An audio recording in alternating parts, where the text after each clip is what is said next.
Chapter 1. I have become a tyrant, and the system has arrived. In the earthly capital of the kingdom, Chaoga, within the confines of the Shoshin Palace, two rows of exquisite maidens gracefully held purple sandalwood trays, adorned with delectable delicacies and fine wines, alongside rare treasures from across the seas. Woo-woo, please, your majesty, not again. This is the third time today you ought to rest, came the shamelessly playful voice from within the depths of the palace, concealed by white curtains. The maidens, their cheeks flushed with embarrassment, could not help but steal glances inside. Ditto?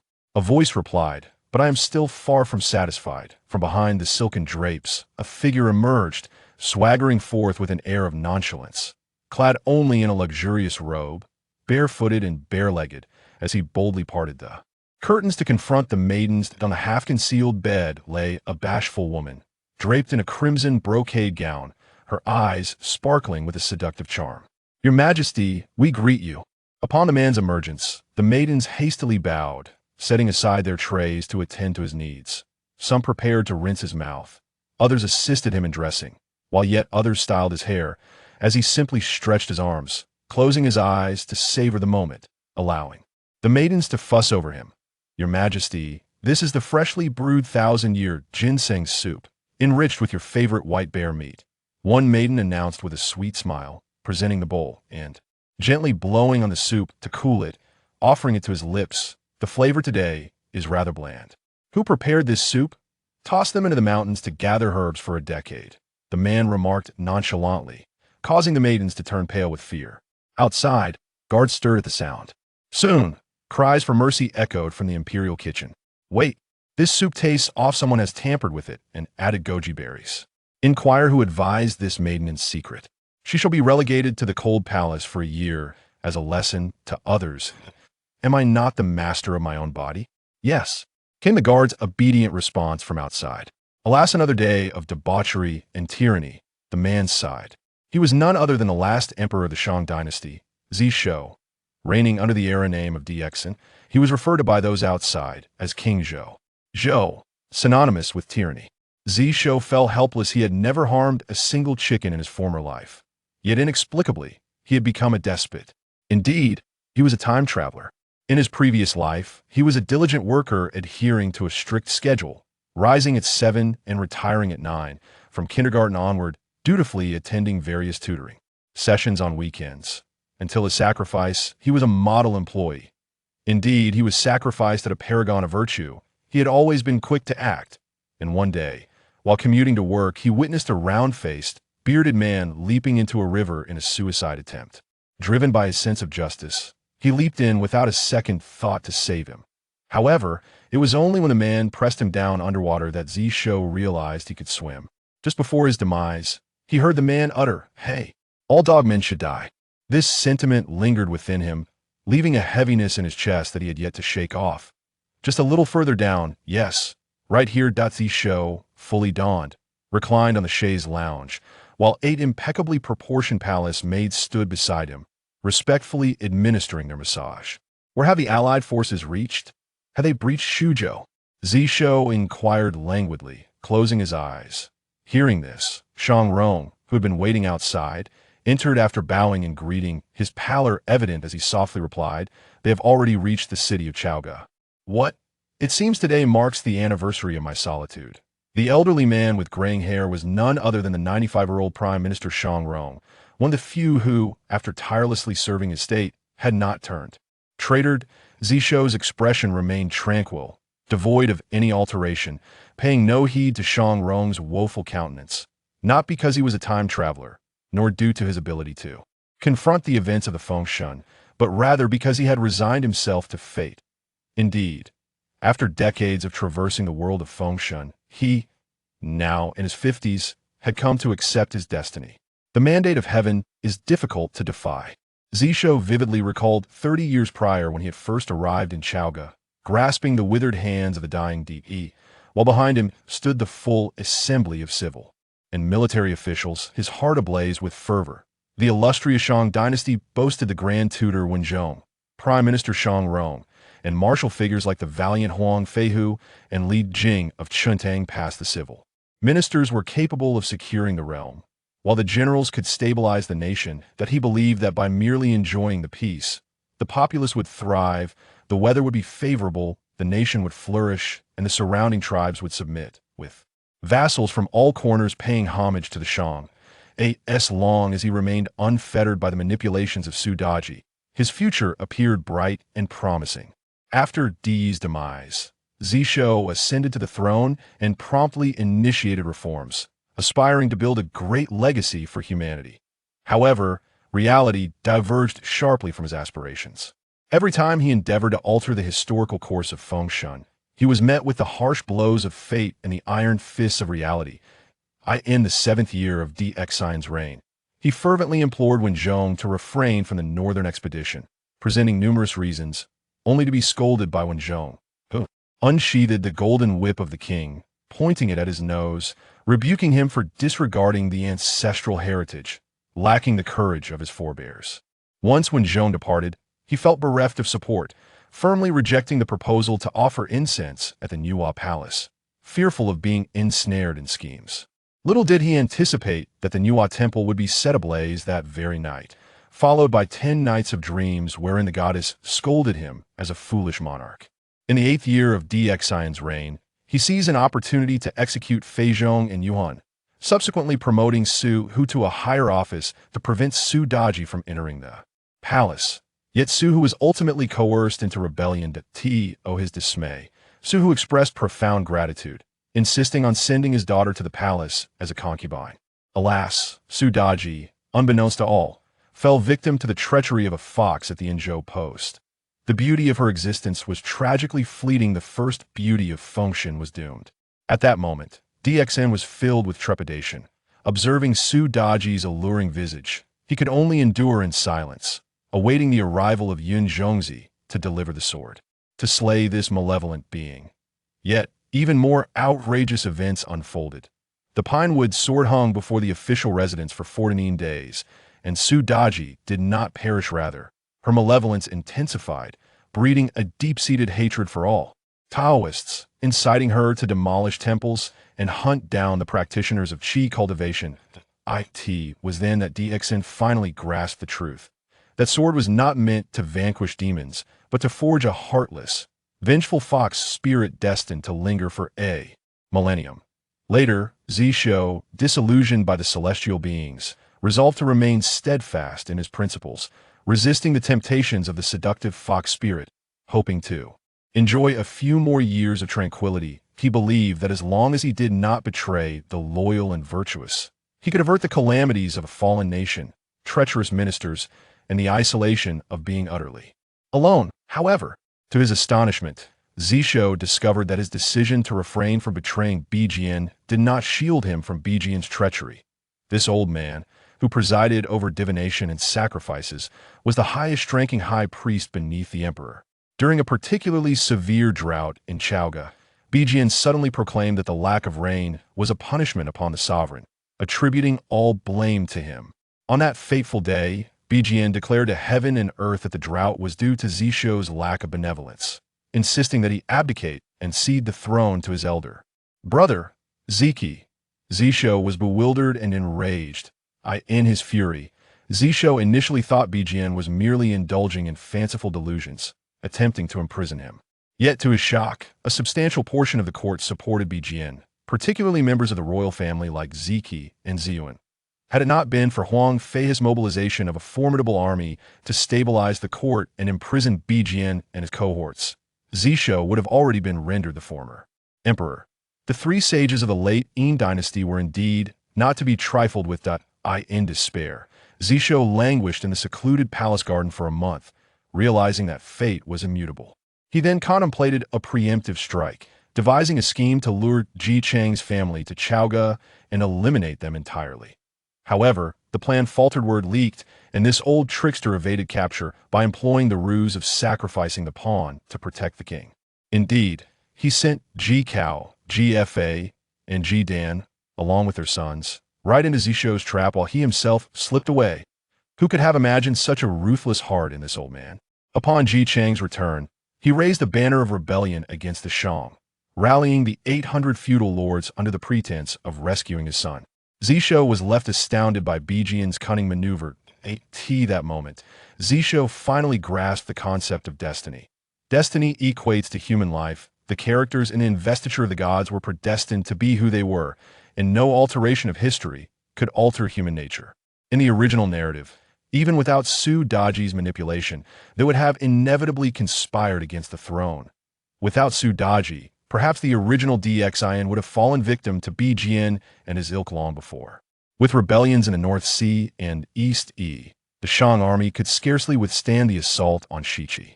He could only endure in desperation.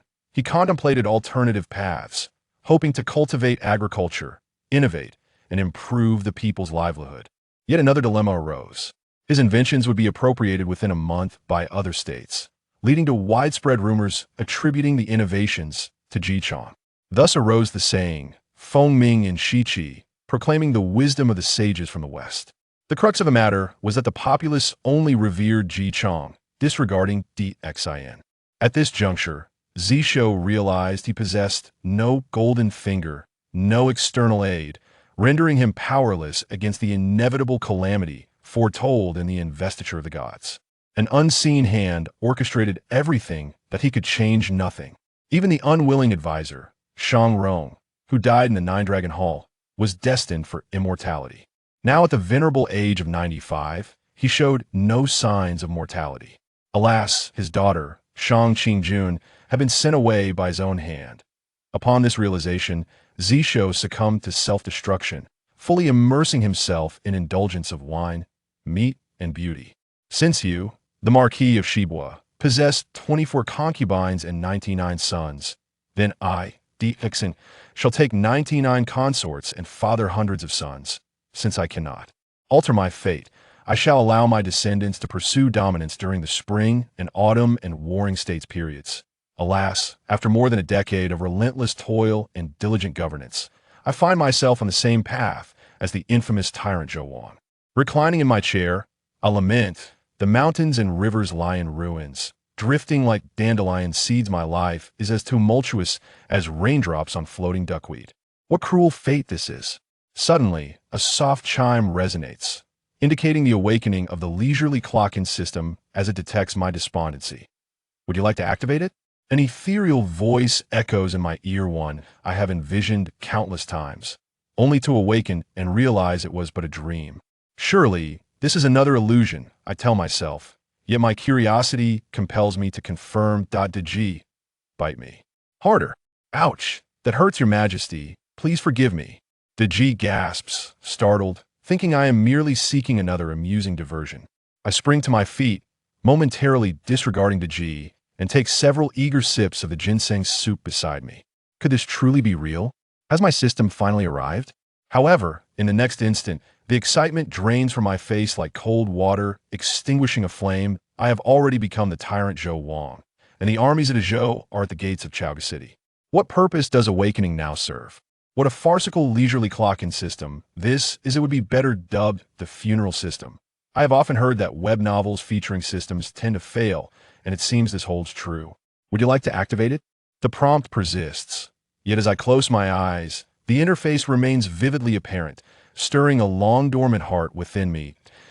This moment, a guard bursts in, his body marred with wounds, reporting urgently, Your Majesty, Jiangshang has slandered you in a scroll, accusing you of 10 heinous crimes, spreading it throughout Chaoga City in an attempt to incite the populace against you. This will ruin your reputation. Upon hearing this, my gaze falls upon the scroll, and I cannot resist raising an eyebrow. It boldly proclaims phrases such as disrespecting heaven, indulging in debauchery, harming the common folk, and inciting divine wrath. Ha! How utterly mundane, truly lacking in creativity. Reflecting on my past existence, filled with hedonistic revelries and a languid life in the harem, a sinister smile creeps across my lips as I don the imperial robes and gaze upon the billowing smoke of war. How revolting this all is! I've been toyed with by celestial beings for decades now that death awaits. Why should they have it easy? This game is quite tiresome. Open, open, open, let it be unleashed. Chapter 2. A decade of prosperity and unmatched fortune. In the Shoshin Palace, The nine-tailed fox spirit steps back in astonishment, realizing that the debauched monarch before her has suddenly transformed, his aura shifting dramatically, an aura that once captivated her immensely. Were it not for the constraints of her divine duties, she might have altered her intentions and aided him in becoming a timeless emperor. My king, are you well? The nine-tailed fox spirit receives no reply from me, yet she observes Shang Rong lifting his head, his eyes brimming with tears, streaming down his aged face. He rubbed his eyes incessantly, attempting to confirm something repeatedly, until finally, trembling with excitement, he choked out, "They have returned. All have returned." "My lord, is it truly you?" Zishou glanced at the nearly centenarian Shang Rong and bowed to assist him to his feet. "Old Chancellor, you have suffered greatly these years. Bound by fate, yet unwaveringly loyal, surviving was, in itself, a torment." Report at that moment. Soldiers rushed in from outside Shoshin Palace, their faces filled with despair. "We must inform you, my lord. Chaoga cannot be held any longer. Please escape at once." These were the only two generals who had not betrayed him. The officials at the palace front, Xiang and Feng Bai. Zishou sneered. Escape? How could a sovereign, a ruler of a nation, possibly flee? Throughout these years, I have endured their celestial schemes and the treachery of men, all for the sake of allowing the common people to enjoy a few more days of peace. I even sought out Ji Chong, offering to abdicate to him, provided there would be no warfare and no harm to the populace. Yet that Ji Chong was utterly hypocritical, professing the distinction between sovereign and subject while engaging in rebellion and tyranny. Zishou slammed his fist onto the table. The system's notification chimes echoed persistently in his ears. Ding! The fishing for leisure check-in system has been activated. Reward type selection in progress. Please select a category from treasures, techniques, beautiful women, wealth, attributes, talents, etc. Detecting that the host's luck is exceedingly poor, all categories are now available. From today onward, the host may check in for 1 Gui level reward daily, 1 Ren level reward monthly, 1 Xin level attribute reward yearly, and 1 Jing level reward every century, and so forth. Check-in rewards are categorized from high to low into 10 levels. Jia, Yi, Bing, Ding, Wu, Ji, Geng, Exen, Ren, and Gay. Detecting that the host's luck is exceedingly poor, daily random check-ins for all levels are permitted. Please select the check-in location. The check-in location can be checked in infinitely, while other locations may only be checked in once. Current location detected as Shoshin Palace. Would you like to bind it? Binding check-in location cancelled. Detecting host luck is exceedingly poor. All locations may be checked in infinitely. Zishou pondered. Could it be that my life, fraught with peril and failure, is not due to the divine mandate of sealing gods, but rather because of my abysmal luck? No, that cannot be. He dismissed this hypothesis in his mind. System activation. Successful novice gift pack being distributed. Would you like to open it? A gift pack? Open. Without hesitation, he quickly recited in his heart. Jiangshang was on the verge of breaching the city gates. He was curious to see what this long-awaited system could offer him and what it might bestow upon this realm. Novice gift pack opened successfully. Congratulations to the host for acquiring the ability of 100-fold return. This destiny is solely for the host's own gain. System rewards are rendered ineffective. 100-fold return. Everything consumed by the host that is non-physical will randomly be returned to the host in quantities ranging from 1 to 100. 100-fold return? The system can offer such a reward? Non-physical? Could it refer to spirit and magical power? Indeed, he possessed magical abilities. Upon realizing he had traversed into the world of sealing gods, Zishou had immediately sought out Wen Zhong to learn celestial techniques. Regrettably, he possessed a 5-element mixed spirit root, rendering him an individual of mediocre talent among the human race, who, after decades of cultivation, had only attained the 3rd level of qi refinement.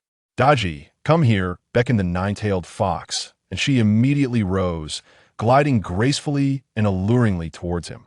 However, as she approached and had yet to speak, a large hand pressed against her Baihui acupoint, and subtle strands of magical energy began to flow into her. Moments later, she was astonished to discover that the aura of this seemingly mediocre king, despite being merely at the 3rd level of qi refinement, had surged exponentially. Though still faint, this transformation was utterly astonishing. So it was like this, she mused. In addition to magical power, vitality, spirit, and blood essence are all elements that can be amplified 100-fold. It can only be infused once a day, and the multiplier is random. This time, my magical power has increased 5-fold. Yet, as Zishou's thoughts wavered, he suddenly sensed a profound force within him intensifying in mere moments. It had multiplied over 10-fold. He was intimately familiar with this power, having been sheltered by it for decades. It was indeed the fortune of the nation. How curious he hadn't consumed the national fortune. So how could it return 100-fold? Wait a moment. Ding! As a tyrant, the host is incessantly consuming the national fortune. This system is a slacking attendance system, only accessible to a tyrant like the host, who slacks off to the brink of national downfall. Zishou. Is it possible for it to work like this? Alas, if only the system had arrived 30 years earlier, the national fortune he could have returned might have reached a staggering 33 days. As long as I survive today, I shall surely tear apart that divine ranking, Zishou proclaimed with newfound confidence as the once ambitious Zishou re-emerged. System notification. The host must maintain the mindset of a tyrant to successfully check in. Should this mindset change, all rewards will be revoked. Random assessment of tyrant mindset is now underway. Zishou. Does the mindset of a tyrant require assessment as well? Zishou's lip twitched. It was simple enough. He pulled Daji into his embrace, caressing her gently. Assessment complete. Identified as a tyrant. Please continue your efforts, host. When I was a wise ruler, I lacked experience, yet as a tyrant, I possess 30 years of prowess. System, commence today's check-in. Congratulations, host. Check-in successful. 10 years of prosperous fortune acquired. 10 years of prosperous fortune. Grade G reward, granting the check-in area a radius of 100 miles with 10 years of auspicious fortune, resulting in favorable weather and a flourishing era. Upon the system's announcement, Zishou felt a tremendous power at his command. With a mere lift of his hand, he could summon the fortune across 100 miles. He withdrew his hand from Daji's chest, exited the Zhongzi Palace, and gazed upon the billowing smoke outside the palace. This flourishing era is as I wished. Zishou was thoroughly pleased with this check-in reward. The immortals and gods instigate discord among the human race, determined to obliterate the Shang dynasty, solely to incite mutual slaughter among humans and diminish their fortune. As long as the fortune of humanity endures, the immortals dare not act maliciously on earth. Beneath the fortune of the mortal realm lie calamities, worldly tribulations, and protective auspices. The immortals wouldn't even dare to wield their magical powers. They cannot allow there to be places within these three realms where they cannot tread. Now that Chaoga has been breached, the fortunes of the Shang dynasty are shrouded in darkness, and the immortals no longer harbor any reservations. The next step is to declare GFA as the Son of Heaven, thereby extinguishing the earthly fortunes entirely. From this moment forth, this realm shall descend into the mundane. Indeed, it may even find itself beneath the status of the underworld. The two messengers of death, Heibai Wuchang, dare to roam freely amongst mortals, taking lives with impunity. With the auspicious energy of 100 miles, we can safeguard Chaoga, ensuring that no celestial beings may enter. Master, let us venture outside the city.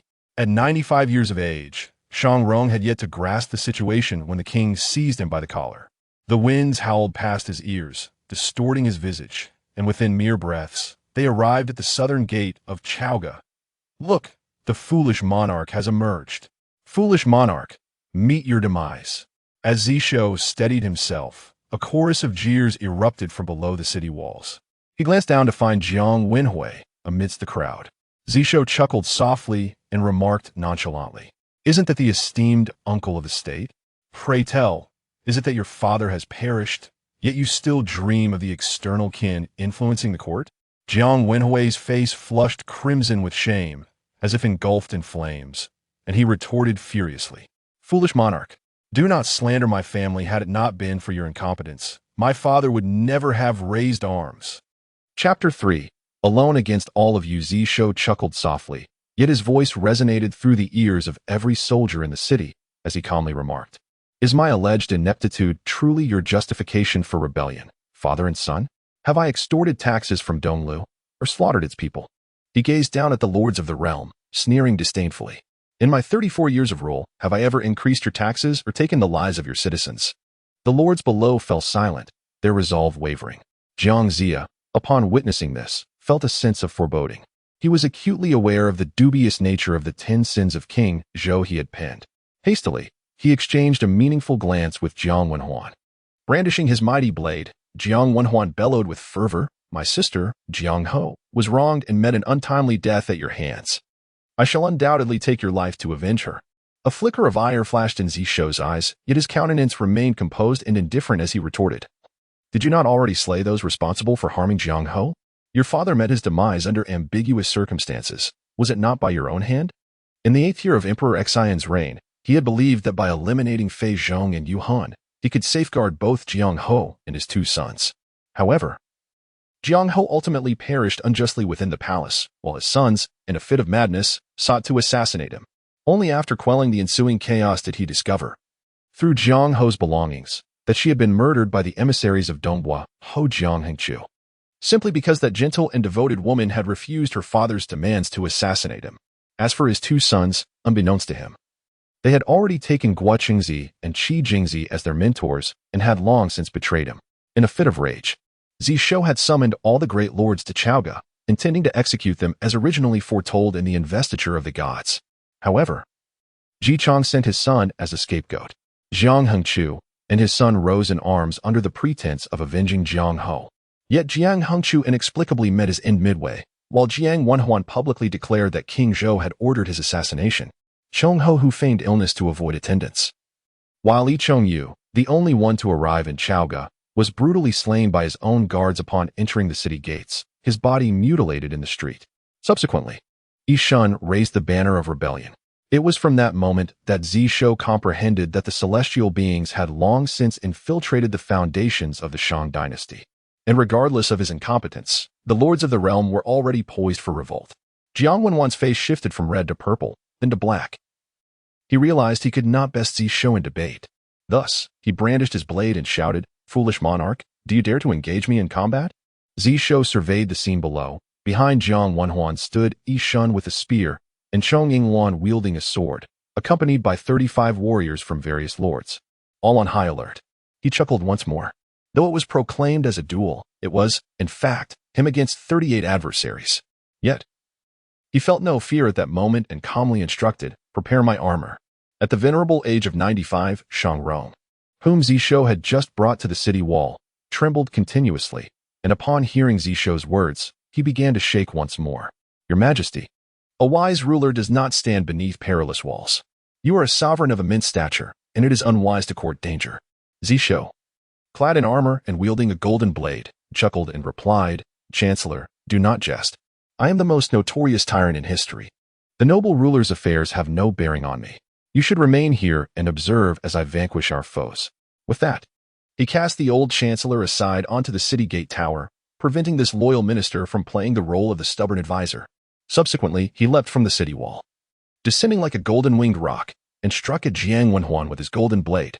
Jiang Wenhuan was utterly unprepared for Zishou's audacity. However, he believed that his years of honing martial skills had placed him at the pinnacle of mortal power, and he would not fear a tyrant weakened by indulgence. He shouted defiantly, raising his great blade to parry Zishou's attack. "Tyrant, today you shall taste defeat." But before he could finish his sentence, an overwhelming force erupted from the blade, shattering his arm's bones in an instant. He was struck as if by lightning, spitting blood and collapsing unconscious, having severely wounded Jiang Wenhuan. Zishou landed on the enemy's steed, tossing Jiang aside. He then gripped the horse tightly, exerting his strength to subdue it. Pointing his golden blade at all present, he proclaimed with unmatched bravado, "Today, I shall face you all alone." The area before Chaoga City fell silent in an instant. All gazed in astonishment at Zishou, standing resolutely with his blade, commanding the scene with an air of authority. The anticipated dissipated vigor of the tyrant, drained by indulgence, was nowhere to be seen. The East Beaumarquis, already the strongest among mortals, was now taken aback, halting his advance alongside Yi Shun and Chong Yingluan, who had initially prepared to charge at Zishou. In the ranks of the Zhou army, Zhongzi's expression darkened, his heart racing. Something is amiss, he thought. Prior to the challenge, he had secretly devised a strategy for Jiang Wenhuan and his men to besiege Zishou. The aim was to create a scenario where all lords would unite against the king of humanity, thereby extinguishing Zishou's last hopes. As the final king of humanity, only by shattering Zishou's spirit could the fortunes of humanity be disrupted, preventing their resurgence. Yet, to his astonishment, the mightiest of mortal generals, Jiang Wenhuan, could not withstand even a single blow from Zishou. "Neza, go and test him," Zhongzi commanded. Just as he finished speaking, a fierce voice rang out. "What is there to test? I shall slay this tyrant with one spear." A youthful warrior, standing boldly, rode upon wind and fire wheels, wielding a fiery spear. With a face sculpted with beauty and eyes filled with fierce intent, it was none other than Neza, one of the three great vanguard generals of the Western Zhou. With a mighty shout, he charged towards Zishou. Upon witnessing Neza's approach, Zishou raised an eyebrow. He understood the true nature of his adversary, who bore the burden of 1,700 killings and was now ensnared by those very tribulations, rendered a mere puppet, a humanoid weapon forged by the teachings of the Chan sect. As Neza charged forth, he remained utterly unfazed, brandishing his blade with resolute intent. The formidable essence of his cultivation, at the third layer of chi refinement, surged forth, coalescing into a radiant arc of light upon his golden weapon. Observing this, Neza erupted into laughter, exclaiming, "Is this truly your prowess? How laughable!" He was the vanguard of the Western Zhou, the reincarnation of the Lingzhu, standing at the pinnacle of celestial immortality, while this foolish monarch, not even a mere human immortal, dared to raise a blade against him. He deemed it unnecessary to wield the Qin Kuan circle over the Huntian silk. Instead, he unleashed a blazing spear that spewed flames thrice the length of a man, aiming directly at Zishou. "I shall claim your head." In that fleeting moment, a brilliant golden light erupted from Zishou, akin to the sudden radiance emanating from his golden chainmail. In the distance, Zhongzi's expression shifted dramatically as he beheld this scene, exclaiming in astonishment, "The golden light of national fortune protecting him? How is this possible? How can this foolish monarch's national fortune manifest such a protective glow?" In utter disbelief, he raised his gaze towards the entirety of Chaoga City, only to be stunned to discover that the previously gloomy city now exuded an aura reminiscent of a flourishing era. Could Chaoga indeed possess such auspicious fortune? "This is dire. Neza, return swiftly." Chapter 4. Special treatment for defiance. Zhongzi finally discerned the clues from the protective golden light surrounding Zishou. But it was too late for him to call for a halt. Neza, influenced by 1,700 calamities, was notoriously rebellious and disobedient. Upon witnessing the protective golden light on Zishou, he scoffed coldly and declared, "Foolish monarch, the world does not heed you. How much national fortune can you truly possess? Die." His eyes blazed with murderous intent as the fiery spear in his hand surged an additional foot in flame. In the next moment, the fiery spear collided with the golden blade. Boom. Neza, who had initially been confident of victory, was struck with terror as a deep crimson engulfed his vision. He was horrified to discover an unseen force surging from all directions, instantly extinguishing the divine flames surrounding him and ruthlessly penetrating his spiritual core, disregarding all his magical defenses. His entire mystical power surged chaotically, refusing to heed his commands. The overwhelming backlash left him grievously wounded. As an immortal, he understood all too well what this was, the backlash of earthly fortune, the calamity of the mortal realm. "How?" Neza cried out in fear, but could only utter a single syllable before Zishou's free hand struck him across the face. Slap. Neza's cheek swelled 3 inches from the blow. Zishou chuckled, saying, "I know you refuse to submit. However, I specialize in dealing with all forms of defiance." With that, he delivered 3 more resounding slaps, each heavier and swifter than the last. He employed no magical power, relying solely on sheer physical strength. Indeed, with each strike, an unseen force immediately returned, amplifying his strength by more than 3-fold. At this moment, Neza not only lacked protective magic, but also suffered the pain of earthly calamity. How could he withstand such an onslaught? He collapsed unconscious on the spot. Zishou casually seized Neza, sitting astride his steed. The golden blade pointed arrogantly at the assembled lords, his gaze surveying the realm with indifference as he spoke. "Who else dares to challenge me?" Although his empire had dwindled to merely Chaoga City, the system had just bestowed upon Chaoga a decade of prosperous national fortune. Within a 100-mile radius of Chaoga, no celestial being could lay a hand upon him. Otherwise, they would face the same fate as Neza, suffering immediate earthly calamity, leading to the swift depletion of their magical power or, at worst, death by karmic retribution, with the immortals refraining from intervening. The possibility of mere mortals attempting to seize Chaoga widened his scope for action. Given sufficient time, he would inevitably reclaim his dominion, forcing these celestial beings to kneel before him in submission. Before Chaoga City, an eerie silence enveloped the surroundings. Among the Western Qi allied forces, all celestial beings retreated several steps, hastily retracting their magical powers and even their divine thoughts. Mortals were unafraid of fortune. They, however, were filled with trepidation. In an instant, the once resplendent and imposing Western Qi allied forces lost over half their momentum, becoming utterly unremarkable. Beside Zhongzi, Yang Jian gasped, "Protective national fortune? That foolish monarch's realm has dwindled to just Chaoga City, yet the protective national fortune remains so formidable? It can summon earthly calamities to swiftly subdue Neza." The celestial beings harbor profound apprehensions regarding the fate of the mortal realm, loathing it to the core. This disdain arises from the intangible and insubstantial nature of human fortune. Even the most exalted of deities can merely discern faint hints through the art of divination. However, prior to the backlash of fate, these celestial entities remain incapable of gauging the depths of such fortune. Consequently, they once refrained from approaching the human world of the 9 provinces, fearing that a moment's carelessness could unleash a calamity, resulting in the loss of centuries of cultivation in an instant. Nevertheless, one truth remains indisputable: the stronger the fortune, the more potent the backlash. When fortune dwindles to a mere city, the repercussions of earthly calamities are but a fleeting disorientation for a few lesser deities. This was an occurrence that had never before been met with unexpected outcomes. Yet, the peak celestial being, Neza, was unexpectedly subdued in an instant. Yang Jian turned to Zhongzi and inquired, "Master, shall I attempt once more?" Zhongzi's countenance darkened as he contemplated a full-scale assault. Convinced that regardless of how formidable Zishou might be, he was still merely a mortal, easily overwhelmed by sheer numbers. However, the decree he received was not to annihilate Chaoga but to eliminate the human king.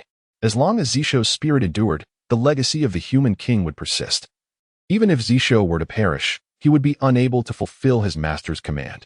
With a dismissive wave of his hand, he reluctantly declared, "No. The backlash of fortune intensifies with higher realms. You have already attained the status of an immortal golden fairy.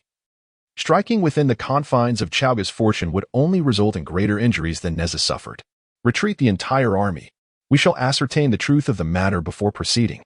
The horns of retreat sounded throughout the Western Qi allied forces, as they withdrew until they finally halted beyond the reach of Chaoga's fortune. Zhongzi calculated and discovered that the fortune of Chaoga encompassed a radius of nearly 100 miles, further darkening his expression. He urgently dispatched scouts into Chaoga to meticulously investigate the unfolding events. In Chaoga City, Zishou, one hand grasping Neza and the other holding Zhang Wenhuan, entered amidst the jubilant cheers of the city's soldiers. The brothers Fong Xiang and Fong Bai rushed forth, their faces awash with tears of joy, exclaiming, "We congratulate your majesty on your victorious banner." Zishou tossed Neza and Zhang Wenhuan to the brothers, stating calmly, "Imprison them, and ensure Zhang Wenhuan does not perish." Fong Xiang immediately clasped his fist in salute, replying, "Yes." Once more, the soldiers erupted in cheers, and even the citizens of the city lined the streets to congratulate their king on his triumph. For the populace of Chaoga City, the criticisms of the king by others held no significance. In their eyes, despite the king's slaying of numerous ministers, he treated his subjects with great kindness. Whatever delectable delicacies, useful items, or novel inventions surfaced, he shared them all with the citizens. Outside Chaoga, the so-called inventions attributed to the wise ruler of Western Qi were recognized by the people as creations of their king, rather than the efforts of Zhichang, who had sent his son to bear the blame for fear of death. Even during the king's most despondent years, he never slighted the citizens in the slightest. Thus, the citizens did not, as foretold by the divine mandate, open the gates and surrender the city upon the arrival of the Western Qi allied forces. Zishou gestured for the people to disperse and proceeded directly to his palace. It was only upon returning to the palace that he suddenly raised an eyebrow, murmuring to himself, "Have I perhaps forgotten something? Never mind. I am a foolish monarch. It is normal for one who neglects matters." At the southern gate of Chaoga, atop the towering city gate, the aged Shang Rong, at the venerable age of 95, gazed toward the palace, tears streaming down his face as he lamented, "My king, do set your old minister down." Inside the palace, the nine-tailed fox spirit was utterly astonished as she beheld Zishou return to the inner sanctum. She had stealthily followed to witness the battle before the city, and now her heart was overwhelmed with indescribable shock. My king. She observed the man she had stood by for over 20 years, realizing for the first time that she had never truly seen him. Could it be that all his previous despair and feigned incompetence had merely been a fade, crafted solely for this moment? Zishou was indifferent to the fox's contemplations as he stepped forward, wrapping his arms around her. He had declared that his enjoyment was far from over. With unabashed authority, he tore away the exquisite palace garments adorning the nine-tailed fox, granting her no opportunity for dissent.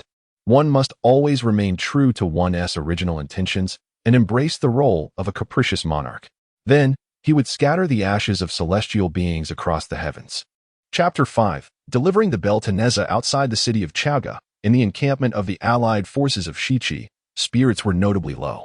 Just half a day prior, their morale soared as they vowed to overthrow the tyrant and seize the throne. However, the recent events had cast a pall over their spirits. The defeat of Jiang Wenhuan, the mightiest of mortals, was bearable, yet the allies were acutely aware that the true purpose of mortals was to uphold righteousness. In the heat of battle, it was the celestial beings who would take action. The sight of Neza being struck unconscious by the tyrant's 4 slaps before the entire army had inflicted a catastrophic blow to their morale. Seated in the command tent, Zhongzi's expression shifted constantly. Flanking him were Yang Jian and Lei Zhongzi, while Wei Hu stood behind. Jinjia and Muzha positioned themselves at the entrance. These were the most capable immortals at Zhongzi's side. Within the allied forces, a multitude of lesser deities and wandering immortals were present. Yet only these few could engage in meaningful discourse with Zhongzi and comprehend the intricacies of the Fengshen narrative. Yang Jian was the first to speak, stating, "Within the span of an hour, we have dispatched 3 groups of scouts, all of whom have returned without any news. Currently, the celestial beings are unable to wield their powers within Chaoga, and the mortals cannot glean information from within the city. The enigma of Chaoga's fate may remain forever elusive." He paused, then turned to Zhongzi. "Master, in my humble opinion, if we cannot summon our esteemed masters from their seclusion, we must resort to besieging the city. Chaoga is but a single city. How long can its supplies sustain them? At best, a month, and at worst, 3 to 5 months. In due time, Chaoga will capitulate." Zhongzi recognized the validity of this strategy, but pondered how he could destroy the human king through such means. He waved his hand dismissively. What if the celestial powers are rendered ineffective? Our allied forces are bolstered by 800 lords of the realm. We can still lay siege to Chaoga. We shall march forth tomorrow, and the entire army will strike. We will breach the city within 3 days. Yang Jian's brows furrowed slightly as he continued. What of Dongguoho and Neza? Should we mount a fierce assault, it is likely that the forces of Chaoga will take them as hostages. Zhongzi's countenance hardened, revealing an unyielding resolve. As a commander, dying on the battlefield is a trivial matter. If Neza and Dongguoho are to perish for the sake of the realm, then it is their destined fate. It must be so. Yang Jian's expression darkened further, yet he dared not oppose Zhongzi, who held absolute authority in the army. He could only acquiesce and take his leave. Once all had departed, Zhongzi remained seated in silence, his face a mask of fury. He awaited the moment when the hour would pass, for then he could consult the divination coins bestowed by his master. These coins, gifted by his revered teacher, resonated with the primordial principles of the 8 trigrams, allowing him to divine the affairs of the mortal realm. In Chaoga, upon returning to the throne after reconnecting with the essence of the nine-tailed fox, Zishou approached the palace. The old prime minister, Shang Rong, had been waiting for some time. Upon seeing Zishou emerge, he hastily proclaimed, "Your Majesty is wise and formidable, having delivered a crushing defeat to the rebels. I extend my congratulations." Zishou rolled his eyes and replied coolly, "Speak plainly. What is it you wish to convey?" Though Shang Rong had previously felt despair, resolved to share the same fate as the king in defense of the state, witnessing the king's extraordinary prowess ignited a flicker of renewed hope within him. At this moment, the venerable elder, aged 95, exhibited a newfound intensity in his determination. He stated, "I have instructed my men to seize all the provisions within the city, which will suffice for merely half a month. Should the rebel forces employ a siege strategy, the city of Chaoga will find it exceedingly difficult to endure. This matter requires your Majesty's decisive judgment." Zishou was acutely aware of this reality. He had previously resigned himself to the notion of inevitable demise, deliberately neglecting the issue of provisions. However, with a glimmer of hope now on the horizon, he could no longer afford to ignore it. He waved his hand dismissively and remarked, "Are there truly no provisions left? Then, why not consume meat porridge? Why not to become a tyrant without considering such matters? How could we maintain our faade? Rong was momentarily taken aback, rendered speechless by Zishou's words. Observing the old chancellor's expression, Zishou felt a sense of satisfaction and awaited the inevitable rebuke of being labeled a tyrant. The faade must remain intact. Rong's countenance shifted dramatically, and after a prolonged pause, a spark of realization illuminated his eyes. He exclaimed, "Your Majesty has devised a brilliant plan. The treasury is replete with a substantial quantity of dried meat, an annual directive of yours, accumulated year after year. There lies a stock of no less than 100,000 pounds of dried meat. If transformed into meat porridge, it could sustain the entire city for an additional fortnight." The old minister was initially perplexed, uncertain of the deeper significance behind the king's actions. It became evident that this moment had been meticulously anticipated by the king, whose foresight was profoundly admirable.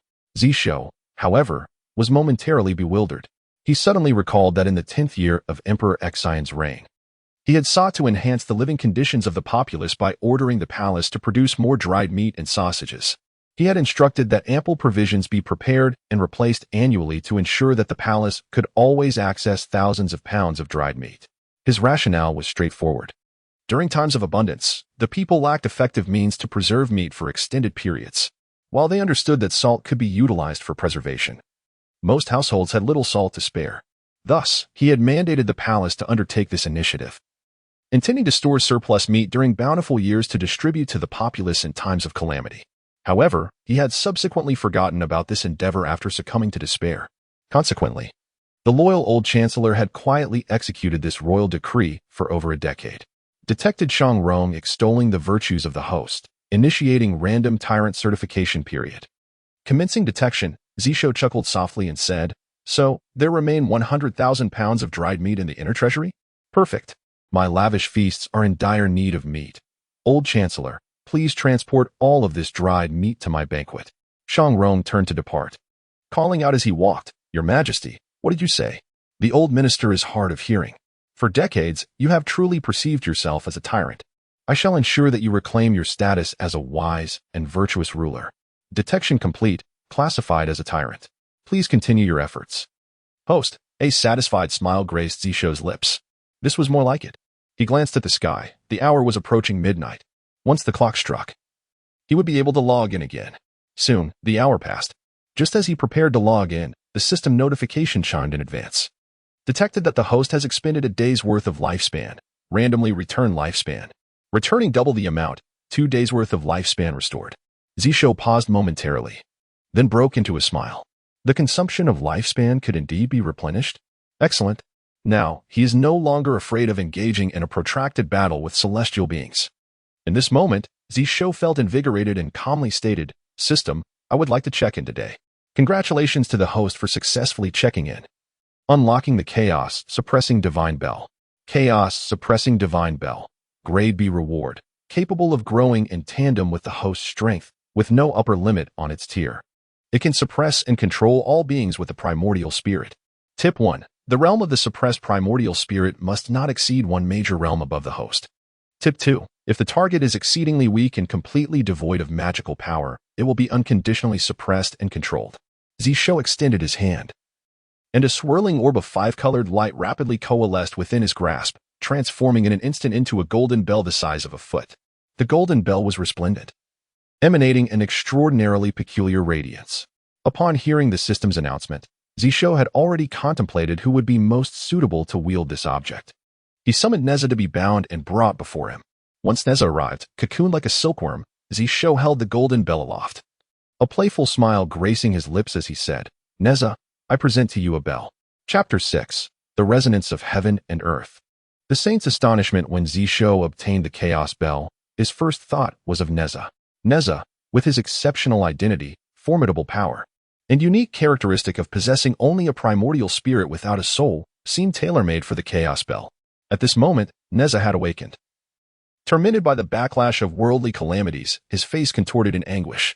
Yet, his stubborn nature only intensified his suffering, manifesting as a scowl of defiance and rage, though his mouth was stuffed, rendering him unable to utter a word of reproach.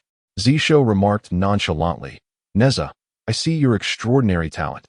Henceforth, join me in restoring order to the realm, and I shall appoint you as a valiant general." Neza, unable to speak, could only respond with a derisive glare, making a spitting gesture in contempt. Zishou chuckled softly and gently struck the golden bell in his hand. With a resounding chime, the heavens and earth resonated as if a cry had erupted in the mortal realm. In an instant, the celestial beings turned their attention. In the celestial realm of the 33 heavens, within the jade pure heaven, the hall of the Su Palace, the primordial supreme being suddenly opened his eyes, gazing towards the direction of Chao Guo, his brow furrowing. The resonance of heaven and earth. Could it be that the chaos bell has emerged? No, that is impossible. The chaos bell, one of the 3 innate treasures of the primordial world, was transformed from the axe handle of Panga's divine axe, and was also known as the Eastern Emperor Bell, birthed by the Eastern Emperor of the Demon Clan embracing the bell. After the fall of the ancient Demon Clan, and following the self-detonation of Eastern Emperor Tai, the Chaos Bell had not appeared again, its whereabouts unknown even to the saints. If not for the Chaos Bell, what other bell could resonate with heaven and earth? The primordial supreme being calculated swiftly, but his expression suddenly turned peculiar, tinged with anger. Zhongzi is actually dragging his feet on this matter? This calculation revealed no source for the bell's sound, yet it was apparent that Chao Guo had not yet been subdued. The saint's wrath shifted the very fabric of reality. In the jade pure heaven, a tempest of change ensued, with thunder and lightning erupting, dark storm clouds enveloping Qilin Cliff. Within the Su Palace, the disciples of the Chan school fell silent, not daring to breathe. They were entirely unaware of the cause of the saint's fury, yet they knew that the saint had been in a foul mood ever since being compelled to ingest the saint-quelling pill. In this moment of wrath, everyone feared that a misstep could lead to dire consequences. In the Su Palace, as the primordial supreme being's anger surged, a sudden surge of threatening power arose within his primordial spirit. Alarmed, he swiftly suppressed all his rage. His face turned ashen, and he ground his teeth, muttering, "The saint-quelling pill. What a formidable concoction." When the Tao ancestor administered the pill, it was merely stated that it would prevent further conflicts among the 3 pure ones. However, the saint-quelling pill, once ingested, restricted all his capabilities as a saint. He could no longer comprehend the Tao, could not act freely, and even the purity of his saintly heart had been compromised. Ultimately, any actions contrary to the Tao ancestor's decree would trigger an immediate response from the saint-quelling pill. The Tao ancestor's decree, all saints shall not return to the mortal realm. Thus, as his anger flared, intending to use his divine sense to discern Zhongzi's actions, he was met with an immediate reaction from the saint-quelling pill. If he dares to extend his divine consciousness any further, even as a sage, he shall meet his demise on the spot.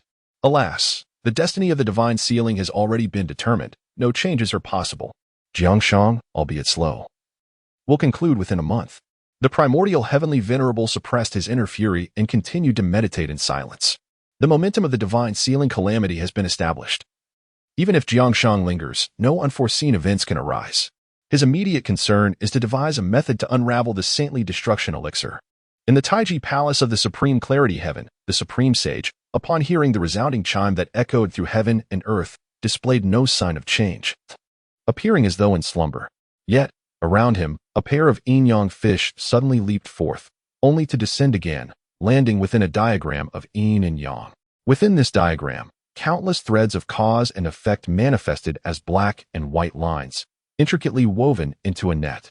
At this moment, within this net, a small vacancy appeared.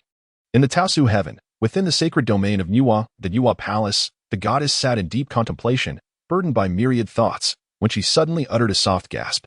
Before her lay a long whip, adorned with verdant leaves, reminiscent of a gourd vine.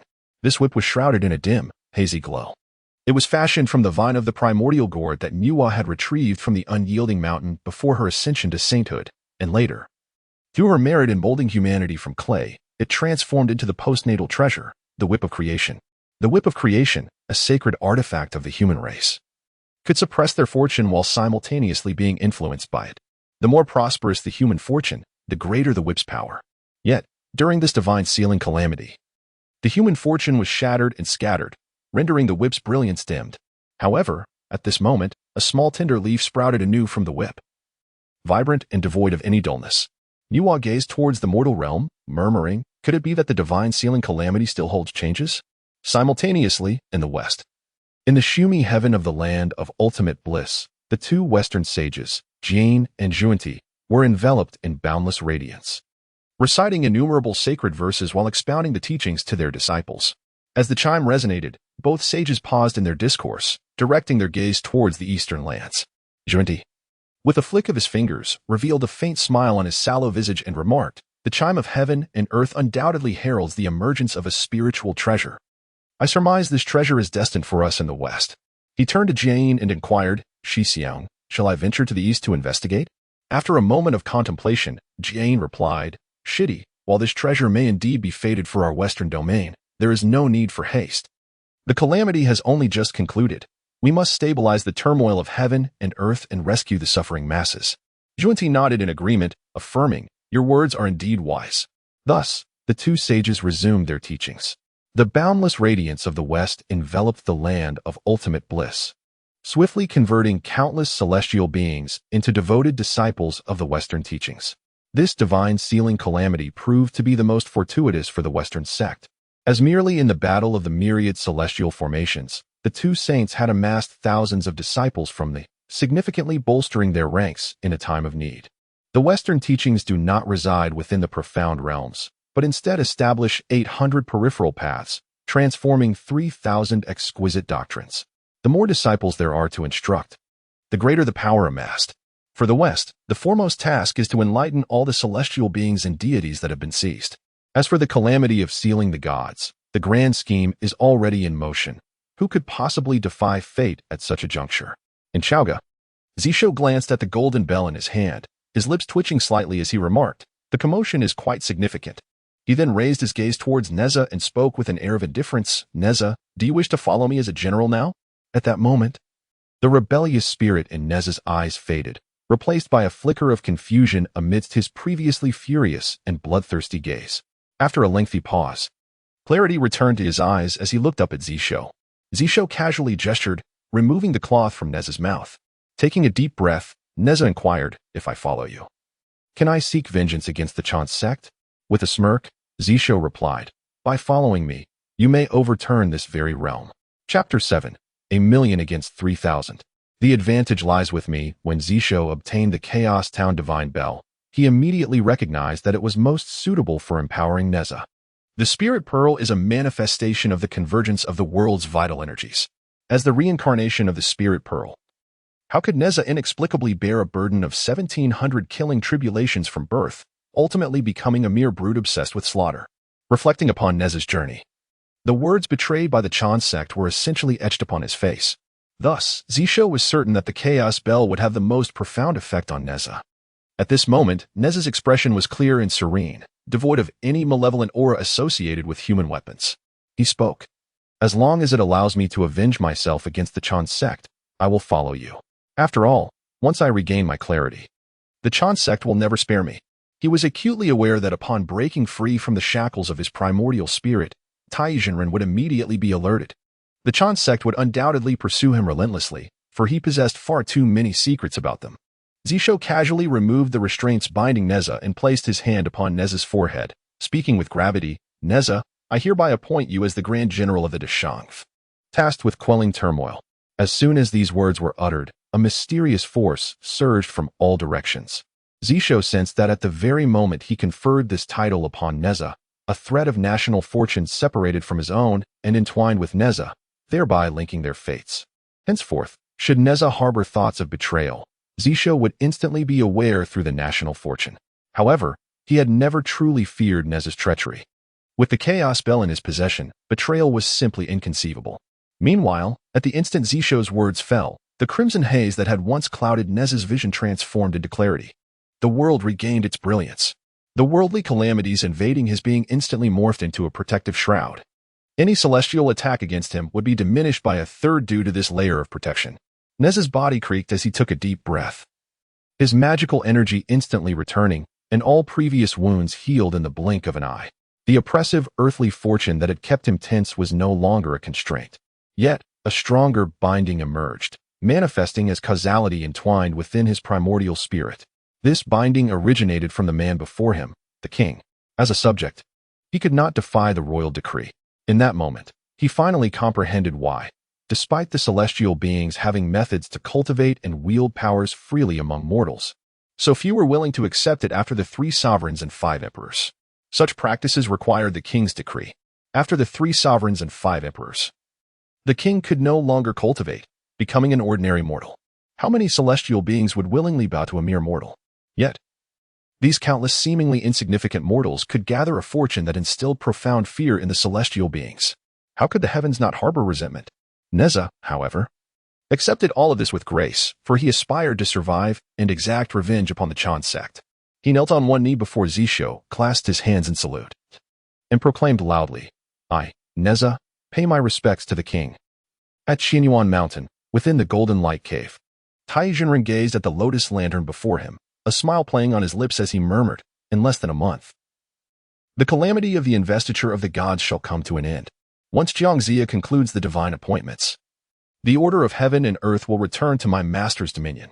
Neza, at that moment, our bond as master and disciple shall be severed." He had taken Neza as his disciple solely to shield him from the impending disaster. With the conclusion of the investiture, the 1,700 calamities that rightfully belonged to him would revert to Neza, freeing him from their malevolent influence. As for Neza's fate, since their bond would come to an end, he would no longer concern himself with it. However, at that moment, the lotus lantern unexpectedly emitted a plume of black mist. Before Tai Jinren could react, the lantern was engulfed in darkness. With a resounding crash, the lantern shattered into countless fragments before him. Tai Jinren's expression turned to one of shock. He sprang to his feet, staring at the scattered remnants of the lantern, and declared, "My connection with Neza has not yet been severed. How could this lotus lantern self-destruct prematurely?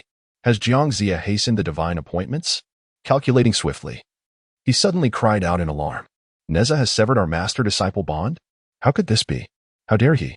Just as his fury ignited, he beheld a multitude of calamities descending from the void.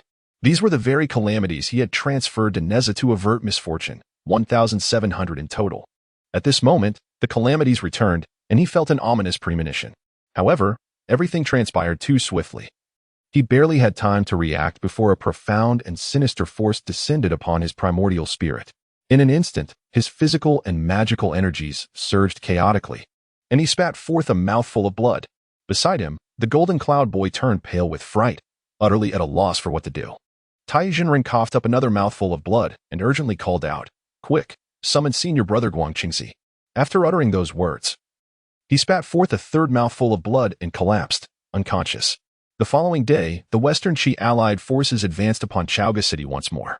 A 1,000,000-strong army besieged the city walls from all directions. Zhongzi, seated upon the back of the 4 symbols, wore an exceedingly grim expression, wielding the god-calling whip to gesture menacingly forward. From this day forth, for 3 days, there shall be no ceasefire or truce. If Chaoga City does not fall within 3 days, the military law shall be enforced. The lords of the realm and the 1,000,000-strong allied forces understood well Zhongzi's stringent adherence to military law. Hearing such an edict, they felt a tightening in their chests and dared not delay. Thus, the army sounded their horns and beat the war drums as they marched toward Chaoga City. Yang Jian stood beside Zhongzi, his brow furrowed slightly, sensing that something was amiss. Zhongzi had lost the calm demeanor expected of a commander.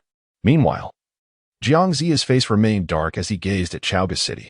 In preparation for battle, he had consulted the divination, which foretold dire omens, a harbinger of defeat and disarray. For the first time, Zhongzi began to doubt the divine favor bestowed upon him. How could I possibly fail? I command 1,000,000 troops, while the foolish monarch within the city has barely 3,000 left. 1,000,000 against 3,000. Victory is assured.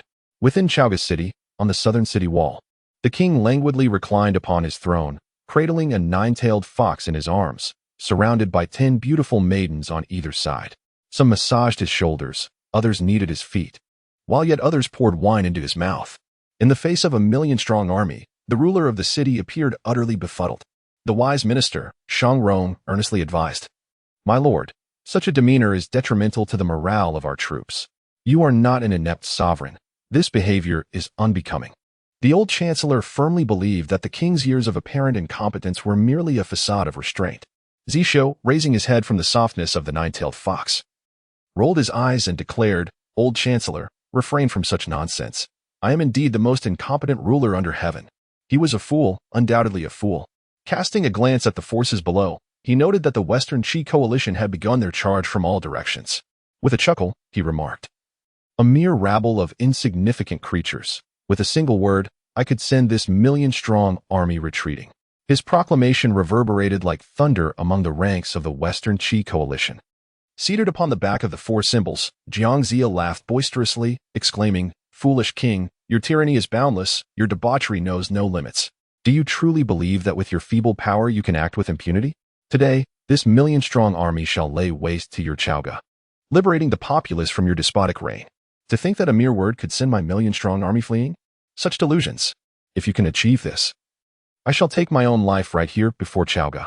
The lords of the realm echoed their denunciations of Zishou, pledging their loyalty to Chancellor Jiang. The fate of the world was at stake. If one did not express loyalty now, then when would they? Chapter 8. A single word dispels a million rebels. Zhongzi suffers from rage. Zishou gazed down at the assembled lords below, each swearing oaths with fervor, and was taken aback.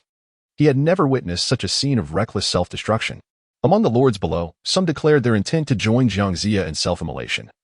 Others spoke of gouging out their own eyes and ears, and a particularly fierce individual proclaimed his intention to consume the entirety of the grains of Chaoga. Zishou chuckled softly and remarked, "Neza, it is time for you to unleash your wrath."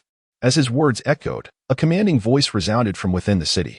Almost instantly, a radiant flame, bright as the stars, surged forth from the city and descended upon the army to the south, clad in armor of interlocking chains.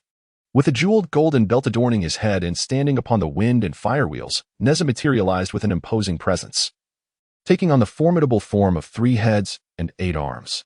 In each of his 8 hands, he wielded a fire spear, the Yin-Yang twin swords, the 9-dragon divine fire shield, the universe ring, the celestial silk, and the golden bricks, all emanating a brilliant light that illuminated the heavens, rendering the coalition forces unable to gaze directly at him. With his 3 heads and 6 eyes fixed upon the coalition army, Neza bellowed in unison, "Rebellious scoundrels! Who dares to step forward? Death awaits." Neza's fearsome reputation had long been known among the coalition forces. His thunderous shout caused the multitude of troops before the southern city wall to halt in astonishment.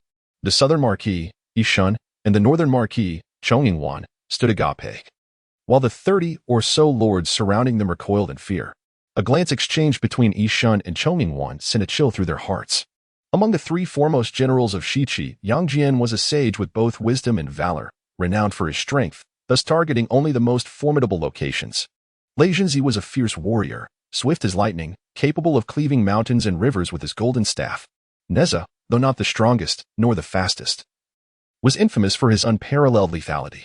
At this moment, the foremost fierce general of Shiqi stood defiantly before the coalition forces. A wave of shock rippled through the ranks. Even those attacking the other 3 city walls received the news and halted in their tracks. With the wind and fire wheels, Neza could encircle Chaoga 3 times in the blink of an eye. Anyone familiar with Neza dared not make any moves at this critical juncture, fully aware of his merciless nature. Within the coalition's main camp, Zhongzi's expression shifted dramatically as he exclaimed, "What madness has overtaken Neza? Has he been ensnared by the foolish monarch? This is inconceivable. Neza possesses no soul, impervious to any form of enchantment. Moreover, he bears the weight of 1,700 killing tribulations, which manifest as malevolent energy within his spirit. Were it not for his possession of the teachings of the Chan sect and my master's decree, I would be unable to command him. Has he truly been seduced by the foolish monarch after just one night?" Yang Jian, wide-eyed with disbelief, thought he must be mistaken. Lei Zhongzi, startled, felt his wings of wind and thunder tremble, gripping his golden staff, yet he dared not strike. Jin Jia and Mu Jia exchanged anxious glances. Li Jing, holding his treasured pagoda, his face pallid, bellowed, "Neza, what madness is this? Come forth at once and kneel before Jiang Xiang to confess your errors." Neza cast a cold glance at Li Jing, a smirk playing on his lips as he retorted, "Li Jing, I shall remember your life first. After I defend the kingdom for the sovereign, I shall come for your life." Li Jing's face twitched violently, and he tightened his grip on the exquisite golden pagoda. Yang Jian furrowed his brow, poised to speak, yet seemed to recollect something, sealing his lips once more. At this moment, Zhongzi recalled the ominous omens prior to the battle, and his countenance darkened further. He urged the 4 inauspicious beasts, exclaiming loudly, "Neza, I am aware of your inherent stubbornness and rebellion, for which I have shown you much leniency. However, your actions today leave me no choice but to cease this indulgence. Return to your ranks at once, or I shall show you no mercy. Who was Neza? He was originally the fiercest and wildest vanguard of the Western Qi coalition. Even though he had regained his senses and escaped the control of the Chan sect's bloodshed, his temperament remained unchanged. He laughed heartily, declaring, Jiangshang, shall you not show any mercy towards me? I have been bestowed the title of the Great General of Pacification by the Sovereign, with divine powers at my disposal amidst the fortunes of the Great Shang. But you hypocrites, do you dare to tread within the realm of Chaoga's auspices? Having uttered this, he cast a disdainful gaze over the coalition, coldly asserting, as members of the human race, you succumb to deities for your selfish desires, assaulting Chaoga. This is an act of rebellion. The sovereign has decreed that if you surrender now, there shall be no repercussions for your past transgressions. However, should you wait until the forces of Chaoga arrive at your doorstep, all rebels shall face the annihilation of their 3 clans without mercy. The coalition's lords collectively inhaled sharply. What forces does Chaoga possess at present? They were certainly not intimidated. Yet Neza and his comrades were filled with trepidation. He was a ruthless figure capable of beheading generals amidst a sea of soldiers. His bloodlust knew no bounds, sparing neither high-ranking officers nor common soldiers. When he was still one of their own commanders, he had already instilled fear in them. Now that he stood against them, the lords trembled in unison. Casting anxious glances at Zhongzi, Chancellor, speak up. Zhongzi found himself at a loss for words, for he truly dared not step into the realm of Chaoga's auspices. He lacked the courage, and neither did any of the celestial beings, deities, or scattered cultivators behind him. Zhongzi's expression shifted as he finally gritted his teeth and commanded, withdraw the troops. On the city walls, Zishou finally interjected, hold on. Zhongzi, have you forgotten the vows you just made? I could have the few of you who prepared to take your own lives remain, that one over there. The marquis of you, isn't it? You claimed you would consume all the grains and cycles of life within Chaoga. Perform for me now. Zhongzi, infuriated, turned pale, spitting blood as he hoarsely shouted, withdraw, withdraw. The marquis of you quaked in fear, turning his horse and fleeing. Once again, the million-strong coalition charged forth with the same ferocity as the day before, only to retreat in a state of disarray. Zishou leaned against the 9-tailed fox, laughing heartily. The coalition? Huh, merely a rabble. The 9-tailed fox trembled in shock. How could the sovereign tame Neza? How was this accomplished? And when? Could it truly have been achieved in the mere half-hour since the sovereign departed from her? In that brief time, could he have subdued the infamous scourge of the wilderness? At this moment, Neza retracted his 3-headed, 8-armed form and soared back to the city wall, clasping his fists in respect. He announced, Your Majesty, I have repelled the rebel forces. Shall I pursue them relentlessly and eliminate Zhongzi? As he spoke, his gaze inadvertently lingered on the 9-tailed fox, revealing a glimmer of murderous intent. As the former vanguard commander of the West Qi, he was well aware of the circumstances surrounding the 9-tailed fox. However, adhering to his duty, he refrained from acting without the king's command. Yet, that single glance rendered the 9-tailed fox motionless, paralyzed by fear. Zishou raised an eyebrow. For a fleeting moment, Neza's suggestion stirred his heart. Regrettably, after casting a sidelong glance at the old prime minister beside him, he dismissed the thought. The mandate of heaven weighed heavily. Individuals like the old prime minister could not easily perish. How could one possibly eliminate Zhongzi, the divine being who, despite suffering grave injuries, remained vivacious and resilient? He waved his hand, stating, General, your duty is to safeguard Chaoga. The matters that follow can be deliberated later. Allow me to gather my strength for a few more days and acquire more formidable resources. Currently, Chaoga is fortified in defense but lacks offensive capability. If Neza were to charge out, it would be akin to sending a meat bun to a dog. Once gone, it would not return. Chapter 9. Guangqingzi's Devious Scheme. Zishou's rewards for attendance at the West Qi Coalition. Yang Jian returned to the commander's tent and approached Zhongzi's bed, whispering, Master, the morale of the coalition forces has suffered a significant blow. Already, 3 out of 10 soldiers harbor thoughts of retreat. Beside him, Zhongzi was incensed, exclaiming, Cowards! Who dares to entertain thoughts of retreat? I shall go out and strike them down. With that, he brandished his golden staff, ready to unleash violence. Yang Jian shot him a stern glare, saying, Return. At this moment, if you venture out to kill, it will surely disrupt the unity of the coalition. If you act recklessly, I shall be compelled to invoke the teachings. Zhongzi's expression faltered, and he reluctantly sheathed his golden staff. Among the 3 foremost generals of the coalition, Yang Jian's standing and prowess surpassed that of both Zhongzi and Neza. Moreover, being expressly appointed by the sage, Yang Jian possessed the authority to call upon the teachings. Not even Zhongzi could defy such an edict, for in the face of the teachings, even Zhongzi would bow his head. At that moment, Zhongzi exhaled deeply, opening his eyes to say, "You are all of the same sect. Do not engage in disputes here. Otherwise, we would only serve to dishearten the lords of the realm and provide fodder for the ridicule of that foolish monarch." The mention of ridicule reminded him of Zishou's final taunt, causing a rush of anger to swell within him. Yang Jian noticed Zhongzi's pallid complexion, his face resembling yellowed parchment, with his spiritual energy in disarray. He understood that the backlash of the innate 8 trigrams was manifesting in this manner. After a moment of contemplation, he said, "Master, this matter must be reported to the sage. The situation with Neza is exceedingly peculiar." Without a moment's hesitation, Zhongzi countered. "Such a trivial matter cannot disturb the sage. My master has already cleared the final obstacles to the sealing of the gods with the assistance of my fellow disciples. All that remains is to conquer this insignificant city of Chaoga." Informing my master? Absolutely not. If he learns that I could not manage this minor affair, he would not look kindly upon me. The thought of Yuan Tianzuan's severity reinforced Zhongzi's resolve. He commanded the entire army to encircle Chaoga City, declaring that not even a bird should escape. I do not believe that foolish monarch would dare to feast upon humans. In less than 2 months, Chaoga City shall surely fall. Thus, he was left with no choice but to resort to a siege strategy. Yang Jian silently accepted the order and, pulling Zhongzi from the tent, said, "Brother Lei, you must return to the Zishou Palace immediately and inform Master Guangqingzi of everything that has transpired." Startled, Zhongzi exclaimed, "Are you betraying Master Jiang?" With an expression of exasperation, Yang Jian replied, "Do you think Master Tai would be unaware of Neza's troubles? If Master Tai learns of this incident, he will undoubtedly inform Master Guangqingzi. Soon, all here will be known to him. Master Jiang is momentarily confused. But we cannot afford to be as well. The matter concerning Neza is of utmost importance. It must be reported without delay." Though Zhongzi was a fierce warrior, he lacked discernment. After hearing Yang Jian's reasoning, he found it compelling. Thus, he unfurled his wind and thunder wings and soared towards the Zishou Palace. In the Zishou Palace, Guangqingzi had just received news that an incident had occurred with Tai Jinren. Before he could investigate further, Zhongzi arrived. Upon hearing the events unfold, he stood in astonishment, his face a canvas of shock as he exclaimed, "Neza has turned against King Zhou? How can this be?" He finally understood the turmoil at Tai Jinren's place, yet he wished for a different explanation. Neza siding with King Zhou? Even if Yang Jian had betrayed, it should never be Neza.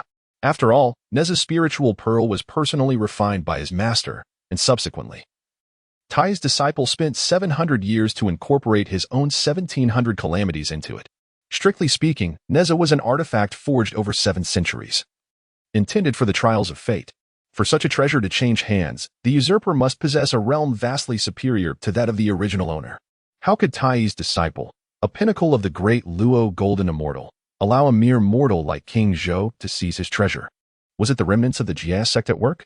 He recalled that before the Jia sect's total defeat in the array of 10,000 immortals, the Mother of No Restrictions had led a portion of her disciples to escape, their whereabouts unknown. Could it be she?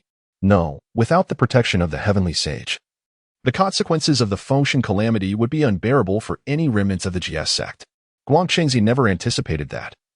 On the brink of the final step of the Fengshen calamity, such an incident would transpire. Now, the deities could not enter the auspices of Chaoga. No matter how numerous the mortal forces, they could not contend with Neza, a pinnacle celestial being. Beside him, Zhongzi remarked, "Uncle Jiang has determined to besiege the city, surrounding Chaoga until its supplies run dry." Guangqingzi scoffed, "Jiang Shang, allied with the lords of the realm, cannot capture a single Chaoga and resorts to a siege? Even if the siege could breach Chaoga, how does one conquer the heart of the king of men? As long as the king's heart remains unbroken, even if his offspring perishes, in a few hundred years, another king will arise, gathering the fortunes of the mortal realm.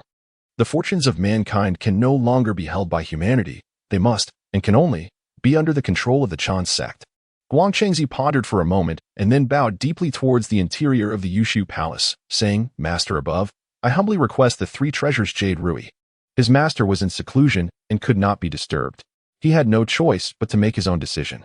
As his words fell, a tricolor radiant treasure flew forth from deep within the hall and landed in Guangqingzi's hands. Holding the 3 treasures jade ruby, he looked at Zhongzi and said, This treasure is a manifestation of the primal chaos green lotus. In the past, my master used it to enlighten all the grass deities of this world, granting them the opportunity to cultivate. Therefore, this treasure can be said to encompass all the grass deities of the wilderness. You shall deliver this treasure to Zhongzi. Though the celestial beings could not wield their powers within the fortunes of Chauga, it mattered not. Let the grass deities take action instead. The grass deities, not having entered the celestial realm, are not true celestial beings and are minimally influenced by the fortunes of the mortal world. Zhongzi spoke ominously. Let all the grass deities besiege the city. Neza has entered the realm of the undying golden immortal, his powers limited. How many grass deities can he fend off? 100,000? No, 200,000, 300,000, 500,000, a million. Inform Zhongzi that Chauga must be breached by force, and no other means shall suffice. This is the decree of destiny. Zhongzi inhaled deeply, his countenance solemn as he accepted the 3 treasures jade rui, saying, I shall heed the decree.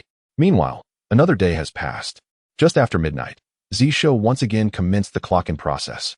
Congratulations to the host for successfully clocking in. Reward for clocking in: transforming objects into soldiers. Transforming objects into soldiers, a grade G reward capable of converting a specified object into a soldier. The higher the spiritual energy contained within the specified object, the stronger the resulting soldier will be. However, the soldier's strength cannot exceed that of the host. Hint 1. The number of objects transformed into soldiers at one time must not exceed 100. Hint 2. Should anyone willingly contribute their magical power and essence to the host, the strength of the transformed soldiers can be enhanced based on the contributor's lower realm. Zishou chuckled softly and said, Come on, let's dig up all the lotus roots from the lotus pond. It is time for Neza to offer a bit of blood. Chapter 10. As a foolish monarch. He does not guard the city at night. Neza was taken aback upon seeing before him a mound of several thousand pounds of lotus roots. Zishou merely smiled faintly and instructed, Neza, take a drop of your essence blood and infuse your magical power into these lotus roots. Bewildered, Neza complied. In the next moment, a misty crimson light enveloped the lotus roots. In the blink of an eye, 100 lotus root beings emerged from the bloodlight. Each was an exact replica of Neza, albeit with a slight lack of vibrancy in their eyes. All the lotus root beings bowed in unison to Zishou, proclaiming, We pay our respects to the great king. Neza stood dumbfounded, utterly astonished by the scene before him, momentarily at a loss for words. After a prolonged silence, he finally exclaimed in shock, Great king, what manner of divine sorcery is this? I have never heard of such a thing before. In the celestial arts, there exist methods for creating avatars and incarnations, but they only apply to oneself and require the mastery of a great Luo golden immortal. If we speak of the method of turning beings into soldiers, or the yellow turban warriors, then, he realized at that moment, that his usually eloquent self could not find a suitable expression to articulate his thoughts. This extraordinary technique of the king allowed the use of his essence blood, and astonishingly, the transformed lotus root beings possessed a rudimentary level of consciousness. Such a miraculous skill was beyond the capabilities of even the most adept practitioners of esoteric arts in the West. Neza focused his divine sense once more, scrutinizing the lotus root beings before him, and was once again taken aback. Each of these beings possessed the strength of an earth immortal. He inhaled sharply. The method of turning beings into soldiers, as well as the yellow turban warriors, could only manifest beings of the human immortal realm, merely suitable as menial servants. Yet, the lotus root beings before him had attained the earth immortal realm. The distinction between the earth immortal and human immortal realms, while seemingly a mere step apart, represented a vast chasm between the divine and the mundane. Countless cultivators throughout the realm struggle for centuries and millennia, yet remain unable to enter the immortal realm. Now, the king, with a mere flourish of his hand, had transformed a pile of ordinary lotus roots into beings of the earth immortal realm. To step into the immortal realm appeared to be such an effortless feat in the hands of the king. Zishou was quite pleased with Neza's astonishment. Yet he offered no explanations, only responding with a serene smile, Neza, these lotus root soldiers shall henceforth be your subordinates. The greatest advantage of materializing soldiers is that as long as they do not perish, they will not vanish. Meanwhile, outside Chauga City, Zhongzi wore a grim expression. The 3 treasures jade rui recently delivered by Zhongzi seemed overly ostentatious to him. He harbored resentment that Yang Jian reported this matter, yet he refrained from acting out, merely committing it to memory. After a brief silence, Zhongzi cradled the 3 treasures jade rui in his hands, bowed towards the direction of Zishou Palace, and spoke softly. Disciple receives the decree of Zishou. Having said that, he channeled his magical power, activating the three treasures Jade Rui. By the decree of Zishou, all local deities hastened to gather.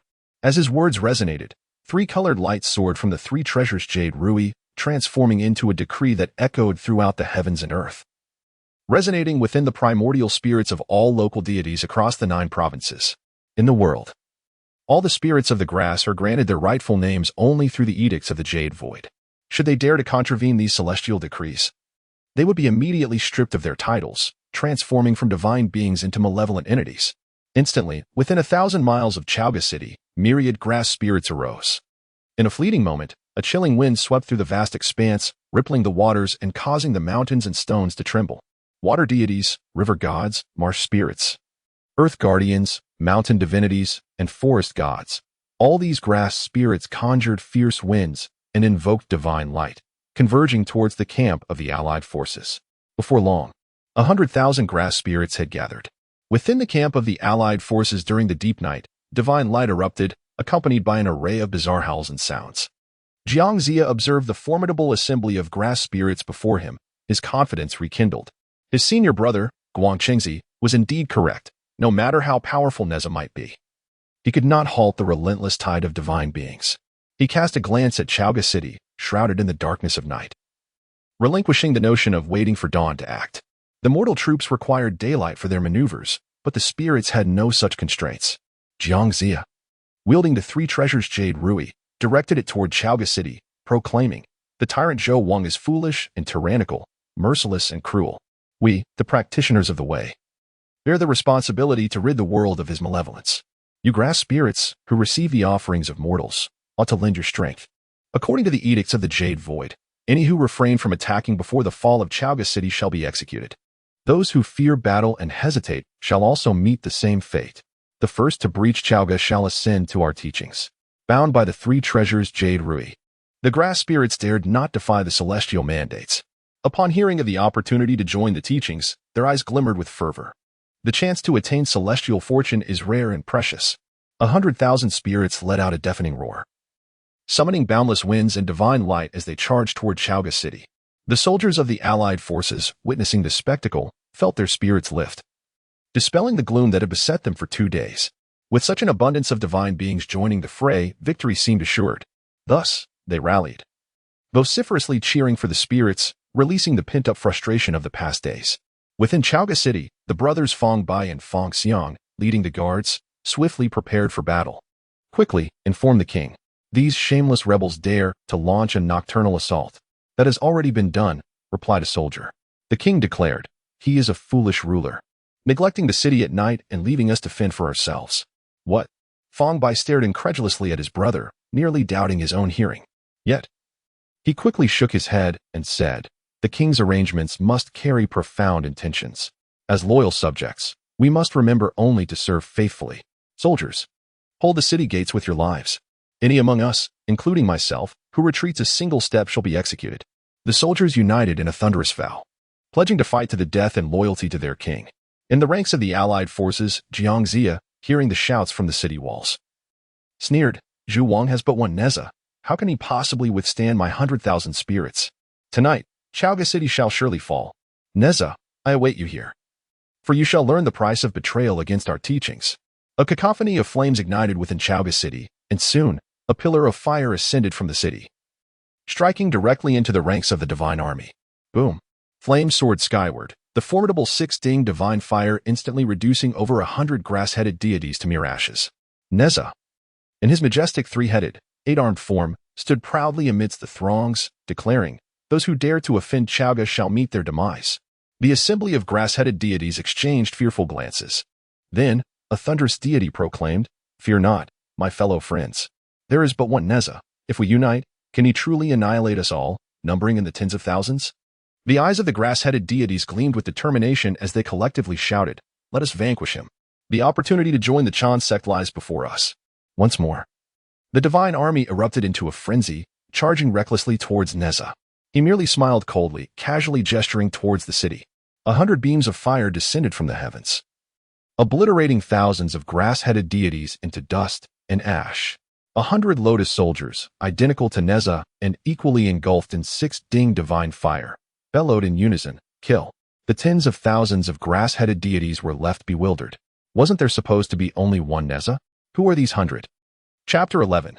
Please let Jiang Xiang perform his suicide in front of Chaoga City. Neza led 100 lotus root soldiers to block the advance of 100,000 deities. Alone, Neza could not possibly withstand such a multitude. Lacking the attainment of the golden immortal realm, his powers were limited, and he could neither battle nor recover simultaneously. Unless he forsook the defense of Chaoga City and resorted to a strategy of guerrilla warfare, he would inevitably be worn down. However, with 100 Nezas, even 1,000,000 deities would find it impossible to breach Chaoga City. These 100 Nezas were adept at formations. Neza, the reincarnation of the spiritual pearl, was well versed in all the doctrines, magical arts, divine powers, and formations of the Chan sect. Though previously hindered by the malevolence of his past experiences, he seldom employed them. At this moment, Neza, leading his 100 lotus root soldiers, arranged an array of formations. The long snake formation, the 2 dragons emerge from water formation, the 3 talents of heaven and earth formation, the 4 symbols golden gate formation, the 5 elements and 5 directions formation, the 6 Ding and 6 Jia formation, the 7 stars northern dipper formation, the Bagua linked rings formation, the 9 palaces sunshade formation, and the 10 directions killing formation. Though these formations were not as formidable as the absolute formations favored by the sect, they were more than sufficient to contend with a horde of deities lacking celestial attainment. The 100 lotus root soldiers, birthed from Neza's essence, shared a profound telepathic bond with him. Their movements were perfectly synchronized, and the formations could be altered at the mere thought of Neza. The grassroots deities, unable to enter the realm of immortals, had never encountered such a spectacle before. They were immediately routed, their ranks collapsing under the onslaught. In the Allied forces camp, where there had just been cries of fervor, a profound silence fell. Everyone gazed in horror at the scene before them, witnessing the ferocity of the 100 Nezhas. Li Jing, aghast, stammered, "What sorcery has this rebellious child learned? How is this possible? One Neza is already unmanageable, relying solely on the Golden Ling Long Tower for defense. What can withstand 100 Nezhas?" A chill coursed through him. Lei Zhongzi, wide-eyed, exclaimed, "What are those? Neza's avatars? Transformations?" Yang Jian, with his heavenly eye opened, emitted beams of light, observing for a long while before shaking his head. "Those are neither avatars nor transformations, nor the technique of summoning soldiers. Those Nezas possess the strength of earth immortals. I have never heard of such a phenomenon, whether in the doctrines of the 3 teachings or the arcane arts of the West. Observe, those Nezas possess intelligence and can communicate and coordinate with each other. Even our Huangjin Lishur method in the Chan sect cannot achieve such a feat." Li Jing struggled to speak. "What lies within Chaoga City? That rebellious child Neza dares to defy the Chan sect after entering, and now he has learned such dark arts?" The onlookers exchanged glances, each unable to provide an answer. At this moment, Chaoga City had transformed in their eyes into an unfathomable, inscrutable realm. Zhongzi ground his teeth and declared, "Continue the assault. I care not from whence these Nezas have come. They are merely earth immortals, and their number is but 100. I command a legion of grassroots deities." His magical energy surged as he summoned the 3 treasures Jade Rui, his murderous intent palpable. "Attack. Today, we shall break Chaoga. Anyone who dares to retreat or show cowardice shall be executed." Beneath the majestic Kunlun Mountains, he devoted 40 years to the path of cultivation, enduring countless disdainful glances. After descending the mountain, he faced 3 deaths and 7 injuries over the span of 25 years, pouring out his heart and soul. Now, he stands on the precipice of achieving divinity, mere moments away from completion. How could he falter here? The 3 treasures, the Jade Rui, emanated an ever cooler, resplendent light, mirroring Zhongzi's increasingly frigid intent to kill. More and more grass-headed deities surged forth from all directions, waves upon waves converging upon Neza. Before the city of Chaoga, the air was filled with the deafening cries of battle. The blood of the divine spilled like rain, severed limbs and shattered bodies scattered like stones. One had fallen, at last. One lay dead. Ha! 50 have perished. Fellow cultivators, Neza is on the brink of collapse. Slay them. Amidst the fierce combat, one after another, the lotus soldiers fell. Some were slain by the deities after exhausting their magical powers, while others sacrificed themselves to shield Neza from harm. At last, when the corpses of the gods piled up to a height of 5 meters, all of Neza's lotus soldiers had succumbed. A battered mountain deity, driven to madness, cackled, "Neza, Your allies have finally perished. Now, it is your turn. Around him, the bloodthirsty grass-headed deities closed in, one after another. The mountain deity wielded divine light, transforming it into blades and axes as he struck at Neza. Ha ha ha, the fate of joining the Chan sect has come to this divine being. Neza's lips curled into a slight smile as he beckoned once more toward the city of Chaoga. Suddenly, 100 flames erupted forth, descending upon the army of deities, turning what they believed to be certain victory into chaos. With a single finger, Neza blocked the mountain deity's attack, sneering. Who said there were only 100? The power of the king is beyond your imagination. Despair etched across the mountain deity's face as he gazed at Neza, ultimately witnessing a blaze of 6 distinct divine fire approaching. Neza reduced the mountain deity to ashes and calmly commanded, "Form the array. Slay." Once again, 100 lotus soldiers, their bodies ablaze, charged forth. Neza concealed himself within the formation, allowing him to recuperate. Thus, his magical energy remained untouched. As for the lotus soldiers, the king had unearthed the entirety of Chaoga's lotus, weighing several thousand pounds. He had contributed 3 drops of essence blood, and the king had declared that 3,000 lotus soldiers could be summoned. Therefore, Neza felt no urgency. He could take his time, slaying until these grass-headed deities were utterly despondent. Finally, at the break of dawn, after summoning 100 lotus soldiers for the 3rd time, the grass-headed deities collapsed in utter despair. They could not kill him. It was impossible to vanquish Neza. We cannot withstand this. Flee. Quickly, escape. The immortals seek to annihilate Chaoga. What concern is it of ours? Let us flee. On the battlefield, the most fearsome enemy is not the visible invincible force, but the unseen unknown. No one knew what the lotus soldiers truly were, nor how many existed within the city of Chaoga. The grass-headed deities had initially braved the confrontation with Neza, but upon realizing the futility of their efforts, their resolve shattered, leaving them devoid of any will to fight. After the first grass-head deity fled, all the grass-head deities turned to escape. Those who defy the principles of the Chan sect would be stripped of their divine status and become malevolent spirits. However, becoming a malevolent spirit and being hunted by the Chan sect does not guarantee death. Continuing this battle could indeed lead to demise. Fear ultimately took hold, causing all the grass-head deities to scatter in disarray.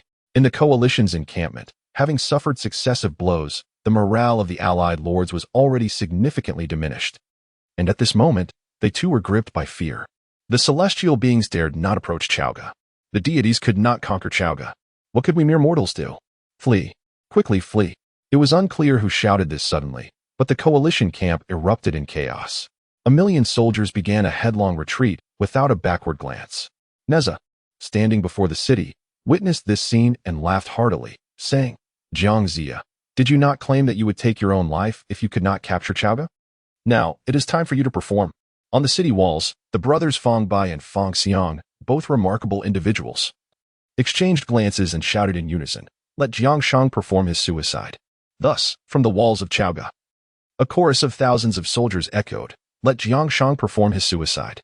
On the back of the 4-no form, Zhongzi's face turned from pale to purple, and then to black, until he could no longer contain himself, letting out a cry, spewing blood, and collapsing to the ground. Chapter 12. The Fate of Spiritual Roots. The grain of the world Neza observed as Zhongzi fell, a dismissive snort escaping his lips. With a flourish, he raised a golden brick, transforming it into a streak of brilliance aimed squarely at Zhongzi's forehead. Though this brick bore no illustrious name and appeared unremarkable, it possessed the capability to sever heads within 100 miles. Yang Jian's celestial eye flared open in fury as he forcefully swung his trident knife forward.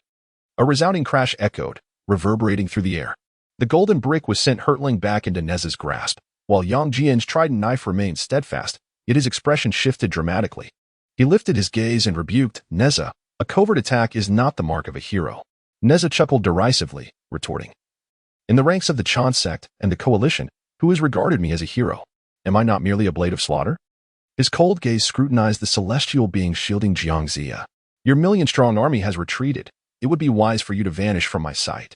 Otherwise, I shall not hesitate to make you my sacrificial offerings." Thunderous rage, incensed, brandished his golden staff, poised to charge forth. Yang Jian swiftly restrained him, asserting, "Do not act rashly. Master Jiang is gravely injured. We must escort him away immediately. Our assault on Chaoga requires careful consideration." He shot an admonishing glance at the still defiant, thunderous rage, adding, Neza resides within the auspices of Chaoga. Do you wish to march to your demise? Taken aback, thunderous rage clenched his teeth and, alongside Weihu, hoisted Zhongzi, hastening their departure. Yang Jian cast a lingering, profound glance at Neza. The earlier strike with the golden brick had demanded little of Neza's magical prowess, merely a facade of might. Leading the group, Yang Jian retreated to Mianqi County, endeavoring to rally some of the scattered troops. Though the forces of various lords could not be reclaimed, the over 10,000 soldiers from Shiqi could still be retrieved. By the time he ensured everything was settled, dusk was upon them. Under the pretext of gathering intelligence on Chaoga, Yang Jian returned to the city. As anticipated, Neza awaited him there. Brother Yang, I knew you would decipher my subtle hints. Among the coalition, you alone have acknowledged my potential as a hero. Neza stood at the boundary of Chaoga's fate, clad in his usual attire. Behind him loomed the ever-strengthening destiny of Chaoga, while before him lay the utterly fallen legacy of the Shang dynasty. Yang Jian maintained an impassive demeanor, inquiring, You summoned me for what purpose? Do you intend to claim that all your actions are but a ruse? Neza scoffed, What nonsense! I do not engage in such underhanded schemes. Brother Yang, the king has sent me to persuade you to surrender. Should you align with Chaoga, the benefits will be immense. Yang Jian's incredulity was palpable. What sort of madness has possessed you, Neza? After being captured by King Zhou, you have completely transformed. Now you expect me to join your folly? Neza offered no explanation, laughing heartily as he turned to depart. Yang Jian furrowed his brow but ultimately refrained from intervening, similarly choosing to walk away. However, at the moment he turned, Neza's divine consciousness permeated his mind. Brother Yang, wait for me to rescue Sister San before I invite you to join our ranks. Rest assured, it shall be soon. Yang Jian's body stiffened, his three eyes widening in surprise. Yet ultimately, he did not look back. Instead, he proceeded directly towards Mianqi County. Chaoga. Neza returned to the palace to report. The palace official, Zhu Sheng, returned with a smiling face, stating, General, the king has said, as a foolish monarch, he shall not attend to affairs at night. Everything is to be left to your discretion. Neza replied. This statement sounds rather familiar. It was not until Neza exited the royal palace that he finally realized the king had placed complete trust in him, entrusting the matters of his elder brother and sister entirely to him. Neza gazed back at the palace, deeply moved. Since his reincarnation, apart from his mother, no one had ever believed in him to such an extent. In that moment, he felt a profound sense of loyalty towards someone who truly understood him. My king, I shall surely safeguard Chaoga and reclaim the realm of Chengtang. Moreover, I will rescue Sister Sin soon, and then I shall bring Brother Heir to pay his respects to the king. In the sleeping quarters, Zishou lay in the embrace of the nine-tailed fox, relishing her gentle ministrations. Ever since he activated the fishing system, the nine-tailed fox had become increasingly obedient. In just 3 days, she was transforming into a virtuous consort. Observing the fox's cautious demeanor, he suddenly spoke. Daji, are you afraid of me? The nine-tailed fox trembled, quickly prostrating herself on the ground, her voice quivering as she replied. This humble servant momentarily lost her composure. I beseech the king for forgiveness. She was indeed frightened. The man before her had astonishingly altered his demeanor before the fall of Chaoga. He had repelled the feudal lords and captured Neza alive. In merely an hour, he had subdued Neza, compelling him to submit wholeheartedly. Just a day later, he had even transformed lotus roots into earth immortals. Such miraculous feats were beyond the capabilities of even the mightiest beings, yet this man accomplished them with ease. These were not achievements born of a single day. How long had he concealed his true strength? Having spent 30 years by this man's side, she had remained utterly oblivious. It was terrifying. Even more daunting was the fact that this man, seemingly only at the 3rd layer of chi refining, instilled in her an instinctual fear. It felt as though, with a mere thought, he could strip her of everything and expose her innermost secrets. Zishou quietly observed the nine-tailed fox until she trembled uncontrollably while prostrated on the ground, at which point he erupted into laughter, his tone laden with implication. My beloved consort, there is no need for you to fear me. You are of great utility to me. Without you, how could I ever embody a foolish monarch? A foolish monarch paired with a vixen, a timeless match indeed. You may rise. The nine-tailed fox, relieved in her heart, began to stand but was immediately startled by the king's calm voice. In these past few days, where have she Mei and noble consort one gone? I wish to see them tomorrow. The nine-tailed fox, once again frightened, pressed her forehead tightly against the ground, her heart filled with trepidation. 3 days prior, She had believed that Chaoga was destined to fall and that Zishou would perish. Thus, she had made preparations and sent her two sisters away from Chaoga to facilitate a future escape.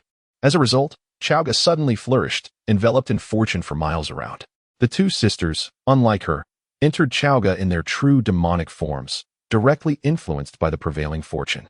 Previously, the fortune of Chaoga had been waning day by day, and with her protection, they remained unscathed.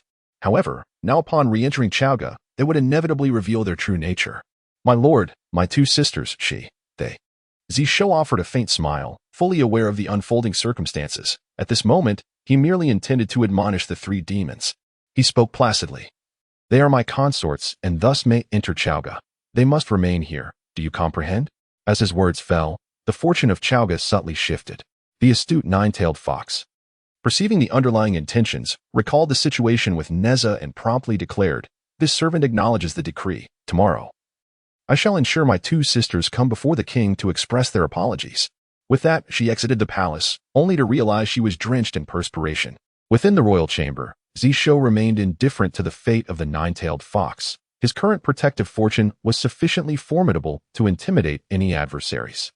The three demons of Xuanyuan's tomb could no longer stir up any trouble before him. He silently awaited the hour to pass, then spoke, "System, check-in. Congratulations to the host for a successful check-in. Check-in reward. Fortune spiritual root. Human rice. Fortune spiritual root. A unique innate spiritual root that only thrives within the fortune of the mortal realm. The stronger the fortune, the swifter the growth. Human rice. A grade reward.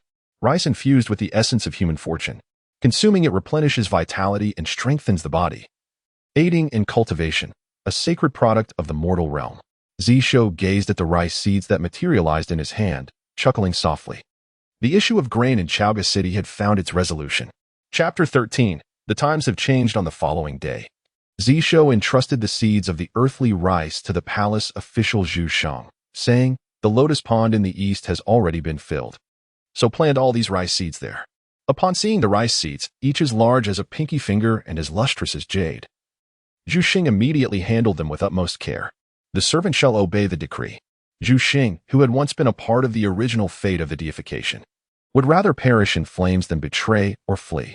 After Zishou had executed Fei Zhong and Yu Han, he appointed Zhu Shang to his side. Although his official title remained that of palace official, he had effectively become the chief steward of all internal affairs. Zhu Sheng lived up to his loyal disposition, diligently serving for over 20 years without any hint of arrogance due to favoritism. After discussing the matter of the earthly rice, Zishou resumed his cultivation. At this moment, news of the Western Qi Coalition's resounding defeat of Chaoga City had spread across the heavens and the earth. The celestial beings were in an uproar. How could the remnants of Qingtang's state, reduced to just Chaoga City, suddenly regain vitality? What was happening? Neza had even rebelled against the Chan sect. What could this mean? Could it be that the times have indeed changed? In an instant, the celestial beings were abuzz with chatter. The causality of the deification tribulation had begun to tremble at this moment. On Mount Qi, at the deification platform, Bai Jian, the guardian of the platform, watched in trepidation as the deification list shook violently.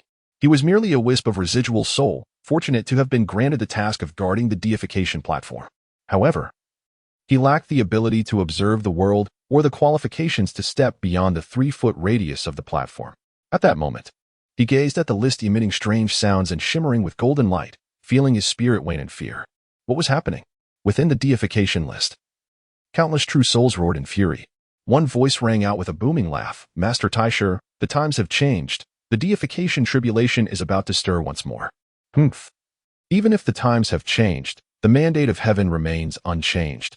The rise of Zhou and the fall of Shang cannot be altered. Silence. You traitor who has betrayed Chaoga. Were it not for my own constraints, I would obliterate you with the 5 thunders this very moment. Within the deification list, no one could act, and they could only hurl insults at one another. Instantly, the entire deification list was engulfed in chaos. In the palace of West Qi, the now 111-year-old Ji Chong held the hand of his youngest son, gazing towards the distant Chaoga City. Though they could not see it, Ji Chong firmly believed that soon Chaoga City would lie in ruins, while West Qi would emerge as the new center of the world. He glanced at his youngest son, GFA, and said with satisfaction, "My son, this is the kingdom I have established for you."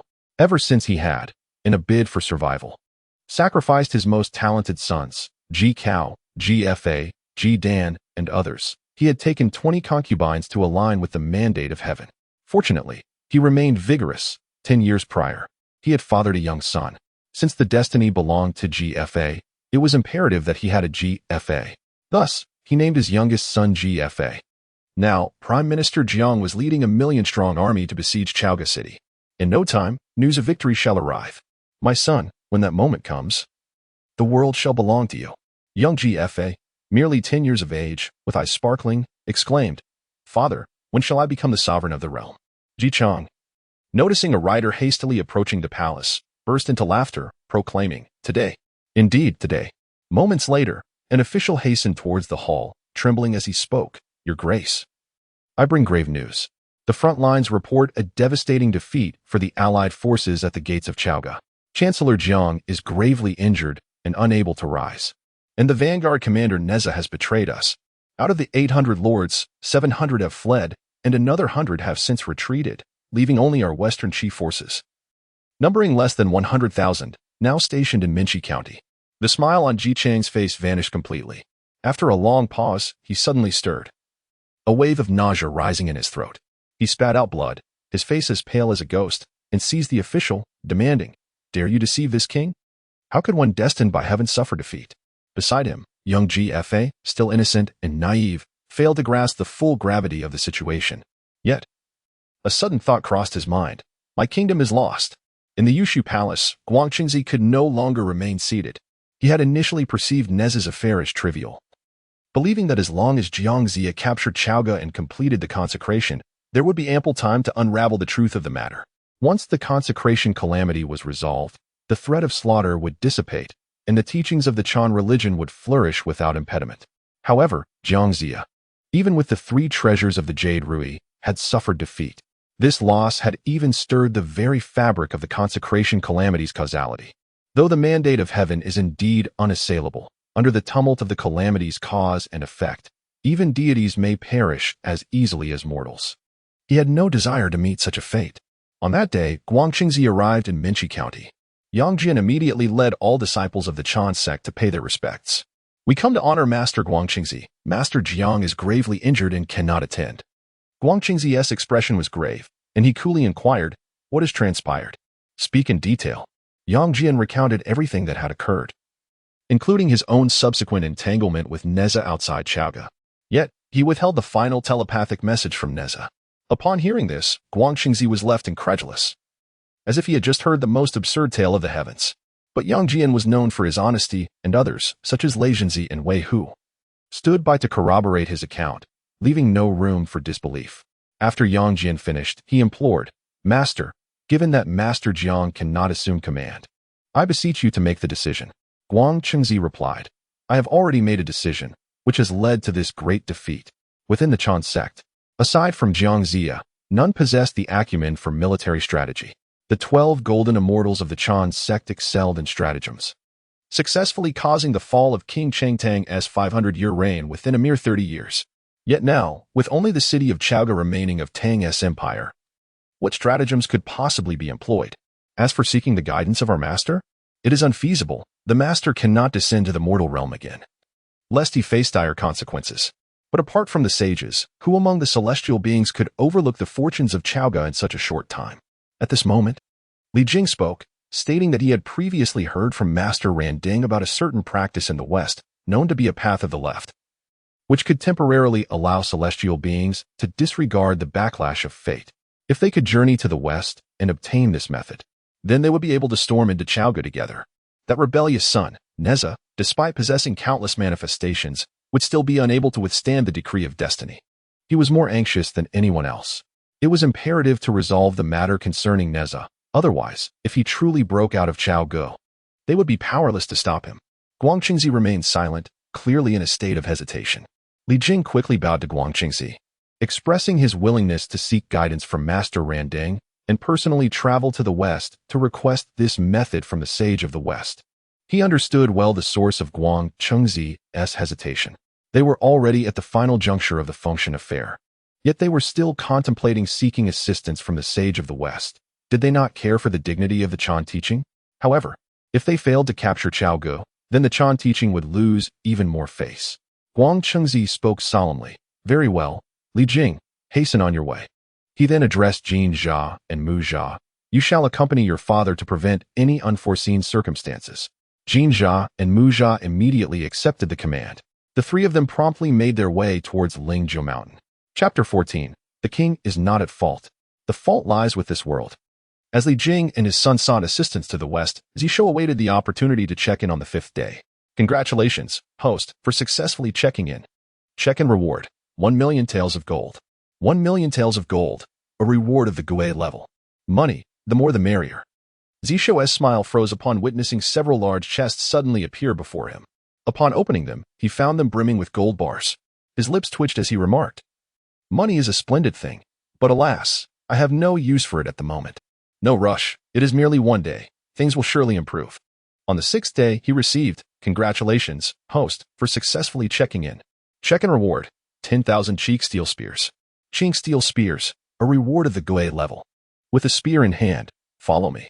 On the 7th day, "Congratulations, host, for successfully checking in. Check-in reward, 10,000 sets of chainmail armor. Chainmail armor, a reward of the Gui level. Safety first, preserving life is paramount." Zishou pondered. Could it be that his recent contemplations on resolving the predicament and his deep concern for the nation had led to the erosion of the foolish monarch's facade? No, he must not allow his persona to shatter. That day, Zishou engaged in a fierce battle with the 3 demons of Xuanyuan's tomb for 500 rounds. On the 8th day, "Congratulations, host, for successfully checking in. Check-in reward, 9 styles of the celestial halberd. 9 styles of the celestial halberd, a reward of the Xian level. Passed down from a certain void of chaos, known as the Zhuke ancestor. Though it pertains to halberd techniques, all pole weapons may be practiced. Tip 1. This technique has been autonomously adjusted to a fortune cultivation method based on the host's conditions. Only those who receive the host's acknowledgement and bear the nation's fortune may cultivate it. Tip 2. The cultivation speed of the fortune method is influenced not only by fortune but also by personal talent, the concentration of spiritual energy, and the strength of vitality. Zishou let out a long breath. Indeed, the first 3 days were mere accidents. This was the true fortune of my check-ins. The 9 styles of the celestial halberd could be taught to the soldiers in the city, and with the current fortune of Chaoga, their progress would be astonishing. Once the rice of the mortal realm matured, their cultivation speed would only accelerate further. At dawn, he summoned Zhu Xing, intending to inquire about the status of the mortal rice. A moment later, Zhu Xing arrived alongside Shang Rong, both trembling with excitement. Zhu Xing held a bag, the contents of which were unknown. Zishou sensed a profound concentration of spiritual energy emanating from the bag. His brow arched as he deduced the answer. As expected. No sooner had Shang Rong come to a halt than he exclaimed with elation, "Your Majesty is wise. Bestowed with a divine object, it matures in 3 days, yielding 1,000 jin per mu. The rice produced by this divine grain would suffice to satiate the strongest soldier with merely 10 grains. With such a divine object, Chaoga would face no more concerns regarding food shortages." The old chancellor was moved to tears, recalling how he had previously raised concerns about the city's lack of grain. Though the king appeared indifferent, he had been deeply concerned, and within mere days had produced this miraculous item. It was said that the divine farmer, Shenong, tasted myriad herbs and discovered the 5-colored on, which took a month to ripen. Unexpectedly, the divine rice presented by the king surpassed even the legendary 5-colored ears of grain. Truly, the king is a wise sovereign of the ages. The old chancellor, moved to the core, lifted his gaze only to behold Zishou languidly reclining in the embrace of the 3 enchanting consorts, exuding an air of distraction and excessive indulgence. Shang Rong remarked, "The king is indeed a sagacious ruler. However, these past decades have seen him too indulgently relaxed. I shall ensure that the king regains his regal stature. It is my duty to make known to all beings in this world that the king is blameless. The fault lies with this realm." The old chancellor's eyes ignited with fervent determination. Zishou harbored immense expectations for the earthly rice, yet he too was astonished to discover that it matured within 3 days, yielding 1,000 pounds per mu. Thus, it sufficed to plant it within the imperial palace to sustain the entirety of Chaoga. He silently nodded, turning to glance at Shang Rong, only to be momentarily taken aback. What was the old chancellor fervently engrossed in?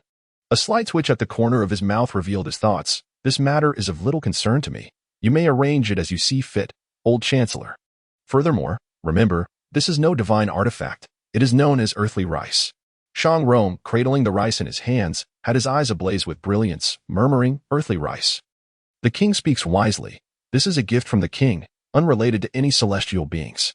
The name earthly rice is indeed splendid. After the old chancellor joyfully departed with the earthly rice, Zishou summoned the brothers Fang Bai and Fang Xiang, bestowing upon them the 9 styles of the celestial halberd. This is a method of cultivation. Take it and practice it alongside your soldiers. The Fang brothers asked no questions, accepting the manual and retiring with a bow. The king's grace must surely be without question. If issues arise, it would undoubtedly be due to their own shortcomings in cultivation. Rising from the embrace of the 3 consorts, Zishou spoke meaningfully. It is now the 8th day. I wonder if Zhongzi has succumbed to frustration. To his 3 beloved consorts, he inquired, "What do you think the rebels will do next?" The 3 consorts knelt on the ground, their foreheads beaded with sweat from anxiety. The 9-tailed fox cautiously replied, "This humble servant and her sisters lack knowledge of military strategy. We cannot alleviate the king's concerns, and for that, we apologize." Zishou chuckled softly, saying, "If you do not understand, you may always inquire." With that, he strode out of the Wen Palace, intent on seeking the company of other consorts for a change of pace. A monarch, after all, cannot be singularly devoted. With 3,000 beauties in the harem, it is only fitting that he shares his affections equitably. Once Zishou departed, the 3 consorts collectively exhaled a sigh of relief. Hushime, her voice trembling, asked, "Sister, what did the king mean just now?"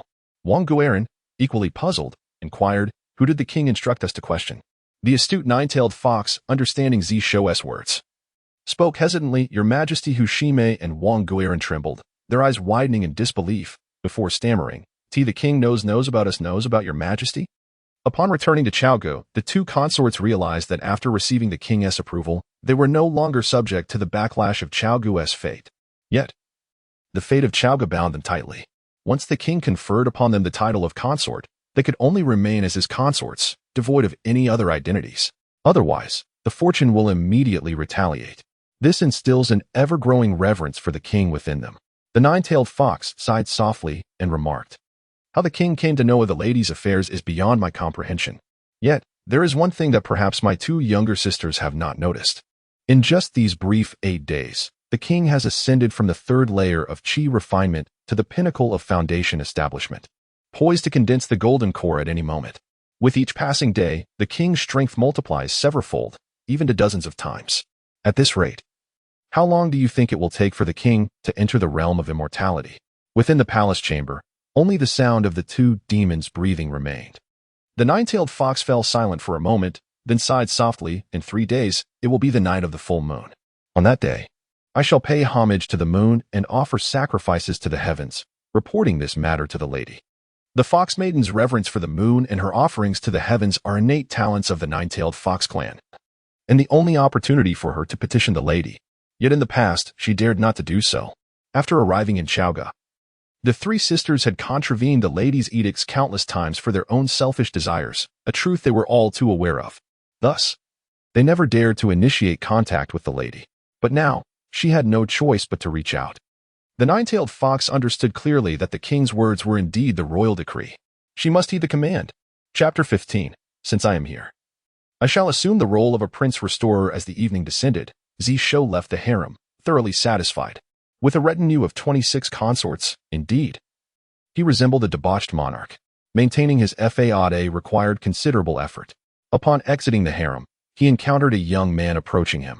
The youth, in his early 20s, possessed a striking demeanor, exuding both vigor and a touch of scholarly grace. Clad in royal attire and adorned with a crown, he swiftly approached Zishou, performing a deep bow as he proclaimed, "Your humble son pays his respects to the royal father." Zishou replied nonchalantly, "Wu Gong, why are you not studying in the palace? What brings you out here?" This young man was none other than his 3rd son, Wu Gong. Despite his relentless pursuit of consorts and offspring over the decades to defy fate, he had only sired daughters, with Wu Gong being the sole son, destined to survive the fall of the Yinshang dynasty.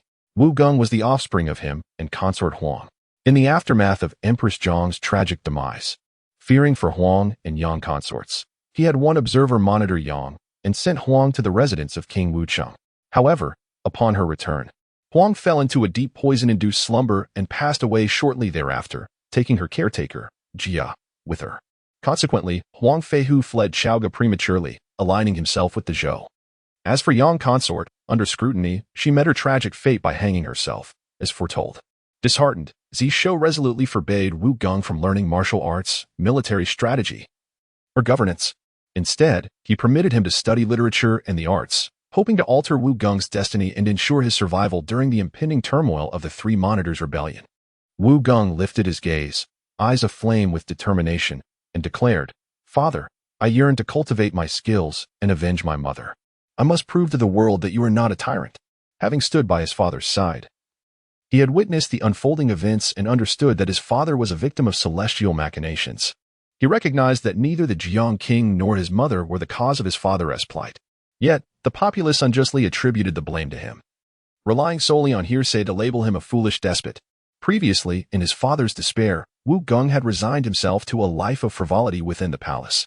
But now, with his father reinvigorated, he felt empowered to take action. After 3 days of contemplation, he mustered the courage to approach his father. Zishou appraised Wu Gong thoughtfully and replied, "Very well." Wu Gong exclaimed, "Ah, father, you agree just like that? I have yet to present my case. I have prepared for 3 days." Seeing his son's astonishment, Zishou chuckled softly and said, "You wish to cultivate? Very well. Here are the 9 styles of the celestial halberd. Practice these first. In a few days, I shall provide you with even more formidable techniques. Once you have mastered your craft, lead the army to reclaim my throne." With a son to bear the burden, he could not be more pleased. After all, how could a foolish monarch strive diligently? How could a foolish monarch restore his realm? Such matters are most appropriately entrusted to the son. If Wu Gong does not come to seek him, so be it. Now that he has arrived, let him assume the role of the Prince of Restoration. Upon this thought, Zishou suddenly felt inspired to compose a tale titled The Prince's Quest for Restoration, which would be passed down through generations, thereby enhancing his reputation as a tyrant. While Zishou was deep in contemplation on how to maintain the facade of a foolish ruler, Li Jing and his son finally returned to Mianqi County. Li Jing bowed to Zhongzi, stating, "Disciple is fortunate not to have failed the mission. I have returned from the West with the secret method. This art is of the left-hand path, capable of refining mortals into talismans, which can replace the celestial beings to bear the backlash of Chaoga's fate. For every 1,000 individuals, 1 talisman can be forged to last for an hour." At this revelation, Yang Jian slammed the table, his 3 eyes wide with fury, exclaiming, "This is clearly the means of the demon clan. It is far from any Western left-hand path technique. This method must not be employed." However, Zhongzi remained unfazed. Turning to Li Jing and inquiring, "Is this method imparted by the Western sages?" Li Jing nodded, affirming, "Indeed, it is so. I received the teachings from my master, Ran Ding, and paid my respects to the Western sage, clearly stating the circumstances. The saint of proficiency personally bestowed this method upon me." Known as the willpower talisman, Yang Jian spoke again. "Generally, do you not discern that this method is fundamentally not the righteous path? As cultivators, how can we resort to such sacrificial means?" Yet, Li Jing remained unconcerned, replying, "Friend Yang Jian, your words are misguided. Our campaign against Shang and Shiqi is a decree of heaven. Before such divine will, any resistance only serves to escalate bloodshed. How many of our comrades have perished because that foolish tyrant, King Zhou, resisted the heavenly mandate from Chaoga? We, as celestial beings, may sacrifice ourselves for the greater good of humanity. Why should we lament the lives of mere mortals? These are but the costs we must bear in accordance with the will of heaven." Yang Jian stared at Li Jing in disbelief. He had often heard Neza claim that Li Jing was an exceedingly selfish individual and had once thought Neza biased. Now, he realized that Neza was indeed correct, and he had misjudged the situation. Yang Jian glanced around. Apart from Wei Hu, who frowned yet remained silent, the other disciples displayed their skepticism. Zhongzi cast a sidelong glance at Yang Jian, stating, "Yang Jian, as cultivators, we must prioritize the greater picture. Aligning with the heavenly will should be our foremost duty. You are a distinguished disciple of our sect. Do not indulge in the compassion of mortals. This matter is not open to further debate." With that, he turned to Li Jing, saying, "Li Jing, you shall oversee the ritual of refining the willpower talismans. In 3 days, prepare 3 talismans. I wish to witness the collapse of Chaoga myself." Li Jing was elated. Such a task entrusted to him would be a significant achievement, given Neza's betrayal. He had been worried about his standing, but now, with this accomplishment, his position would be secure. He clasped his fists in respect, saying, "Disciple shall obey." Yang Jian watched as Li Jing turned to prepare, his expression dark as thunder. Yet, what could he do? With Zhongzi present, even a forceful appeal for guidance would bear no fruit. With the sage in seclusion, Zhongzi was the embodiment of the teachings of the tranquil sect. 3 days later, during the night, Neza hastily arrived to report, "My lord, news has come from my second brother in secret. Zhongzi has discovered a temporary method to evade the backlash of fate and will launch an assault on the city at dawn." Zishou raised an eyebrow and replied, "Oh, I see. You may leave now." Once Neza departed, Zishou furrowed his brow and pondered. To allow Yang Jian to breach defenses and directly divulge information suggests that Zhongzi's method is not of a reputable nature. However, the means employed are inconsequential. The crux lies in the strength of Chaoga itself, which must be formidable. He silently counted the time, and as the hour of the rat passed, he promptly spoke, "System. Check in. I hope for a substantial reward this time." Over the past 3 days, he had consecutively drawn 3 days' worth of GUE-level rewards, 1 million taels of silver, 100,000 bolts of coarse cloth, and 100,000 pounds of fine steel.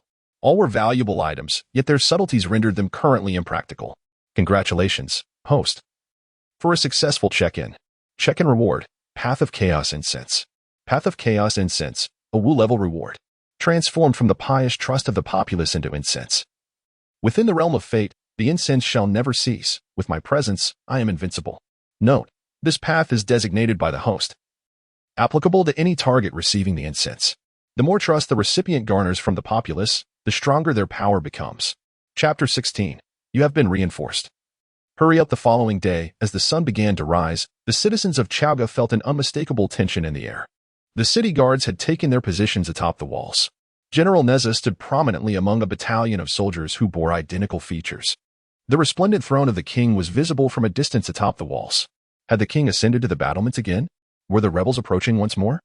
I noticed that His Highness Wuging had also made his way to the walls. Was the situation truly that perilous? With the king present and General Neza by his side, there was surely nothing to fear. Indeed, if danger truly loomed, I would risk my very life at the king's command to defend the city. On the walls, Zishou overheard the murmurs of the townspeople and smirked, muttering to himself, "This won't do.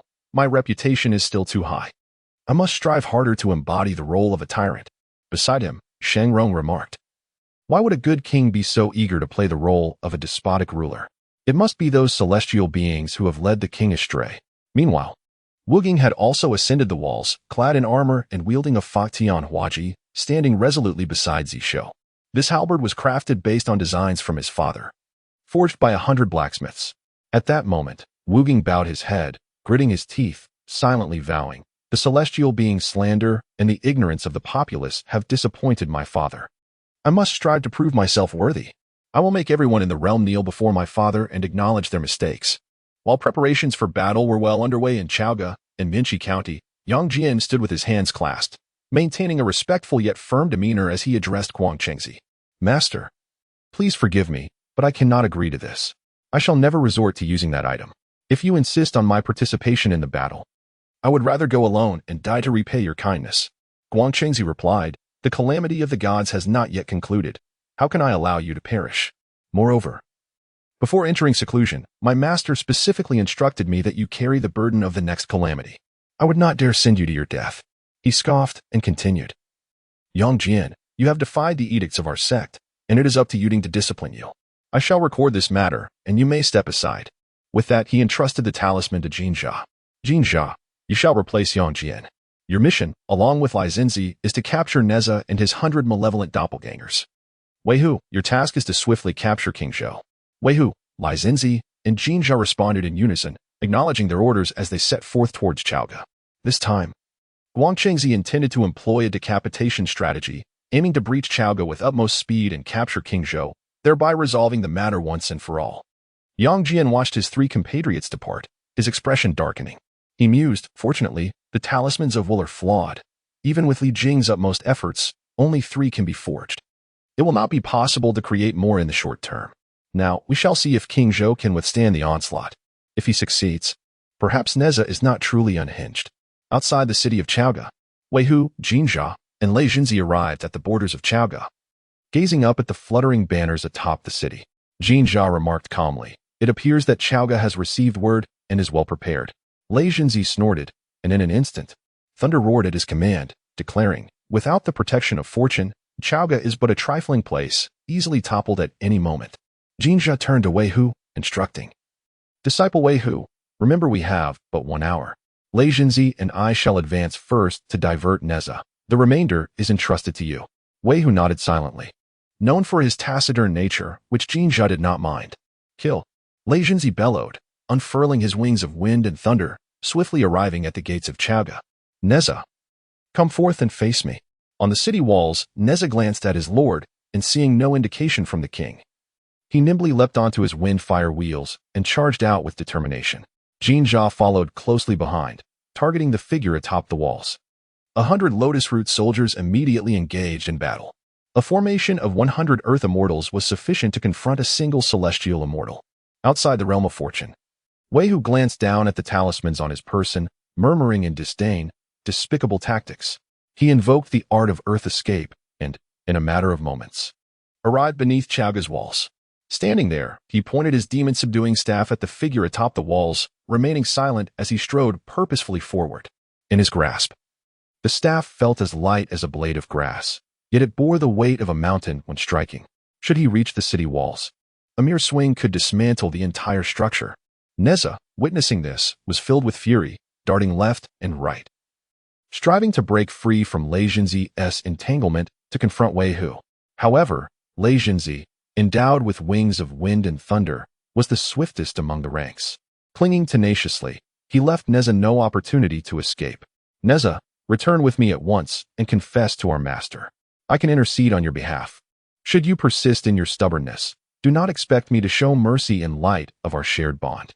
Surrounded by the blazing six-ding divine fire, Neza roared like a wild beast, relentlessly attempting to break through the encirclement. Jinja observed with a cold smile, stating, "Neza, I understand your urgency, but your haste is futile. Today, King Zhou must perish." On the city walls, the figure looked upon the approaching Wei Hu with a mocking smile, saying, "3 are all you sinned?" It seems Guangqingzi has yet to lose his composure. Rising from the softness of the nine-tailed fox, he spoke with a voice that echoed throughout the city, "My loyal subjects, the rebels have returned. Place your trust entirely in my son, Wu Gong. Cast aside your doubts and believe that Wu Gong will vanquish all who threaten us. Raise your hands and believe in Wu Gong." He almost uttered the phrase "believe in the light," but fortunately corrected himself in time. Within the city, the citizens of Chaga looked up in confusion. Believe in His Highness Wu Gong? When did he learn martial skills? What does that matter? The king has commanded us to trust in His Highness, and surely the king cannot err. Come, my fellow villagers, raise your hands. Thousands of commoners raised their hands in unison, chanting fervently, "May His Highness Wu Gong achieve victory." As the voices grew louder, more and more individuals lifted their hands, invoking the name of Wu Gong. First the populace, followed by officials, and then the soldiers stationed atop the city walls. Zishou observed as countless rays of light, visible only to him, converged from across the city and descended into his hands. He patted his son's shoulder with a swift motion, infusing that brilliance into him, and with a gentle smile, he remarked, "You have been empowered, go forth." With that, he lifted a foot and sent Wu Gong tumbling from the city wall. "Wu Gong? Shangrong." The old chancellor nearly leapt off the wall in pursuit. His Highness Wu Gong is utterly defenseless. Donning armor and wielding a halberd does not equip him to battle deities. "My lord, this cannot be. We must rescue His Highness Wu Gong at once." Zishou grasped Shangrong firmly and said, "Calm yourself, Chancellor. Am I the kind of person who would endanger my own son? Indeed, I must be. A foolish sovereign who does not jeopardize his son cannot truly be deemed foolish." Chapter 17. I come to assist you. As Wu Gong was kicked off the city wall, the first thought that flashed through his mind was what transgression he had committed to incur the wrath of his father. It was only upon safely landing that he froze for a moment, followed by a sudden realization. "I understand now. My father has bestowed upon me the method of cultivation. Although I have only practiced for 3 days, I have made significant progress. However, to contend against the forces of heaven and the divine, mere diligent practice is insufficient. My father intends for me to comprehend that when faced with formidable celestial beings, one must not hesitate to wield a weapon, for no amount of training will suffice otherwise." In this moment, Wu Gong felt a profound enlightenment. His spirit lifted, and fear dissipated from his heart. "I shall avenge my mother. I shall prove myself to my father. I will make this world kneel before my father and acknowledge its errors." It is merely a celestial being. What is there to fear? Wu Gong proclaimed loudly, Father. I understand. Zishou. What does this foolish boy comprehend? Below the city, Wu Gong brandished his Fong Tianhua halberd, pointing it at Wei Hu, and shouted, Those who offend the Song dynasty shall be slain. Boom. A chilling, formidable aura erupted from Wu Gong, stirring the very fortunes of the Song dynasty. Within this aura, the voices of countless people resonated in his ears, the cries of the citizens, the hopes of the Song people. The 9 styles of the heavenly halberd, strike. Wu Gong wielded his halberd, channeling the might of heaven and earth, and struck at Wei Hu. Wei Hu had initially not wished to engage with Wu Gong. He recognized Wu Gong as merely a feeble scion of nobility. He had no desire to bully a mere mortal. However, in the blink of an eye, Wu Gong's demeanor shifted dramatically. The surging, tempestuous energy instantly heightened Wei Hu's wariness. Not one for eloquence. He furrowed his brow and ultimately brought down his magical staff with a measure of caution, applying 70% of his strength to test the waters. Boom. The magical staff collided heavily with the Fong Tianhua halberd, producing a thunderous sound. In an instant, Wei Hu's expression shifted. He sensed an unparalleled force bearing down upon him. His mind raced, and he could no longer afford to underestimate his opponent. He immediately unleashed his full magical prowess. The magical staff glimmered with myriad runes, revealing the grand illusion of a mountain peak above it. Boom, boom, boom. A series of thunderous explosions followed. The ground beneath Wei Hu cracked and splintered, spreading like a spider's web in all directions, while his formidable arms trembled violently. At that moment, Wei Hu's expression genuinely changed. For the first time, he found himself overpowered in a contest of strength. He had trained in the art of overwhelming force. And this staff was forged from the primordial mountains at the dawn of creation. Seemingly unremarkable, it was a treasure capable of subduing evil and safeguarding the teachings of the 3 doctrines. Since descending from the mountain, he had faced countless battles, never once losing in a contest of sheer might. Yet now, he could not withstand Wu Gong's power. But soon he realized that Wu Gong was not relying solely on brute strength. Wei Hu raised his gaze to look at Wu Gong, though he could see nothing. An overwhelming sense of dread enveloped him as he felt an immensely terrifying power coalesce behind Wu Gong, relentlessly bearing down upon him. This force was insurmountable. Even the demon-slaying rod in his grasp could not withstand it. Despite his usual reticence, he could not help but exclaim, What manner of power is this? It is not of the celestial path. Wu Gong recalled his father's words from earlier and replied calmly, It is the path bestowed by my father, a path of mortals. You celestial beings wish for us, the descendants of Tang, to kneel in death, yet we shall stand and live. Wei Hu's expression faltered, a momentary haze crossing his face. In the next instant, his arms burst forth from skin and sinew, bones fracturing with each moment, and the demon-slaying rod slipped from his grasp, clattering to the ground. With a resounding crash, Wu Gong brought down the Fong Tianhua halberd. Instantly, dust and smoke billowed into the air. Not far away, Zhongzi and Jinjia stood in stunned disbelief. Jinjia cried out in alarm, This is impossible. Wu Gong is merely a mortal. How could he possibly harm Wei Hu, my junior brother? Who truly is the immortal here? How can a mortal defeat an immortal with a single strike? At that moment, Neza ceased his frenzy, bursting into laughter. Did you truly think I was in such a rush earlier? If I did not feign urgency, how could I incite your present concern? Though he mocked, he was also taken aback, reflecting. The king had previously assured me that His Highness Wu Gong could hold his ground, so I need not worry. I never anticipated him to be so formidable. While Wei Hu maintains a low profile, his strength rivals mine, and he seldom seeks to engage. For His Highness to inflict such grave injury with a single blow. Does this imply that he could do the same to me with just one halberd? Neza recalled the initial encounter when he was knocked unconscious by the king's 4 slaps, his lips twitching involuntarily. The king and his son were truly inscrutable. Zhongzi and Jinjia exchanged glances, realizing that Neza's earlier demeanor had been a facade. What, then, was the true nature of Wu Gong? At that moment, as the dust settled, they beheld Wu Gong, who held the unconscious Wei Hu aloft before casually tossing him against the city wall. Subsequently, he pointed the Fong Tianhua halberd forward, declaring, General Neza, I come to aid you. In the next heartbeat, his figure vanished from sight. An overwhelming, cataclysmic force that threatened to obliterate the heavens and slay the gods enveloped the battlefield. Fear gripped Zhongzi and Jinjia, half-dazed by terror. They were well aware of Wei Hu's strength. Even if they combined their efforts with everything they had, it would be impossible to inflict a serious injury upon him. In light of this, how could they dare engage Wu Gong? Both were seized by horror, exclaiming in unison, This is bad. retreat.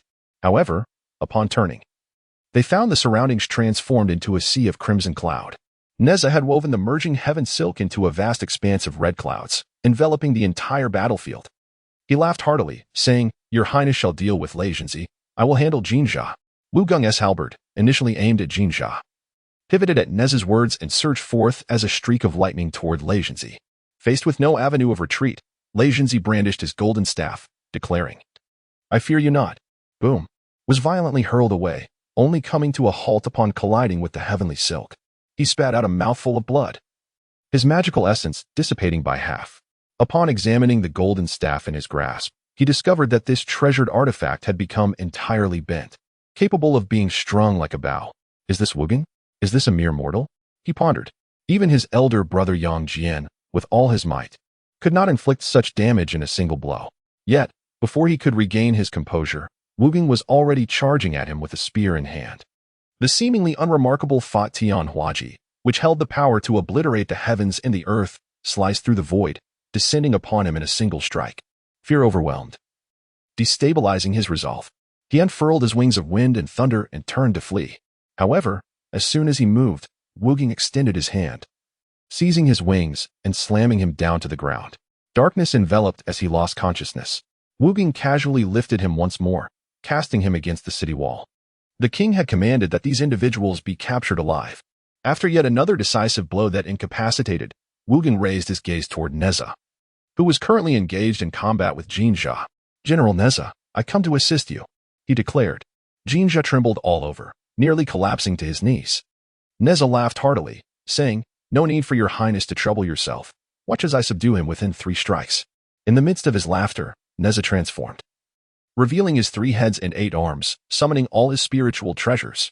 In a mere 3 strikes, he left Jinjia on the brink of death, rendering him unconscious. Subsequently, alongside Wu Geng, he returned to the city wall, bowing to Zishou as they proclaimed in unison, "We have fulfilled the great king's command and captured the enemy."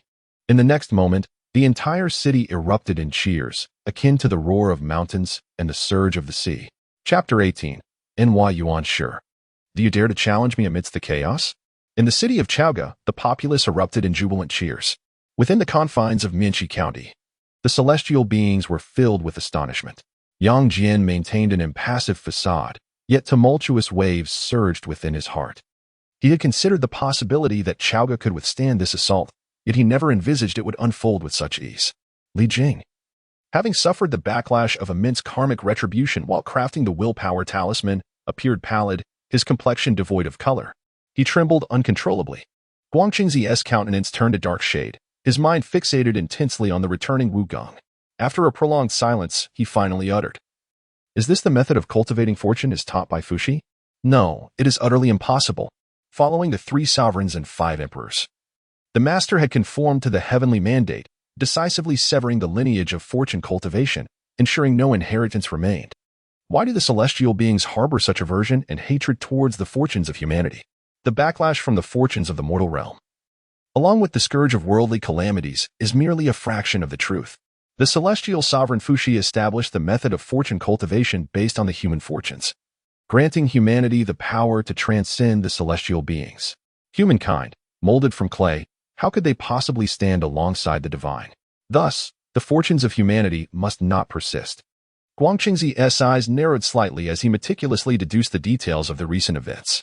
After a considerable time, he opened his eyes, a glint of brilliance flashing within. No, the method of cultivating fortune shall not re-emerge in the mortal realm.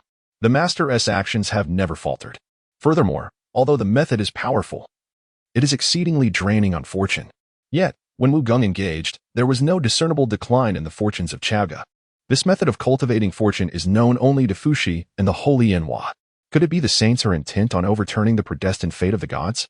Upon this realization, Guangqingzi felt a chill permeate his soul. Without delay, he summoned his escape light and set forth towards the Jade Void Palace. Should this matter indeed be connected to the saints, it is imperative to inform the master immediately. As Guangqingzi departed without leaving any instructions, Yang Jian and the others exchanged bewildered glances. What shall they do next? On that day, in the city of Chaoga, the celebrations continued. As night fell, within the Shoshin Palace, the 3 demons convened. The 9-tailed fox set up an incense altar before her, paying homage to the moon. Beside her, the jade stone Peepa spirit quietly inquired, "Sister, today marks the second day after the full moon. Will we still be able to summon the goddess with our prayers?" The nine-tailed fox, with an expression of resignation, replied softly, "The king told me the moon on the 15th is fullest on the 16th. The other two demons responded with perplexity. The king's words grow ever more profound.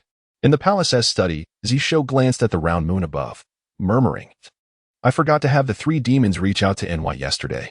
I shall rectify it today. I wonder if it will bear any fruit? The moon still appears quite full to me." His instruction for the three demons to contact NY was merely a test. He was indifferent to the extent of its success, for from the very beginning, he harbored no belief in any saints or celestial beings. The affairs of humankind ultimately require human intervention. Within the Zhongzi Palace, the nine-tailed fox continued her devout supplications to the moon, until the moon ascended to its zenith. She remained convinced of her failure. Suddenly, a voice, resplendent in authority and boundless in majesty, resonated within her soul. "What transpired in Chaoga? Please elaborate for me, Your Highness." The nine-tailed fox trembled as a tempest brewed within her heart. The Empress had bestowed her grace, responding to her. The nine-tailed fox dared not delay, promptly recounting every detail of what she had witnessed from the moment of Zishou's transformation, leaving nothing unspoken. In the 33 heavens, within the realm of Taisu, Nuwa listened, perplexed. Though she comprehended each word uttered by the nine-tailed fox, the entirety of the message eluded her understanding, even as a sage. Particularly when she learned of Wu Ging's suspected mastery of fate cultivation techniques, she was taken aback. She gazed towards a distant part of the primordial chaos. A flicker of intrigue in her eyes, murmuring, "Brother, could this all be a contingency plan you left behind?" The world believed that the art of fate cultivation was conceived by her in aid of her brother Fuxi. Yet, she alone understood that it was Fuxi who had independently forged this path, leaving her with only a fragmented comprehension of fate cultivation. In the west, within the realm of Shumi in the blissful world, Saint Zhongzi observed the eastern lands, a faint smile gracing his pallid visage. "By now, Chaoga must have fallen. Li Jing has sought the willpower talismans from my western domain, thus forging a connection with us. Brother, what do you think of having Li Jing's sons, Jinjia and Muza, come to the west as guardian deities?" Saint Jane opened his eyes, hands clasped in reverence, responding, "Your words ring true." Yet, just as their conversation concluded, an unusual thread of causality was sensed by both sages. They furrowed their brows, simultaneously engaging in a profound calculation. Moments later, both sages opened their eyes in astonishment. The assault on Chaoga had failed? A shadow of gloom crossed Saint Zhongzi's sallow face. How could Zhongzi be so inept? Despite possessing the willpower talismans, he still could not conquer Chaoga? Saint Jane shook his head, stating, "The calamity of the divine sealing only has one final step remaining. But as long as it is not completely concluded, the heavenly mechanisms will remain in chaos. Even united, our predictive capabilities are insufficient." "Then I shall inquire at the Zishou Palace," declared Saint Zhongzi. Saint Jane pondered briefly before nodding, replying, "I appreciate your efforts, brother." At Zishou Palace, the countenance of the primordial lord grew stormy upon hearing Guangchengzi's report, and his divine gaze ignited with fury as he gazed toward Taisu, coldly demanding, "Nuwa, do you still dare to defy the heavens and alter fate at this juncture?" Boom. The wrath of the saint erupted into a terrifying thunderclap that resonated through the heavens. The celestial beings trembled, gazing upward in terror as boundless thunder coalesced into a tempest beyond the 33 heavens. The overwhelming might of the saint reverberated, causing even the celestial beings to shudder despite no trace of it reaching the 9 heavens. In the Nuwa Palace, the goddess was still contemplating the matters spoken by the nine-tailed fox. However, at this moment, the primordial lord's brazen interrogation incited her fury, transforming her rage into laughter. Throughout the entirety of the divine sealing calamity, she had been overshadowed by several saints, rendered powerless to act. Even her 3 demons, whom she had dispatched, had been secretly incited by the Chan sect to betray her, ultimately resulting in chaos and turmoil within the demon realm.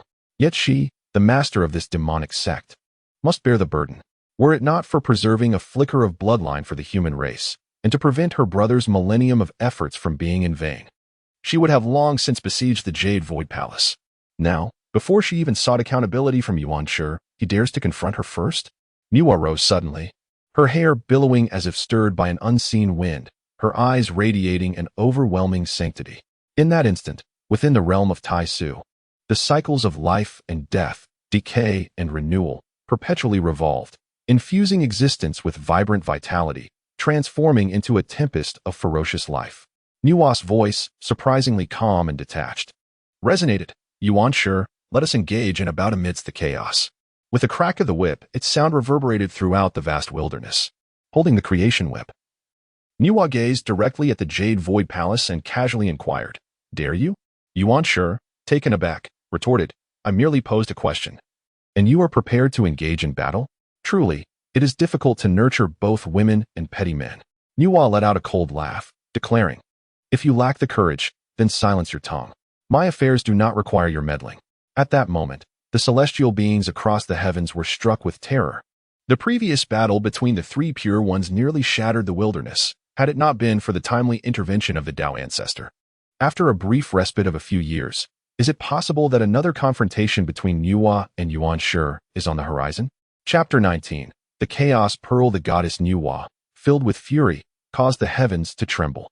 In the purple cloud palace, the sage Tongtian, who had been placed under house arrest, lifted his eyelids slightly, chuckled, and remarked, "Yuan Shi, have you perhaps forgotten that when Nuwa mended the sky, it was not a gift from the Tao ancestor, but rather an opportunity she seized through her own strength? Do you truly dare to engage her in battle? I shall relish the spectacle."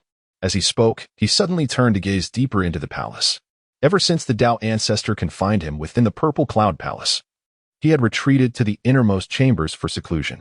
Even Tongtian was unaware of what the Tao ancestor was doing or whether he was still attentive to the changes in the primordial world. He then glanced towards the mortal realm, particularly Chaoga City, raising his sword-like brows, and said, "Chaoga City is gathering auspicious energies once more. How intriguing. Let us observe what transpires." In the Zishou Palace, the countenance of the primordial supreme was a tumultuous blend of green and white. Ever since he consumed the saint's demise pill, he struggled to suppress his rage. He was acutely aware that the pill was influencing his Tao heart. Yet he had no means to remedy it in the short term.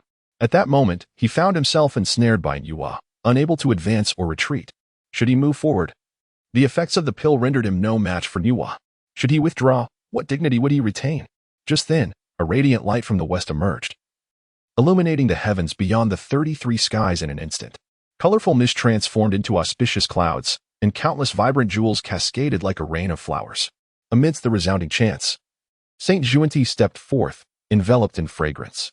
Holding a seven-treasure marvelous tree, his sallow face was adorned with a smile as he spoke, "Esteemed friends, I beseech you to quell your anger. Allow me to act as a mediator. Shall we temporarily set aside our wrath? The function calamity pertains to the order of heaven and earth, predetermined by fate, and must not be contravened. If either of you harbors any misunderstandings, please feel free to express them." In the Nuwa Palace, upon seeing Zhongzi, Nuwa furrowed her delicate brows, swiftly retracting the creation whip, and coldly declared, "The affairs of Chaoga bear no relation to me. Should you persist in troubling me, I might reconsider my stance." With that, she withdrew her divine might, enveloping the Taisu heaven, severing all connections to the thoughts of other saints, leaving them no opportunity to utter another word. Zhongzi felt a surge of resentment towards Nuwa for her disregard, yet he dared not provoke her further. He was acutely aware of the West scheming against Nuwa during the function calamity. Should he truly incite her wrath, the only one among the saints possessing merit would not be one to provoke lightly. Zhongzi advanced to the front of the Zishou Palace, clasped his hands together, and bowed, saying, "Brother Yuan Shi, Zhongzi comes to pay his respects." At that moment, Yuan Shi had no desire to meet Zhongzi. But given that he had just assisted him in resolving a dilemma, he could only respond, "Please, my friend." Zhongzi approached Yuan Shi and continued, "Brother Yuan Shi, regarding the affairs of Chaoga, I have 3 strategies to propose. The first, to refine a sufficient number of willpower talismans. Even if the king of humans truly revives his cultivation method, he would be outnumbered, with the collective power of the disciples of the Chan school. How could Chaoga withstand such a siege? The second option, to besiege the city for a year. What remnants would remain in Chaoga City by then? It would crumble without a fight. The lesser strategy, to establish the Western Zhou in advance, ruling from across the river from Chaoga. All the lords of the realm would align with the Western Qi, leaving Chaoga as a solitary fortress, powerless to act. Any of these 3 strategies could vanquish the enemy. It is up to Brother Yuan Shi to make the decision. Having spoken, he performed a courteous bow and turned to depart. Once the saint of Zhongzi had left, Yuan Shi Tianzuan's expression darkened as he remarked, "Zhongzi, do you think I am oblivious to your machinations from the West? The superior strategy would burden our teachings with immense karmic consequences, jeopardizing our future. The middle strategy would not extinguish the legacy of the human sovereign. And the grand investiture of gods cannot be perpetually hindered. The lesser strategy is merely self-deception. Do you wish for our teachings to become a laughingstock among the heavens? At this moment, Guangxingzi cautiously interjected, Master, it is impossible for Chaoga to inadvertently gather fortune. Any such method of fortune cultivation must surely be linked to the saint of Nuwa. What should your disciple do? Yuan Shi Tianzuan had regained his composure and pondered for a moment before responding calmly, You shall descend to the mortal realm and quell the chaos in the western Qi. I have my own methods. Though Guangxingzi felt a twinge of unease, he swiftly dismissed it. If the master claimed to have a solution, then assuredly there would be one. He bowed to his master and exited the Nuwa Palace. After a prolonged period of contemplation, Yuan Shi Tianzuan finally raised his hand. Gathering the luminous essence of the jade clear Dao. Observing the rapidly condensing talisman within the radiance, he declared, I am the legitimate successor of the Panga Father God, inheriting the power to forge artifacts from him. What do you think I am capable of forging? It is to refine all things in heaven and earth. In the realm of Zishou, there is nothing I cannot create. He had not previously considered isolating fortune with a talisman, but now, inspired by the willful talisman from the West, he was determined to craft a talisman unique to the Chan sect, which would require little time. Using humans as sacrifices to forge talismans is merely a demonic method. Zhongzi, do you truly believe I am unaware of your sinister intentions? Alas, you remain ignorant of the techniques of my Panga lineage. In the Nuwa Palace, Lady Nuwa cast a glance at Chaoga and remarked indifferently, The three demons of Xianyuan have transgressed my will and committed heinous sins. They are deserving of death in Chaoga. However, since there is a shift in Chaoga, you shall remain by Yin's side for now. As for the future, you shall devise your own plans. With that, she paid no further heed to the three demons. In the mortal realm, in the Shoustian Palace, the nine-tailed fox lay prostrate on the ground, utterly exhausted. The saint was enraged from the 33 heavens. In the mortal realm should not have sensed anything amiss. Yet, she had just been worshipping the moon and offering sacrifices to the heavens, allowing her to glimpse a corner of the Taosu heaven. She witnessed Yuan Shi Tianzuan's inquiries and Lady Nuwa's wrath in their entirety. Being merely at the celestial level, how could she withstand such pressures? She was on the brink of a collapse of her primordial spirit and the shattering of her Dao heart. However, just as she was about to perish, the fortune of the mortal realm transformed into a protective shield around her. The nine-tailed fox, lying on the ground, never imagined she would experience a moment of protection from the mortal fortune. After a long while, she finally managed to rise with great difficulty and said, Sisters, from now on, we must fully support the great king. This is our only chance to redeem ourselves. If we continue to waver, there will be no place for us in this vast world. Hushime and Wang Guiran exchanged glances and nodded in agreement. In the imperial harem study room, as the clock struck midnight, Zishou promptly initiated the 13th day's check-in. Congratulations to the host for a successful check-in. Check-in reward: Chaos Pearl Heavenly Mechanism, Chaos Pearl, Fragment a Level D reward. The Chaos Pearl, originally a supreme treasure alongside the opening Heaven Divine Axe, was shattered into 7 fragments due to the weight of the cosmic consequences, resulting in the elements of heaven and earth, time and space, Qian and Kuan, Yin and Yang, Xian and Huang, life and death, and the heavenly mechanism. Chaos Pearl Heavenly Mechanism obscures the heavenly mechanisms and disrupts causality. With a pearl in hand, I traverse the realms at will. Tip: collect all 7 fragments to restore the Chaos Pearl to a level B reward, the supreme treasure of chaos. Zishou? Collecting 7 pearls to summon a mightier existence? This notion sounds oddly familiar. He scrutinized the murky pearl in his hand, and then, with a thought, the heavenly mechanism pearl transformed into a streak of luminous energy, soaring into his brow. In the next moment, all the celestial saints simultaneously paused, their gazes converging towards the direction of Chaoga. How could Zishou's causality suddenly vanish? Chapter 20. What has not been seen?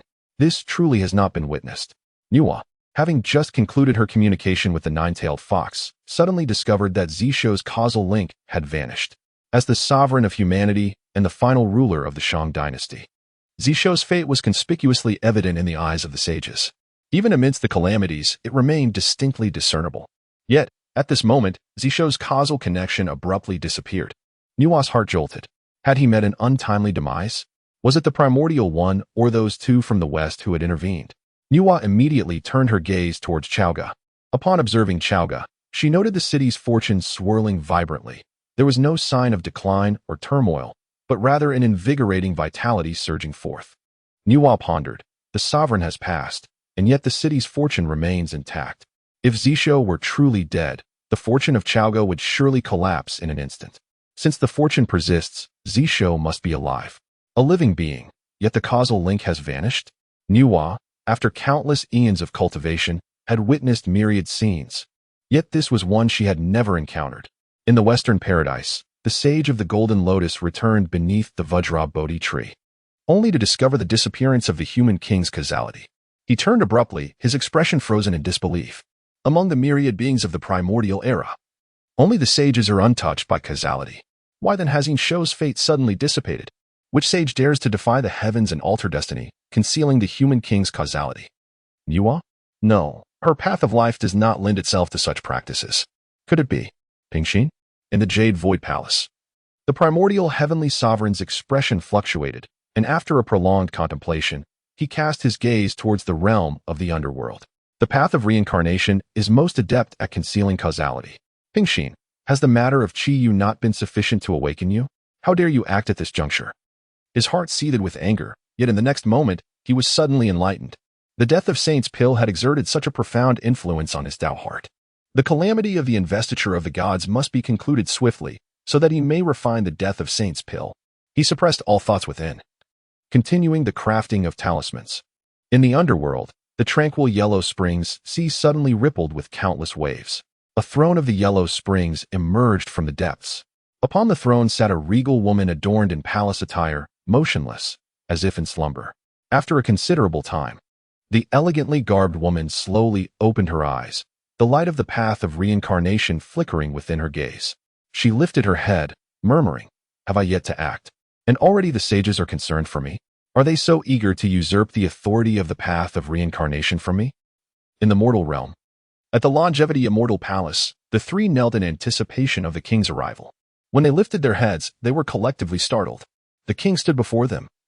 Yet they experienced an overwhelming sensation that he did not exist at all. The nine-tailed fox, who could usually perceive the king's realm at a glance, found him now unfathomable. Unable to discern anything, a chill permeated the of the three. Had the king achieved an extraordinary breakthrough in the blink of an eye? The three remained oblivious, too intimidated to inquire. The following day, Zishou escorted Neza into the prison. Following closely, Neza whispered, "My lord, Weihu, like Brother Yang, can be won over. He has long harbored discontent towards the actions of the Chan sect, but has been unable to resist. As for Lei Zhongzi and Jinjia, they cannot be swayed. You may assert total control over them." Zishou turned to glance at Neza, remarking, "I had thought your ire was solely directed at Li Jing. I did not expect you to spare even your own elder brother." With a bitter smile, Neza replied, "You are mistaken, my lord. I indeed harbor hatred only for Li Jing, but Jinjia and Mujia are beyond salvation. From the very beginning, the Chan sect intended to use the three of us as tools for their tribulations. I am the reincarnation of the Lingzhu, possessing a formidable primordial spirit, which the Chan sect has been unable to fully refine. Thus, they have resorted to employing calamities to manipulate me. Once you help me dispel this malevolence, I shall regain clarity." Jinjia was originally a drop of nectar from the west, while Mujia was a stone enlightened by a great power from the banks of the heavenly river. How could they withstand the refinement of the Chan sect? As for Lei Zhongzi, he was personally enlightened by the Queen Mother of the West, becoming the very first thunder of heaven and earth. How could he possibly turn his heart towards humanity and betray the celestial beings? Zishou was well aware of the pasts of Jinjia, Mujia, and Lei Zhongzi. He also knew that Jinjia and Mujia ultimately became guardians in the Buddhist realm, while Lei Zhongzi ascended to great heights through the ties of the investiture of the gods, becoming one of the 6 sovereigns of heaven. However, as Neza began to explain, Zishou feigned enlightenment. Glancing at the bound and gravely injured Weihu, he said, "So, your lack of achievements among the rebels stems from a reluctance to assist them?" Weihu shook his head, stating, "I simply could not be bothered." Zishou chuckled, "That is a rather compelling rationale." He playfully struck the chaotic, God-subduing bell in his hand. After 2 chimes, both Lei Zhongzi and Jinjia were entirely under his control, their eyes filled with astonishment and dread, swiftly transforming into utter submission. Even while bound, they struggled to turn and prostrate themselves, proclaiming, "We pay our respects to the Lord." Zishou, holding the God-subduing bell, turned to Weihu, saying, In light of Neza's intercession on your behalf, I shall offer you two choices, to submit or to submit. Wei Hu's lips twitched as he glanced at the prostrated Lei Zhongzi and Jinjia, understanding the gravity of the two forms of submission. He raised his head and declared, I do not harm mortals. Zishou laughed lightly. I am not like those shameless disciples of the Chan sect. Wei Hu nodded decisively. Very well, I submit. Zishou flicked his fingers, resonating the bell's profound power, which swept over Wei Hu's primordial spirit, instantly clearing the restrictions placed upon him. These restrictions were common among the third-generation disciples of the Chan sect, enabling them to act as proxies for their masters in facing tribulations. Feeling the constraints of his primordial spirit dissolve, Wei Hu's eyes glimmered with realization. So this is the method you used to persuade Neza. Neza casually flicked his fingers, incinerating all the shackles binding Wei Hu. Wei Hu turned and clasped his fists in a respectful bow, saying, Your servant pays homage to the great king. Zishou, placing his hand lightly upon Wei Hu's head, spoke in a calm manner. I hereby appoint you as the guardian general of Chaoga. Your duty henceforth is to protect Chaoga. There is no need for you to venture outside. Should anyone dare to threaten Chaoga, you are to strike them down without mercy. As his words fell, the fortune of Chaoga surged forth from all directions, rapidly mending Wei Hu's injuries. With astonishment etched upon his face, he raised his hands and discovered that he was entirely healed, with not a trace of lingering pain. He finally comprehended why the celestial beings held such trepidation towards the mortal realm's fortune. Under the protection of such fortune, one becomes invincible at the same level of cultivation. He bowed once more to Zishou, saying, Your servant expresses profound gratitude to the great king. Zishou then casually conferred titles upon Lei Zhongzi and Jinjia, though their appointments were far less ceremonious than those of Neza and Wei Hu, as they were merely assigned the status of guards. Observing this, Wei Hu could not help but reflect on the disparity in treatment among those who submit. Zishou regarded the tall Wei Hu and, in a measured tone, asked, Wei Qing, pray tell, what methods did you previously employ to disregard the fortune of Chaoga? Upon mentioning this matter, a look of disgust crossed Wei Hu's face as he replied, That was a technique sought by Li Jing from the West, a form of heretical art. Once he had recounted the matter of the willpower talismans, Neza erupted in fury, while a cold, lethal glint flashed in Zishou's eyes. Chapter 21, The Summoning of the Celestial Banner, and the Startling Encounter of the Holy Mother Wudong. After a moment of silence, Zishou spoke. The celestial beings harbor an unyielding disdain for our human race. In their eyes, we are but mere ants. Wei Hu responded solemnly, The willpower talismans, though powerful, are fraught with consequences that disturb the balance of heaven and earth. Even with all his might, Li Jing could only forge 3. I surmise that the Chan sect will not hastily produce more. They are indifferent to the mortality of mortals, yet they are deeply concerned about their own well-being. However, I believe the Chan sect will soon devise talismans that replicate the effects of the willpower talismans. Neza, prompted by Wei Hu's remarks, nodded in agreement. Your words ring true. My lord, the Chan sect's mastery of crafting is a legacy from the Panga deity. They claim there is nothing they cannot forge.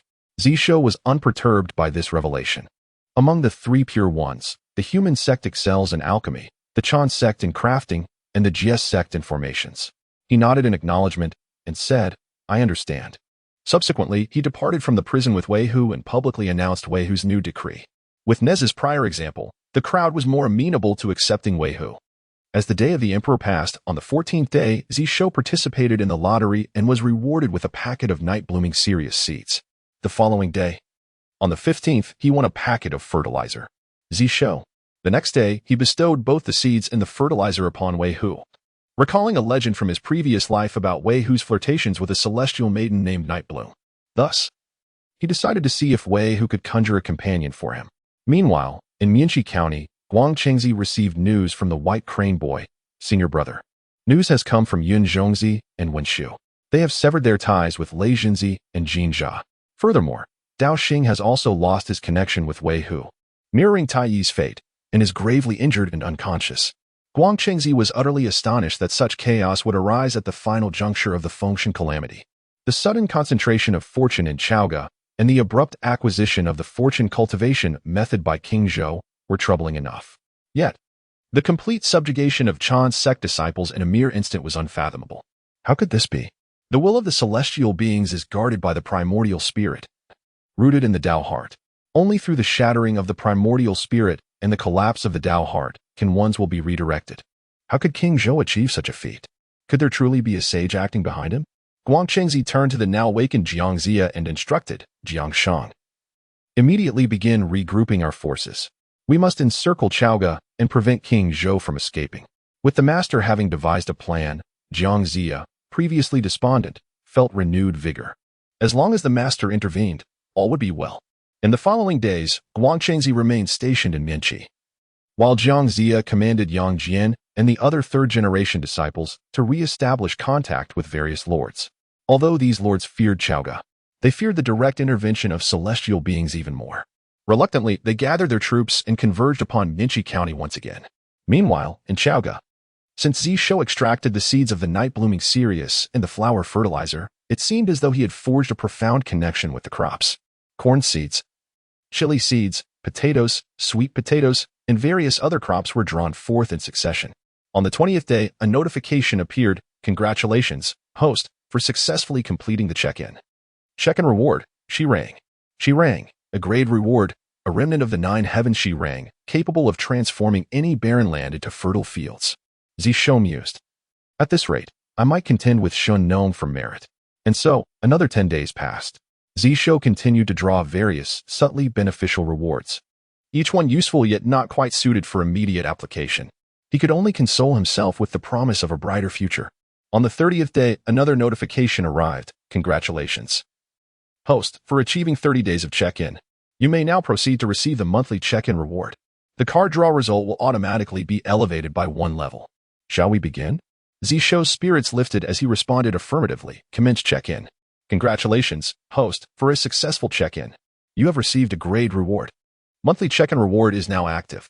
Elevated to Gung grade reward. Congratulations, host, you have obtained the Summoning Banner. Summoning Banner, a Gung grade reward. Can be used once daily to summon a celestial being from any place in the universe to your side. Tip 1. If the celestial being's strength exceeds the host by 1 major realm, their consent is required for a successful summoning. The summoned celestial being must not harm the host. Tip 2. The summoned celestial being will have all causal connections concealed, rendering even the most enlightened sages unable to discern the truth before them. With a mere gesture, a palm-sized banner materialized in his hand. Channeling his internal energy into the summoning banner, it soon transformed into a towering banner adorned with radiant celestial light and a colossal character for immortal emblazoned upon it. As Zishou waved the summoning banner, numerous profound runes began to illuminate its surface, coalescing into several succinct phrases. Though he was not familiar with these runes, their meanings unfolded before him with clarity. Locking onto one of the 4 immortals of the Jiejiao inner sect, the Mother of No End, the target's strength far exceeds that of the host. Shall communication commence? If communication fails, this summoning will likewise fail. Zishou was taken aback, then recalled who the Mother of No End was. As one of the 4 immortals of the Jiejiao inner sect, she was a formidable being who had attained the mixed element Dao, under the edict of the Tongtian Jiao Master. She led the remaining Jiejiao immortals from the battlefield to preserve their legacy. Later, during the era of the journey to the West Calamity, she was known as Li Shan Laomo, a practitioner of both Buddhism and Taoism, ensuring that a fragment of the Jiejiao's heritage was preserved despite their defeat. Zishou was astonished that his inaugural use of the summoning banner had targeted such a powerful entity. Resolutely, he summoned within himself the intent to initiate communication. In the boundless expanse of the primordial wilderness, beyond the 9 provinces of the mortal realm, there existed an infinitely vast universe. In an unknown location, within a certain cave dwelling, the Mother of No End sat cross-legged, eyes closed in meditation. It had been 2 years since she had retreated under the edict of her master in the 32nd year of Emperor Xin. Yet, as the years passed, the fury within her heart remained unquenched. The teachings of the have suffered a most humiliating defeat. They profess that the 3 teachings are akin to a family, exercising restraint and enduring in silence. Yet, unbeknownst to them, the has secretly colluded with the Western teachings to annihilate the entire. When any of the 3 heavens perished, the master still urged them to endure. Little did he know that by the time he grasped the true intentions of it would be far too late. In the myriad of celestial formations, the witnessed one comrade after another either perishing or being taken by the Western saints. She had initially wished to confront the calamity alongside her fellow disciples, to share life and death together. However, under the master's decree, she was compelled to lead the last surviving disciples to safety. Now 2 years have passed, yet her heart remains tumultuous. She understands that if this continues, her realm may be adversely affected, but how can she find tranquility? At that moment, a sudden voice pierced her primordial spirit, clear and direct. Would you be interested in a transaction to slay the of the? In that instant, she nearly believed she had lost her mind. For the past 2 years, her thoughts had been consumed by revenge. Could it be that her obsession had allowed the foreign demons to invade her primordial spirit? They, overwhelmed with astonishment, sprang to her feet, and heard a cacophony emanating from them.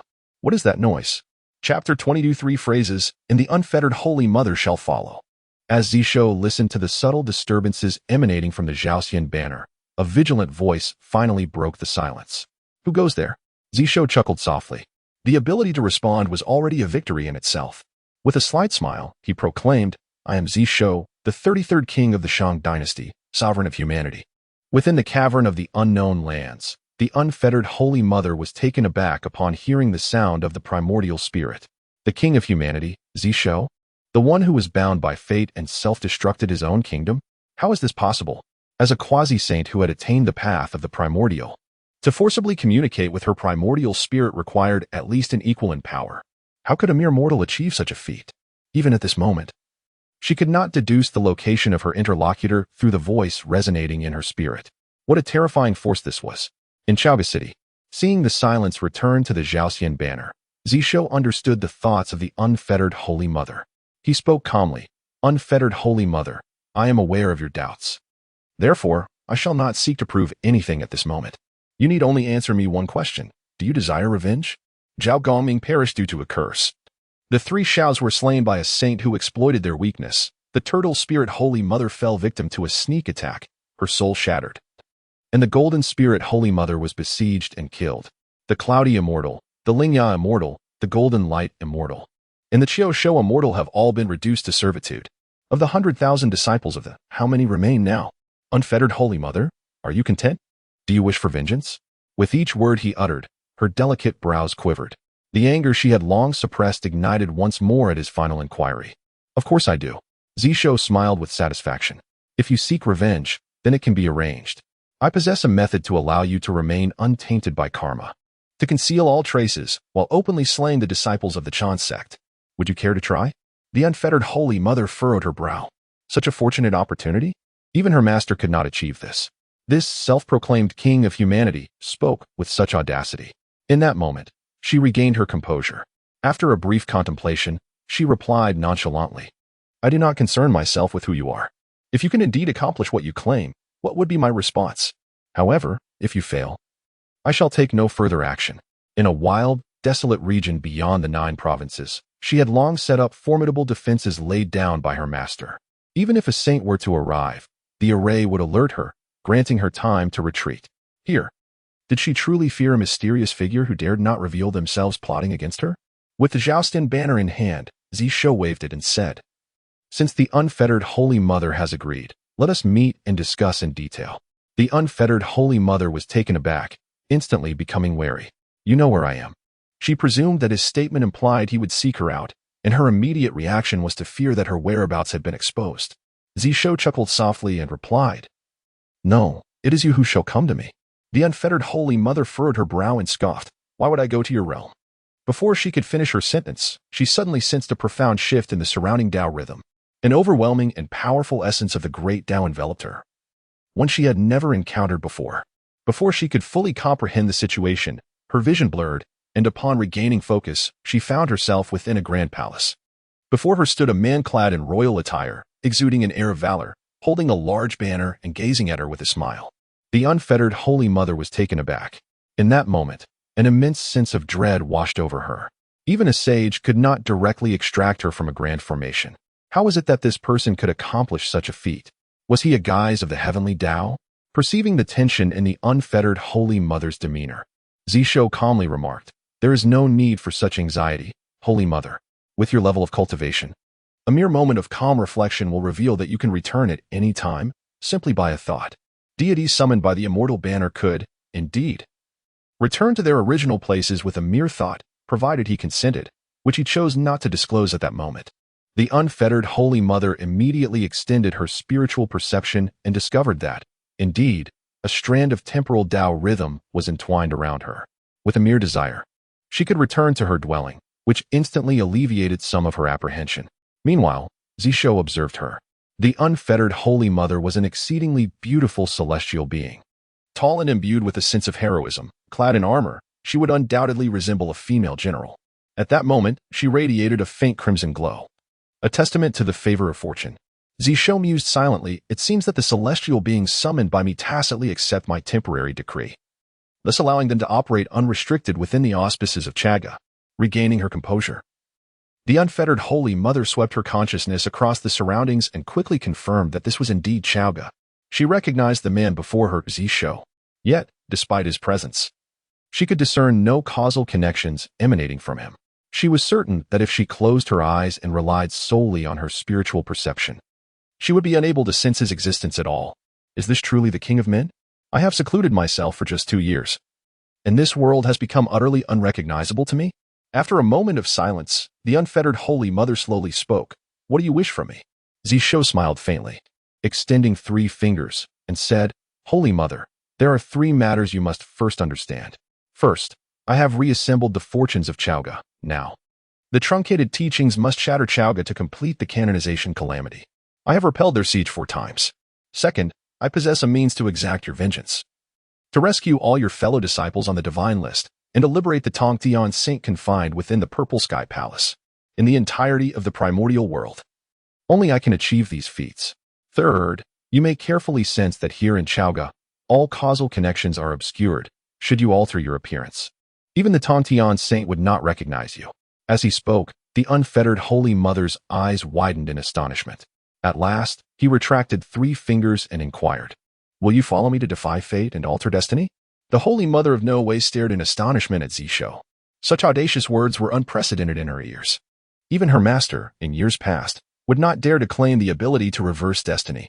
He only sought to preserve a few legacies of the GS sect. Yet, he ultimately met with failure, and now the GS sect lies in ruins. Could this enigmatic King of Men truly accomplish such a feat?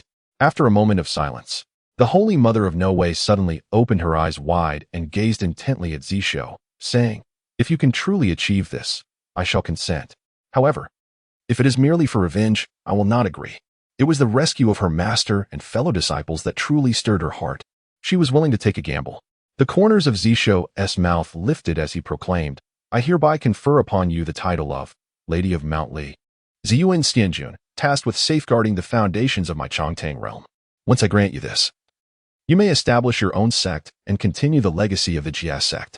When this calamity of deification concludes, I shall assist you in rescuing all your fellow disciples, welcoming back the Saint of the Heavens. With this alliance, it would be tantamount to drawing all loyal immortals of the Jia sect to his side, complemented by the addition of a Saint of the Heavens. This transaction was undoubtedly advantageous. The Holy Mother of Nuwa, being a forthright immortal, immediately bowed and declared, I pay my respects to the great king. This bow sent ripples of fortune surging through the Jia sect, stirring its very essence. Chapter 23. The Style of the Teaching of the Way, Death of a Friend, Survival of the Path in the City of Chaga. After the primordial mother paid her respects to Zishou, the fortunes of Chaga surged, enveloping the surrounding 100 miles with a fierce, sword-like energy. Atop Yujing Mountain in the palace of Zishou, the Zhongzi saint gazed in astonishment towards the primordial wilderness, his eyes sparkling with insight. The fortunes of the Jia sect were seemingly beginning to coalesce anew. Among the 3 teachings, only the Jia sect lacked a supreme treasure to suppress fortunes, relying instead on the sword of extermination. However, the sword of extermination was a weapon of slaughter that, while capable of suppressing fortunes, would make the Jia sect's fortunes excessively sharp. Such sharpness is prone to breakage. Following the great battle of the 10,000 Immortals array, the fortunes of the Jia sect had scattered. Even though he, the sect leader, remained, his disciples either perished or were ensnared in servitude by the West. Even if the primordial mother managed to escape, she could not reconstitute the fortunes. Yet at this moment, the Zhongzi saint, as the sect leader, discovered that the fortunes of the Jia sect were beginning to gather once more, slowly and in small measure. But it was a stark contrast to the utter impossibility of gathering at all. The Zhongzi saint hurriedly calculated with his fingers, but all causal connections faded midway through his deduction. This was not the chaos of the calamity, but rather something directly obscured all causality, rendering even his true self incapable of discerning it. Could it be the primordial mother? The only disciple of the Jie sect to escape the slaughter was the primordial mother. And if there were changes in the fortunes of the Jie sect, it could only be due to her. What had transpired? While the Tongdian saint was astonished, in Chaoga, Zishou observed a new sharpness within the fortunes of Chaoga. This sharpness resembled a sword sheath, awaiting the moment to be drawn against its foes. He smiled slightly and said, Li Shanqing, according to the information I have received, the teaching of the way will take action within 3 days. That will be the moment you settle the first account. The primordial mother nodded in agreement. For the next 2 days, all was tranquil. On the 33rd day, in the palace of Yushu, the 12 golden immortals of the teaching of the way, along with the South Pole old man, Zhongzi, and the real person of deliverance, gathered at Qilin Cliff. Zhongzi held 2 luminous talismans, gazing at the assembled immortals, and said, The Master has bestowed these 2 talismans upon us, which will protect us from the influence of fortunes in Chaoga for 1 day. What do you think? My fellow disciples? The immortals fell silent for a moment. They were well aware that the Master had only crafted 2 talismans due to the time constraints. The longer the delay, the more disadvantageous it would be for the teaching of the way. Zhongzi spoke solemnly. 2 talismans are sufficient. Even if King Zhou were to re-emerge with the method of cultivating fortunes, the fortunes of Chaoga could only sustain 1 person, regardless of how many remain. They could not withstand the actions of any one of us. In my view, one of our fellow disciples should act to suppress the one wielding the fortunes, while another directly annihilates the entire city of Chaoga, erasing it completely. Whatever may exist within that city will no longer be a concern. The expressions of the immortals shifted slightly. Zhongzi, are you truly willing to betray your fellow disciples?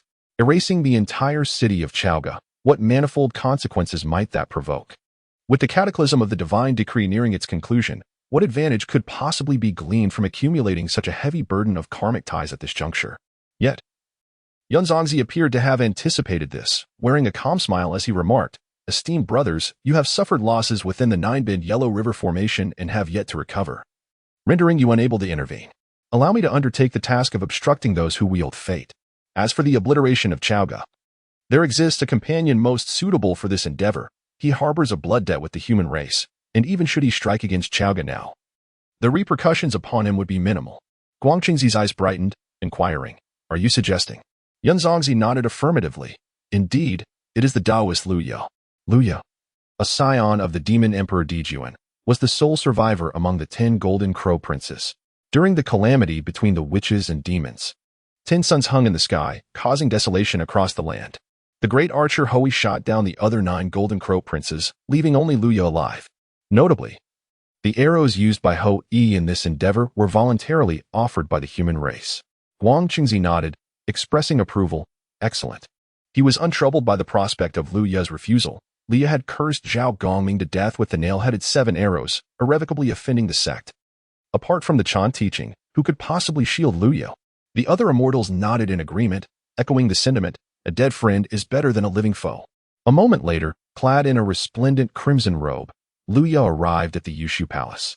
Though discontent simmered within him, he recognized the futility of his situation. Just as Guangqingzi surmised, he had no alternatives, unless he could attain the Tao of primordial unity and activate the innate grand formation within the Sun Star.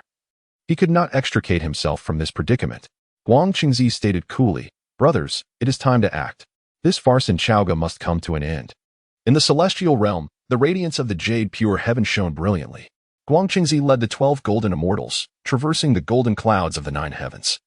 Descending to the mortal realm, Zhongzi and Luya, with an imposing aura, advanced towards Chaoga.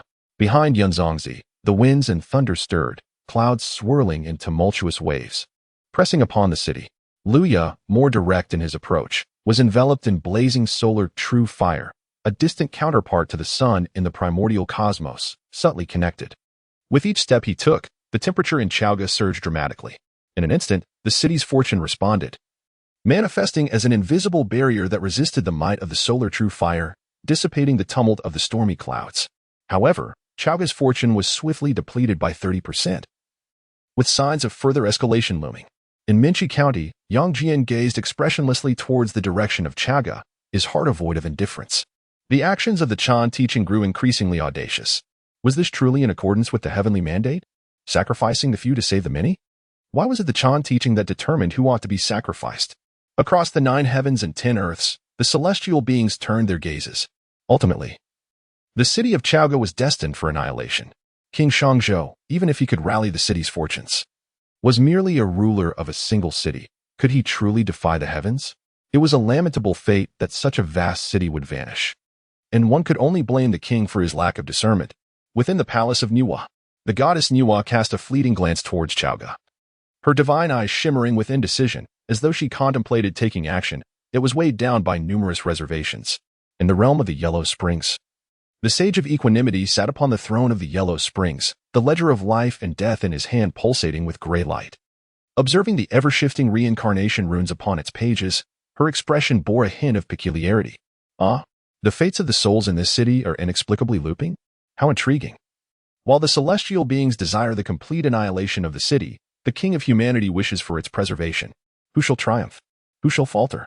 High above in the heavens, the blazing sun transformed into a sea of flames, casting the entire sky in hues of fire. A terrifying pressure descended from the celestial realms, as the clouds coalesced into towering mountains, relentlessly bearing down upon Chaoga. Yet, at the very moment this overwhelming force encroached upon a 100-mile radius of Chaoga, the city's fortune instantaneously manifested as an invisible barrier, warding off the impending threat. Zhongzi, witnessing this spectacle, wore a countenance dark with foreboding and remarked coldly, "The fortune of the mortal realm must not persist any longer." Zhongzi and Liu Daoist exchanged glances, acknowledging the protective talismans adorning their forms. Had it not been for these charms, they would have already suffered the backlash of the mortal fortune. In that instant, a deep crimson haze surged forth from all directions, the fortune of humanity swelling towards them, yet entirely thwarted by the talisman's defense. With a resounding roar, it was decreed that today would mark the end of the King of Humanity's lineage. The fortune of the mortal realm, from this day forth, shall no longer exist within the heavens and the earth. Chapter 24. The decision lies with you, Lady of Mountly, before the Palace of Longevity. Zishou cradled the pale-faced three demons in his arms and raised an eyebrow. So there exists a method to exhaust fortune in such a manner? However, it was evident that Zhongzi and his companions had refrained from employing this tactic, for they must have feared the backlash from the mortal realm's fortune. Thus, they had to await the successful crafting of talismans by the primordial heavenly venerable before daring to act. At that moment, he sensed a sudden decline in the surrounding fortune by a significant margin, only to be followed by an overwhelming surge of an unusual sensation. Subsequently, the fortune of Chaoga skyrocketed 30-fold. Zishou was taken aback. Such a reversal was possible? The host is an ancient tyrant, intending to defy fate and alter destiny, showing no reverence for the heavenly mandate or divine beings. Thus, he has become the target of celestial retribution, causing the nation's fortune to be reckoned against him. Zishou experienced a moment of clarity and nodded in satisfaction. This foolish monarch was indeed remarkable. Thunder rumbled. 2 bolts of lightning exploded over Chaoga, startling all the citizens who gazed up at the sky. In the air, Zhongzi addressed Liu Daoist, "Friend, let us commence." Liu Daoist wasted no time. With a flick of his finger, a ball of solar fire began to coalesce between his fingertips, swiftly transforming into a colossal fireball, resembling yet another sun hovering above the city of Chaoga. Zhongzi, with an expression of indifference, declared, "King Zhou, your tyranny and folly have brought calamity upon the world. The heavenly mandate decrees your nation's demise and the end of your lineage. Yet, instead of reflecting on your transgressions, you audaciously attempt to leverage the citizens of Chaoga as hostages against the realm. Such blasphemy cannot be tolerated. Heaven and earth shall not abide it, and the multitude shall forsake you. I implore you to take your own life and confess your sins, lest you endanger the lives of the over 10,000 citizens in this city." Within the city of Chaoga, Neza and Wei Hu stood as formidable guardians beside Zishou. Neza frowned, expressing his concern. The Chan sect has audaciously dispatched both Zhongzi and Liu Daoist to take action. To peak to Luo Jingxian? We stand no chance against them. My king, allow Lei Zhenzi and Jin Jia to escort you away. Wei Hu and I shall resist here, as long as you remain. The fortune of Cheng Tang shall not disperse.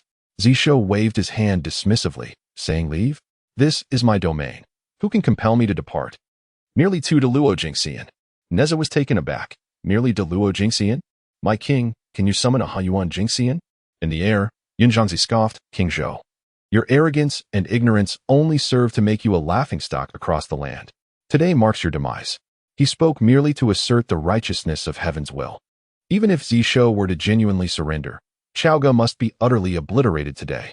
The true fire in Liu Daoist's hand transformed into a small sun, and he pointed it toward Chaoga, declaring, "As the sun sets, the city shall perish." Zishou gazed at the descending sun and calmly stated, "The decision lies with you. Lady of Mount Li, strike." In the next instant, the terrifying pressure of a Hunyuan powerhouse erupted, enveloping the entirety of Chaoga. The transformed Wudong Saint Mother soared into the sky, wielding a blade of destiny, her murderous intent aimed at Zhongzi and Liu Daoist. The assembled immortals gasped in astonishment. A Hunyuan Jingxian, in the realm of Taisu. The revered goddess Yin was halted her whip for creating humanity.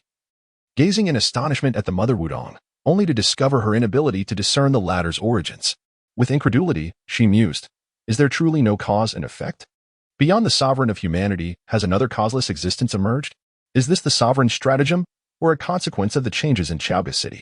In the realm of the underworld, the book of life and death held by the goddess Pingxin ceased to shimmer.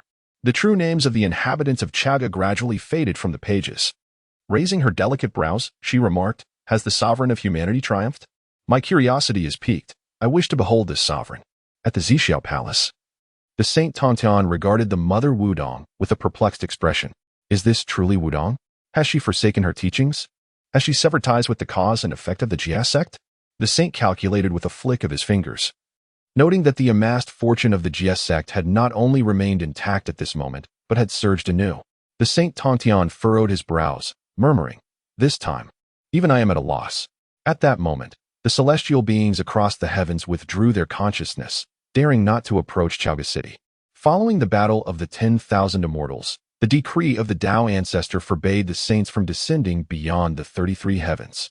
Presently, in the vast wilderness, the myriad realms, and the primal powers, it is only natural that they reign supreme.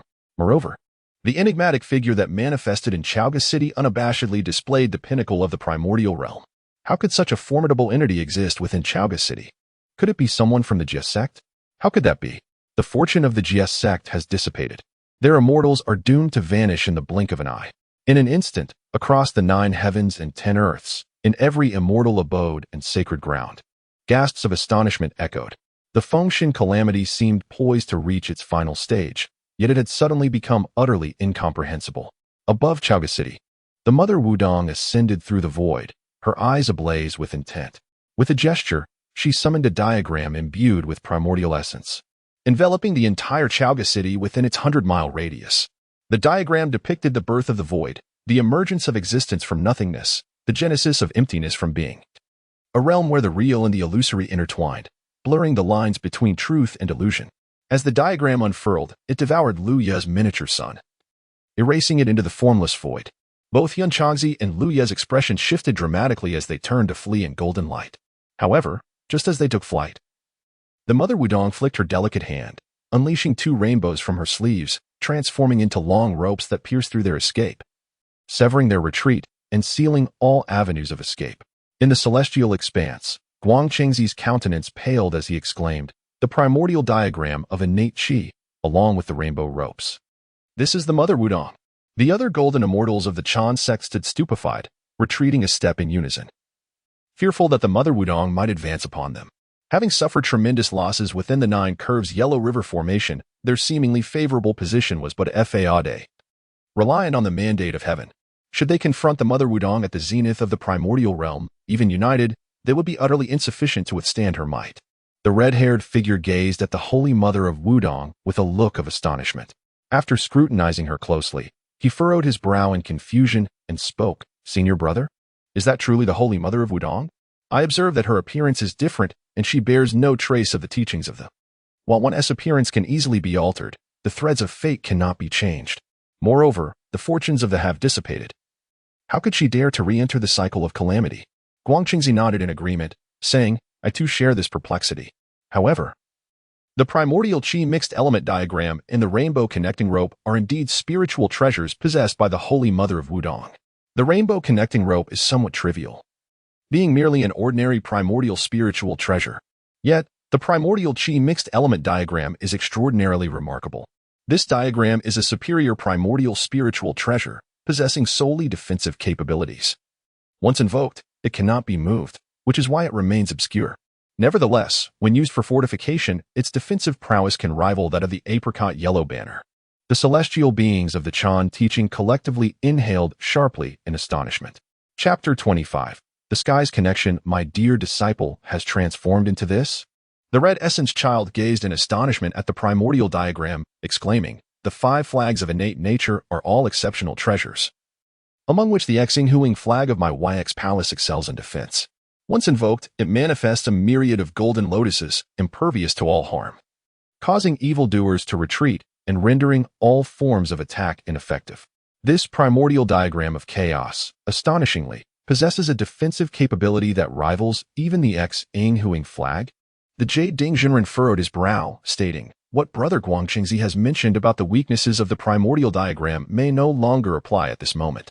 Guangqingzi looked at the city of Chaogu, enveloped by the primordial diagram, and felt a tremor in his heart, realizing that it was utterly impossible for them to breach the city alone. Is this celestial being truly the WD Holy Mother? Yet why is there no trace of this karmic ties? The assembled immortals exchanged glances, each left without an answer. The Jade Dingjinren intoned gravely. Our most pressing concern now is to rescue Brother Yun Zhongzi and Taoist Luya. In the midst of the 12 golden immortals of the Chan sect conversing, the WD Holy Mother had already unleashed her 3rd spiritual treasure. It was a gleaming long blade. Upon its summoning, a torrent of brilliant blade light surged forth, descending upon Yun Zhongzi and Luya with ferocious intent. Yun Zhongzi and Luya turned pale as paper, witnessing the countless beams of radiant blade light, each aimed directly at their primordial spirits, threatening their very lives.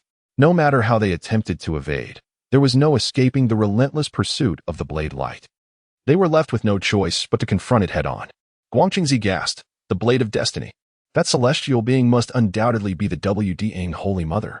He urged his fellow disciples, we must unite swiftly to rescue Brother Yun Zhongzi and Taoist Luya.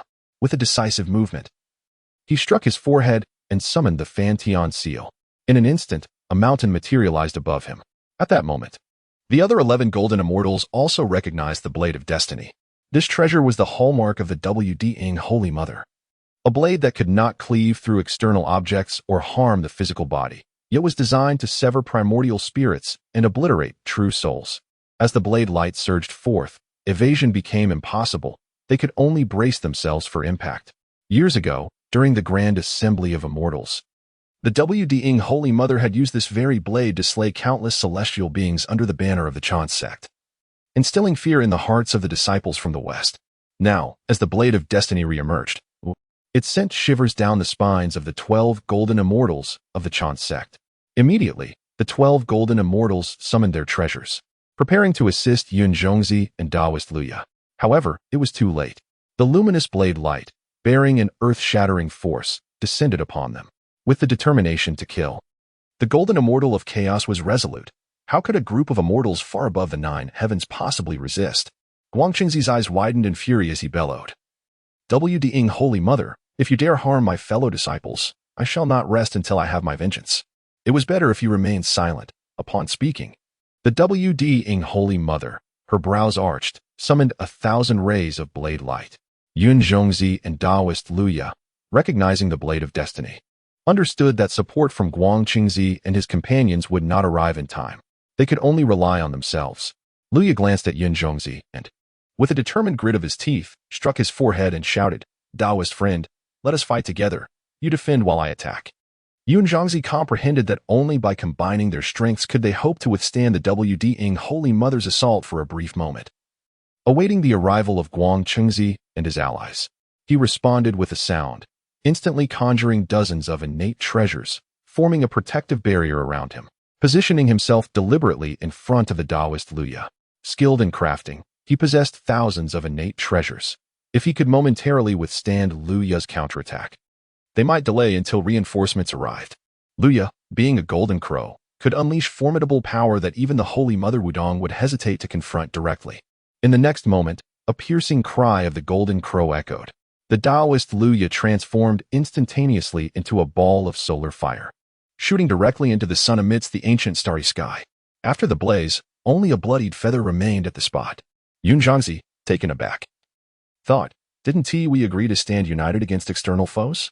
Have you betrayed me? Countless coarse words swirled in his mind. soon to be drowned by a myriad of blade lights. In the following moment, the reinforcements from the 12 immortals of Zhongzi arrived, bringing with them treasures such as the Fan Tian seal, Yin Yang essence, and the slaying immortal sword, which descended upon their foes. However, before these attacks could reach the Holy Mother Wudong, they were unexpectedly weakened by 1/3 upon entering the realm of fortune. Without protective talismans, the party of Zhongzi felt the backlash of fate surge within them, their faces turning pale in an instant. Yet, for the sake of saving Zhongzi, they gritted their teeth and persevered. The Holy Mother Wudong let out a disdainful chuckle, stepping back into the Hunyuan diagram. This artifact, bestowed by her master, had the greatest flaw of being immobile once summoned. In the past, during the Grand Immortal Array, she was unable to utilize it due to its necessity for constant transformation. However, in Chaoga City, movement was unnecessary. She possessed confidence that beneath the saint level, no one could breach her Hunyuan diagram. Boom, boom, boom. Indeed. The innate chi of the Hunyuan diagram withstood the onslaught, stirring up a tempest of primordial energy, yet it remained steadfast. Moments later, the tumultuous waves upon the diagram settled. The 12 golden immortals of the Chan sect wore expressions of despair, continuously spitting blood, and dared not attack further. They hurriedly retracted their treasures, glancing towards Chaoga City.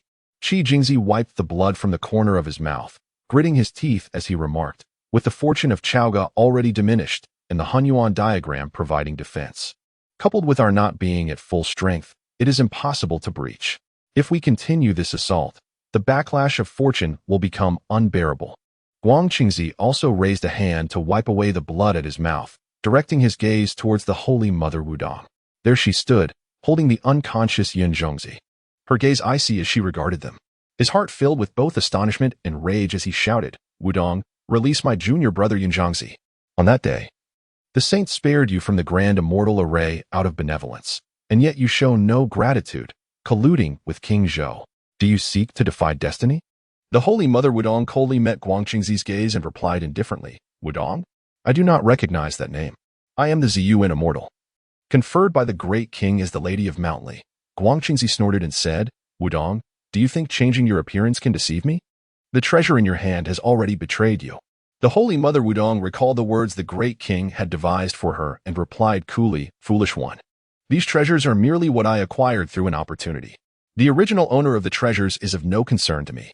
Moreover, if I were truly an ally of the unfathomable, would I be foolish enough to reveal my identity by wielding a renowned spiritual treasure?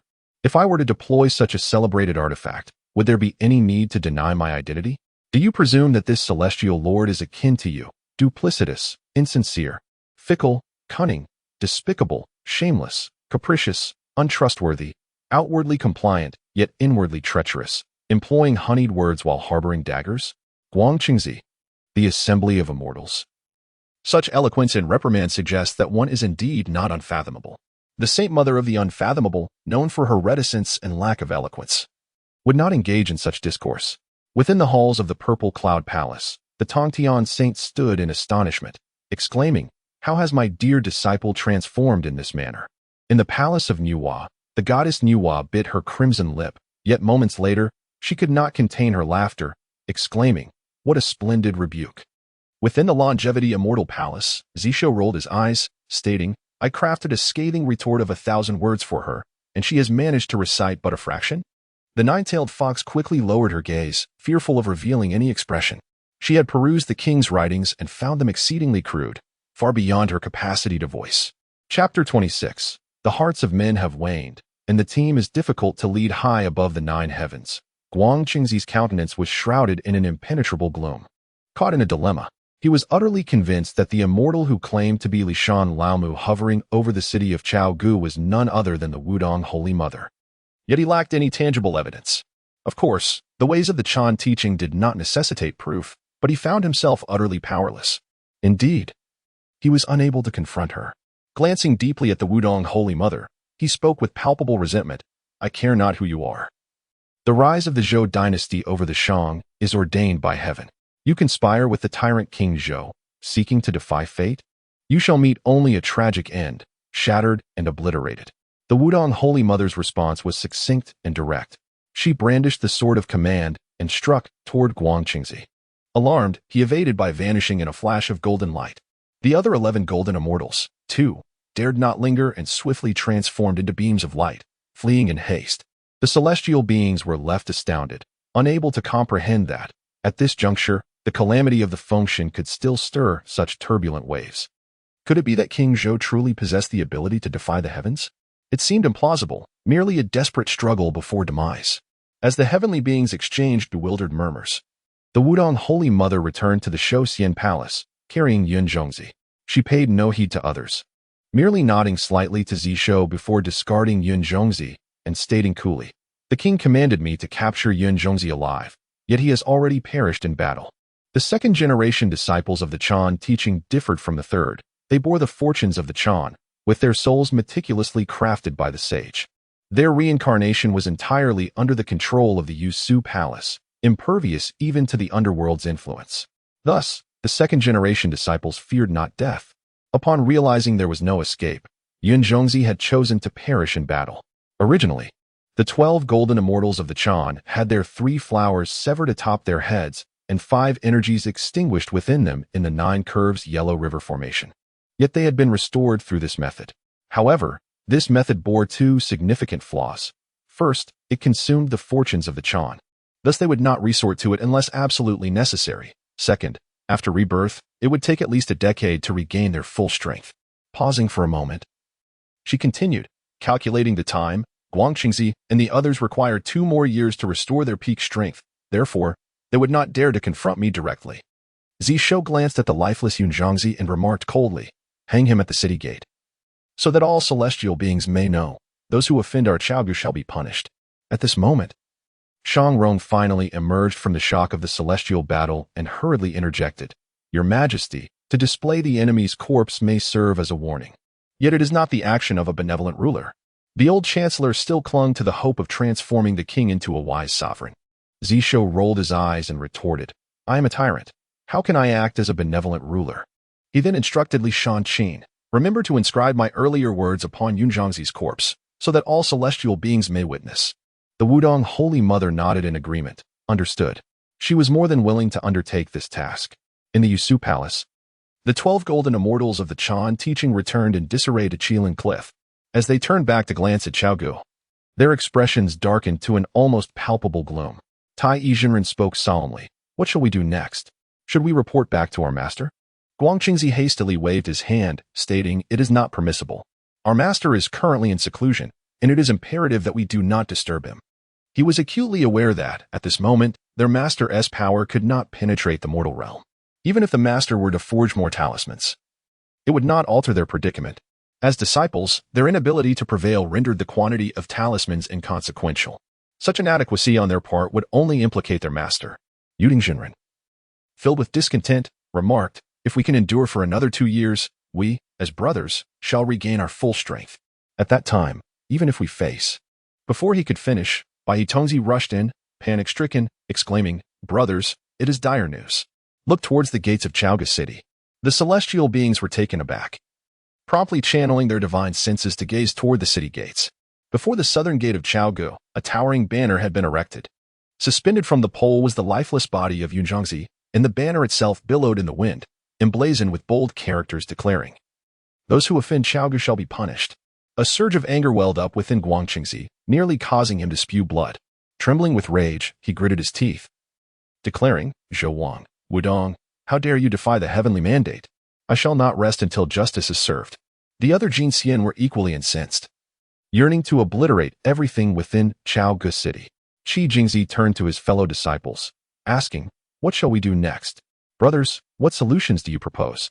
The gaze of all the celestial beings turned towards Guangqingzi and Ci Hang Daoren. As the eldest disciple wielding the golden bell, Guangqingzi's word was law in their master's absence.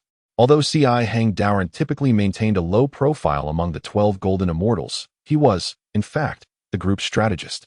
After a brief contemplation, Ci Hang Daoren spoke, "Eldest brother, there is no need to act in haste. The calamity will culminate in its final step. The longer we delay, the more it disadvantages us.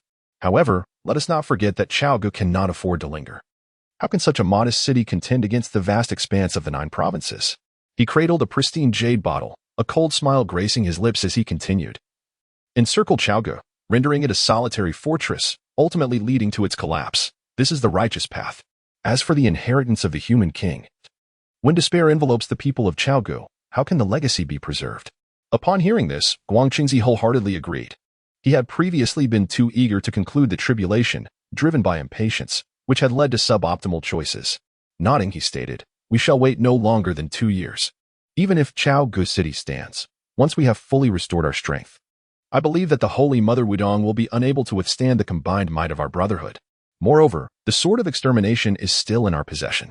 The celestial beings nodded in unison, their eyes gleaming with a fierce resolve.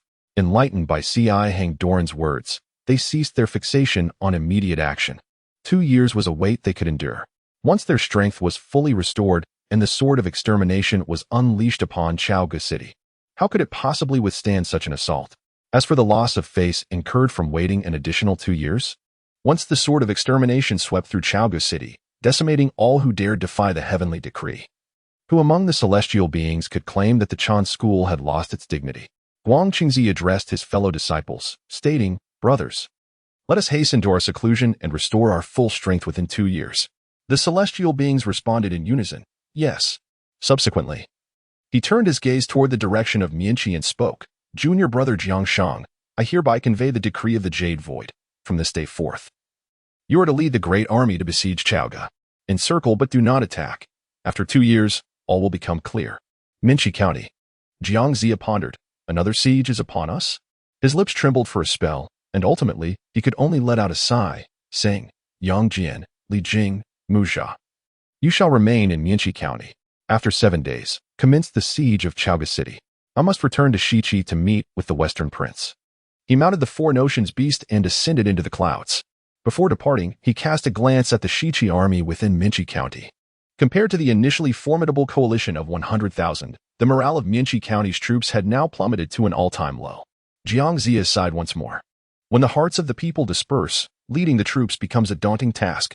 Chapter 27. For the mandate of heaven, let Shibwa face death in Chaoga City.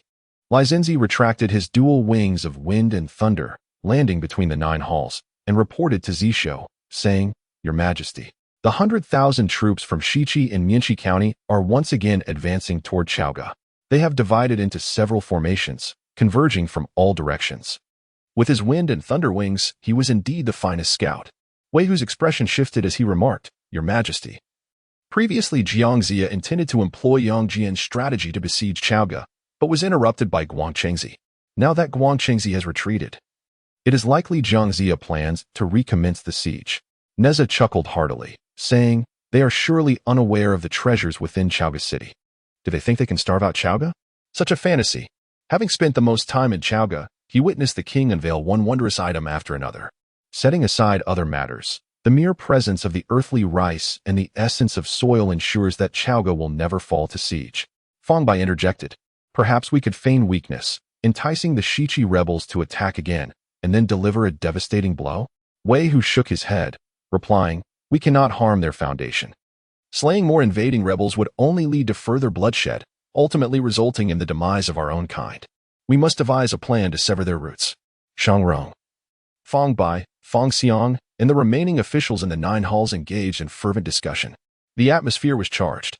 Standing silently to the side, the Holy Mother of No End exhibited shock in her eyes. She had never witnessed such a harmonious scene between celestial beings and mortals. From a distance, she had observed the Shiqi coalition, where the hierarchy between celestial beings and mortals was unmistakable. Celestial beings never engaged in discourse with mortals, their words merely serving to inform and command. The Holy Mother raised her gaze to Zishou, seated upon the golden throne. Could a mortal king truly create a miracle? A miracle that even a master could not achieve? Listening to the discussions in the 9 halls, Zishou eventually waved his hand and said, "I am somewhat fatigued. You may continue your deliberations." With that, he rose and departed. The current predicament of Chaoga was not something that could be resolved through mere discussion. At this moment, he deemed it more beneficial to engage in cultivation for a while, perhaps to return daily for a chance at drawing a solution. "The ministers? Your Majesty. If you leave, what shall we discuss?" The old chancellor hastily advised, "Your Majesty." However, he was swiftly interrupted by Zishou, who declared, "I must reiterate, I am a foolish monarch. Have you ever seen a foolish monarch diligently governing?" As his words lingered, He had already exited the 9 halls. Zhang Rong sighed deeply, then immediately raised his head, declaring, "The vile Chan sect has harmed our king to such an extent. I shall not rest until I confront them." He turned to his fellow ministers, stating, "Gentlemen, we must formulate a strategy today. Our king has been harmed by the Chan sect and is unable to govern diligently. As his subjects, we must not be complacent." The old chancellor resolved within himself to restore the king to a wise ruler. Before that, he would strive alongside the king in earnest. The Holy Mother of No Boundaries pondered, believing that this matter might not be related to the teachings of the church. Meanwhile, in the city of Shiqi, Zhongzi had just dismounted from the 4 unicorns when he was startled by the sight of a gaunt figure, emaciated and almost unrecognizable, with eyes gleaming with a sinister red light rushing towards him. Reacting instinctively, he nearly unleashed the 5 elements thunder upon the approaching figure. Fortunately, the individual spoke first, exclaiming, "Jiangxiang, what has transpired? Why is the fortune of our Shiqi so ill-fated? In merely a month, our national fortune has diminished by half.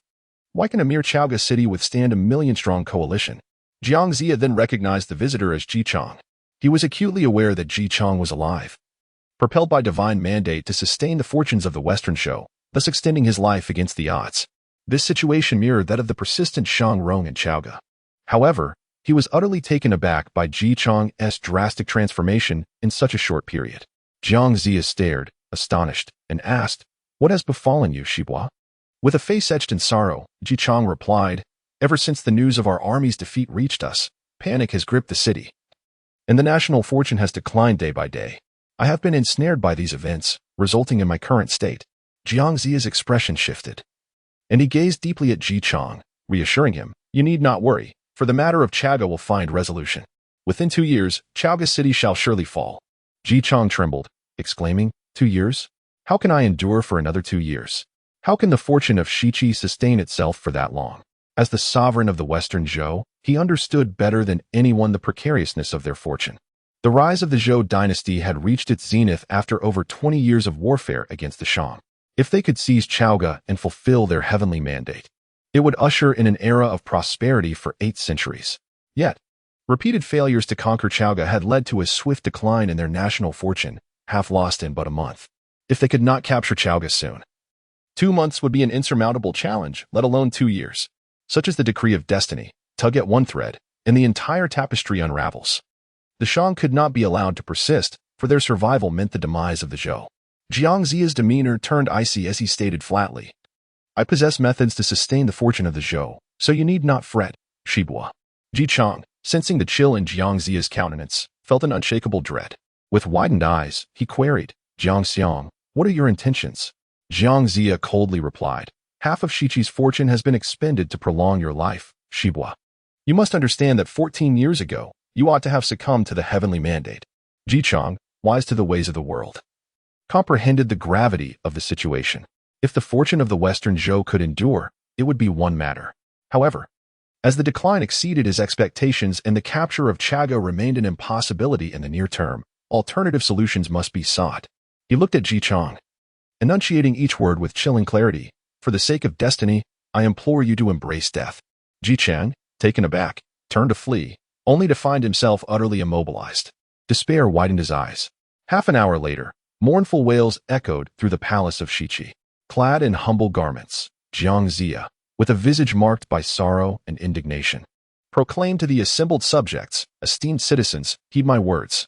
King Zhou, in his folly and tyranny, has taken tens of thousands of our people from Chaoga as hostages, compelling our allied forces to retreat. The Earl of Shibua, grieved for the populace, found himself ensnared in the flames of war and succumbed to the relentless tide of anguish. We have suffered the grievous loss of a wise ruler. This is a profound sorrow for our nation and a deep mourning for our families. Yet, though our sovereign has departed, his aspirations endure. We must honor his wishes and carry forth his legacy. I call upon you all, from every corner of the realm, to unite in fervent opposition against our foes, for the Earl of Shibua, and for the salvation of our world from the tyrant king." Upon the conclusion of his speech, the crowd erupted in heartfelt lamentations, every individual vowing to avenge the Earl of Shibua, pledging to obliterate Chaoga and slay the tyrant king. Zhongzi raised his gaze towards the young GFA, now seated upon the newly established throne. He perceived a resplendent aura enveloping GFA, signifying a burgeoning fortune.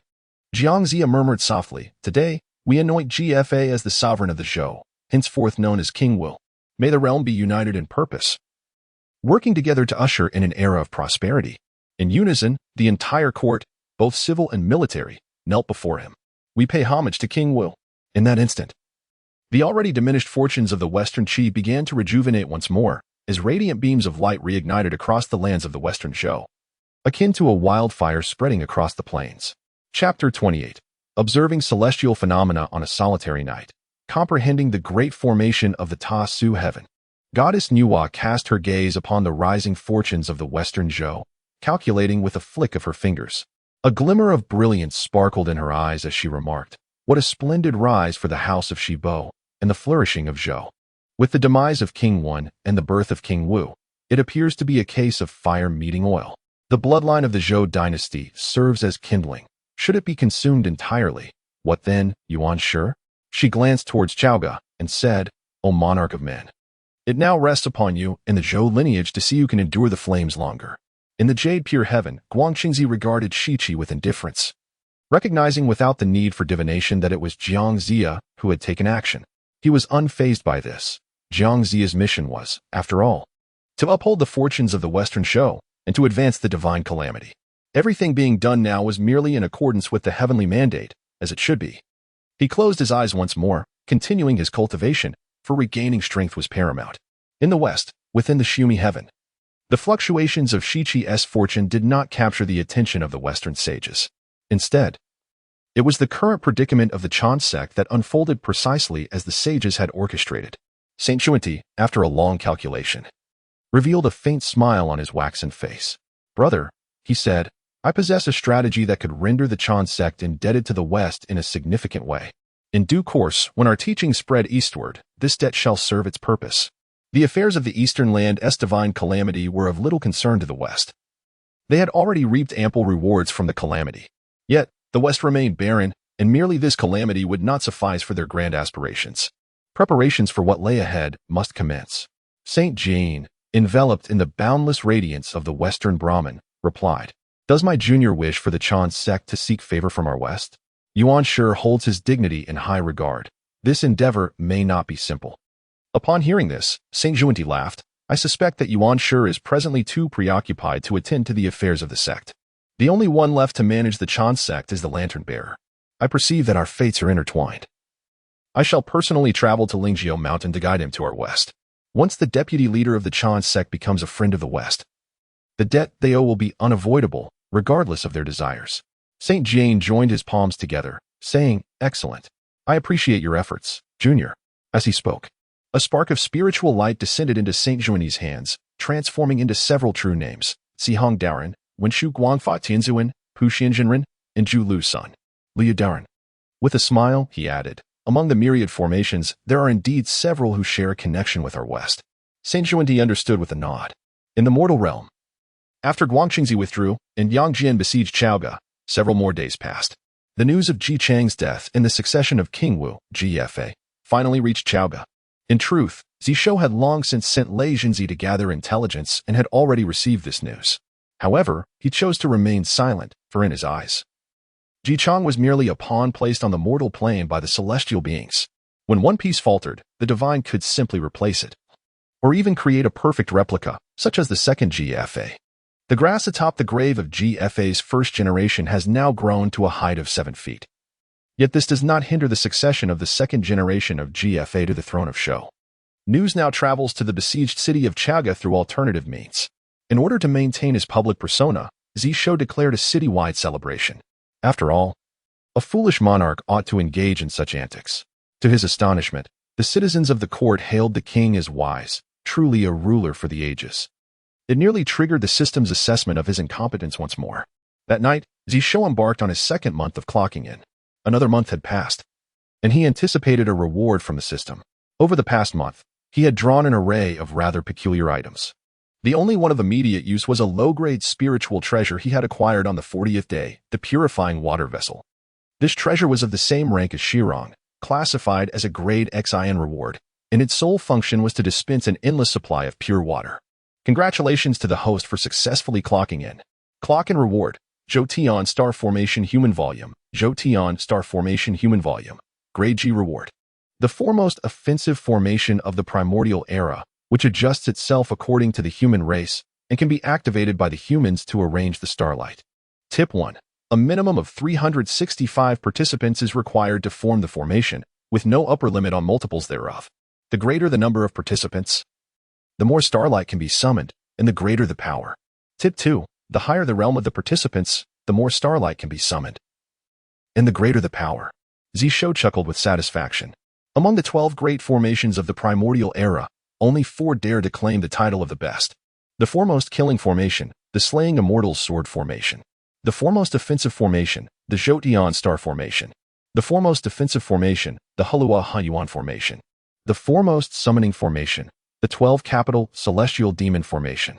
The remaining 8 formations, including the myriad immortals formation, myriad dragons formation, southern brightly fire formation. 5 elements Qilin formation, 9 curves yellow river formation, yin-yang reversal formation, reincarnation nether formation, and Shura blood formation, each possess their own unique merits, standing on equal footing. The current situation in Chaoga City is one of ample self-preservation but insufficient offense. Should the celestial beings continue their assault? It is only a matter of time before a flaw is revealed. Zishou has always believed in the adage, offense is the best defense. However, he had yet to find an opportunity. Now, with the Zhou Star formation in hand, his chance had finally arrived. The following day, in the Hall of 9 Rooms, Zishou presented the essence of the formation he had drawn to Feng Bai, stating, I possess a formation that, once mastered, can shatter the siege of Chaoga. Have the valiant soldiers practiced diligently. Feng Bai, having grown accustomed to the king's peculiar artifacts, thought little of it and took the essence of the formation to depart. However, the Wudong Saintess, intrigued, inquired, Your Majesty, what manner of extraordinary formation is this? Zishou had awaited this question from the Wudong Saintess. With a smile, he replied, The Zhou Star formation. I observed the celestial phenomena by night, comprehended the grand formation, and have modified the ancient Zhou Star formation for the use of our human race. Feng Bai, show the essence of the formation to Li Shanqing. The Wudong Saintess was left momentarily speechless, nearly exclaiming in disbelief. The foremost offensive formation of the primordial era, the Zhou Star formation? Your Majesty, can your nocturnal observations of the celestial phenomena truly lead to such profound insights?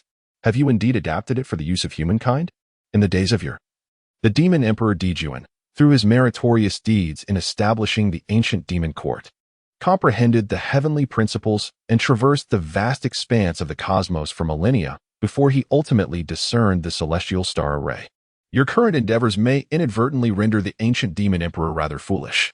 She disregarded decorum and seized the essence of the formation from Feng Bai, immersing herself in its intricate details.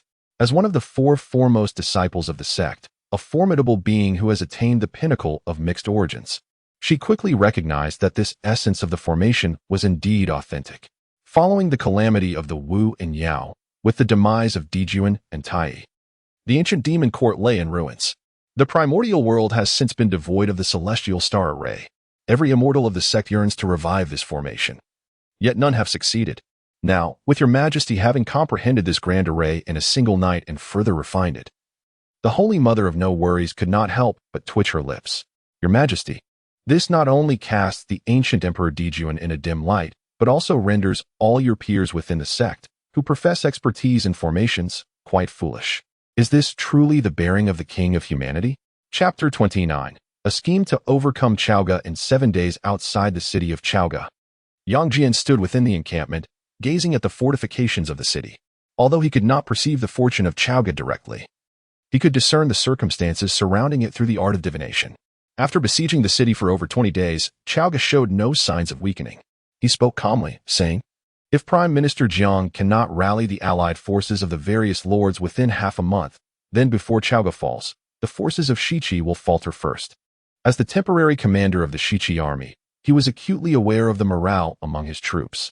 Having faced 3 defeats, their spirits had plummeted to an all-time low. Unlike the allied forces, they did not flee in disarray, driven instead by the knowledge that any retreat would result in the execution of their families back in Shiqi. Yang Jian shook his head, murmuring, 2 years? If the war persists for another 2 years, how many more lives will the human race lose? He recalled the reasons that had led him to join the calamity and the promise he had made to his younger sister. A sense of confusion washed over him. In another part of the encampment, Li Jing summoned Mu Jia and several scattered immortals, stating, "Gentlemen, the longer we delay, the more disadvantageous it becomes for our forces. I have a plan that can breach Chaoga in 7 days. After the demise of this Lu, all his spiritual treasures are temporarily stored within our army. If we utilize them and deploy the plague technique upstream of the Meishui River, Chaoga can be overcome in 7 days." Following the fall of this immortals, their treasures had been sealed away. The covets these artifacts, yet they are bound by profound karmic consequences, which must be returned once the deification concludes. However, temporarily using them would not incur karmic repercussions. A chill flickered in the eyes of Mu Jia and the scattered immortals. All water sources for Chaoga originate from the Meishui River, which encircles the city. Even if Chaoga had stockpiled ample provisions, the sustainability of the city relies on the water supply. An earth immortal among the scattered ones remarked, "Generally, this matter involves significant karmic entanglements. The loss of human lives is of no concern to the deities. What they care about is karma." Li Jing let out a cold laugh, asserting, "Gentlemen, how can King Zhou, that foolish monarch, gather fortune again without the support of those ignorant people within the city? The inhabitants of Chaoga are merely wretches who defy the heavenly mandate and rebel against the Tao." He waved his hand, his eyes filled with murderous intent, declaring, "Mu Jia, prepare the army with several days' worth of water in advance.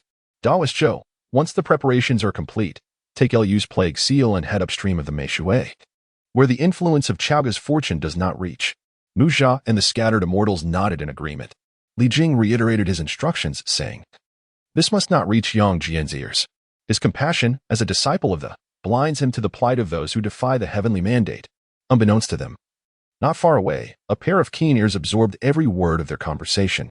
Moments later, Yang Jian stared in disbelief at the howling celestial dog, exclaiming, "Li Jing intends to unleash a plague in the Meishui?" Filled with both shock and fury, he brandished his three-pronged blade, ready to intervene. However, as he took his first step, he halted, shaking his head and declaring, "No, I cannot intervene." The celestial hound gazed at Yang Jian in astonishment, speaking in human tongue. "Master?" Furrowing his brow, Yang Jian replied, "If I were to interfere, it would only exacerbate the situation. Once this matter reaches Zhongzi's ears, he will undoubtedly side with Li Jing, and if it comes to the attention of Master Guangchengzi, I would be even more powerless to prevent it." He understood all too well that the disciples of the Chan sect would stop at nothing for their ultimate victory. Their earlier restraint from unleashing the plague was merely because none among them had cultivated the path of pestilence. When celestial beings act, their foremost consideration is the path they themselves have cultivated. If Li Jing were to set this precedent, the Chan sect's subsequent actions against Chaoga would become increasingly unbridled. Closing his eyes, Yang Jian murmured, "The human race bears no guilt, yet possessing the fortune of the mortal realm is a sin in the eyes of the celestial beings. The human race can no longer safeguard this fortune. Perhaps it would be better to destroy it. The celestial beings require humanity and will ultimately establish a foundation for them." Opening his eyes, he looked upon the celestial hound, his companion of several millennia, and said, "Hound, this was my rationale for entering the calamity. Yet it does not justify my complacency in the face of slaughter. Hound, I need you to do something for me." The celestial hound, having accompanied Yang Jian for thousands of years, understood his intent and said, "Master, I shall convey the message to Neza at once." The following day, in the Nine-Dragon Hall, Zishou, who was striving to be a foolish monarch, was compelled to attend court after being petitioned by Shang Rong 18 times. Upon Neza relaying the received news, the court was thrown into an uproar. Shang Rong, his white beard trembling with fury, exclaimed, "Utterly shameless." Other officials echoed his outrage. "Li Jing, you once served as the general of Cheng'an Pass, having received the nation's favor. Betraying the king is one thing, but to employ such treacherous tactics against Chaoga?" Sitting upon the throne, Zishou wore a somewhat amused expression and remarked, "Li Jing intends to unleash the plague in the waters? Truly, he is as cunning as ever." His impression of Li Jing within the context of the investiture of the gods had always been that of resourcefulness. Initially, he studied under the real man of deliverance, and upon realizing his insufficient celestial affinity, he promptly descended the mountain to become the general of Cheng'an Pass, after fathering 3 sons. When the Chan sect came to recruit disciples, he did not hesitate to accept, purely to establish a connection with them. Each time Neza found himself in trouble due to the machinations of Tai, a real man, Li Jing was always the first to distance himself. Later, upon discovering that the Lantern Master could preserve his life, he immediately took him as his teacher. After the investiture concluded, witnessing Nez's tremendous rise in power and his elevation to a celestial position, he quickly aligned himself with the heavenly court, while not forgetting to send his other two sons to the west. He epitomized adaptability and finesse. The Holy Mother of No Obstruction spoke, "Your Majesty, shall I intervene to prevent this?" In this era where saints were barred from the mortal realm, she, with her prowess, had no fear of being besieged by the Chan sect, even without the protection of Chaoga's fortune. Zishou waved his hand, saying, "Intervene? Why should we intervene? If we do, would not my pure water vessel be rendered useless?" Turning to the old chancellor, he commanded, "Instruct the citizens of the city to refrain from drawing water from the river and wells. Have daily provisions of water distributed to the populace." The assembly fell silent, realizing that the king had acquired a treasure just days prior. The treasure could only pour forth a seemingly endless stream of water, appearing unremarkable at first glance. However, at this moment, it proved to be invaluable. It turned out that the king had been well prepared all along. Even the sacred Mother of No Demands displayed an expression of astonishment. Could it be that the king had anticipated the unfolding of heavenly secrets amidst the chaos? Foreseeing Li Jing's nefarious plot, the ministers, who had just moments ago been filled with anger and anxiety, now wore peculiar expressions. The atmosphere within the Nine Chambers Palace lightened significantly. The elder chancellor exclaimed with fervor, "The king's foresight and ability to outmaneuver his adversaries is unparalleled. Truly the wisest in the realm." Before the elder chancellor could finish his sentence, he was abruptly interrupted by Zishou. He wished to avoid a repeat of the earlier blunder. The entire city had lauded him, only to activate the system's assessment of a foolish monarch. Zishou, with an air of authority, waved his hand dismissively, stating, "From now on, should you wish to praise me, declare that I am the greatest fool in history. Anyone who dares to call me a wise ruler will be dragged out and punished." The ministers responded with bewilderment. "What is the meaning of this, Your Majesty?" Everyone turned to the elder chancellor, Shang Rong, seeking his counsel. Shang Rong sighed. What could he do? He could only acquiesce to his sovereign's whims. Gathering his resolve, the elder chancellor proclaimed, "Your Majesty is indeed the greatest fool in history. I offer my congratulations." Consequently, the Nine Chambers Palace resounded with praises for Zishou as the greatest fool. The sacred Mother of No Demands was left utterly perplexed. Chapter 30, Fellow Taoist. You are destined to connect with the West. As Li Jing prepared to unleash a plague upon the Meishui River, the citizens of Chaoga City began to practice anew, extolling the king's virtues. Meanwhile, within the depths of Lingjiu Mountain's Yuanjue Cave, the radiant lamp Taoist gazed calmly at the saint of purity and clarity, saying, "I am deeply honored to receive the favor of the saint. However, what will the myriad celestial beings think of me should I forsake the Jade Void?" In his earlier years, he too was among the 3,000 worldly guests who listened to the teachings at the Purple Cloud Palace, aligning himself with the Chan sect merely in search of a protector. His allegiance to the Chan sect was but fade, for he had no genuine loyalty. Yet, to transfer his allegiance to the West without any tangible benefits was out of the question.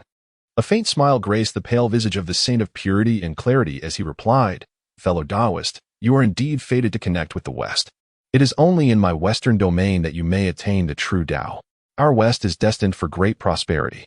My brother and I have resolved to establish a new sect in accordance with heavenly will, to aid the dissemination of our exquisite doctrines to the East. Should you come to the West, you could assume the role of the sect's leader." At this juncture, he paused, his gaze shifting to the sea-calming pearl in the radiant lamp Taoist's hand. "Fellow Taoist, after the end of the Fengshan calamity, will you be able to retain this treasure? Though Yuanshi has severed ties with Tong Dian, the three pure ones are fundamentally united. For the sake of his own reputation, will he truly care about your Tao?" The radiant lamp Taoist's expression shifted subtly. This sea-calming pearl originally belonged to Zhao Gongming, and after seizing it on the battlefield, he realized that his path to enlightenment lay within this very treasure. To this end, he had even taken the falling treasure money from Xiao Sheng and Qiao Bao, intending to exchange it for karmic ties with the. Regrettably, the saint of Tongtian had shown no interest in the falling treasure money, clearly unwilling to accept the exchange. In this moment, the saint of purity and clarity's words struck at the very heart of the radiant lamp Taoist's concerns. The saint of purity and clarity continued with an air of calm assurance, "Fellow Taoist, should you join me in the West, my brother and I will certainly assist you in achieving the Tao." After a moment of contemplation, the radiant lamp Taoist inquired, "What would the saint have me do?" The saint of purity and clarity smiled contentedly, raising his hand to gesture towards the mortal realm, declaring, currently, the Chan sect struggles alone and finds it impossible to conquer Chaoga City. We in the West wish to universally enlighten the world and bring an end to this conflict. At last, the radiant lamp Taoist comprehended the true intention of the saint of purity and clarity. After a brief pause for reflection, he responded, I understand, esteemed saint. The saint of purity and clarity rose, casting a glance at the radiant lamp Taoist before stating, fellow Taoist, on that day in the array of 10,000 immortals, I observed that several of the Chan sect's compassionate companions possess a profound connection with our West.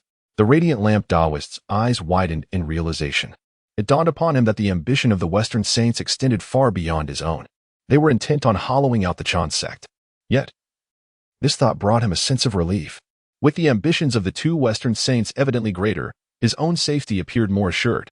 I congratulate the saint, he said. The saint of purity and clarity had intentionally revealed these intentions to ensure the radiant lamp Taoist's unwavering commitment to the West. Witnessing the understanding dawn upon his counterpart, he joined his hands in reverence, transforming into a radiant light as he departed. In the Jade Void Palace, Zhongzi suddenly felt an inexplicable sense of unease. He hurriedly attempted to decipher the situation, yet discovered nothing. Could there be unforeseen variables in Chaoga City? That seemed unlikely. Zhongzi had already assumed the mandate of the Western Zhou dynasty, and Yang Jian had encircled Chaoga City. Even if the city possessed great fortune, it could merely be besieged. After a lengthy period of contemplation, he found himself at a loss. Ultimately, he could only shake his head and remark, it appears that the prolonged stalemate of Chaoga City has led to some alterations in the karmic tribulations. Since nothing untoward has transpired, I shall continue my seclusion. On Mount Putuo, in the Lock Cave, the compassionate Taoist Zihong suddenly opened his eyes. Before him, a radiant light from the west descended. The Western saint of the Pure Land emerged from the brilliance, holding the 7 treasures Miao tree, with myriad jewels cascading down. His waxen face bore a countenance of profound compassion as he straightforwardly declared, Taoist Zihong, you share a fateful connection with our Western realm. On Mount Wulong, within the Yushao Cave, Taoist Wushu, you possess a fateful connection with our Western realm. On Mount Jiogong, in the Baihe Cave, Taoist Puxian, you possess a fateful connection with our Western realm. On the Sun Star, in the ancient Palace of the Sun, Taoist Luya, you possess a fateful connection with our Western realm. In Chaoga, at the training grounds, the brothers Fang Bai and Fang Xiang led the last remaining warriors of Chaoga in fervent practice of the celestial star formation. Generals Lu Rinjie, Lei Koan, and Lei Peng served as their deputies. Fang Bai's commanding voice resonated in the ears of the loyal soldiers of Chaoga. The king upholds the last glory of Chengtang. We shall battle against the celestial beings and vanquish the rebels. Grant us the arts, and bestow upon us the ancient formation. How shall we repay this? As the ancient saying goes, the ruler worries, while the subjects suffer humiliation. We must pledge our loyalty to the nation, sacrificing our lives to fight for the king. Look at those rebels outside. They wish to entrap us within the city, and more maliciously, they intend to unleash a plague in the marshes to annihilate us completely. Without the king, we shall all perish, and our wives, children, and elderly shall not survive. Sons, let us practice diligently, 10 hours each day. Only by mastering this ancient formation can we break free. The soldiers, bare-chested, engaged in rigorous training, their sweat transforming into steam, the fervent energy coursing within them, their muscles and bones cracking in exertion. Above in the celestial dome, in the primordial starry sky, beams of starlight cascaded down. Bathed in this luminescence, the soldiers grew increasingly robust, their inner vitality intensifying. The unparalleled Saint Mother observed this scene from afar, her heart profoundly shaken. The king's celestial star formation is, in fact, a path of cultivation. Years ago, I heard my master speak of the celestial star formation, which, he claimed, held no cultivation efficacy. Is this capability a result of the king's enhancements? The 12 extraordinary formations of the primordial era are each unfathomably profound. Merely comprehending them fully and exerting their utmost potential is immensely challenging. Throughout history, any modification of a formation has typically involved adjustments in power, size, or scope. Yet the king has not only adapted a formation originally exclusive to the demon race for human use, but he has also infused it with the capacity for cultivation, which was previously solely for offense. The unparalleled Saint Mother gazed towards the Shoshian Palace, murmuring, "The king's abilities are beyond my comprehension." At this moment, the hope within her heart felt more tangible than ever. The longer she lingered in Chaoga, the more she became convinced that the king's promise to her was not a mere whim, but rather a genuine assurance of hope. Her gaze grew increasingly resolute. This time, she was determined to wholeheartedly assist the king. Master, await your disciple. In the Xian Palace, Zishou began yet another day of clocking in. However, he had now discerned certain patterns in the clocking in process. Typically, only by clocking in throughout the day could one hope to acquire valuable items. For instance, on the 10th, 20th, and 30th days, the chances of drawing something worthwhile were heightened. Today marked the 13th day of the new month, a rather incongruous timing. Thus, he casually remarked, "System. Clock in. Let us conclude this swiftly so I can commence my training. Tomorrow will be the 7th day since Li Jing unleashed the plague. I am eager to witness a grand spectacle. Congratulations, host, on successful clocking in. Clock in reward. Qian Kuan Ding. Grade reward. An exceptional innate spiritual treasure. Originally belonging to the chaos divine demon, Qian Kuan Lao Zhu, later acquired by Dao Zhu and bestowed upon Nuwa to mend the heavens. Subsequently vanishing into the void due to the karmic consequences of her actions. Hint 1. The Qian Kuan Ding possesses the virtue of mending the heavens, thereby granting it the ability to refine all existence back to its primordial form. Hint 2. If a spiritual treasure is placed within, it will be refined to its original destination, and the original owner will be unable to reclaim it. Exercise caution in its usage. Zishou? This clock-in system is quite capricious. Just as I thought I had grasped a pattern, it swiftly slaps me back into reality. Chapter 31. What uses you to me? Shen Gongbao? Although Zishou felt somewhat humiliated by the system, he was nonetheless quite pleased with having drawn the Qian Kuan Ding. This was no ordinary cauldron. It was the revered vessel of the ancestor of Qian Kuan, the very one used by Lady Nuwa to mend the heavens. Within this cauldron lay a trace of virtue, capable of refining all things to their primordial forms. While Zishou had yet to discover a practical application for this function, he was acutely aware of the second capability's potential. After Zhongzi was captured by the Saints of Wudong, he managed to escape through a transformation. Yet all his spiritual treasures remained behind. With the Qian Kuan Ding in his possession, Zishou could refine these treasures, stripping them of their original affiliations. Thus, they would become his. He was thoroughly satisfied with the rewards from this endeavor. He retrieved all the spiritual treasures obtained from Zhongzi and poured them into the Qian Kuan Ding, summoning the nine-tailed fox to assist in the refinement. Upon seeing the Qian Kuan Ding, the nine-tailed fox was nearly overwhelmed with astonishment. As a member of the demon race, how could she not recognize the legendary cauldron used by Lady Nuwa to mend the heavens? How had such a supreme innate treasure come to be in the hands of the king?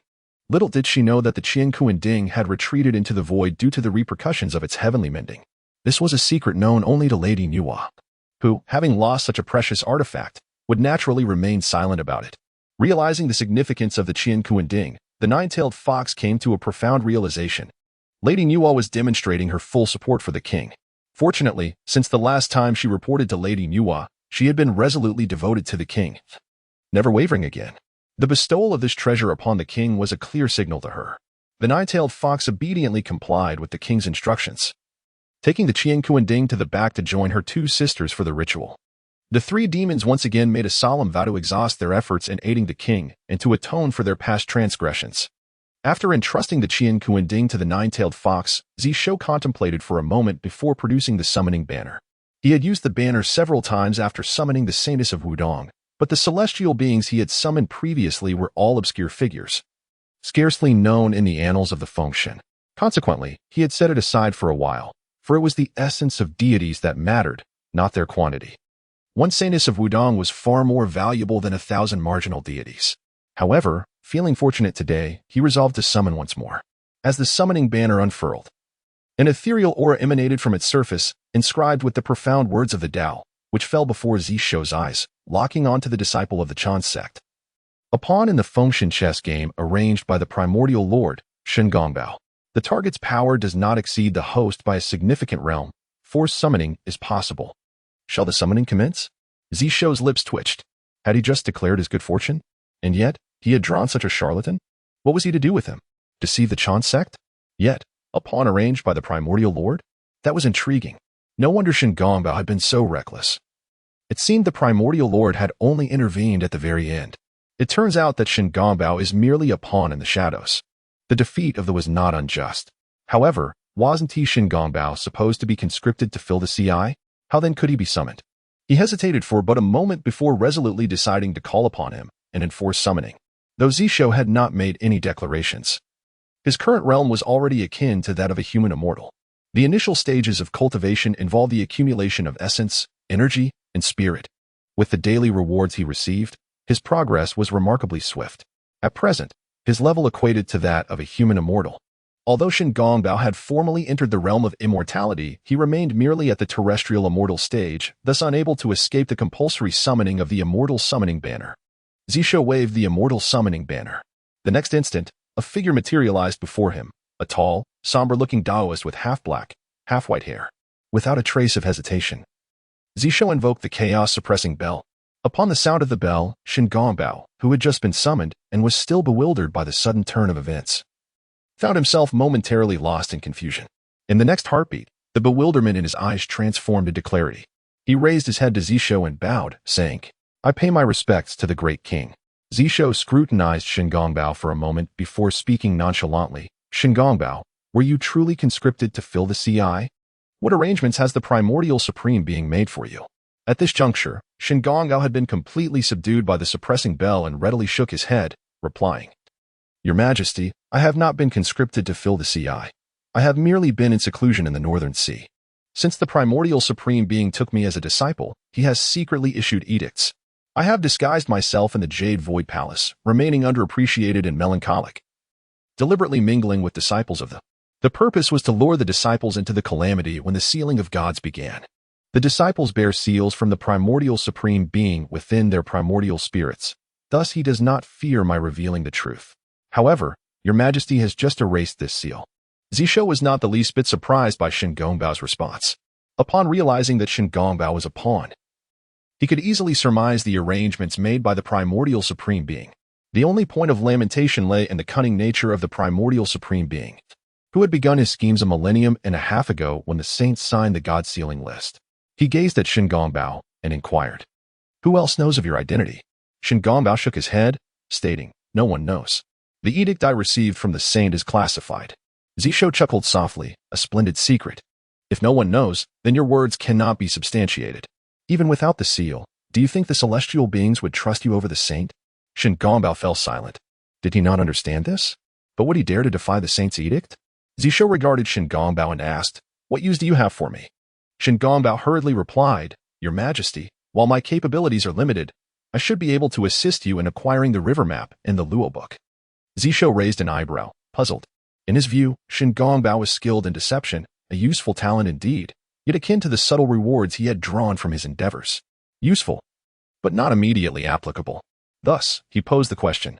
To his astonishment, this inquiry unveiled a remarkable innate treasure, the river diagram and the Luo book. Exquisite innate artifacts born alongside the demon Emperor Jun serve as the very core of the primordial defense formation, the Luo Hunyuan Great Array. During the final calamity between the witch and demon clans, when the witch tribe launched an assault on the demon court, the sorcerer Kuenping betrayed Jun and absconded with this treasure. The ancient demon court, having lost its strongest defense, ultimately engaged in a mutually destructive battle with the witch tribe, employing the Zhou Tian star formation. Nuwa's elder brother, Fushi, who was then the prime minister of the demon court, also perished in this conflict, descending into the cycle of reincarnation. Subsequently, the demon figure Fushi was reincarnated as the foremost of the three sovereigns of humanity, known as the celestial sovereign Fushi, an atonement for past transgressions. Kuenping lent the river diagram and the Luo book to Fushi. Through this, Fushi comprehended the innate 8 trigrams, thereby attaining the position of celestial sovereign among humankind. This river diagram and Luo book have changed hands thrice, witnessing the rise of the demon court and the enlightenment of the celestial sovereign, standing as the sole treasure in the primordial realm that embodies both the merits of the demon race and those of humanity. Are you intrigued by this magnificent treasure? Indeed, I am profoundly fascinated. Chapter 32, observing Li's decisive actions today in the court of Chaoga, as he vanquished the tyrant and earned renown across the realm. Zishou was a tempest of thoughts within, yet his countenance remained inscrutable. He spoke with a measured tone, the river diagram and the Luo book. As far as I am aware, this treasure resides in the hands of Kuenping, the sovereign of the northern underworld demon palace. He is a formidable being, Having comprehended the Tao in the Purple Cloud Palace and served as a demon master in the ancient demon court, it is said that he gleaned profound insights from the river diagram and the Luo book, acquiring immense merit. Do you believe you can seize the river diagram and the Luo book from him? Shen Gongbao gazed at Zishou, his expression one of astonishment, and after a moment, he offered a deep bow, responding, "Your Majesty possesses remarkable knowledge of such ancient secrets, of which even the celestial beings seldom have awareness." He nodded and continued, "Indeed. As Your Majesty stated, the river diagram and the Luo book are currently in Kunping's possession. However, more accurately, this treasure is sealed within the northern underworld demon palace. Until the calamity concludes, Kunping cannot approach it." Zishou raised an eyebrow, contemplating a possibility, yet he maintained his composure, urging him to elaborate. Shen Gongbao explained, "The matter is quite straightforward. The river diagram and the Luo book encapsulate the merits of the celestial Emperor Fuxi, possessing the power to suppress the fate of humanity. Conversely, when the fate of humanity is in jeopardy, this merit will respond. Perhaps Your Majesty is unaware that Kunping dared to betray the demon emperor and subsequently evaded the wrath of Lady Nuwa because he had covertly allied himself with the primordial celestial venerable. Now, as the primordial celestial venerable seeks to sever the fate of humanity, Kunping would not dare to touch the river diagram and the Luo book, lest he be ensnared in the calamity of the sealing of the gods. Without the protection of the primordial celestial venerable, countless beings would seek to devour Kunping alive." At this juncture, Shen Gongbao paused, a sinister smile curling at the corners of his mouth as he declared, "I have received the decree of the primordial celestial venerable to reside in seclusion in the northern sea, which is within the northern underworld demon palace. I am aware of the location where the river diagram and the Luo book are sealed, and I am confident that upon my return, I will swiftly procure this treasure. Your Majesty may then summon me to Chaoga with the summoning banner. Upon my arrival in Chaoga, I shall assume a new identity, concealing my true self. By then, Kunping will only suspect that it was the primordial celestial venerable who sent Shen Gongbao to steal the river diagram and the Luo book, thereby absolving Your Majesty and myself of any involvement." In that moment, Zishou was struck by Shen Gongbao's ingenuity. Indeed, Shen Gongbao was a master of intrigue. In direct combat on the battlefield, he might be deemed inept, yet outside the battlefield, in the realms of scheming, sowing discord, and inciting turmoil, he excelled effortlessly. A true talent. Zishou nodded in agreement, stating, "I consent to this plan." Shen Gongbao promptly bowed, saying, "I shall return to the northern underworld demon palace at once. 3 days hence, Your Majesty may summon me again to Chaoga. Should I fail in this endeavor, I shall present my head before you." As his words faded, the essence of temporal and spatial Tao enveloped him, and with a swirl of distortion, he vanished back to the northern underworld demon palace. Upon opening his eyes again, he found himself in his own cave dwelling within the palace. Taking a deep breath, the expressions on his face dissipated, transforming into a shadowy smile as he stepped out of the cave. "My sovereign, I shall not fail you. Chaoga." Zishou remained completely unconcerned about the possibility of Shen Gongbao's erratic behavior. Once the Chaos Town Guardian Bell had fully seized control of its target, betrayal would be an impossibility. Setting aside matters regarding Shen Gongbao, Zishou instructed Zhongzi to keep a vigilant eye on the movements of the rebel forces before retiring to rest. Cultivation? It was utterly out of the question. As an inept ruler, dedicating merely 1 hour to practice each day was already excessively diligent, and he could not afford to exert himself further. He handed over several blueprints for agricultural tools, which he had drawn from a lottery, to Shangrong, instructing the old chancellor to work overtime, and then he dismissed the matter from his mind. The following day, after noon had passed, Zishou finally arrived at the Nine Chambers Hall. The ministers had already been engaged in discussions for several hours. Upon witnessing the king's arrival, Shangrong immediately reported, "Your Majesty, the 7 days have elapsed. The scouts of the rebel forces outside the city are increasing in number. I have employed deception to convince the rebels that the city of Chaoga is afflicted by a plague. Half an hour ago, Zhongzi reported that the rebels have mobilized their troops and are advancing towards the southern gate of Chaoga. Please, Your Majesty, make your decision." Zishou was already aware of this intelligence, yet he feigned indifference, waving his hand dismissively. "Feng Bai, Feng Xian. I have entrusted you with the cultivation of the 9 styles of the heavenly halberd and the celestial star formation for quite some time now. It is now your turn to demonstrate loyalty to me. I command you to lead 363 valiant warriors, march out of Chaoga, and do not return until you have seized Minchi County." This proclamation astonished everyone present. Rong, being a scholar, was not well versed in martial affairs, and he exclaimed in alarm, "Your Majesty, are you sending only 365 soldiers to battle? Might this not be too few? Should we not have General Neza and General Wei who accompany the expedition?" Both Neza and Wei who immediately volunteered for the campaign. Zishou rolled his eyes at the old chancellor and remarked, "Chancellor, I have made my decision. Do you dare oppose my decree?" Rong's face turned crimson with embarrassment. "Your Majesty, you are merely feigning ignorance. You cannot genuinely wish to be an inept ruler. Nonetheless, I am certain your arrangement holds profound significance. As a loyal subject, I must heed your command." Once again, the old chancellor convinced himself, declaring, "I would never dream of defying your orders." At that moment, Fong Bai and Fong Xiang stepped forward, clasping their fists in salute, and said, "We accept the command." Outside the city, Li Jing observed the sullen expression of Yang Jian and remarked coolly, "Yang Jian, if you are unwilling to lead the army, I shall take command and breach the city myself. Await my good news here." The matter of unleashing the plague had come to Yang Jian's knowledge 2 days prior. Yet the die was cast, and Li Jing was of course concerned.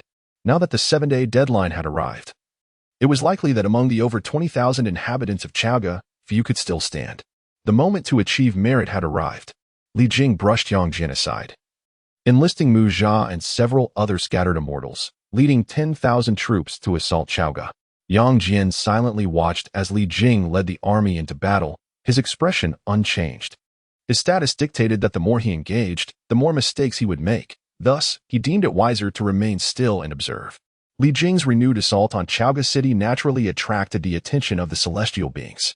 Li Jing has launched another offensive? How does he dare to do so with only 10,000 men? My fellow cultivator, you may not be aware. Li Jing has unleashed a plague in the waters. And now, how many souls remain alive in the entire city of Chaoga? A plague? Such a nefarious tactic, it seems that Chaoga is doomed. It has long been destined for downfall, a mere city daring to defy the will of heaven. What folly!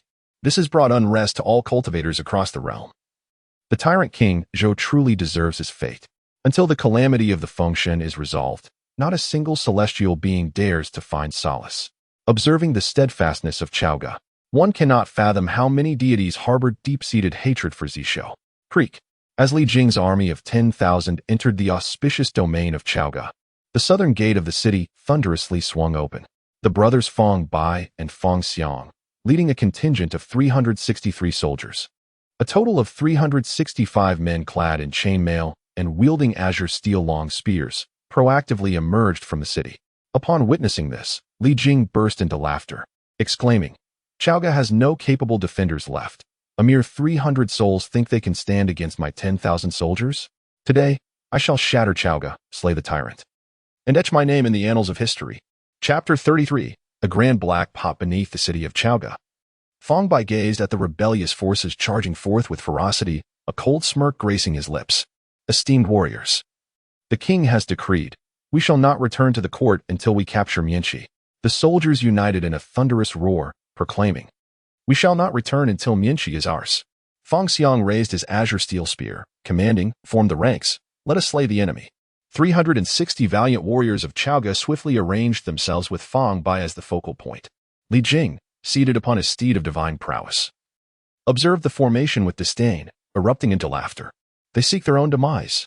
Men, charge forth and annihilate them." Commanding an army of 10,000 elite troops from Shiqi, alongside 3 other immortals and the celestial Mu Jia, he was confident in his victory. Knowing that Neza was impervious to the plague, he had prepared accordingly. Should Neza emerge, he would be subdued.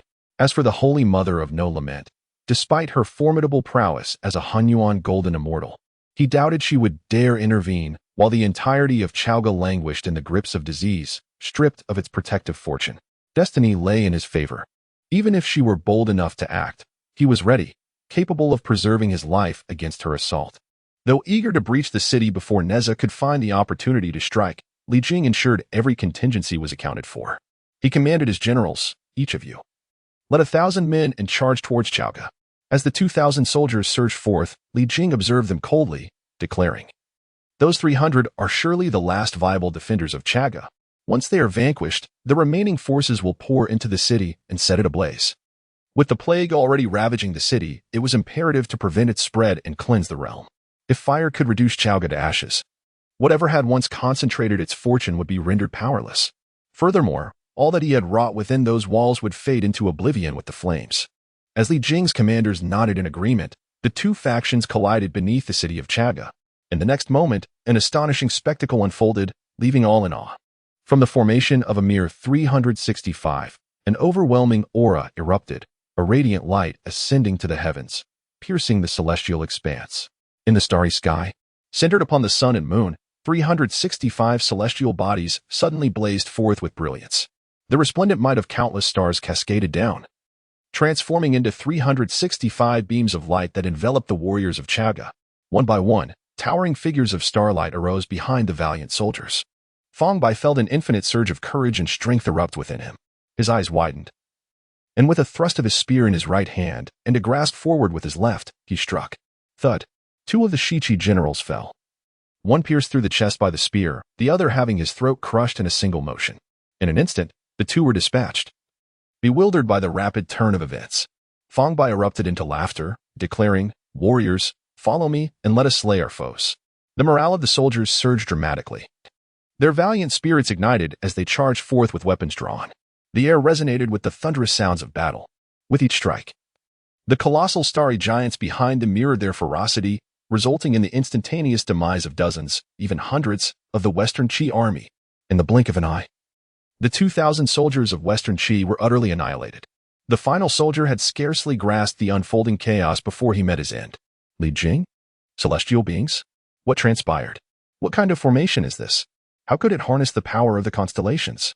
In the realm of the underworld, the Empress of the Yellow Springs suddenly raised her head, her gaze tinged with intrigue. The great formation of the celestial bodies? I never anticipated that the essence of the demon race would be appropriated by humanity. Nuwa, do you intend to forsake the demon race and solely focus on humanity from now on? However, is it not a tad too late to act when only the city of Chaoga remains of the Shang dynasty? In the Jade Void Palace, the newly arrived Lamp Master and Zhongzi exchanged astonished glances as they beheld Chaoga. Lamp Master, having witnessed the great formation of the celestial bodies before, recognized it immediately and exclaimed in horror, "The great formation of the celestial bodies? How could mere mortals wield such a formation?" Zhongzi, though he had never seen it firsthand, was well aware of the formidable reputation of the primordial offensive formation. He gasped in disbelief, stating, "But the great formation of the celestial bodies was thought to be lost to time." The expression on Lamp Master's face shifted through various emotions. And after a prolonged silence, he shook his head and spoke solemnly, "Lady Nuwa is not only the holy mother of humanity, but also the leader of the demon cult. How much ancient wisdom does she truly possess? What secrets of the fallen ancient demon court does she know? Who can tell?" Zhongzi was taken aback. Recalling some of his prior conjectures, his countenance turning ashen, "Does the Empress Nuwa truly dare to defy the heavens?" Lamp Master merely shook his head, saying nothing.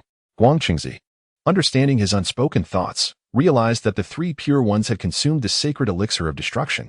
After a moment of silence, he inquired, "Master Lamp, do you possess a solution?" Lamp Master raised his gaze toward the west and replied nonchalantly, "Indeed, I have one method. In the Western realm, within Shumi Heaven, the recently returned Saint Zhongzi gazed intently at Chaoga, and after a lengthy pause, spoke, "Lady Nuwa, it seems you truly intend to defy fate. Having imparted the great formation of the celestial bodies to King Zhou, are you aware that this formation, along with the 12 capital heavenly gods' great formation, was personally eradicated by the Tao ancestor? It appears that before long, you shall have to relinquish your position as the foremost saint of virtue in the primordial chaos." He marveled at the transformation of Chaoga, feeling both astonished and somewhat pleased. Now, aside from seeking aid from the west, the Chan sect had no other recourse. In the heavenly realm above, at the Lingshao treasure palace, the Jade Emperor's visage contorted as he observed Chaoga, his chest heaving with tumultuous emotions. Brimming with countless crude words, yet he dared not utter a single syllable. Chaoga was gathering fortune. Neza had allied with King Zhou overnight, and the Mother of No Cause remained hidden, untouched by any fate. Now, even the great formation of the celestial bodies had resurfaced in the primordial chaos. Who else? Apart from the divine Nuwa, revered as both the holy mother of humanity and the leader of the demon sect, could accomplish such feats? Sage, what wrong have I committed against you that you would obstruct the path to deification in this manner? In the Nuwa Palace, the divine Nuwa rose in astonishment and proclaimed, "The grand array of celestial stars? How could humanity possibly wield such power? Has Zishou discovered a batch of subordinates possessing the bloodline of the demon race? Her gaze swept back and forth over the 300 individuals of Fong Bai. As the Holy Mother of Humanity, she could easily discern that these 300 were entirely human, devoid of any trace of demon lineage. Nevertheless, she understood well that neither mixed-blood subordinates nor pure-blood demons could command the grand array of celestial stars. Following the fall of Emperor Xin, the knowledge of this array had been lost. As the leader of the demon sect, she had long desired to restore the grand array for her kin, yet found herself powerless to do so.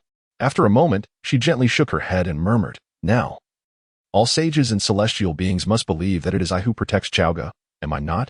Zishou, you have burdened me with a tremendous karmic debt." Chapter 34. Difficult to handle? Then do not handle it in the city of Chaoga, within the 9 Palaces Hall. The Holy Mother of No Destruction employed her magic to manifest the battlefield within the hall, allowing all present to witness the events unfold. The civil and military officials beheld the sight of 300 warriors, who, with a single charge, annihilated the 2,000 vanguard troops of the rebel forces. Like a furious dragon emerging from the abyss, they then took the initiative to attack the rebels. Everyone was aware that the king had imparted the knowledge of the celestial star formation, yet being mere mortals, how could they fathom the true might of this ancient formation, which had become a legend among the celestial beings? Now, they comprehended the formidable power of the celestial star formation. "Well done," exclaimed an official, clapping his hands in approval. Cheers of admiration erupted throughout the 9 Palaces Hall, echoing one after another. Neza, somewhat taken aback, remarked, "No grand formation exists without its limitations. I have heard that even the extermination of a mortal sword formation, once deployed, cannot move over a vast area. The ever-transforming formation of the teachings of the intercepting sect is renowned for its boundless variations, yet it too requires a defined range. Does the celestial star formation truly have no such restrictions?" The Holy Mother of No Destruction cast a calm glance at Neza, recognizing him as a disciple of the Chan sect, whose understanding of formations paled in comparison to that of the intercepting sect. She replied, "Every grand formation possesses a range. Even if a saint were to personally invoke the extermination of a mortal's formation, enveloping the entire primordial realm, it would still have a defined extent. The celestial star formation undoubtedly has its limitations." With a slight smile, she raised her delicate hand and pointed to the heavens, stating, "The range of the celestial star formation is defined by the extent of the starlight that envelopes the celestial bodies." Neza gaped in astonishment, gazing upward. The range of the starlight encompassing the celestial bodies? In the primordial world, the 9 heavens and 10 earths, the 4 seas and 8 wastelands, the ancient starry skies. And beyond the 33 heavens, where was not included? He finally understood why the celestial star formation could rightfully claim the title of the most powerful offensive formation in the primordial realm, just by virtue of its range. It deserved such a claim. No wonder the demon race had swept across the primordial world with the celestial star formation, encountering no adversaries until they faced the 12 capitals' heavenly godly killing formation of the Witch Clan. Within the 9 Palaces Hall, the civil and military officials were stirred with fervor. Under the leadership of the aged Prime Minister, they turned and bowed before the throne, congratulating, "Your Majesty." Their voices abruptly ceased. On the throne, there was no sign of the monarch. The ministers exchanged puzzled glances. Shang Rong's lips twitched as he waved his hand, calmly stating, "The king continues to indulge in his foolishness. Pay it no mind. My lords, as loyal subjects, we must not waver during such a critical moment. Let us continue to observe the battle." The ministers, enlightened, jointly praised, "Indeed, the king is the greatest fool of all time." The Holy Mother of No Destruction remained silent. Outside the city of Chaoga, Li Jing beheld his 10,000 troops, realizing they were no match for the celestial star formation. In a fit of shock and rage, he bellowed, "Mu Jia, take action and slay these audacious rebels." He produced a willpower talisman and handed it to Mu Jia. This was a talisman he had crafted anew during this period. The general was aware that these defiant individuals surely harbored schemes, yet he had long been prepared. Mu Jia struck his forehead, summoned the talisman, and with a mouthful of celestial light, wielded the divine Wugo sword, charging towards Fong Bai, exclaiming, "You dare to act with such audacity, defying the heavenly mandate and showing disrespect to the gods. You shall be punished." The Wugo sword cleaved through the void, descending upon Fong Bai. At that moment, invigorated by the thrill of battle, Fong Bai bellowed, "Combine." Instantly, the strength of all the soldiers converged upon Fong Bai. 365 starry giants transformed into a colossal figure over 100 feet tall, raising a hand to strike down at Mu Jia. Mu Jia's expression shifted dramatically, exclaiming in astonishment, "The celestial realm? How can this be?" He was taken aback to realize that the towering starry giant possessed the pinnacle strength of the celestial realm, while he himself was merely at the initial stage. What was the true nature of these mortals? Li Jing, observing from behind, felt a surge of fury and could no longer contain himself. He summoned the golden Linglong pagoda, declaring, "Dare to harm my son? I shall suppress you." The golden Linglong pagoda soared into the air, transforming into a massive 7-layered tower, descending upon the starry giant. Within the 9 palaces, Ne Zha's eyes glinted with a fierce intent. He had awaited this moment. In the next instant, he vanished from the 9 palaces, accompanied by the prepared Wu Gong. Beneath the city of Chaogu, a thunderous crash echoed. Wu Gong met the golden Linglong pagoda with a spear, unexpectedly suppressing it with a counterattack. Li Jing was struck with astonishment, exclaiming, "Wu Gong, how can you still harness the fate? This is impossible." Wu Gong replied earnestly, "Did you think the plague would affect Chaogu? My father had long been prepared. The entire city remained untouched by the plague." Li Jing gasped, realizing he had been deceived. He had believed he could breach Chaogu and achieve great merit, only to plunge into a trap. A chill surged through him. In the next moment, he beheld the crimson silk transforming into fiery clouds, enveloping from within Chaogu. Ne Zha, riding the wind and fire wheels, brandished the fiery spear. Charging forth, Li Jing turned to flee. Had the golden Linglong pagoda still been in his possession, he would not have feared Ne Zha, for the pagoda held the power to subdue him. However, the pagoda was now lost.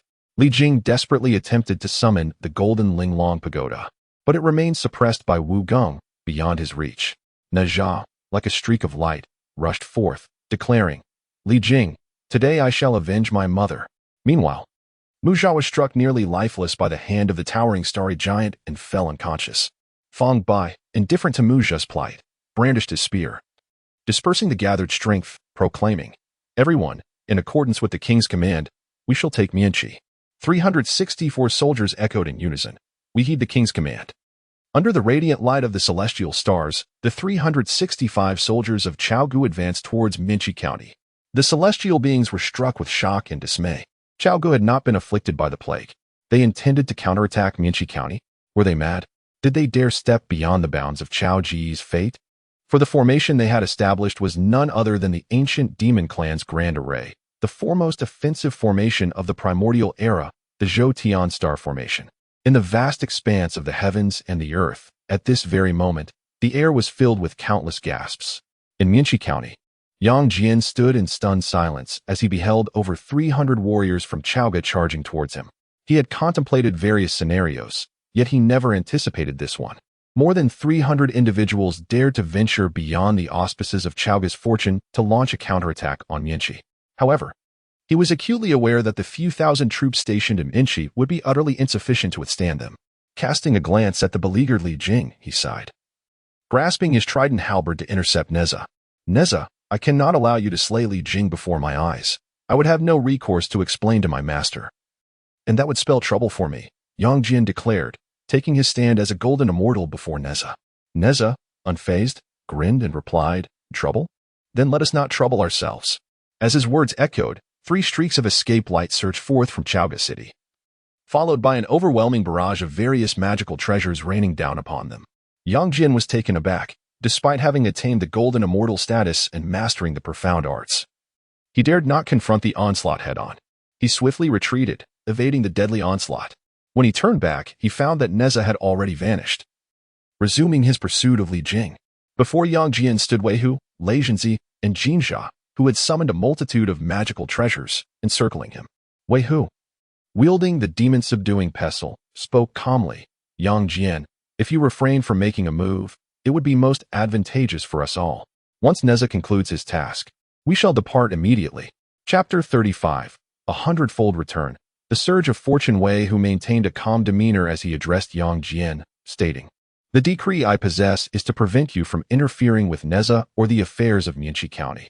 As long as you refrain from meddling, I shall take no action. However, should you provoke me, I will immediately invoke these spiritual treasures to self-destruct. I am aware of your mastery of the 8-9 mystical arts. Your strength surpasses mine significantly. Yet, the explosion of these 100 treasures would be sufficient to delay you for a considerable duration. Yang Jian stared at Wei Hu and his companions, speechless. Surrounding them were hundreds of various spiritual treasures, radiating brilliance that dazzled the eyes and instilled a sense of dread. He recognized each of these treasures, knowing they originally belonged to Zhongzi. Given Zhongzi's demise in Chaoga, it was not surprising that his treasures had been left behind. However, Yang Jian was utterly astonished that, in such a brief span, Chaoga had completely refined and transferred ownership of over 100 treasures. What baffled him even more was Wei Hu's willingness to utilize them for self-destruction. In his astonishment, he could not help but inquire, "Will King Zhou truly consent to your destruction of all these treasures?" With these artifacts, Chaoga's power could multiply exponentially. Wei Hu nonchalantly shrugged, replying, "The king has authorized me to self-destruct at will. He claims that as a foolish ruler, how can he be a proper tyrant if he does not squander resources? The king also stated that once the treasures are gone, he can simply seize from the Chan sect again. After all, as a foolish monarch, how can he be a proper tyrant without appropriating others' treasures?" Yang Jian, incredulous, responded, "Is King Zhou truly finding pleasure in his role as a foolish ruler?" Wei Hu chuckled lightly, saying, "You and I both understand whether the king is indeed foolish. Since the world deems him a foolish monarch, he shall embrace that title wholeheartedly." Yang Jian's expression shifted. Wei Hu's words left him at a loss for words. As the foremost disciple of the Chan sect's third generation, he was well aware of the reasons behind the king's reputation as a foolish ruler. Drawing a deep breath, he solemnly remarked, "In Minchi County, there are 10,000 innocent citizens. Wei Hu interjected, "They shall all be branded as criminals, deceived by rumors, betraying the legacy of Shang. Do they not deserve to pay the price?" Yang Jian raised his trident once more, asserting, "Then I shall witness whether your treasure's self-destruction can indeed restrain me." Unperturbed, Wei Hu continued, "The criminals will be sent to cultivate the land and work in workshops, laboring to atone for their sins.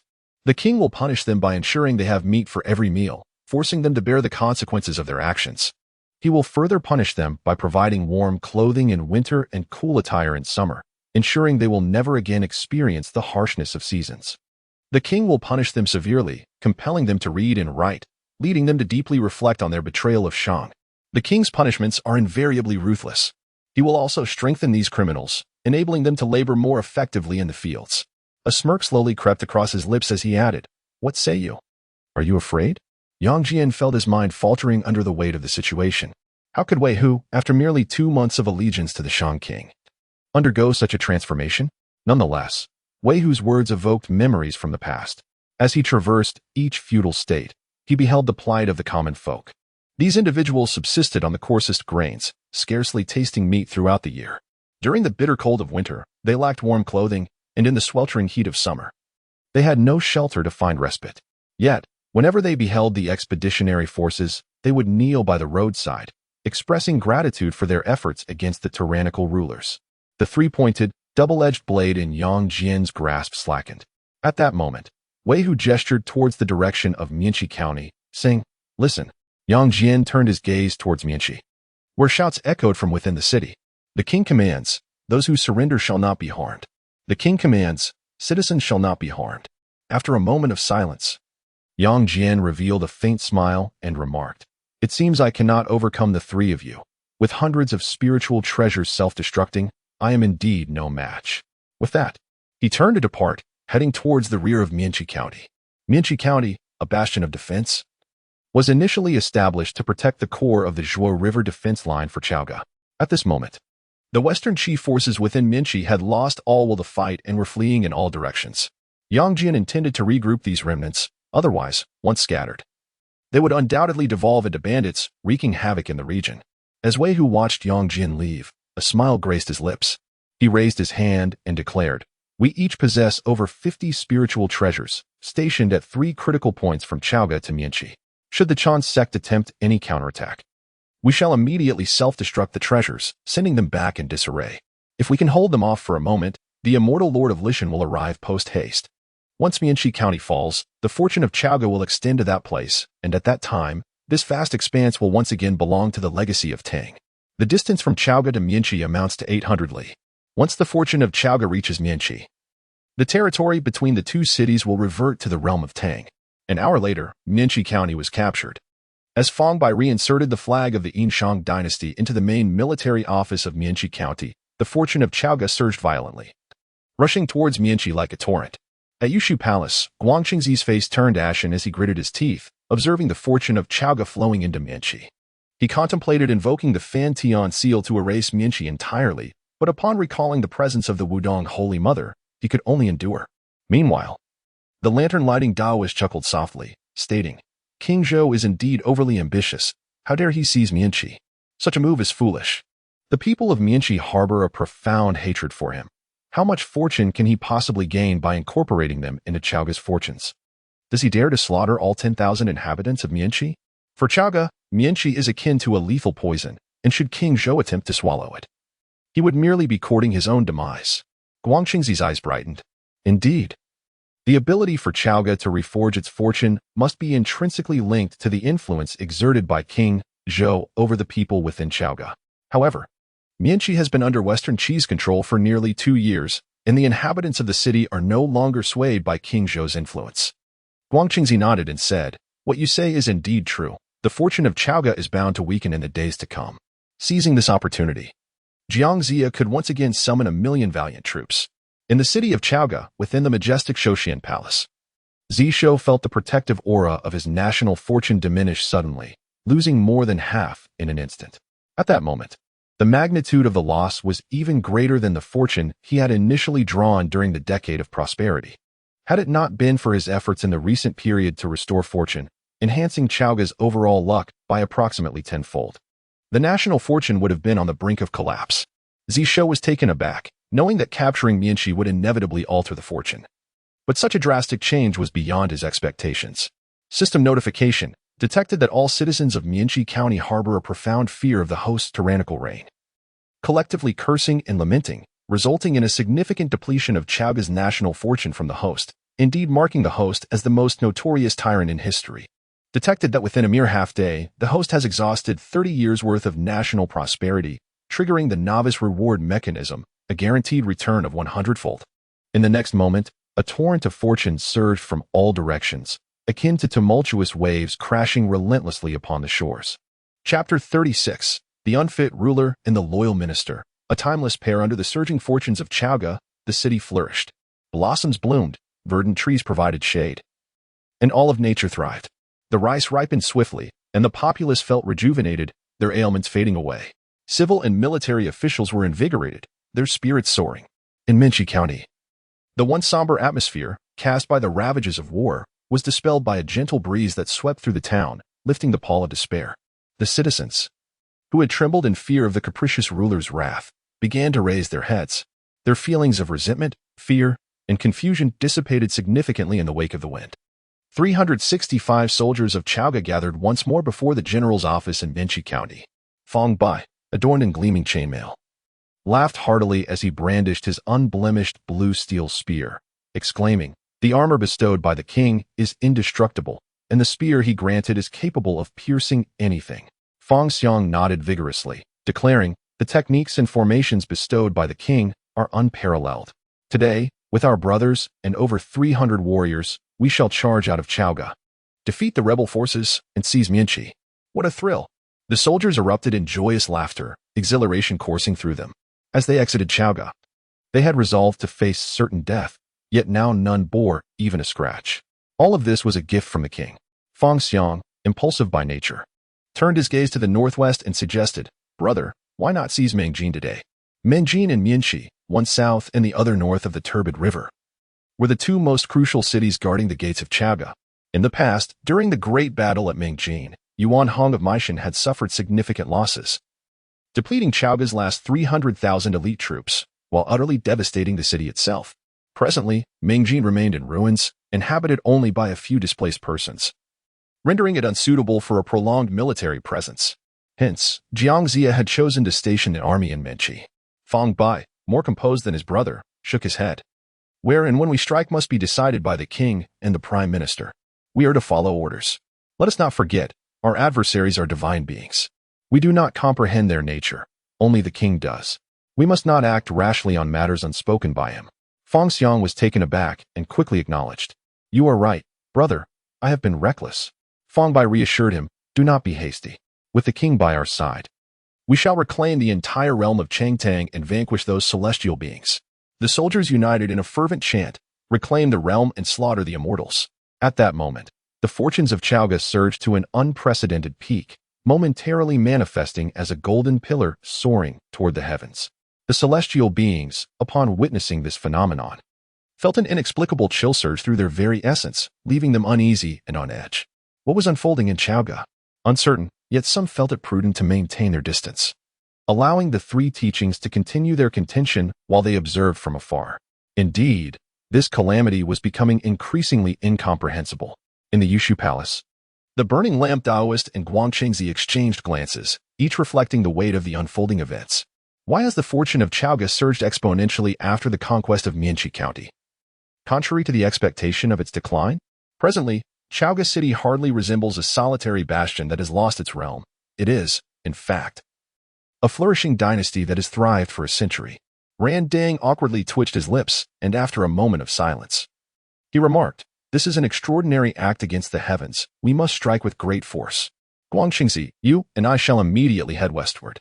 Initially reluctant to seek assistance from the Western sects, Zhongzi's perspective has now undergone a radical transformation.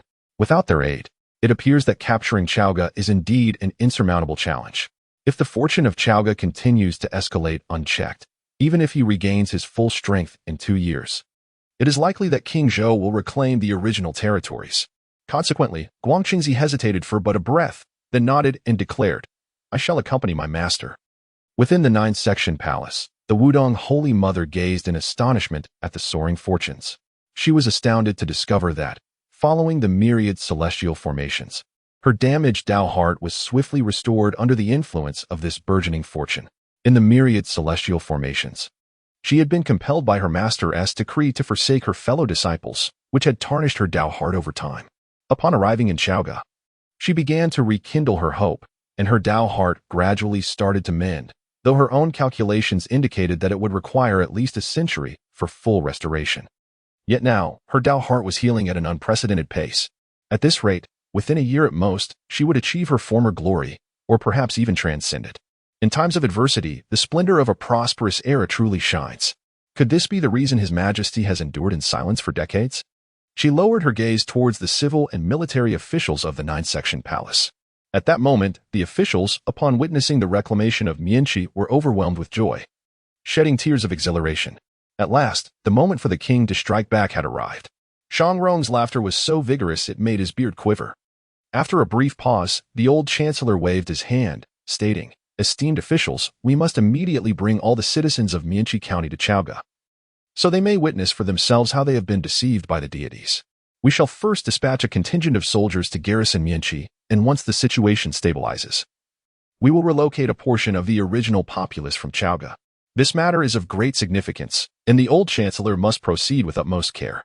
One minister inquired, "Chancellor, shall we not report this to His Majesty for his decision?"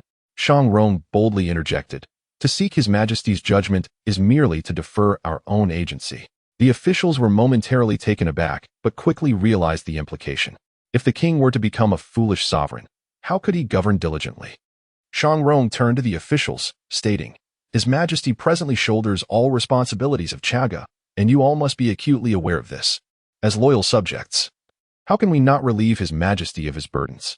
The old chancellor's perspective had shifted after hearing Wei Hu's remarks to Yang Jian in the illusion. He regarded the civil and military officials with a discerning gaze, saying, "Esteemed colleagues, the deities have perpetrated evil, the world is unjust, and the lords have rebelled. Yet they dare to slander His Majesty as a foolish ruler. However, the truth should be evident to you all, just as it is to me. In light of this, I shall resolutely assist the king, reclaiming the legacy of the ancient tyrant, restoring the realm of Changtang, and conquering the lands of the 9 provinces, compelling the celestial beings above to bow in submission and admit their errors. Only then will I stand before the citizens of the world and the divine beings above, demanding their acknowledgement that the king is indeed the greatest sage of all time." The old chancellor's fervent declarations ignited a passionate fervor among the civil and military officials, their faces flushed with excitement and determination. With red eyes and heated expressions, they were stirred. The calm and composed Shangrong inquired, "Gentlemen, who will accompany me?" In unison, the officials stepped forward, proclaiming, "We are willing to join." At Shoshian Palace, Zishou had been attentively observing the movements within the 9 halls. Upon hearing the Chancellor's impassioned speech, he was taken aback. Truly, a foolish ruler paired with a loyal minister is an unparalleled match throughout history. Now, I can confidently embrace my role as a foolish monarch. Chapter 37. From today onward, you shall be known as the Leopard Head. Zishou felt that Shang Rong truly deserved the title of a loyal minister throughout the ages, as he was able to adapt to the persona of a foolish monarch. Such a loyal subject must be preserved at all costs. An unforeseen mishap would jeopardize the facade he had constructed. Shang Rong's lifespan had long since expired. Yet he continued to exist, ensnared by the karmic repercussions of the Great Calamity. Should any issues arise with this karmic cycle, the outcome would be uncertain. Zishou summoned the Immaculate Mother and, without preamble, inquired, "I have heard that among the myriad treasures of the primordial world, only the ginseng fruit and the Ren water peach possess the ability to extend the lifespan of mortals. Li Shanxing, where might one procure these 2 ethereal fruits?" The Immaculate Mother gently shook her head and replied, "The Ren water peach is a gift bestowed by the Tao ancestor upon the Jade Emperor of the Heavens. It is only presented during the peach banquet, and its guardianship is exceedingly stringent. Securing it is quite a challenge. As for the ginseng fruit, it is the cherished treasure of the grand immortal of the earth, Zhongzi, and the realm of earth immortals exists apart from the primordial world, forming its own separate cosmos. Thus, locating it is utterly futile." Zishou furrowed his brow in disappointment. The Immaculate Mother, sensing the king's desire to extend the lifespan of a mortal for Shangxiang, pondered briefly and said, "If the king wishes to prolong a mortal's life, aside from the ginseng fruit and the peach, there exists another option, the golden elixir refined by the supreme sage." Zishou's lips curled in a sardonic smile. "If I could procure the golden elixir refined by the supreme sage, would I still be here in a state of quandary?" The Immaculate Mother continued, "Your Majesty, I am acquainted with Xian Du, a direct disciple of the supreme sage, who owes me a favor. I may be able to request a golden elixir from him." Zishou was somewhat taken aback, not expecting the Immaculate Mother to be so proactive. The karmic bonds among celestial beings are typically reserved for matters of life and death, rarely invoked lightly. It appeared that the Immaculate Mother had truly placed her hopes in Chaoga. He waved his hand dismissively and said, "I have other arrangements in mind. Let us set this matter aside for now. The urgency to extend Shangxiang's lifespan is not immediate. After all, he is currently ensnared in the karmic web of the Great Calamity and need not worry until greater changes manifest in the calamity's circumstances." He casually changed the subject, saying, "Li Shanxing, the matter you previously mentioned can now be pursued. Provide me with the true names of the remaining immortals of the, and I shall summon them to Chaoga one by one using the summoning banner." The Immaculate Mother was elated and promptly expressed her gratitude, exclaiming, "I thank your Majesty." Initially, she had not contemplated gathering the remaining disciples of the Chaoga, but having seen a glimmer of hope in the king, the idea had taken root. That day, as the clock struck midnight, Zishou participated in the lottery and received a Gue-level reward. Another day passed, and he received yet another Gue-level reward. Observing the rewards in his possession, he shook his head and murmured, "Shangxiang, hold on a little longer. Perhaps one day, I shall draw the peach and the ginseng fruit. Or maybe I could obtain the methods for cultivating the path of alchemy. That would also serve as a viable solution." In the Chancellor's residence, Shang Rong was engrossed in reading the latest chapters late into the night when he suddenly felt a chill envelop him, followed by an inexplicable surge of vitality. The old Chancellor's eyes widened in astonishment, quickly followed by delight. "I can read the memorials all night," he exclaimed. The following day, Zishou sensed an unusual movement within the summoning banner. He produced the banner, and instantly, the voice of Shen Gongbao resonated forth, "My lord, I have succeeded." With a mere thought, Zishou unfurled the summoning banner, calling forth Shen Gongbao. In the next moment, ethereal light swirled before Zishou, time and space intertwining to form a doorway. From within, Shen Gongbao emerged, somewhat disheveled. Suddenly, the door shattered with a deafening crash, dispersing into an unfathomable rhythm of causality. Just before the essence faded, Zishou heard a terrifying roar from the other side of the door. "Shen Gongbao, your very essence shall be shattered into countless pieces." In the Shoshian Palace, Shen Gongbao adjusted his slightly tattered Taoist robe and presented a book and a map with both hands, stating, "My lord, I am fortunate not to have failed my mission. I have procured the He-Tu and Luo Shu to present to you." Zishou waved his hand. Receiving the He-Tu and Luo Shu, and upon unfurling it, He beheld countless great Taoist symbols swirling and transforming, at times resembling images and writings, and at others, entirely dissipating into mist. The moment he grasped the He2 and Luo Shu, he felt a tremor in the entire atmosphere of Chaoga, akin to a light object being weighed down by a heavy burden, solidifying its essence. Holding the He2 and Luo Shu aloft, he spoke with a calm demeanor. The He2 and Luo Shu, treasures of the Emperor Fuxi's enlightenment, sacred artifacts that govern the fate of humanity, have belonged to our kind since time immemorial. Today, they finally returned to their rightful owner. Shen Gongbao blinked, realizing the truth in the king's words. Zishou chuckled softly and proclaimed, Shen Gongbao, you have performed admirably. Henceforth, I appoint you as my Guangzhou Dafu in the Great Shang, to accompany the court. The title of Guangzhou Dafu would later be regarded as an official position responsible for counsel and response. In more common terms, it could be likened to that of a master scribe or a crafty strategist. Zishou, embodying the essence of a muddled ruler, believed that he ought to have a cunning advisor like Shen Gongbao by his side.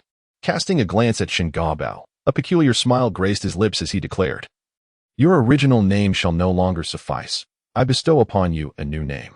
From this day forth, you shall be known as Leopard Head. Shen Gongbao responded, My lord, while leopard is indeed in my name, it bears no relation to leopards whatsoever. Yet, what choice did he have? Shen Gongbao clasped his fist in salute, saying, I, Leopard Head, thank the great king for his grace. He bowed deeply, his visage transforming in the process, soon taking on the appearance of a middle-aged man with 3 strands of long whiskers.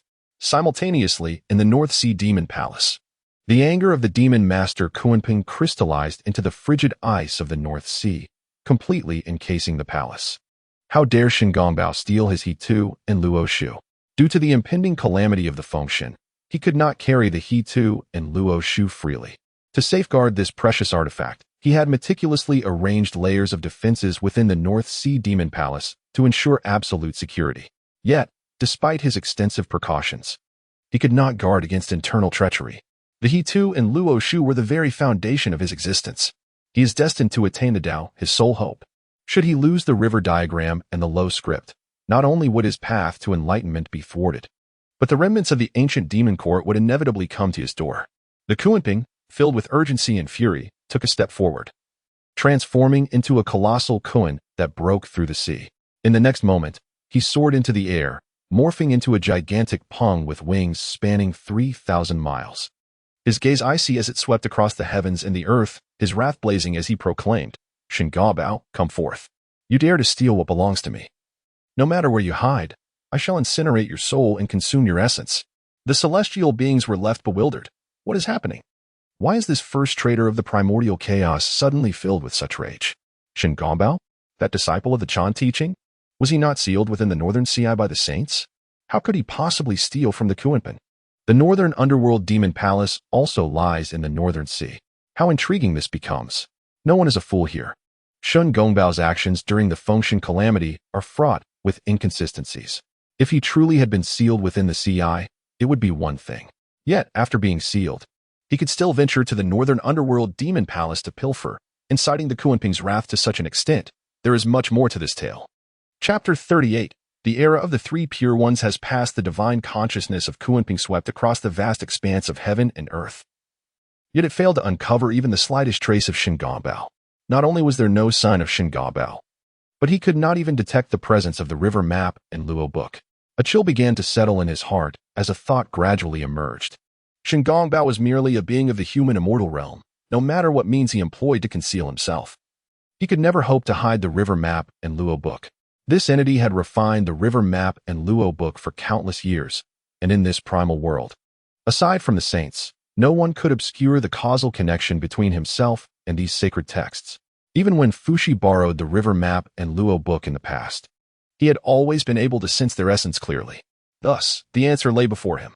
With a surge of fury, Kuanping raised his head to gaze in the direction of the Jade Void Palace, whispering through gritted teeth, Yuan Shi Tian Zun, do you intend to sever my path? In the skies above, the colossal Kuanping abruptly flapped its wings, sending forth waves that rippled across 30,000 miles, soaring beyond the heavens. Saint of the Jade Purity. Kuanping seeks an audience. He disregarded the protective array surrounding the Jade Purity and charged headlong into it. The celestial beings were taken aback. What could Kunpeng have lost that would embolden him to confront the Chan school directly? Engage in battle? Did he truly dare? It seemed merely a pretense. The protective array before the jade purity had never been activated. After all, who would dare assail the sanctum of a saint? Yet today was different. Even if it was merely a fade, it still infringed upon the dignity of the saints. Kunpeng was destined to face dire consequences. The celestial beings watched with wide eyes, their faces aglow with excitement as they turned their attention to the jade purity, particularly those of the demonic lineage.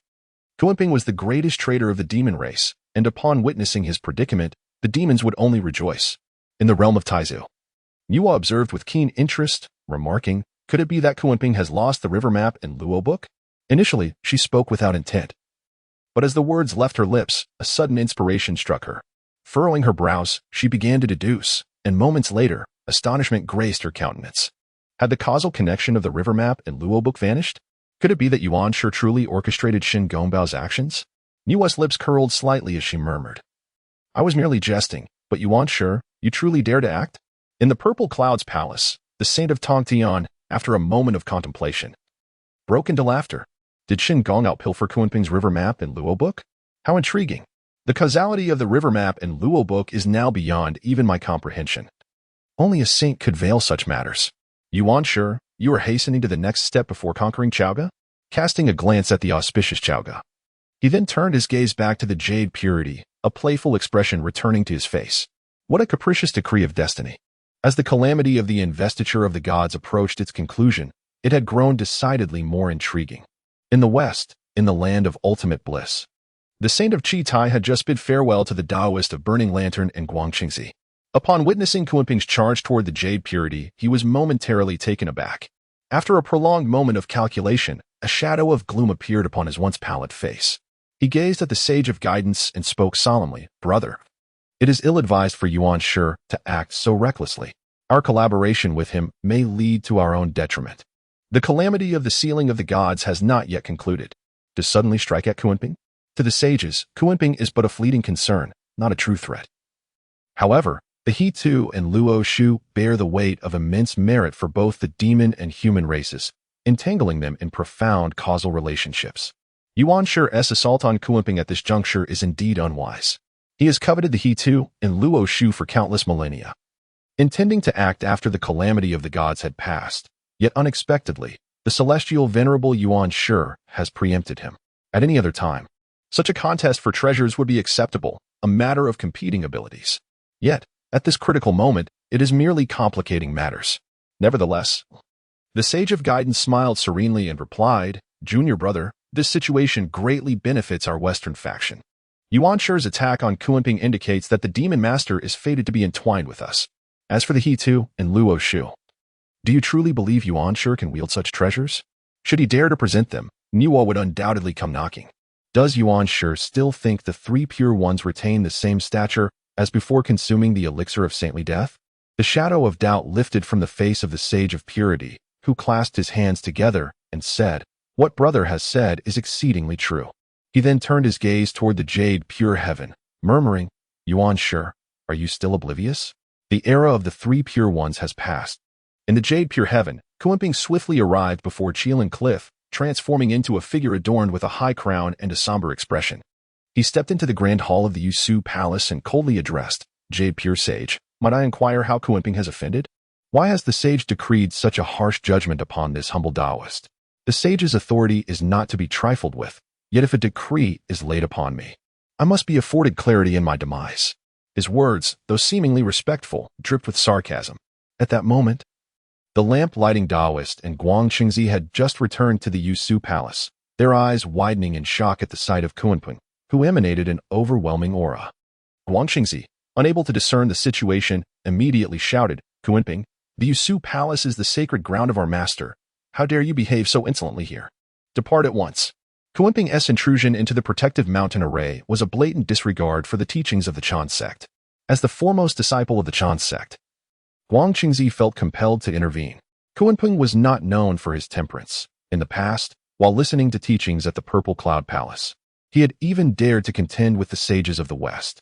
Over the years, he had secretly allied with the Chan sect but had also established his own lineage in the Northern Sea, adhering to his own rules. At this moment, consumed by rage, He had no regard for Zhongzi. His eyes shone with the brilliance of ancient stars, and a shadow of a colossal fish flickered behind him. Boom!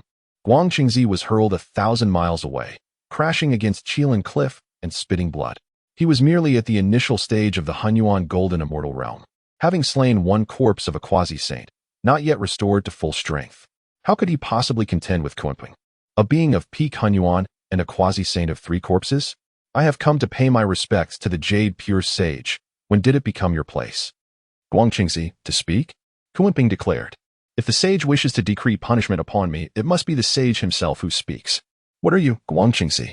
Kunping had always prided himself on being one of the 3,000 worldly guests who had once listened to the teachings in the Purple Cloud Palace, and by lineage. He could stand shoulder to shoulder with the sages. How could he possibly regard Zhongzi with any significance? In the past, they coexisted peacefully, and he even granted Zhongzi a modicum of respect. Now, consumed by fury, he dares to invade the Jade Void Palace. Why would he concern himself with a mere Zhongzi?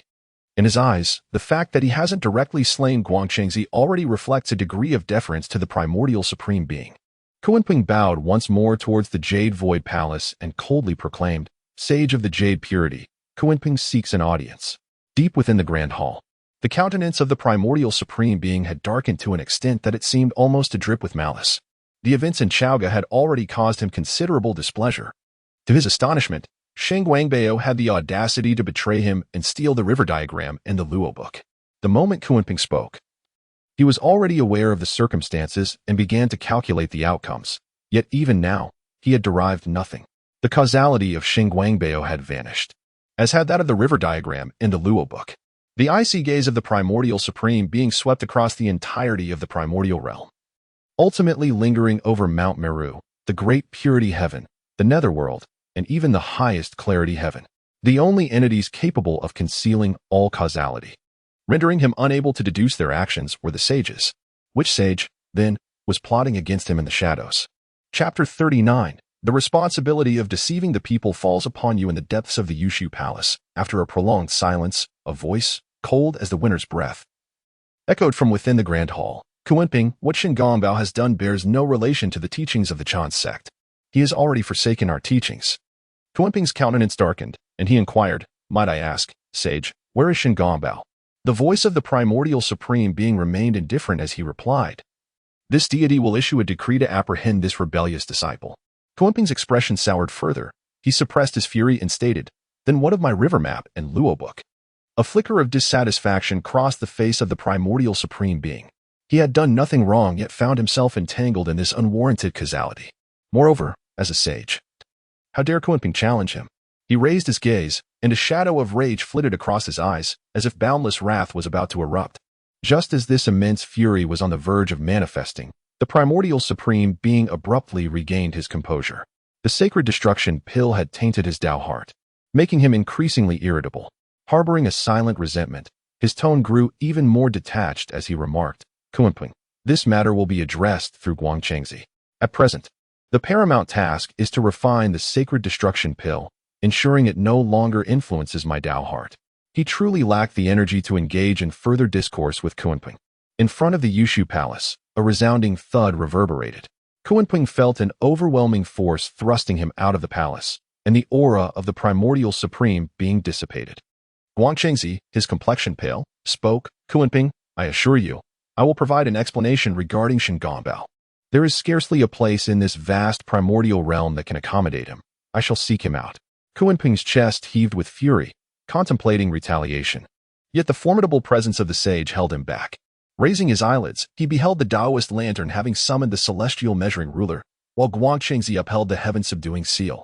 He snorted disdainfully and declared, Very well, I shall await your account, Zhongzi. With that, he swept his sleeves and departed. It was only upon returning to the northern underworld demon palace that his pent-up rage erupted in its entirety. Boom. Half of the demon palace lay in ruins, ravaged by Kunping's wrath. Seated in the grand hall of the demon palace, his magical powers surged violently, with countless primordial stars flickering incessantly. Through clenched teeth, he seethed. How can Shingongbao, under your restraint, dare to betray you? Do you truly regard me as a fool? Shingongbao must have already been dealt with by you, right? To have Zhongzi provide me with an explanation? He dares to presume that privilege. Kunping's fury was uncontainable, and the murderous intent in his eyes nearly solidified into form. The matter of my loss of the river map and Luo book cannot remain concealed for long. Indeed, Zhongzi may even reveal it himself, seeking to resolve the entanglement between me and the river map and Luo book. Eliminating me would be the swiftest solution. He closed his eyes, contemplating for an extended duration. He was, after all, one who repaid enmity with vengeance. Years ago, when ancestor Han Yun caused him to lose his chance at sanctification, he bore immense karmic retribution, yet still struck down ancestor Han Yun. All the celestial beings knew he had betrayed Emperor Jun, but none would ever discover the truth. His betrayal stemmed from prior knowledge that Emperor Jun intended to sacrifice all the subordinates of the demon court, inciting the stars of the Zhou Tian to self-destruct and annihilate the witch clan. The theft of the river diagram and the Luo book was merely a preemptive strike. After a prolonged silence, Kunping opened his eyes, determination etched within them. He spoke coldly. If this grudge remains unavenged, how can I attain clarity of mind? Rising to his full height, he set his course towards the west. Shortly thereafter, he arrived before Mount Xiumi and declared, Kunping requests an audience with the Western Sage. Atop Mount Xiumi, the realm of the Western Paradise unfolded. There stood the towering Vajra Bodhi tree, draped in countless jewels, shrouded in ethereal mists. Within the boundless brilliance of the Western light, Sage Yuani held a wondrous tree of 7 treasures, his pallid visage adorned with a compassionate smile as he welcomed, Friend Kunping. Please. Meanwhile, in Chaoga, Neza returned with spirited vigor. Before Zishou, he bowed deeply, striking his forehead thrice as he expressed, I humbly thank His Majesty for the grace that allows me to avenge my mother. He understood that had it not been for the king's mercy, his departure from Chaoga to seek vengeance would have been utterly impossible. Now, he had finally exacted retribution upon Li Jing, thus settling a great score. For Neza, if it had solely been a personal vendetta against Li Jing, the resentment lingered. It was not enough to drive him to seek utter destruction. However, Li Jing had allowed his mother to be slain by a concubine in pursuit of immortality, an affront he could never tolerate. With both new grievances and old resentments entwined, his resolve to slay Li Jing remained steadfast, unaffected by changes in status. Yet during the time of the Chan teaching, he had not been afforded the opportunity until now, when he had finally avenged himself. Zishou offered a serene smile, gesturing to bestow the golden exquisite pagoda upon Neza, stating, This treasure is yours. Neza accepted the pagoda, deeply moved. This artifact was the most effective restraint against his powers. The king's gift signified absolute trust in him. Bowing once more in reverence, Neza silently vowed to swiftly summon his second brother to Chaoga, to reclaim the kingdom for the king. 2 days later, Fong Bai returned to Chaoga with over 10,000 apprehensive citizens from Yinchi County. In the 9 halls, Zishou calmly observed the slowly entering populace. Shang Rong remarked, Your Majesty, the people of Mianxi have been incited by the rebel army of Shiqi for over 2 years and can no longer discern the truth. It is my humble opinion that they should be isolated within a designated area of Chaga and educated daily until they comprehend the reality before being integrated back into the city. Zishou, however, dismissively waved his hand, declaring, I am but a foolish ruler. Why should I explain myself to these sinners? Convey my decree. Separate each household of Mianxi and place them directly throughout Chaoga. As for labor, I have already determined their tasks. The Mianxi people shall be tasked with farming, clearing wasteland, and rebuilding the city. The crisis in Chaoga has been alleviated, and there is a pressing need for labor in the surrounding wastelands.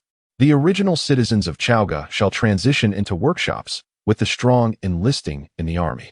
He was acutely aware of his reputation outside Chaoga, marked by tales of ministerial slaughter, self-destruction of loyal bones, and the gruesome treatment of pregnant women. Thus, for the common folk outside of Chaoga, no explanation would suffice. Initially, assigning them labor would occupy their minds, preventing any unruly thoughts. Subsequently, allowing them to observe with their own eyes and listen with their own ears would inevitably lead them to discern the truth.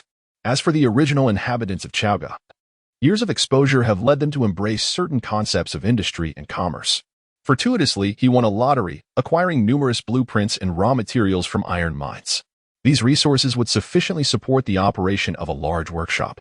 Welcoming the original citizens of Chaoga into the workshop would prove to be a prudent choice. Zishou turned to Shen Gongbao and remarked nonchalantly, Leopard Head, the task of deceiving the guilty populace is entrusted to you. Should any of the guilty perish from starvation, illness, or unrest, or should they display lethargy and labor, refuse discipline, or spread rumors, I shall hold you accountable. If Xin Gongbao could deceive deities, how could he not manage a group of commoners? Shangrong interjected, "My king, did you just mention deception?" Having spent the most time with the king, he understood the peculiar phrasing, realizing what the king implied. "Your Majesty, as a ruler, how can you possibly?" "Oh, I see. You are a foolish king. Then all is well." Xin Gongbao had no objections to this. It was his area of expertise. Nonetheless, he bowed respectfully and declared, "I accept the decree." Chapter 40. Such shamelessness. Zhongzi was astonished. The people of Mianxi watched anxiously as a figure clad in a scarlet official robe approached them. "I am the Guanglu Grand Minister, bestowed by the great king himself, known as Leopard Head. You may address me as Lord Leopard." With a deliberate elongation of his tone, Xin Gongbao's gaze swept over the citizens of Mianxi. "Follow me," he commanded, turning to lead the way. The citizens exchanged glances, apprehensive of the soldiers of Chaoga surrounding them, each adorned in chainmail and wielding blue steel spears. Daring not to resist, they obediently trailed behind. As they navigated through the streets, traversing half the city, they witnessed the bustling prosperity of Chaoga. Peace reigned in every corner, with harmonious households filled with joy. Elderly men and women basked in the sun at their doorsteps, while young children, under the official's guidance, eagerly learned to read and write. Young adults, regardless of gender, took pride in enlisting, honing their martial skills and strengthening their bodies. Others rushed to the workshops, faces aglow with happiness. The people of Mianxi looked at one another in disbelief. Was this truly Chaoga, the city they had heard of, where the populace lived in abject misery, constantly at risk of being slaughtered by a tyrannical ruler, akin to mere livestock? Even the tales of the Western Zhou's righteous army paled in comparison. Xin Gongbao deliberately led them through the city before finally turning east. He regarded the crowd and spoke coolly. "Now, I shall announce the disposition of your punishment. As condemned citizens, you shall be assigned to households and scattered throughout the eastern district. As condemned citizens, you must labor to redeem your transgressions." He proceeded to articulate over 100 regulations, each commencing with their status as condemned and concluding with the necessity to atone for their sins. Initially, the citizens of Mianxi listened with trepidation, their hearts racing. Yet soon, their confusion deepened. "Did I hear correctly? We are to be given houses? We are to cultivate the land outside the city, yet provided with 3 meals a day? The righteous army of Zhou only offered us 2. They are even providing us with meat. Surely this cannot be true, for the Zhou army never fed us meat. In both winter and summer, we shall receive clothing. If we fall ill, healers will attend to us, and our children will learn to read and write, becoming respectable individuals." Were they mistaken? Had the official misspoken? As the citizens of Mianxi stood in stunned silence, listening to the king's decree, at Zishou Palace, a corpulent Western Taoist approached Qilin Cliff. He greeted Ran Ding and Guangqingzi with a cordial smile. "I am the humble Taoist Methreya, here at the behest of the sage, visiting Zishou. It is a pleasure to meet you both." Guangqingzi regarded Methreya with caution. This unfamiliar Western Taoist was indeed a formidable presence, a peak Hunyuan sage. Prior to this, all Western actions had either involved direct intervention from the 2 saints or the endeavors of lesser celestial disciples. It was unexpected that a stranger of such caliber had now arrived. Had the visitors been those few enlightened by the saint to journey to the west, Guangqingzi would have been more amenable. However, the arrival of a stranger at the pinnacle of chaos left him utterly astonished. The west concealed its depths splendidly. The lantern-bearer returned a courteous gesture and spoke with calm detachment. "Since Methreya Taoist has come in accordance with the saint's decree, you must possess a sound strategy to deal with King Zhou." Methreya Taoist, maintaining his serene smile, replied, "To confront King Zhou, one must act during the calamity, lest the consequences of the tribulation expand unfavorably, ultimately benefiting that foolish monarch." He gestured towards Mount Qi, stating, "The resolution lies within the investiture of the gods." A frown creased Guangqingzi's brow as he retorted, "Methreya Taoist, are you suggesting we release the true spirits from the investiture? That would necessitate an early sealing of the gods. Otherwise, those true spirits would wield no power. The investiture is a transformation of heavenly scripture, with true names inscribed. The true spirits are sealed, and their reincarnation is governed by the investiture. Once sealed, they can not only regain their original strength immediately, but also resurrect from the investiture should they fall. However, from that point onward, they remain under the control of the investiture." Guangqingzi spoke gravely. "Methreya Taoist, an early sealing of the gods would only invite immeasurable consequences, burdens none can bear. Even the West would find no escape. How many celestial beings have the Western saints guided to their realm? Should the consequences of the investiture falter, the West too would be ensnared. Mithra smiled serenely, responding, "Friend Zhongzi, you misunderstand my intent. I do not propose an early sealing of the gods, but rather to borrow the power of those inscribed on the list. Our Western saints have established 800 minor paths and created 3,000 sacred methods. Among them, one is known as Divine Strike." He proceeded to elucidate this Divine Strike method. Zhongzi, having only heard the introduction, swiftly grasped that this so-called Divine Strike from the West was essentially the incense-based divine path initiated by the celestial Emperor Fuxi. In days of yore, the celestial Emperor Fuxi, with unparalleled wisdom, developed methods of fortune cultivation and the incense divine path to safeguard the mortal realm. The former, self-evidently formidable, instilled fear and resentment among celestial beings, while the latter was straightforward. Offerings of incense to the deities would summon their power to assist mortals in overcoming calamities. The methods of fortune cultivation and the incense divine path complemented each other in guarding the 9 provinces of the human world. Yet, following the reign of the 3 sovereigns and 5 emperors, the legacy of fortune cultivation was lost. Humanity lacked its foundational essence, and the incense divine path swiftly devolved into a one-sided practice of divine demand and supply. Zhongzi could hardly fathom that the West had shamelessly appropriated the incense divine path, merely rebranding it as their own profound method. Despite Zhongzi's disdain for humanity and his deep-seated hatred for King Zhou, he now found himself astonished by the audacity of the West. Mithra Daoist, however, remained unfazed by the increasingly complex expressions on the faces of the lantern-bearer and Zhongzi, exuding confidence. As long as you employ the Divine Strike method, the affairs of Chaga will be effortlessly resolved. Of course, utilizing the Divine Strike will consume the fortunes of the Western Zhou. Yet, with the hearts of the world presently united under the Western Zhou, their fortunes flourish, and a slight expenditure is of little consequence. Zhongzi pondered. Though the West was indeed shameless, they had indeed devised a means of response. The teachings of the Chan school now found themselves constrained, lacking capable hands to wield them. After all, who could have anticipated an unexpected turn of events during the final battle of the Fengshan calamity? Zhongzi inquired of Ran Dang with a mental probe, asking, "What are your thoughts, master?"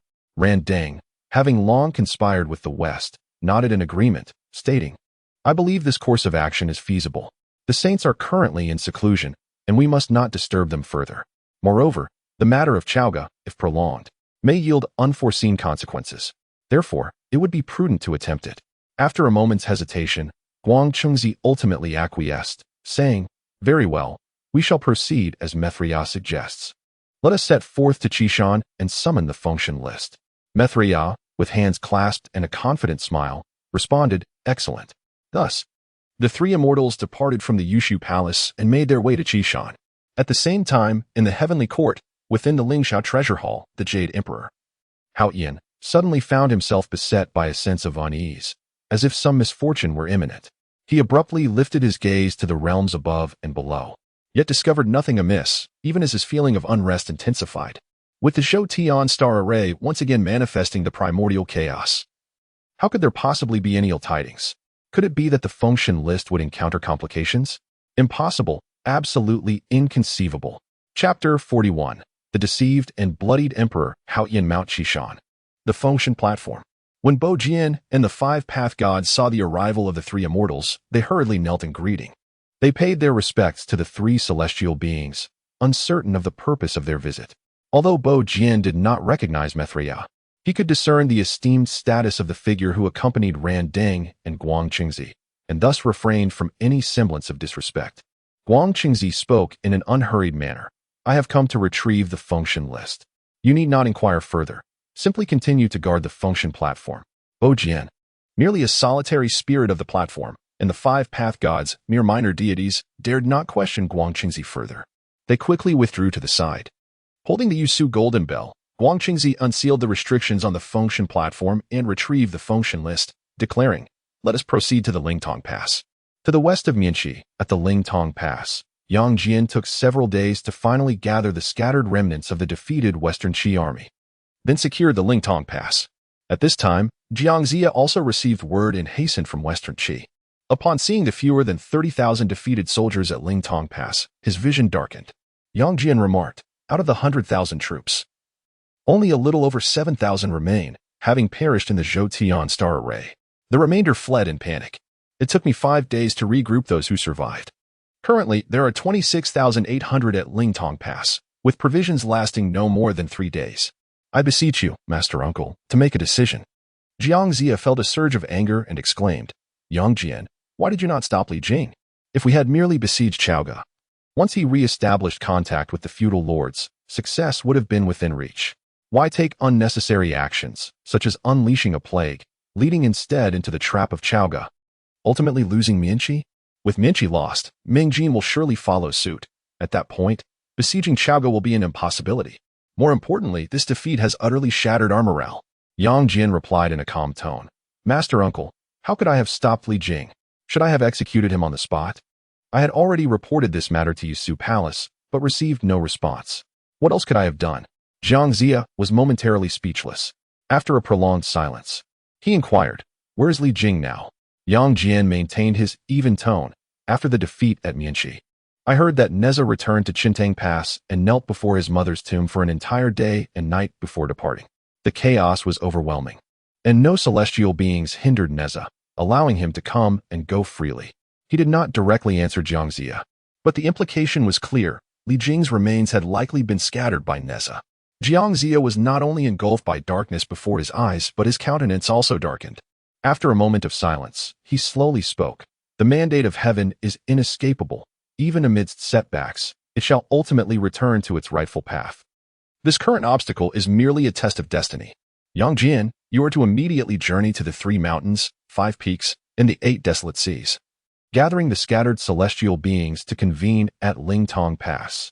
Prior to my arrival, I have issued a decree for all lords to reconvene and to mobilize provisions for another battle. Yang Jian furrowed his brow, even disregarding the earlier conflicts. Since Master Zhong's consecration of generals at Jintai, 5 years have elapsed. Throughout these 5 years of warfare, the lords of the realm have incessantly collected provisions from the common folk, their tolls uncountable. Now, as they prepare to levy another tax on grain, the populace fears they will be left with naught. Should an unforeseen calamity arise, famine may spread across the land. However, he is acutely aware that a direct proclamation would yield no affirmative response.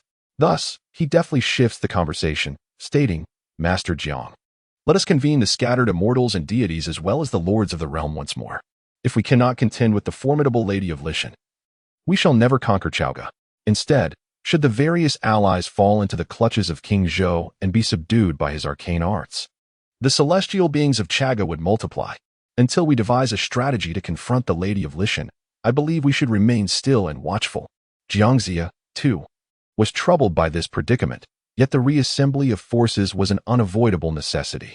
By eliminating Jichong, he intended to appoint the young GFA as the new sovereign of Zhou, employing the strategy of mourning to rekindle the fortunes of the western Zhou.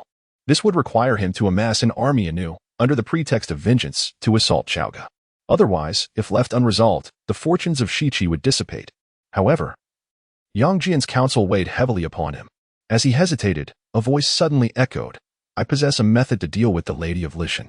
As these words were spoken, Zhongzi and the 3 immortals had already descended from the clouds. Zhongzi and Yang Jian immediately paid their respects. Zhongzi, holding the list of deities, proclaimed, the Western Mithraea has profound techniques that could lend us significant assistance. He then proceeded to elucidate the method of divine combat.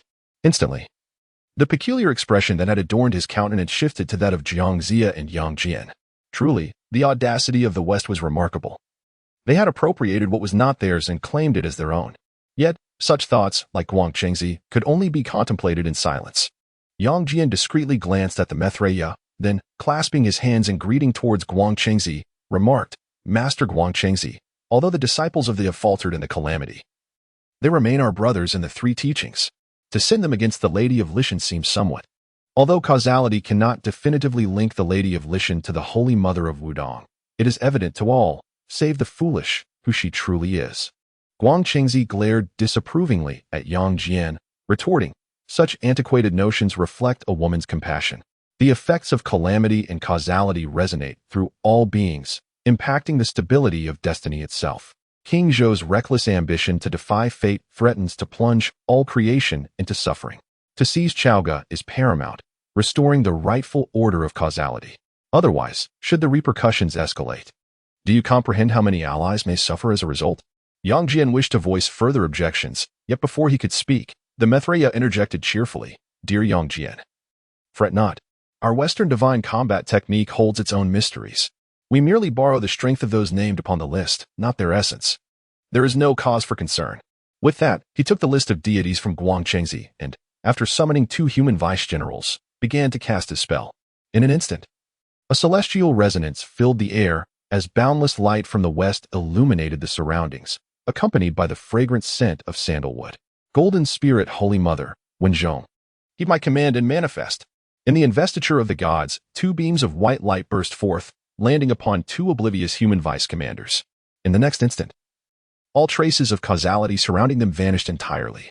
Conversely, 2 other presences emerged anew from the primordial chaos, the master sister of the Golden Spirit Holy Mother. In the Taisher of the Yin and Shang dynasty, Wen Zhong, Yang Jian's gaze transformed into an embodiment of piercing sharpness. The previously unmentioned intention of using living beings as sacrifices by Maitreya echoed in his mind. Simultaneously, within the heavenly court, at the Lingsha treasure palace, the Jade Emperor, Haotian, suddenly changed countenance, astonished to discover that a segment of the heavenly court's fortune had been severed in an instant. With the investiture of the gods still incomplete, all fluctuations in the heavenly court's fortune weighed heavily upon him as the celestial emperor. The severance felt akin to a blade cutting through him, leaving him aghast as he raised his head and exclaimed, Who is scheming against this emperor?" He hastily summoned the Haotian mirror to probe the causal threads of the myriad realms, unraveling the shifts across the 3 realms, and ultimately beheld the Golden Spirit Holy Mother in Wen Zhong, who had appeared at the Lintong Pass. Haotian Jade Emperor. The Golden Spirit Holy Mother in Wen Zhong had already been inscribed upon the investiture of the gods. How could they still be alive with the investiture not yet concluded? Chapter 42. Let me see what is happening. The Heavenly Emperor, upon invoking the Haotian mirror, swiftly discerned the unfolding events. His countenance darkened with palpable fury. A divine confrontation? It was evidently the nefarious practice of the incense gods, usurping the fortune of the celestial court and undermining its very foundations, abhorrent. He abruptly rose, wielding the Haotian sword, his eyes ablaze with wrath. Beside him, the silent Queen Mother of the Jade Pool grasped his hand, saying, "Your Majesty, the ongoing divine sealing brings the greatest detriment to the celestial court. At this juncture, trading a portion of its fortune to expedite the calamity's conclusion would be more beneficial than harmful." She paused momentarily before continuing in a subdued tone, "Let us not forget. Until the divine sealing concludes, we cannot depart the celestial court even a single step." The Heavenly Emperor felt his formidable aura dissipate in an instant. The divine sealing calamity presented an opportunity for the celestial court, yet prior to its resolution, the court would be at its most vulnerable, and he, as the celestial emperor, would seem most inconsequential. Initially, he had gambled, appealing to the esteemed Tao ancestor to initiate the divine sealing as the commencement of this calamity, a wager that determined his fate. Should he triumph, he would ascend as the true sovereign of the 3 realms. Should he falter, he would become a mere jest in the vast wilderness of existence. Now, with the final step so close at hand, what options did he possess aside from continuing to gamble? To sever ties with the Chan sect? Would he forsake all he had invested and the potential rewards of a victorious wager? The Heavenly Emperor sheathed the Haotian sword and sat down, his expression as dark as the depths of water. He had staked even his daughter in this gamble. He could not afford to lose. He could only endure. At the Lintong Pass, the Maitreya Taoist, cradling the divine sealing list, wore a welcoming smile, yet the radiance of the Western celestial light concealed all his ulterior motives. The true names inscribed on the divine sealing list had yet to be formally sealed. To extract their powers required a sacrifice. Merely the national fortune of the Western Zhou and offerings from the human race were insufficient. The celestial schemes of the sages were far from straightforward. Once the divine confrontation technique was employed, regardless of how much power was expended from the names on the list to conquer Chaoga, the ultimate beneficiary would invariably be the West. Guangchengzi observed the resurrected Golden Spirit Holy Mother and Wen Zhong, feeling a twinge of astonishment. He realized he had underestimated the Western divine confrontation technique. The reborn immortals before him had absorbed all the karmic ties of the Golden Spirit and Wen Zhong, implying they possessed not only the strength of their original forms but also their memories and personalities. However, simultaneously, These resurrected beings were entirely under the control of the divine sealing list. In simpler terms, the Western divine confrontation technique had, through a different approach, preemptively sealed the Golden Spirit Holy Mother and Wen Zhong. The Mithria Taoist smiled faintly and remarked, "As long as they do not perish, both Tao friends will endure. Even if they do not believe in their demise, I can invoke the divine confrontation technique once more to summon them." Zhongzi exchanged a glance with the Lantern Taoist. Recognizing that although the cost of this divine confrontation technique was considerable, it was perfectly suited for the present circumstances. Zhongzi then addressed Zhongzi, saying, "Jiangshang, summon the lords of the realm and the celestial beings from all quarters to reconvene at the Lintong Pass. We shall attack Chaoga in a month." Zhongzi, with a respectful bow, proclaimed, "I accept the decree." He retrieved a grain measure from his bosom and handed it to Yang Jian, saying, "Yang Jian, you shall oversee the provisions." This grain measure was a divine treasure of the Taoist Supreme Being, capable of containing an inexhaustible supply of food. Over the years, the Allied forces had relied on it to ensure their logistical support. It merely required the celestial beings to descend to the various fiefdoms of the earthly monarchs to gather grain, which could then be returned to the front line without any loss during transit, impervious to the risk of being plundered by Chaoga. Yang Jian accepted the grain measure in silence and departed without uttering a word. What could he say? His status here was the lowest. Even if he opposed the divine campaign, what difference would it make? Meanwhile, in Chaoga, Zishou commenced his 80-day attendance as the hour of Z passed. Congratulations, host, on successfully checking in. Check-in reward, Heavenly Mandate Divine Eye. Heavenly Mandate Divine Eye, Grade 5 reward. A divine power of the Tao, bound to one's own destiny, capable of perceiving all causal relations concerning one's fate.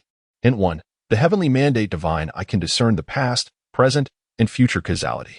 Observing present causality consumes magical power, while perceiving past and future causality consumes both magical power and national fortune.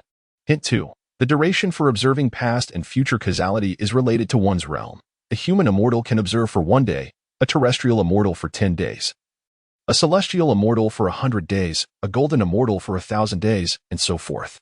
Hint 3. The longer the causality observed, the greater the consumption of national fortune. Please use with caution. After pondering the Heavenly Mandate Divine Eye, Zishou immediately grasped the profound utility of this power. This ability was akin to an upgraded version of the far-seeing eye and the keen hearing, complete with time-space effects. He was quite pleased with this reward he had drawn. Channeling the Heavenly Mandate Divine Eye, he gazed towards the direction of Lintong Pass, intent on discerning the present causality, exclaiming, "Let me see what is at hand." Then, he beheld within Lintong Pass, the burning lamp Taoist, Zhongzi, and a plump Taoist engaged in conversation. Beside them stood the expressionless Golden Spirit Holy Mother and Wen Zhong. Zishou was taken aback. He had only seen the Golden Spirit Holy Mother once and might have misidentified her. However, it was impossible to mistake Wen Taisher. After observing for a while longer, he finally comprehended the situation. At that moment, a wave of weakness washed over him. Zishou realized this was due to his magical power being depleted and hastily ceased the divine ability. In the next instant, the tenfold replenishment of magical power revitalized him. After a brief interval, Zishou reopened his eyes, astonished, and remarked, "So that plump Taoist is indeed Mithria from the West. Their divine campaign is a haphazard alteration of the incense and divine path of the Fuxi Heavenly Emperor by the West. In my previous life, there existed a divine campaign, rumored to have originated from the White Lotus sect, which worshipped none other than Mithria." After a moment of contemplation, he continued, "In a month's time, they will regroup the rebel forces and commence their siege on Mianxi. Before that, I still have 30 more opportunities to check in. As for the divine campaign, I am curious to see how long the national fortune of Shichi can endure if I defend against it entirely. Nevertheless, purely defensive tactics are not in my nature."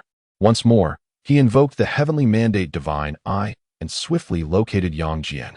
In the present moment, Yang Jia Erlang is gloomily overseeing the grain collection in Shichi. Zishou, with a faint smile, remarks, "As the ancients have said, there is no greater merit than rescuing the sovereign, and no more insidious scheme than cutting off supplies. As a foolish monarch, if I do not sever the grain, how can I uphold my reputation?" He then calls for Neza and Weihu to come forth. A moment later, Neza and Weihu arrive at the Shoshan Palace, and upon lifting their gazes, they are taken aback.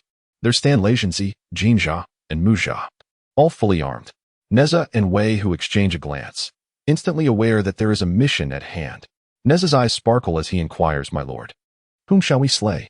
With a serene smile, Zishou responds, "We shall raid Yangjian." Neza and Wei Hu are momentarily dumbfounded. How could the lord know that Yangjian is currently supervising the grain collection, and how can he ascertain his route at any given moment? The current time is fraught with uncertainty, the celestial secrets are murky, and even a supreme being of the primordial golden immortal rank could not achieve such precision in divination. The two gaze at their lord with admiration, their hearts filled with reverence. Truly, the majesty of the Lord is unparalleled.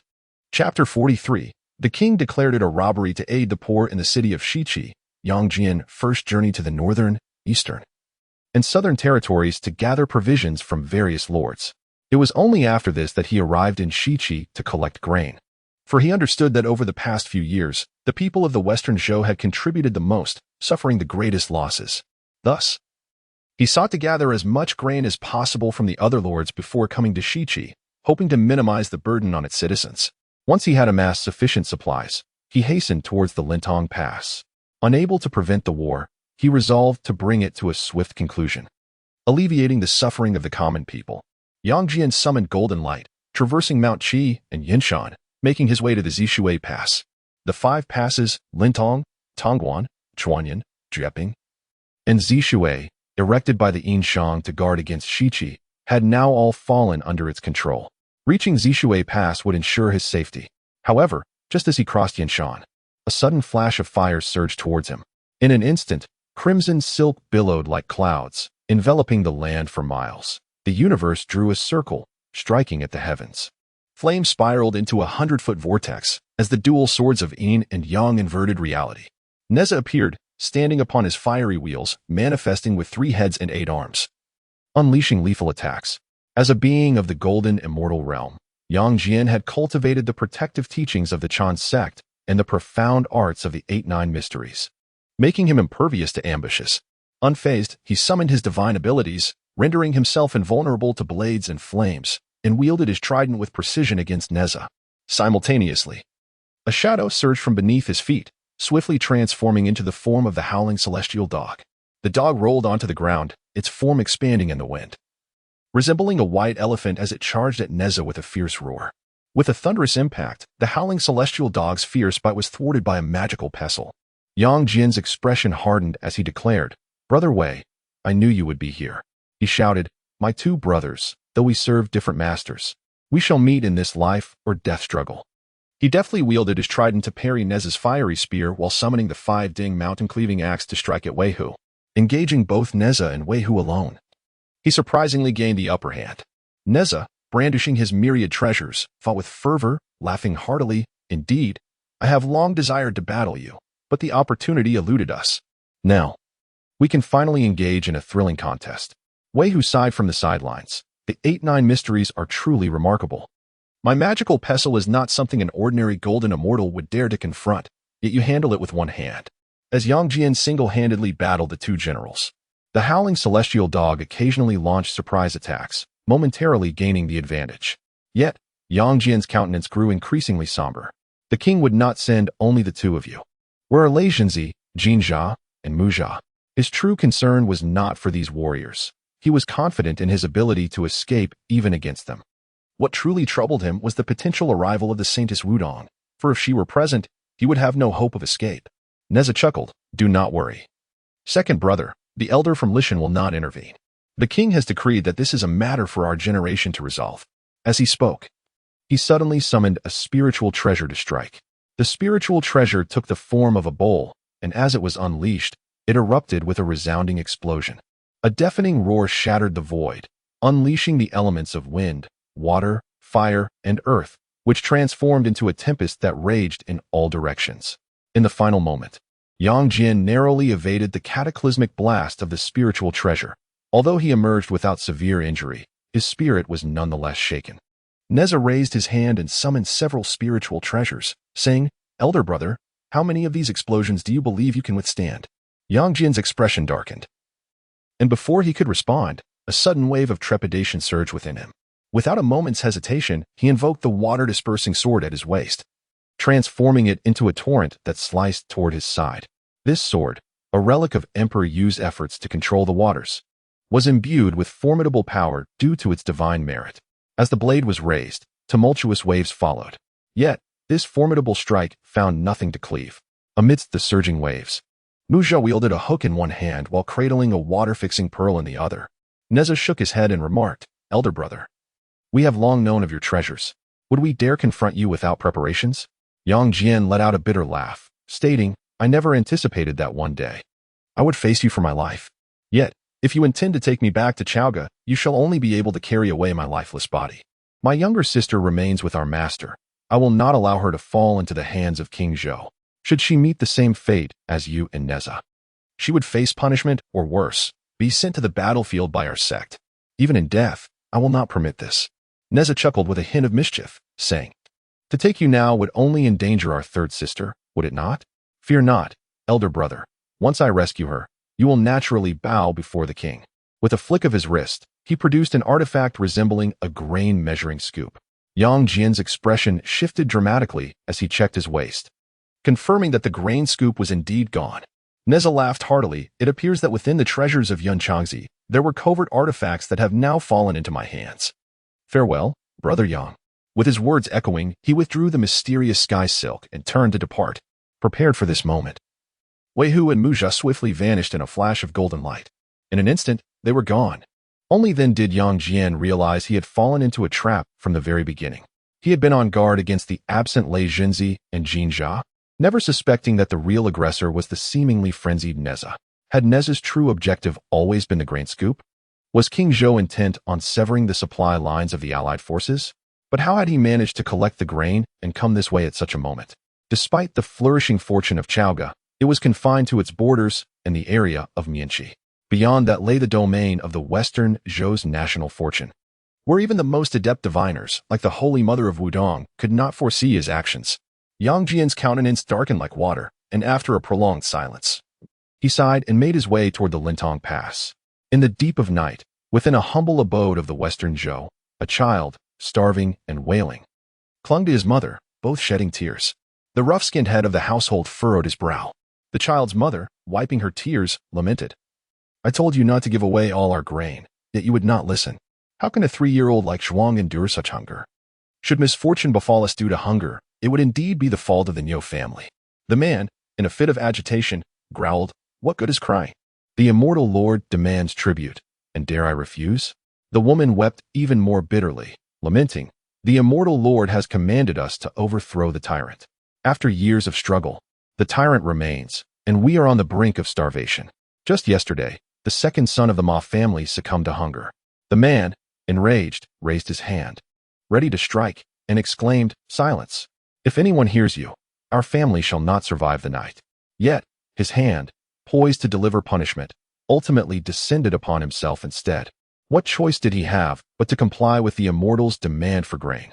The Duke of Xi had urged obedience to the immortal, thus he obeyed. The Duke proclaimed that in order to vanquish the tyrant, more grain must be offered, and he complied yet again. Now, with merely 3 days' worth of sustenance left, his wife and children faced starvation.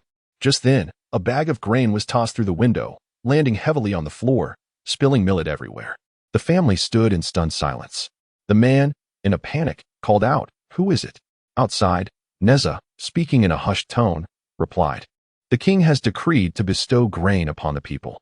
Inside, silence fell. But moments later, Neza heard the man excitedly whisper, "Xiaoshuan, we have food." Under the night sky, Neza joyfully delivered grain from door to door, his eyes sparkling with delight as he declared, "The king says this is to redistribute wealth, and I find it absolutely delightful." Chapter 44. It seems only Gu can take matters into his own hands as dawn broke. Neza and his companions returned some of the plundered grain to the households of the common people in the Western Zhou kingdom. The remaining portion, which had been collected from the nobility and various feudal states, need not be returned. Neza gazed at the grain measure in his hands, a smile breaking upon his face as he remarked, "The lords and nobles do not lack for food, and the subjects of the various states are temporarily well provided. The ones truly in need are the people of Western Zhou, who have now received their full share of grain. The king's strategy is indeed brilliant. It preserves the populace while simultaneously undermining the morale of the rebel forces." Wei Hu nodded slightly, holding deep admiration for the king's approach. ruthless to the enemy, yet compassionate towards his people. As a sovereign, he recognized that instead of harboring resentment towards the subjects misled by celestial beings into rebellion, the king employed clever tactics to gradually win their hearts back. He turned to glance at the city of Shiqi, where the palace was ablaze with light and the sounds of music filled the air, while outside, the homes of the citizens were devoid of smoke from cooking fires. Shaking his head, he said, "Is the king a tyrant? And what of you? Mere mud? I await the day when the king, in the guise of the most infamous tyrant in history, commands you all to kneel." Meanwhile, at the Lintong Pass, Zhongzi's expression darkened to a palpable degree upon hearing Yang Jian's report, yet he uttered not a word. The true authority lay with the three immortals of Guangqing. Zhongzi was equally displeased with Yang Jian's grain collection methods, but he found himself powerless to act. Setting aside the fact that his master had given explicit instructions, Yang Jian bore the weight of a significant karmic destiny that could not be easily resolved. Furthermore, any other individual tasked with the grain collection would likely have faced the same outcome. He turned to the lantern-bearing Taoist and inquired, "Master, how does King Zhou know the timing and route of Yang Jian's grain collection? The calamity has yet to conclude, and the heavenly secrets are muddied. Even you and I cannot discern Yang Jian's precise path, let alone the fortune of Chaoga being obstructed north of the turbid river." The lantern-bearing Taoist replied calmly, "Zhongzi, have you forgotten the great array of celestial bodies?" Zhongzi was taken aback. Could it be that the Saint N-Wide intervened directly in Chaoga? The beaming face of Maitreya Taoist now bore a shadow of concern as he spoke. "I share the same sentiment as my friend, the lantern-bearing Taoist. Thus, our actions must be swift. Otherwise, the greater the Saint's intervention in the calamity, the more disadvantageous it will be for us. While one cannot defy destiny, forced intervention by a saint would spell disaster for all living beings." With a face full of sorrow and compassion, he shook his head and lamented, "All in the world suffer. We, as cultivators, must adhere to the heavenly mandate and restore order to the chaos as soon as possible." Zhongzi nodded, saying, "Yang Jian, let this matter be noted for now. Once the critical affairs are concluded, you may return to your master for punishment. For now, you must go collect grain again. The army cannot be left without sustenance." Yang Jian, startled, raised his head abruptly and responded, "Master Zhongzi, the households of Shiqi City have no grain left for 3 days. If I go to collect more, what will happen to these citizens? Shall we let them starve?" Zhongzi regarded Yang Jian coldly and replied, "The rise of Zhou and the fall of Shang is the decree of heaven. Whoever stands in opposition to the mandate of heaven is destined to perish. The vast army gathers to attack Shang, seeking peace for the realm, and thus, provisions are indispensable." Yang Jian widened his eyes in disbelief as he gazed at Zhongzi. He had always been aware that the Chan sect supported the Western Qi in its rebellion against Shang, a matter devoid of any connection to justice, and indeed, even the mandate of heaven seemed irrelevant. The so-called mandate was merely a facade for the edicts of the Jade Void. Yet, he could not obstruct the will of the sages. Therefore, he wholeheartedly aided Western Qi, hoping to swiftly conclude the war. However, he never anticipated that the Chan sect would regard human life with such disdain. He opened his mouth, struggling to articulate, "Master, that is over 100,000 subjects of the Western Zhou. I find it difficult to comply." A flicker of anger flashed in Zhongzi's eyes as he waved his whisk, transforming it into 3,000 dragon whiskers that ensnared Yang Jian. "It is King Zhou who deprives those Western Qi people of provisions. Had he not foolishly attempted to defy heaven and alter fate, would this war have occurred? Had King Zhou not dispatched Neza to seize the grain from your possession, would there have been another requisition? Every matter has its cause and effect, and in this instance, the cause lies with King Zhou." With a wave of his hand, he cast Yang Jian out of the tent, stating coolly, "Your transgressions shall be dealt with by junior brother Yu Ding." After subduing Yang Jian, he turned his gaze to Zhongzi and said, "Junior brother Jiang, send someone anew to gather provisions. As we currently lack sufficient granaries, let us procure supplies from the nearest city of Western Qi. Let mortals handle the gathering." Zhongzi bowed respectfully, replying, "I shall obey the decree." In Chaoga, at the Shoshin Palace, Zishou summoned the Wudong Holy Mother. Inquiring with a calm demeanor, "Li Shaqing, if you were to engage in combat with the Golden Spirit Holy Mother, who would emerge victorious?" The Wudong Holy Mother responded with confusion, "Your Majesty, what do you mean? Why would I confront senior sister Golden Spirit? Furthermore, she has already returned to the divine list." Her words faltered abruptly. She was acutely aware that the king would not speak without purpose and had already surmised the outcome. Zishou nodded, stating, Just as you suspect, the Chan sect has allied with the Western sect, employing a method known as the Divine Strike to summon the true spirits from the divine list prematurely. He then proceeded to detail the matters concerning the Divine Strike. The Wudong Holy Mother was taken aback, filled with both astonishment and fury. Her anger arose from witnessing the disgrace inflicted upon her fellow disciples after their demise, while her astonishment stemmed from how the king had acquired such intimate knowledge, as if witnessing it firsthand. After a moment's pause, she quelled the turmoil within and spoke slowly. Your Majesty, if the Divine Strike can fully replicate everything about Senior Sister Golden Spirit, and with all her spiritual treasures in their possession, I would not stand a chance against her.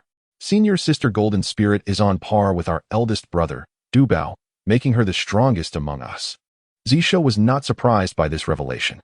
The Golden Spirit Holy Mother had once bested 3 formidable figures, Sihong, Wenshu, and Puxian, in the myriad celestial formations. Were it not for the treacherous attack of the old scoundrel, Lantern Light, wielding the sea-calming pearl, she could have easily vanquished the 3. It is worth noting that, at that time, Sihong and the others had already subdued the likes of Jin Guangxian, Ling Yixian, and Xiu Xian as their mounts. Thus, the Golden Spirit Holy Mother had truly faced 6 adversaries alone. Thus, the teachings were elucidated, and the Xianyuan sword shattered the grand formation of 10,000 immortals, causing the Holy Mother of Golden Spirit to suffer a backlash, resulting in her injuries.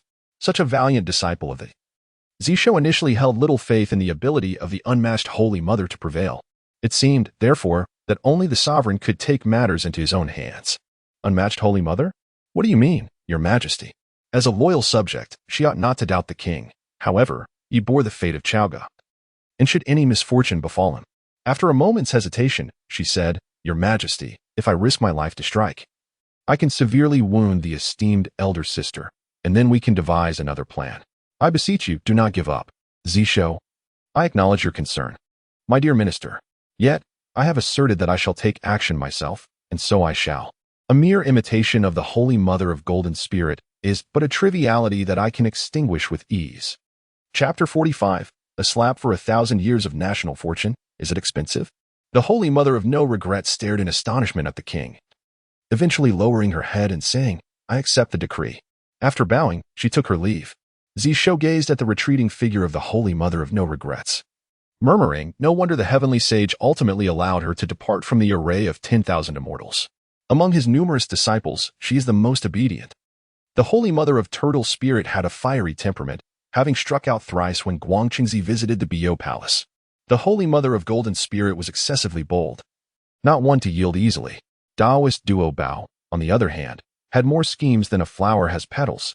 Only the Holy Mother of No Regrets remained, obedient and sensible, prioritizing orders above her thoughts, yet daring to fight when the time called for it. Truly, she was the most docile among the 8 great disciples. Zishou then rose and made his way to the rear hall of the Shouxian Palace. There, he found the 3 demons diligently refining by the Qiankuan cauldron. This had become their daily task. Unless summoned by Zishou to maintain their facade, they would tirelessly continue their work. Upon seeing Zishou approach, the 9-tailed fox promptly offered a respectful bow, stating, My king, the river map and Luo book have been refined for 400 years. As she spoke, a glimmer of fortune flickered in her eyes. Zishou nodded, his mind shifting to sense the state of affairs within the Qiankuan cauldron. The cauldron had the ability to erase the original owner's imprint from treasures, restoring them to their original forms. Therefore, upon acquiring the river map and Luo book, Zishou had cast it into the cauldron to begin the refinement process. However, as a supreme innate spiritual treasure possessing both the merits of the demon and human races, and having been refined by the Kuanping for countless millennia, erasing its imprint required a full 800 years of prosperous fortune. Zishou could only proceed with the refinement gradually, day by day. Every day around noon, he would invest at least a year's worth of prosperous fortune, utilizing a 100-fold return to sustain the fortune of Chaga. The amount of fortune invested each day depended on the return from the previous day. Now, they had finally refined 400 years' worth of fortune. Zishou nodded in satisfaction, saying, Very well, continue. The 9-tailed fox nodded obediently. Ever since witnessing the Qiankuan cauldron, she had firmly believed that the goddess Nuwa fully supported the king, and she no longer dared entertain any other thoughts, dedicating herself wholeheartedly to assisting him. After a period of refining with the Qiankuan cauldron, she was pleasantly surprised to find that the effects of the refining process surpassed her own training. Over the past month, as the cauldron refined 400 years of prosperous fortune, she and her two sisters had effectively cultivated for 800 years, experiencing a significant rise in their realms. Now, she had attained the celestial immortal realm, while her two sisters were at the earth immortal realm. The nine-tailed fox remained unaware of how the king managed to gather such an abundance of fortune. Moreover, despite the investment of several hundred years of fortune into the Qian Kuan cauldron, the fortune of Chaga showed no signs of decline. She dared not inquire but was completely captivated by the king's capabilities and felt immense gratitude for his generosity. She understood that the king could easily summon Zhongzi and others to refine instead. Compared to them, Zhongzi and his companions had long become mere pawns, making the refining process far quicker. However, the king still granted them the opportunity to cultivate, a true blessing from his majesty, even without the empress's decree. She would wholeheartedly assist the king. As noon passed, Zishou calculated the time and murmured, "Today marks the 90th day. It is time for the system to reward me with something splendid. The rebels shall arrive in 20 days. Congratulations to the host for successful check-in. Check-in reward. Sage Enlightenment Pearl. Sage Enlightenment Pearl. Grade Wu reward. A primordial treasure inherited from a certain realm, capable of harnessing the power of a sage. Hit 1. Each time the sage's power is borrowed, one can unleash a full-force strike and comprehend the grand principles of the sage. Hint 2. Each borrowing of sage power requires the consumption of 1,000 years of national fortune. Hint 3. National fortune can be stored in the Enlightenment Pearl in advance. In an instant, a golden pearl, the size of a thumb, appeared in Zishou's hand. Within the pearl, the essence of the Tao swirled like ethereal mist. As he grasped the Enlightenment Pearl, he sensed 7 formidable divine minds connecting with it, revealing the presence of the 7 sages of the primordial era, the 3 purities, the 2 saints of the West, Nuwa and Pingxin. He raised the Enlightenment Pearl and murmured, "The Enlightenment Pearl can be used directly for the first time. After this, national fortune will be required." Indeed, a single strike from a sage costs 1,000 years of national fortune. How precious! Naturally, it is invaluable, for it is the might of a sage. National fortune is indeed paramount. No wonder sages and deities despise the mortal realm's fortune. Had humanity discovered sooner how to utilize their fortune in such a manner, the celestial beings would have long been vanquished. With a thought, he stored the Enlightenment Pearl within his primordial spirit. Now, having reached the pinnacle of the human immortal realm, he was on the brink of breaking through to the earth immortal realm. His primordial spirit was stable, allowing him to also store various spiritual treasures within it. Elevating national fortune was of utmost importance, yet he must not shatter the image of the foolish monarch. A plan must be devised. In Shichi City, a rugged man clutched his son tightly. His wife lay on the muddy ground, eyes wide open, breath shallow and fading. A soldier clad in Shichi armor furiously lashed the man with a whip, shouting, "It is your honor to offer grain. The celestial beings assist our Zhou kingdom in subjugating Shan. What glory is this? You wretched peasants dare to hoard grain? You must be spies of that foolish monarch." The man, battered and bruised, held his son close to shield him from harm. As he mourned his dying wife, he pleaded, "My lord, this is our last morsel of food. We have already given all our grain." That final bag of millet was a gift from a mysterious benefactor. He had discreetly inquired with other neighbors, who confirmed that the mysterious benefactor had provided food for all. They had collectively resolved that this lifeline of sustenance must not be surrendered, or they would all perish from hunger. Yet, the grain requisition soldiers had returned. His home was nearly dismantled, and ultimately, the bag of glutinous rice was unearthed from a hole beneath the bed. The mother of Shuin wished to safeguard the last of their provisions, for it was the sustenance that would preserve her child's life.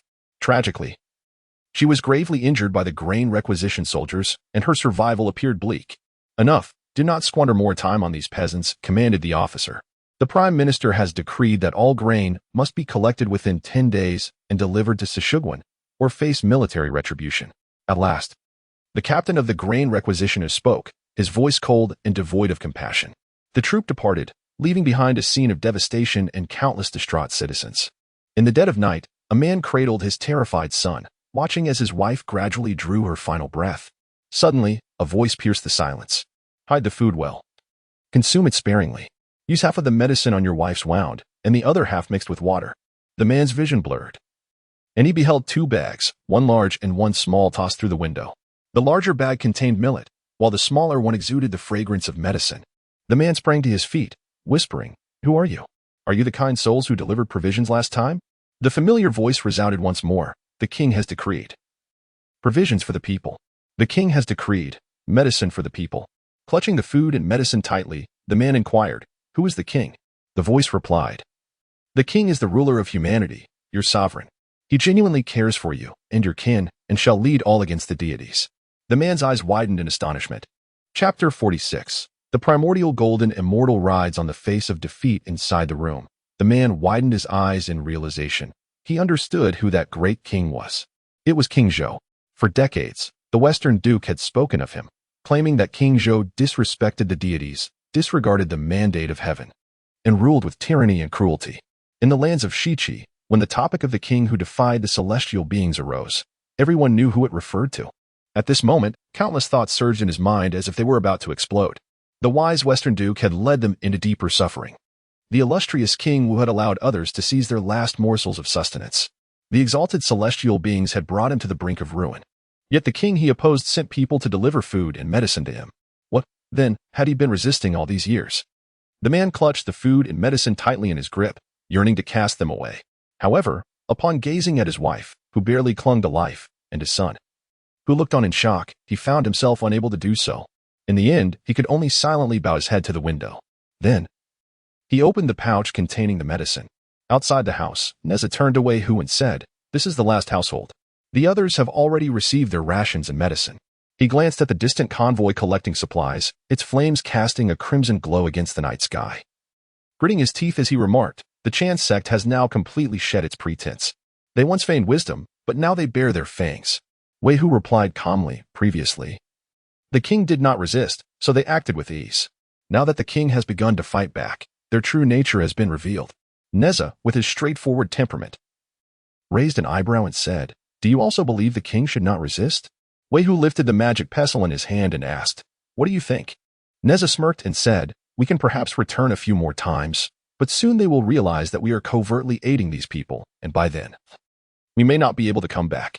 Wei Hu sighed and remarked, "The king has stated that any act of resistance will come with sacrifices. He is prepared for it, and so are we." He paused, gesturing towards the countless homes of the Shiqi citizens. "They are as well. The king has said that in the eyes of the celestial beings, whether humankind resists or submits, they are merely livestock, to be slaughtered at will. Thus, in this war, no one is innocent, and no one is an outsider." Neza looked at Wei Hu with admiration and said, "The king has shared so much with you? I was completely unaware." Wei Hu rolled his eyes and replied, "The king spoke before all of us. You were asleep." Neza exclaimed, 10 days passed. And on the eve of the military expedition, only 3 days remained. At Lintong Pass, Zhongzi arranged the incense altar, set up the innate 8 trigrams, and began his divination. However, as the turtle shells were cast, a sudden series of crackling sounds erupted, as if 8 pieces were connected. All 8 turtle shell divination tokens shattered into halves.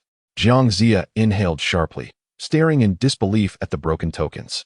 After a long pause, he lamented, "Could it be that my previous failure to heed the divination led to this loss? When my revered master bestowed upon me the primordial 8 trigrams tortoise shell life coin, he cautioned me repeatedly that it was derived from the 60 primordial tortoise shells of the celestial sovereign Fuxi. 8 tortoise shells constitute 1 life coin, capable of discerning all matters of the mortal realm. However, should I disregard the guidance of the life coin, its efficacy would wane. Previously, he divined a prediction of defeat. Yet he dismissed it. He charged towards Chaoga and returned in utter disgrace. Regret at this juncture bears no fruit." Zhongzi stowed away the shattered tortoise shell life coin, gritting his teeth and declaring, "This time, I shall not falter.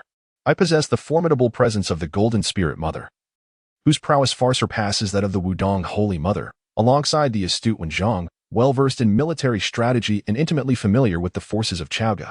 My senior brother Guangqingzi has even prepared contingency plans. With the likes of Master Randang, senior brother Guangqingzi, and Taoist Methreya by my side. What saint can rival us in this realm? The Tao ancestor has already decreed that no saint shall interfere with mortal affairs. Without the intervention of saints, how could my faction possibly face defeat?" Zhongzi, as if rallying his own spirit, nodded affirmatively, asserting, "I shall not lose."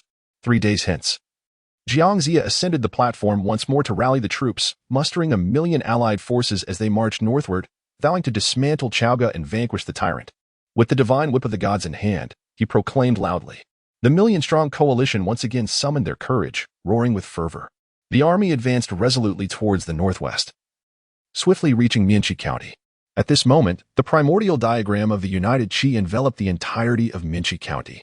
The Wudong Holy Mother sat imposingly atop the city walls of Mianqi County. Beneath the city walls, 3,650 soldiers of Chaoga stood in solemn silence. Fully armed, Zhongzi, witnessing this scene, smiled with satisfaction, stating, "I anticipated that King Zhou would deploy the Wudong to Mianqi.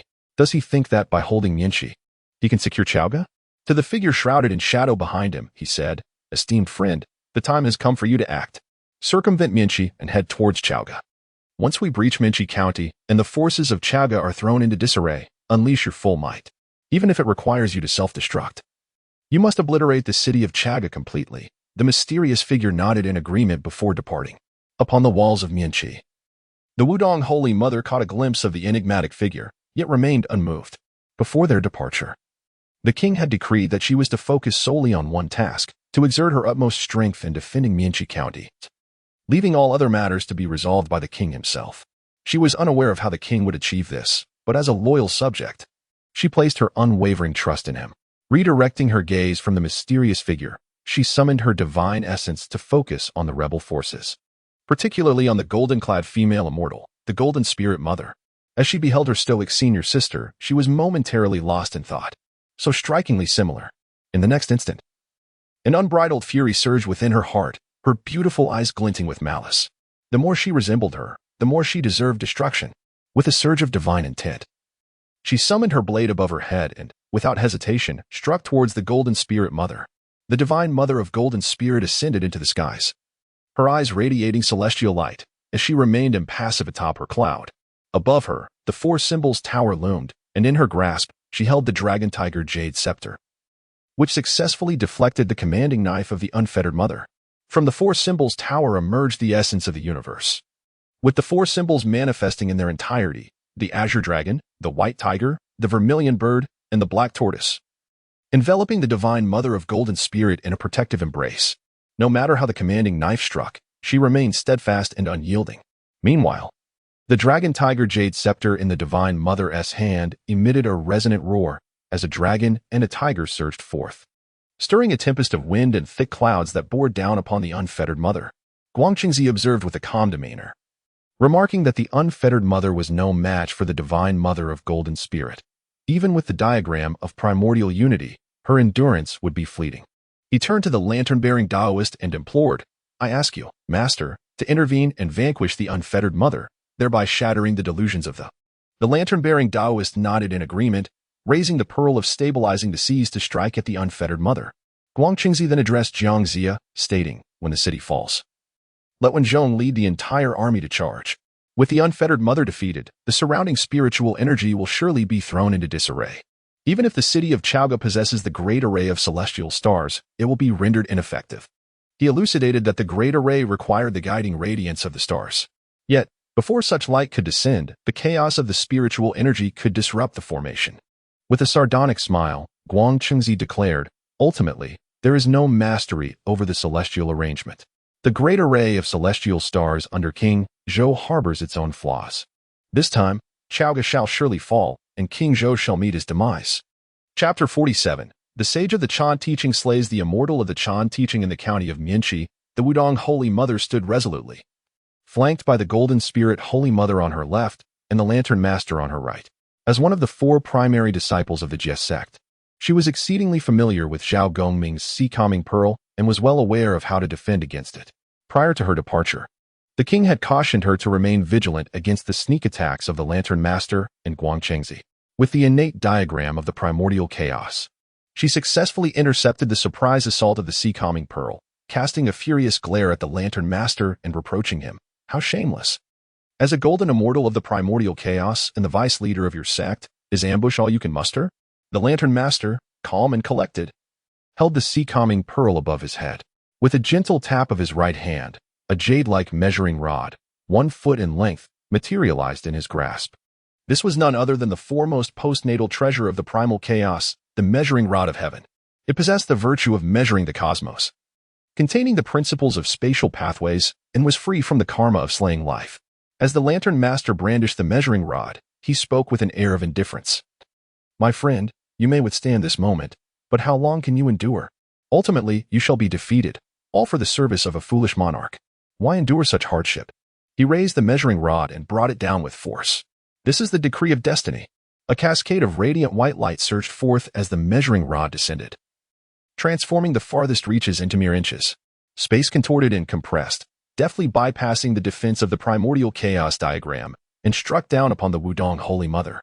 Simultaneously, the Golden Spirit Holy Mother unleashed her full power, activating the Dragon Tiger Jade Rui, sealing off all avenues of retreat for the Wudong Holy Mother. The county of Mianxi seemed to plunge into an alternate dimension. In an instant, the heavens and earth were displaced, the cosmos turned upside down, and the sun, moon, and stars vanished entirely. Beneath the city walls, the Fangbai brothers led over 3,000 soldiers of Chaoga, their eyes wide with astonishment as they beheld the spectacle before them. Clenching his teeth, Fangbai steadied himself with his spear, standing tall as he shouted, "Fear not. The king has assured us that everything is in place. Friends, do not bow before the immortals." The 3,000 soldiers felt as though they were burdened by mountains. The oppressive weight caused their bodies to tremble, yet like their commander Fangbai, they steadied themselves with their steel spears, spines erect, and heads held high.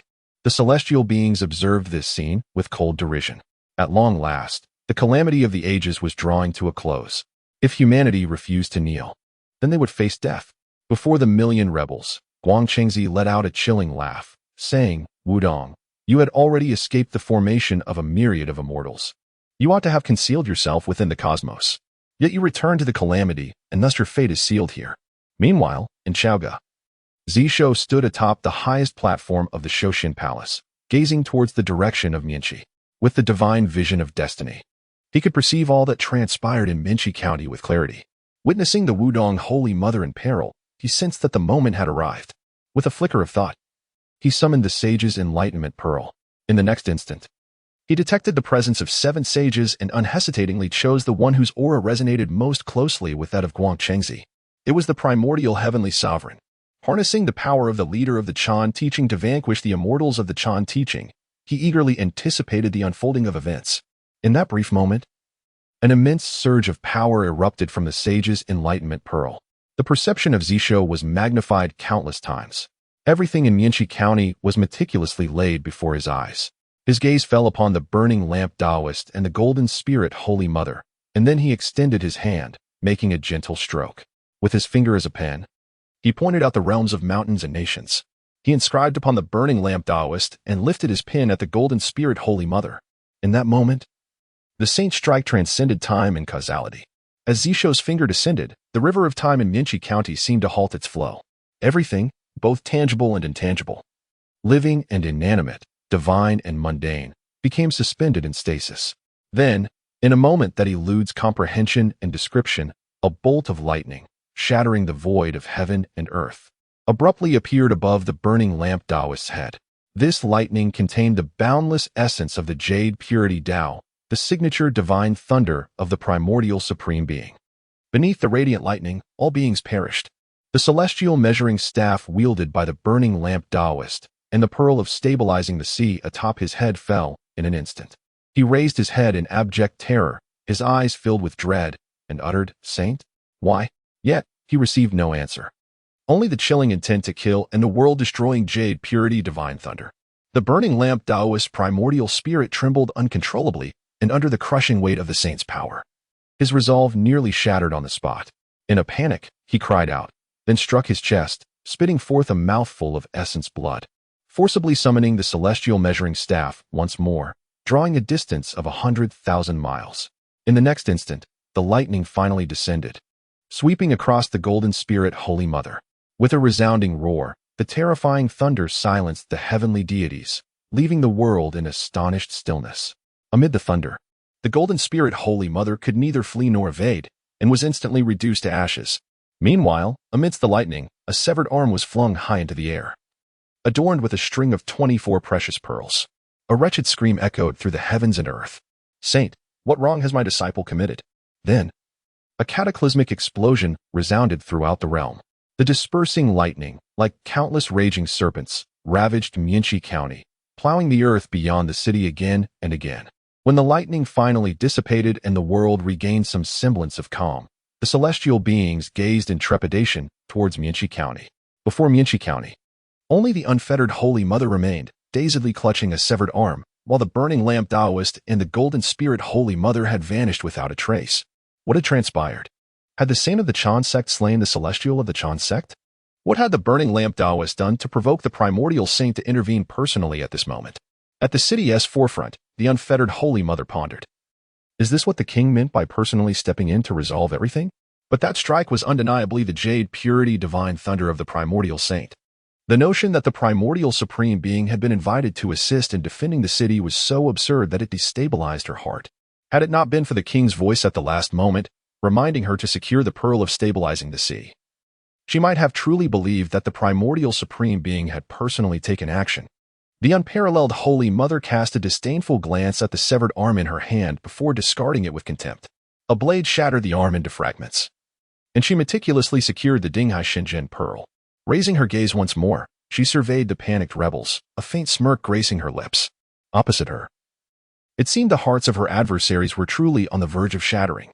Among the rebels, the Mithriya Taoist stood agape, while Guangxingzi was left in stunned silence. Zhongzi's face was a mask of horror. The other scattered immortals and deities appeared ashen, on the brink of collapse. Gone was the mirth from Mithriya Taoist's plump visage.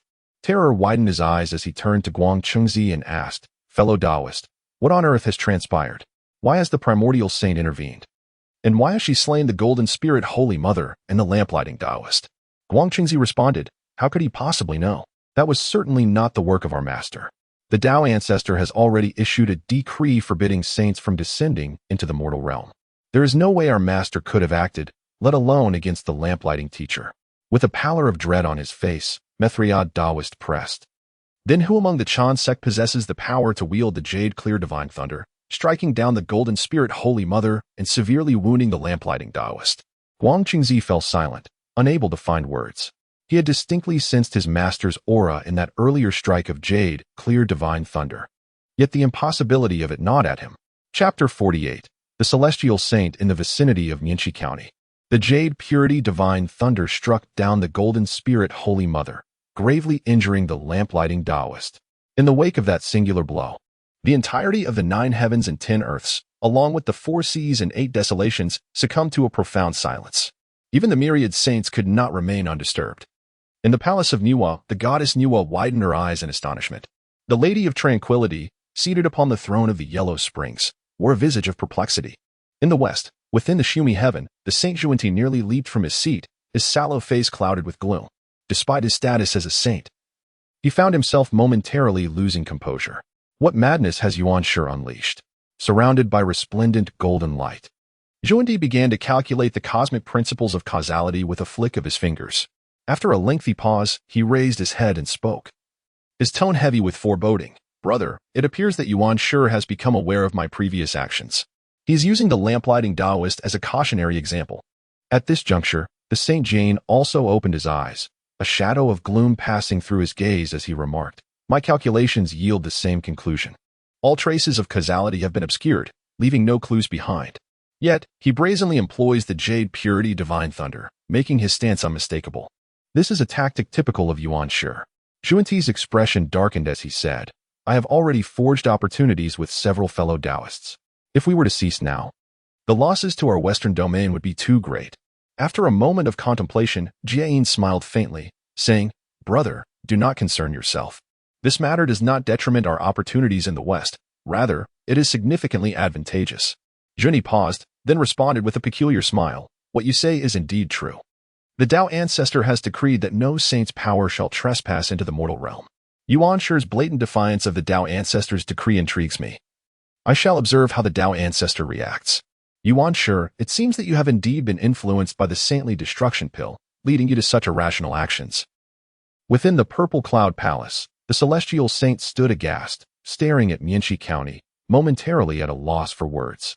He had contemplated numerous possibilities, even considering the risk of incurring the Tao ancestor's punishment and the potential fallout from the saintly destruction pill, all in a bid to rescue the Mother of Impermanence. Upon witnessing the appearance of the Golden Spirit Holy Mother, he comprehended the unfolding events. Yet, no matter how furious he felt, he could not prevent the exposition of the Tao. His only recourse was to save the last of his 8 disciples. However, before he could take action, Yuan Shi had already made his move. The celestial saint gazed upon the lingering aura of jade purity above Mianqi County, and after a prolonged moment of introspection, he turned his gaze toward the direction of jade purity heaven.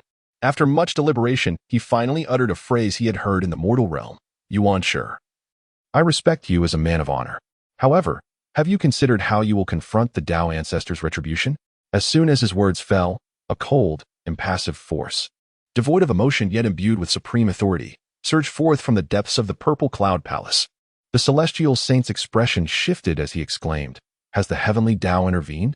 Since the Dao ancestors returned to the purple cloud palace, no aura had been emitted. Was this action now being executed by the heavenly Dao on his behalf? The Dao ancestor Hongjun, the will of the heavenly Dao, and the heavenly Dao itself, while unified, are distinctly separate. Among them, the heavenly Dao is the most severe. As the celestial order represents a pure law, an absolute decree, it is devoid of compassion, adhering strictly to its established rules. The sage of heaven initially believed that this time it would be the Dao ancestor taking action. Little did he expect the celestial order to intervene directly. He gazed toward the Jade Void Palace and murmured, Yuan Shi, what scheme are you concocting this time? Within the Jade Void Palace, the esteemed Yuan Shi Tianzun, who was in seclusion, suddenly felt an unsettling agitation. He waved his hand to disperse the surrounding prohibitions, eager to uncover the truth. Yet, just as he lifted the restrictions, a terrifying force, one that even the sages would bow before, abruptly descended upon Mount Jade Capital. Countless celestial runes materialized before Yuan Shi Tianzun, heralding a punitive decree. Yuan Shi Tianzun was taken aback. Have I, a humble monk, defied the Dao ancestors' edict and intervened in the mortal realm?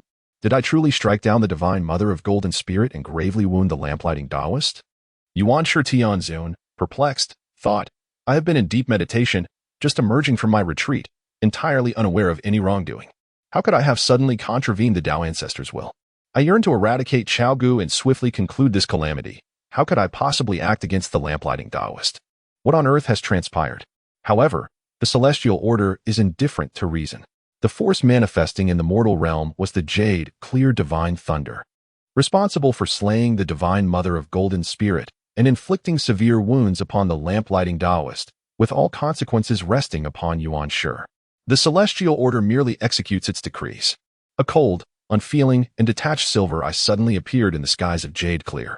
Within this silver orb, the resonances of the celestial order transformed into retribution. Countless celestial runes erupted from the eye of the celestial order, morphing into innumerable chains that sealed the entirety of Jade Clear. A frigid voice reverberated across the heavens and the earth. Jade Clear has defied the Dao ancestors' decree and transgressed the celestial order. It shall be sealed within Jade Clear until the world undergoes another cataclysm, at which point the seal may be lifted. As the voice faded, tranquility returned to the universe. Yet a suffocating aura, one that silenced even the sages, pervaded the realm. Before the Jade Void Palace, Yuan Shi Tianzun stared at the cold, unyielding eye of the celestial order, nearly spitting blood in despair. I have done nothing. In response to his indignant lament, the eye of the celestial order remained silent, observing the entirety of Jade Clear and sealing everything within it. From that moment onward, all aspects of Jade Clear would be utterly cut off from the outside world. Thoughts, karma, laws, everything was sealed away. Across the 9 heavens and 10 earths, in the 4 seas and 8 desolations, the celestial beings were left speechless. Everything transpired too swiftly. They had yet to recover from the shock of the divine thunder striking down the lamplighting Taoist when the celestial order's punishment rendered them mute once more. Sealed until the world undergoes another cataclysm? Does that not imply a sealing until the next great calamity? The celestial beings exchanged glances, then silently retreated to their abodes, daring not to make a sound. The situation was too bizarre, too absurd. They needed to reflect in silence.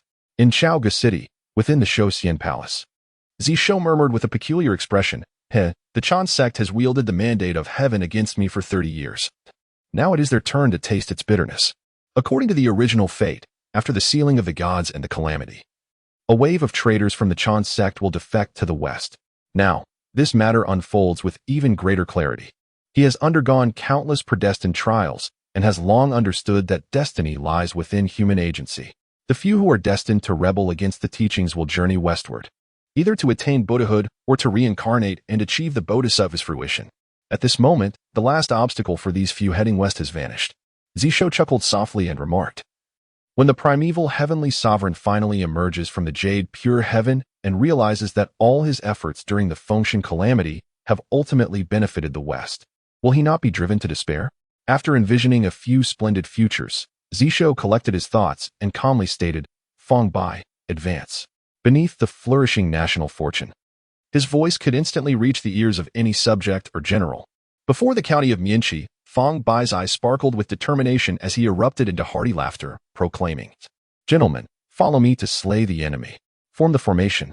Witnessing the rebel celestial beings being vanquished once more, the soldiers of Chaoga erupted into exuberant cheers. With the celestial bodies of the Zhou heavens, they set forth to eradicate the celestial beings. 3,650 soldiers from Chaoga established the grand formation of the Zhou celestial bodies, charging fiercely toward the million-strong army. Chapter 49. Can anyone other than the king achieve this? As the valiant soldiers of Chaoga, numbering 3,650, charged forth with an air of lethal intent, the million-strong allied forces were momentarily paralyzed by fear. They finally managed to react, reminiscent of the earlier events before the city of Chaoga. Yet, this time, the first to flee was not a mere mortal, but rather the celestial beings themselves. These scattered immortals and spirit practitioners had no desire to intervene in the calamity of the age, particularly after the devastating defeat before Chaoga, and thus had resolved never to engage in battle again. However, under the pressing edicts from the Jade Void, and witnessing 4 primordial golden immortals on their side, they felt invincible and returned to the battlefield. The outcome, however, was starkly different as the opposing side unleashed a strike from a sage. Had it been any other sage, it might have been bearable, but it was none other than the primordial supreme being. Flee. The way of the Chan sect turns against itself. Why should we meddle? With the primordial sage's power sealed by the celestial laws, why should they adhere to the Jade Void's commands any longer? They scattered in haste, vowing never again to suffer under the Chan sect's indignities. In an instant, chaos erupted within the million-strong alliance. Countless celestial beings fled in all directions. Some summoned their escape lights, traversing vast distances in the blink of an eye, while others soared through the clouds to the heights of the heavens. Some transformed into their true forms, stirring up fierce winds, and the most malevolent among them simply seized their human companions, devouring them as they fled. The entire alliance was thrown into disarray. Not even Zhongzi and Wen Zhong could restore order, and even Guangqingzi and Methreya found themselves at a loss. Methreya struck Guangqingzi's dazed head with the palm and exclaimed, "Guangqingzi, my friend, awaken swiftly. Our foremost priority is to retreat and safeguard the investiture of the gods. As long as we preserve the fate of the Western Zhou, there remains hope. Other matters can be addressed when we regroup." At last, Guangqingzi emerged from the overwhelming shock of the Supreme Being's sealing. He stowed away the investiture of the gods, grasped Zhongzi, and vanished in a flash of golden light, with Methreya following closely behind. As for the million-strong alliance and the myriad lords of the world, they could only fend for themselves. The million-strong alliance, now devoid of any semblance of order, descended into utter chaos. When Feng Bai led over 3,000 soldiers from Chaoga to the forefront, he gazed at the retreating traitors and found no desire to continue the slaughter. Being straightforward in nature, Feng pointed at the fleeing rebels and declared, "Elder brother, why do we not strike them down? These treacherous usurpers deserve death." Feng Bai waved his hand dismissively and replied, "The king has proclaimed that the true rebels are the lords of the world. They are but the pawns of the celestial beings, while the populace has merely been deceived. Were we to confront them directly, we would show no mercy. However, they are already in disarray, and we need not lift a finger." Lu Renjin nodded in agreement, stating, "General Feng speaks wisely. The king has taught us to discern our true enemies and not to let anger cloud our judgment. In my view, we should seize this moment to advance towards Lintong Pass. The traitors are in turmoil, and the celestial beings are preoccupied. If we press on, they will surely abandon the defense of the city. If we can capture the 5 western passes, we shall reclaim a third of the royal territory." The assembled generals voiced their enthusiastic support for this brilliant strategy. Feng Bai clasped his fist towards the ethereal figure of the undying mother in the sky, and spoke, "Lishan's immortal, we shall continue our assault on the western 5 passes, and we entrust the defense of Chaoga to your divine care." With that, he raised his spear high and proclaimed, "Brave warriors, let us fight valiantly. We shall not retreat until we breach the Sisui." The morale among the soldiers soared, and they echoed in unison, "We shall not retreat until we breach the Sisui." As 3,000 soldiers surged forward, three figures suddenly descended from the clouds, joining the ranks of the army. They were Lei Zhongzi, Jin Jia, and Mu Jia. Upon witnessing this, the undying mother understood that the king had made prior arrangements, lest she return to the Mianqi. The king had decreed, and she must guard Mianqi steadfastly. She summoned her divine consciousness and gazed towards Chaoga, soon spotting the mysterious figure from before. This enigmatic individual had initially intended to strike while Mianqi was under siege, taking advantage of the chaos in Chaoga to launch an assault. Yet now, the rebel forces faced a crushing defeat. It seemed the mysterious person had received word and, without hesitation, turned towards the Linong Pass. The undying mother cast a penetrating glance at the mysterious figure. Although cloaked in shadows, she recognized him as Zhao Gongming. She murmured, "Dear comrades, please remain patient. The king will surely rescue you all. The king can borrow even the power of the primordial saint. In this vast wilderness, who else besides the king possesses such capability?" At Lintong Pass, Yang Jian silently observed the return of Zhongzi and his party. Previously bound by Zhongzi, he had not joined the military campaign. However, the tumultuous battle at Mianqi had stirred even the heavenly Tao, and how could he remain unaware? Witnessing Zhongzi's return, alongside the absence of 100,000 troops, he sighed and murmured, "It is over. This war would take another decade to conclude." Beside him, the howling celestial dog inquired, perplexed, "Master, with the primordial saint sealed, how can this war continue?" Yang Jian shook his head and replied, "Do not forget, war is not the objective. It is merely a means to a calamity. The sealing of the saints does not equate to the end of the calamity. If before, Chengtang was left with only Chaoga, where despair reigned in the city, now the disciples of the Chan school too are engulfed in sorrow. They will truly resort to any means necessary." After a moment of hesitation, as if having made a decision, he said, "Howling Celestial, convey another message for me." The howling celestial dog understood immediately and replied, "Master, please proceed." Yang Jian stated calmly, "Inform Neza that my younger sister is imprisoned beneath Mount Hua."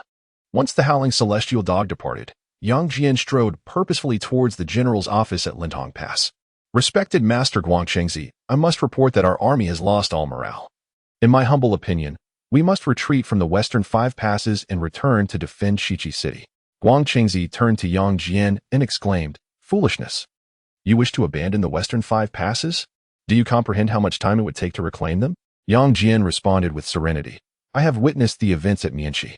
Regardless of the mortals, let us consider the immortals. Who now can withstand Chaoga? Master, even with Zhao Gongming in your possession, the oncoming tide from Chaoga cannot be halted. The only prudent course is to retreat to Shiqi, stabilize the fortunes of the Western Zhou, and thereafter devise alternative strategies. Should we stubbornly defend the 5 passes under the current circumstances, we will only be swept aside by the relentless advance of Chaoga, leading to the utter annihilation of the Western Zhou's destiny. Do not forget, Master, that our voluntary relinquishment of the 5 passes bears minimal consequence on the fate of the Western Zhou, whereas allowing Chaoga to breach them would have profound repercussions." At this moment, Zhongzi finally regained his composure and, with great difficulty, spoke. "Brother Zhongzi, your nephew Yang Jian speaks with great wisdom. We must retreat." The Maitreya Taoist nodded in agreement, adding, "Friend Zhongzi, I too believe that retreating to advance is the wisest strategy." At this juncture, Zhongzi's mind was tumultuous. Why would our master assist Chaoga? Why would he harm Master Randang? With the master sealed, and Yuqing Heaven also bound, what path lies ahead for the Chan teaching? Countless thoughts thundered in his mind like a tempest, leaving no room for calm reflection. After much hesitation, he sighed deeply and said, "Maitreya, I implore you to oversee the situation for the time being. I must urgently summon all our disciples to deliberate on this matter." With that, he ascended into the clouds and departed. Half an hour later, Yang Jian and his companions gathered the last remnants of military strength at the 5 passes and retreated towards Shiqi. As Yang Jian glanced back at the Sui Shui Pass upon leaving, he silently vowed, "King Shang, the people of the 5 passes are entrusted to you. If you can indeed ensure their better existence, then I shall come to pay homage to you." Chapter 50. Oh, Yuan Shi, you have truly failed as a sage. When Fang Bai, accompanied by over 3,000 soldiers from Chaoga, arrived at Lintong Pass, only a few thousand trembling citizens remained within the city walls. The majority of these individuals were frail, elderly, women, and children. Even if they wished to flee, escape was not an option, for they had nowhere to go. They could only remain in the city, anxiously awaiting their fate. This time, having learned from his previous experience in Yinchi County, Fong Bai was well prepared and promptly commanded, "Bring the people forward."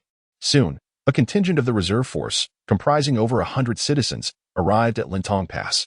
These individuals were the same as those from Yinchi County, and they bore a unique distinction. They were originally citizens of the Western Five Passes. They had been transported to Mianxi to carry supplies for the army. "Fear not, my dear mother, I have returned. The king is the true benevolent ruler. Those deities are nothing but deceivers. That so-called wise lord of the Western show cared not for our lives. Did they take you with them when they departed? Only the king genuinely cares for us." "A tyrant? Ah, the king has declared that he will use the title of tyrant to humiliate those deities severely. What does it matter if they label him a tyrant? He will still bring them to their knees." Fong Bai observed as more and more citizens of Lintong Pass gradually calmed down under the explanations of his comrades. And he nodded in satisfaction, stating, "Indeed, the king is capable of anything. The methods he imparted to me are truly effective."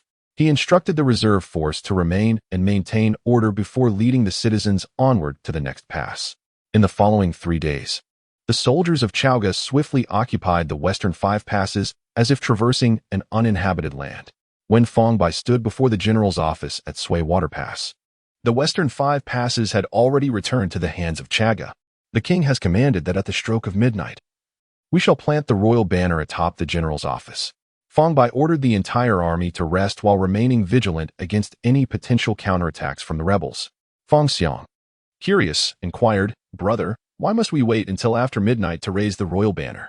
Fong Bai shot him a glare and replied, as a subject, "Do not question the king's affairs too closely, simply follow orders." Meanwhile, in Chaoga, Zishou once again activated the divine eye of destiny, gazing into the heavens and the earth. He had no particular objective, merely casting a casual glance. For it was unrealistic to expect to witness something significant each time he utilized the divine eye of destiny. Its true strength lay in observing the past and the future, though doing so required an immense expenditure of fortune, which Zishou would not use lightly.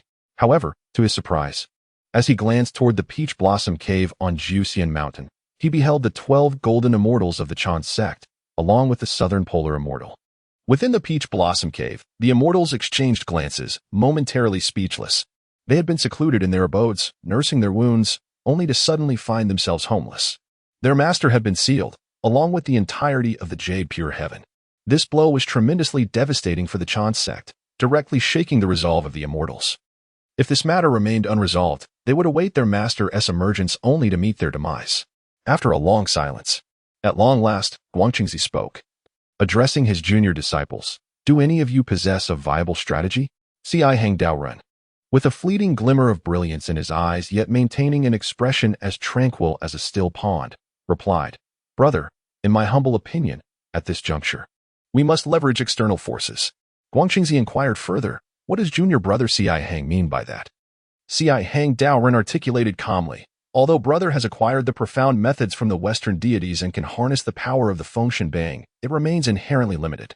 In my view, it would be more prudent to seek additional support from the West, thereby conclusively resolving this calamity."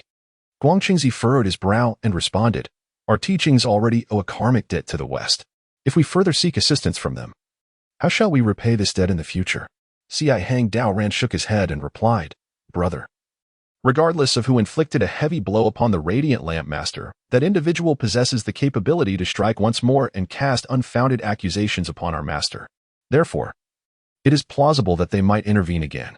Without the assistance of a sage, how can we hope to seize Chaoga? Currently, our master is in peril, and the Taiji and Shaoqing are restrained within the Zishou Palace.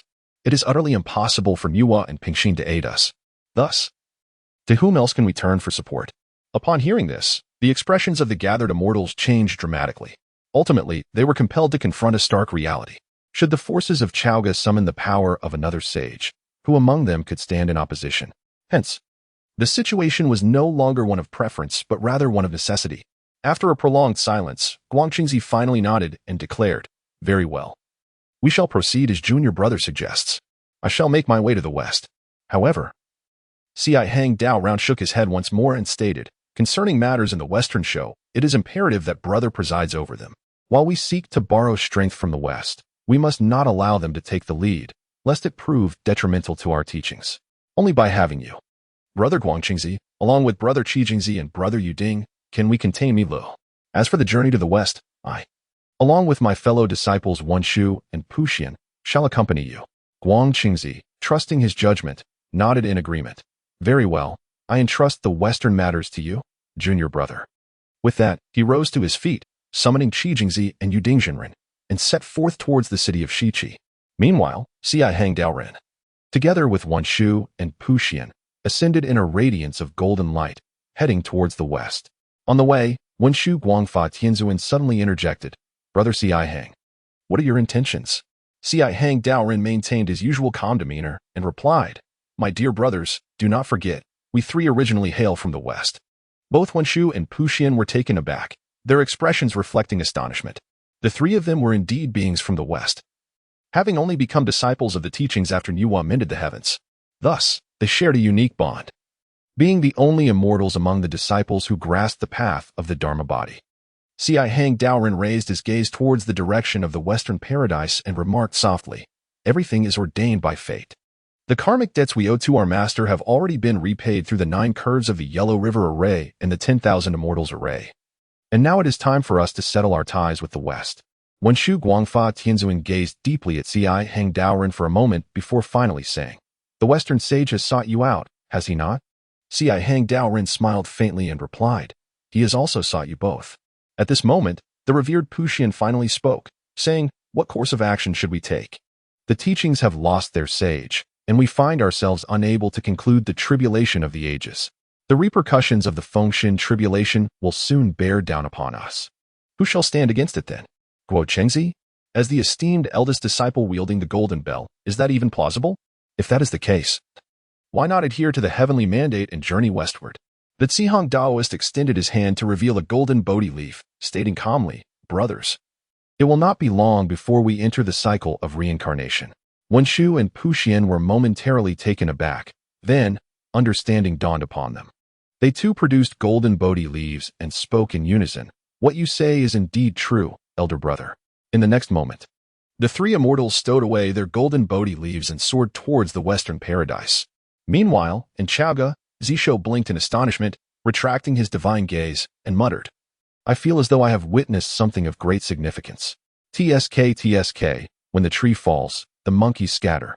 The primordial tree of Yuanshi has yet to topple, yet his subordinates are already dispersing. Yuanshi Tianzuan, your reign as a sage has proven to be quite the failure. Chapter 51, Losing All Face in the City of Shiqi. Zhongzi and his companions returned in secrecy, convening to deliberate their next course of action. Zhongzi spoke gravely, the news of our defeat cannot be concealed. Yet it is imperative that the subjects of the Zhou kingdom remain united in purpose.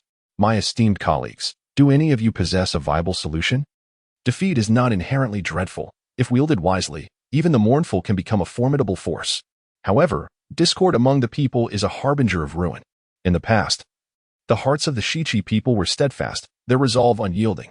Even when besieged by the armies of Chaga, the spirit of our nation remained unshaken. Thus, I fear not the dissemination of our defeat, but rather the potential for dissent within the city. Yet, his words were met with silence. Mithriya remained reticent, while Yang Jian cast his gaze downward, refusing to speak. The remaining scattered immortals exchanged uncertain glances. Zhongzi sighed inwardly, recognizing that Mithriya was deliberately withholding his thoughts. And Yang Jian bore a grudge. The scattered immortals, it seemed, were already contemplating their escape. With their master, the primordial heavenly sovereign, sealed by the heavenly Tao, the hearts of the celestial beings had been thrown into disarray, leading to a fracturing of unity. After a moment of silence, Zhongzi proposed, I have a notion that I wish to share for your consideration. However, before he could elaborate, a servant rushed in, panic-stricken, exclaiming, Prime Minister. The king has coughed up blood and fallen unconscious. Zhongzi's countenance shifted dramatically as he sprang to his feet, hurrying towards the royal chambers. Upon arrival, he beheld the 10-year-old King Ji, pale as death, his breath faint and barely perceptible, on the verge of demise. Alarmed, Zhongzi uttered, This is dire. It signifies the decline of our nation's fortune. Almost simultaneously, a thunderous sound erupted, startling even Mithriya. It was as if a great mountain had split in two, a cataclysmic roar reverberating through the air. Once more, the fortunes of the Western Zhou faced a terrifying collapse. Mithra summoned his divine consciousness. Peering down from the heavens towards Shiqi, he beheld, in the hazy distance, the nation's fortune resembling a mountain half-collapsed, erupting in formless clouds of despair. Instantly, the vitality of the entire realm was halved.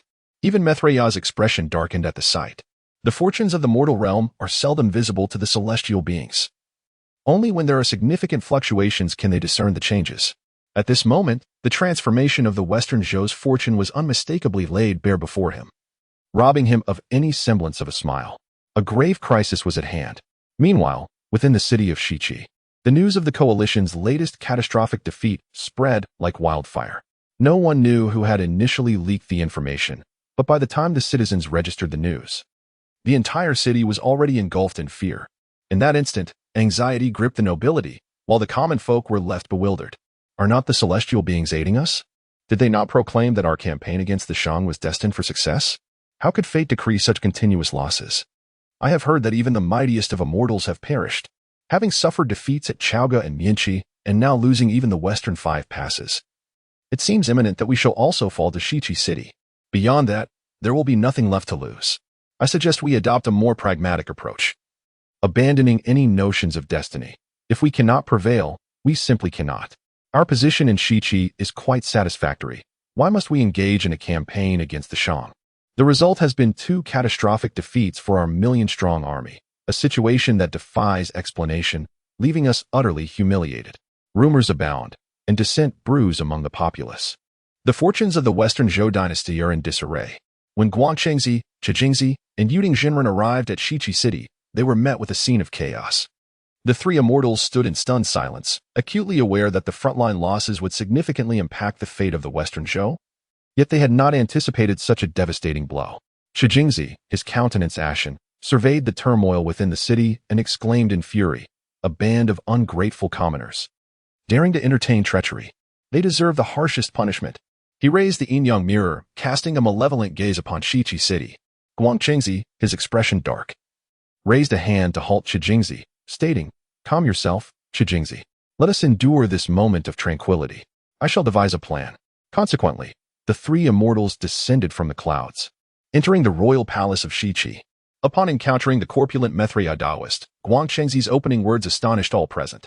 "Mithra, what if the Changjia were to entrust the management of Shiqi to the Western faction? After the calamity, let Shiqi City serve as the foundation for all that lies to the west. How would you view this proposition?"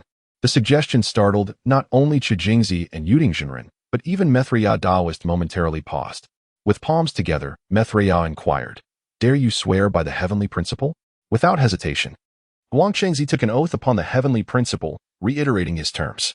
A smile returned to Mithra's countenance as he replied, "In the West, we possess profound methods to enlighten the hearts of men. You may leave all to me." With that, he stepped into midair, radiating an aura of sanctity. All forms are but illusions, and all conditioned phenomena are akin to dreams, bubbles, and shadows, fleeting as dew or lightning. Thus, one should perceive them as such. All beings in this world suffer, but only the West can redeem the human heart. As Mithra enveloped himself in a cascade of floral rain, spiritual springs surged forth, and a pristine white lotus blossomed from his being. With hands united and a perpetual smile, he moved gracefully, guiding the people of Shiqi. The once disordered hearts of the populace began to settle anew. The wavering fortunes of the Western Zhou once again glimmered with a soft golden light.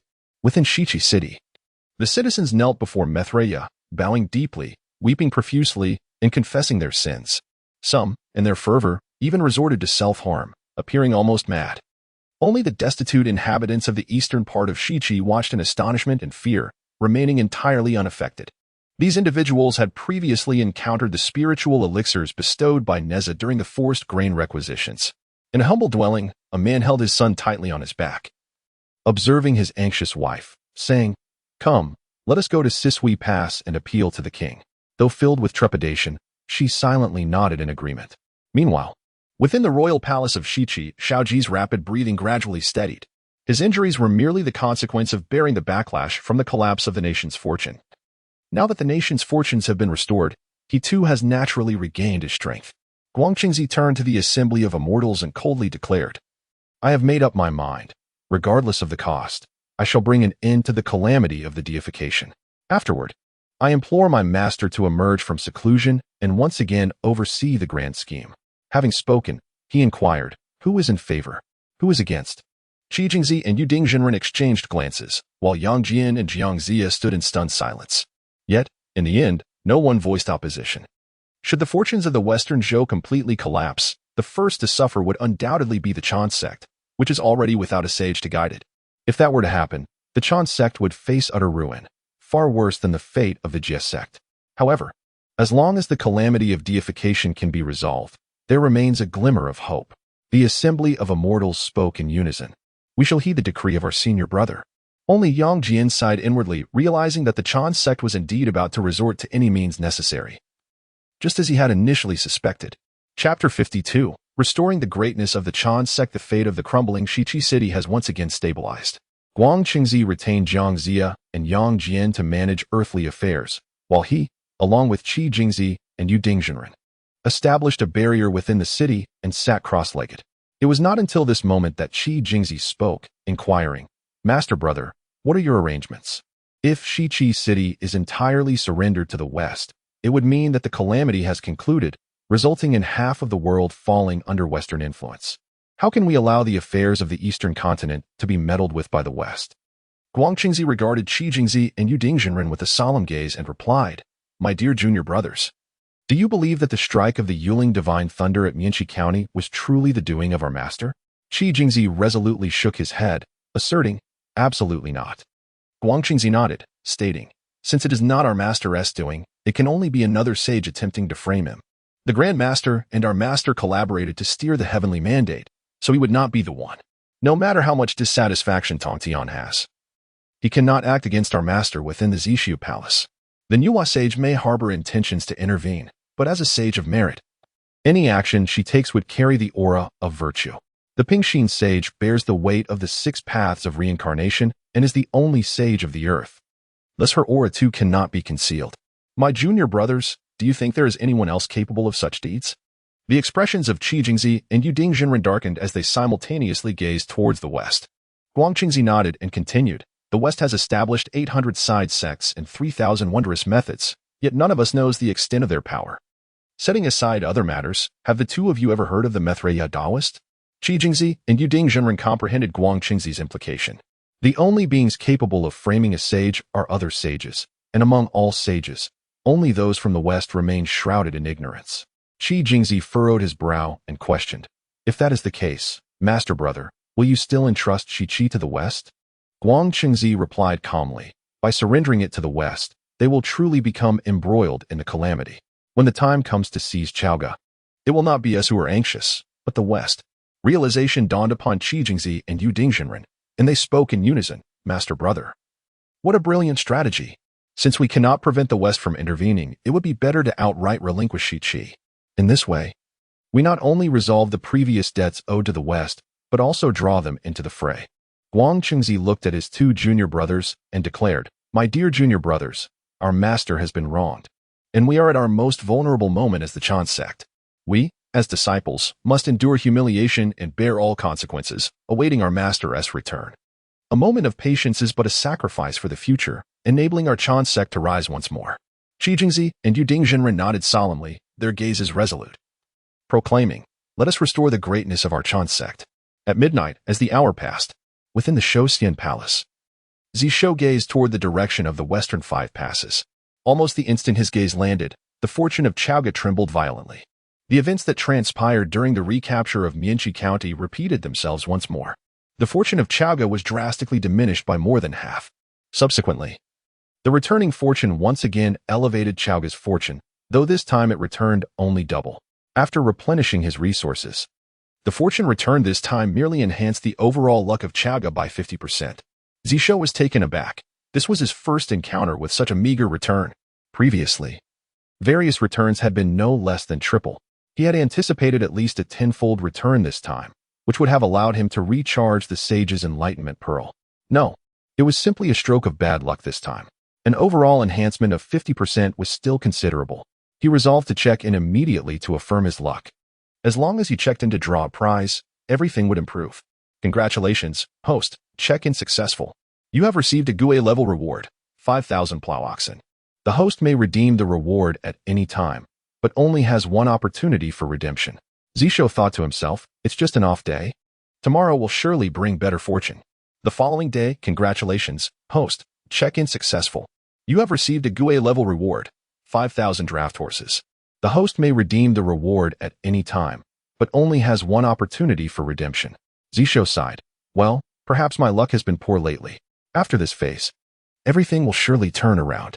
In the morning, Zishou summoned Shang Rong to the Shoshin Palace. Under the astonished gaze of the old chancellor, he instructed Zhu Sheng and his men to bring out the 5,000 plow oxen and 5,000 draft horses. In order to maintain the faade of a foolish monarch, Zishou offered no explanation and simply stated, Old Chancellor, this is entrusted to you. The old chancellor, jolted back to reality, gazed at the robust and healthy herd of livestock before him, his face aglow with delight. He exclaimed, Your Majesty is truly the most illustrious foolish monarch of all time. On behalf of the citizens of the West Five Passes, I humbly thank Your Majesty for your benevolence. It turned out that he had been troubled by matters concerning the West Five Passes. The recently reclaimed territory lacked sufficient manpower and resources for reconstruction. Nearly 80,000 citizens of the West Five Passes were suffering from the ravages of the rebel forces, with no means to sustain themselves. With the bounty of human rice, Chaoga could easily support all the citizens of the West Five Passes, but without providing them with work, idleness would breed a population of layabouts. The sudden provision of 10,000 livestock by the king perfectly addressed this dilemma. Where manpower was lacking, livestock could compensate. The king was indeed wise, or rather, a foolish king. Meanwhile, at the Sisui Pass, Lu Renjie, assigned to command the region, stood atop the city wall, observing thousands of ragged citizens trudging from the direction of the West Qi. As they drew nearer, a man carrying a child called out to the general atop the city, We are originally from West Qi, unable to survive there, and having received the king's grace, we have come to seek refuge. We implore the general to open the gates and allow us entry. The man's face bore traces of hope and anxiety. He had fled with his wife and child, only to unexpectedly encounter thousands of fellow townsfolk after leaving the city. They had made the journey together in flight. Fortunately, all the attention in West Qi was devoted to post-battle matters, leaving no time to pursue them, which enabled their safe arrival. But would the king truly take them in? Does the king truly care for these traitors, as that enigmatic figure suggested? Lu Renjie, his hand resting upon the hilt of his sword, coldly surveyed the thousands of fleeing citizens from Shiqi below and spoke, Have you ever received the king's grace? If so, do recount the nature of that grace. A man stepped forward and replied, In order to procure military provisions, the Zhou monarch seized all the surplus grains from our homes. As we neared starvation, a mysterious benefactor delivered food to us, claiming it was a gift from the king.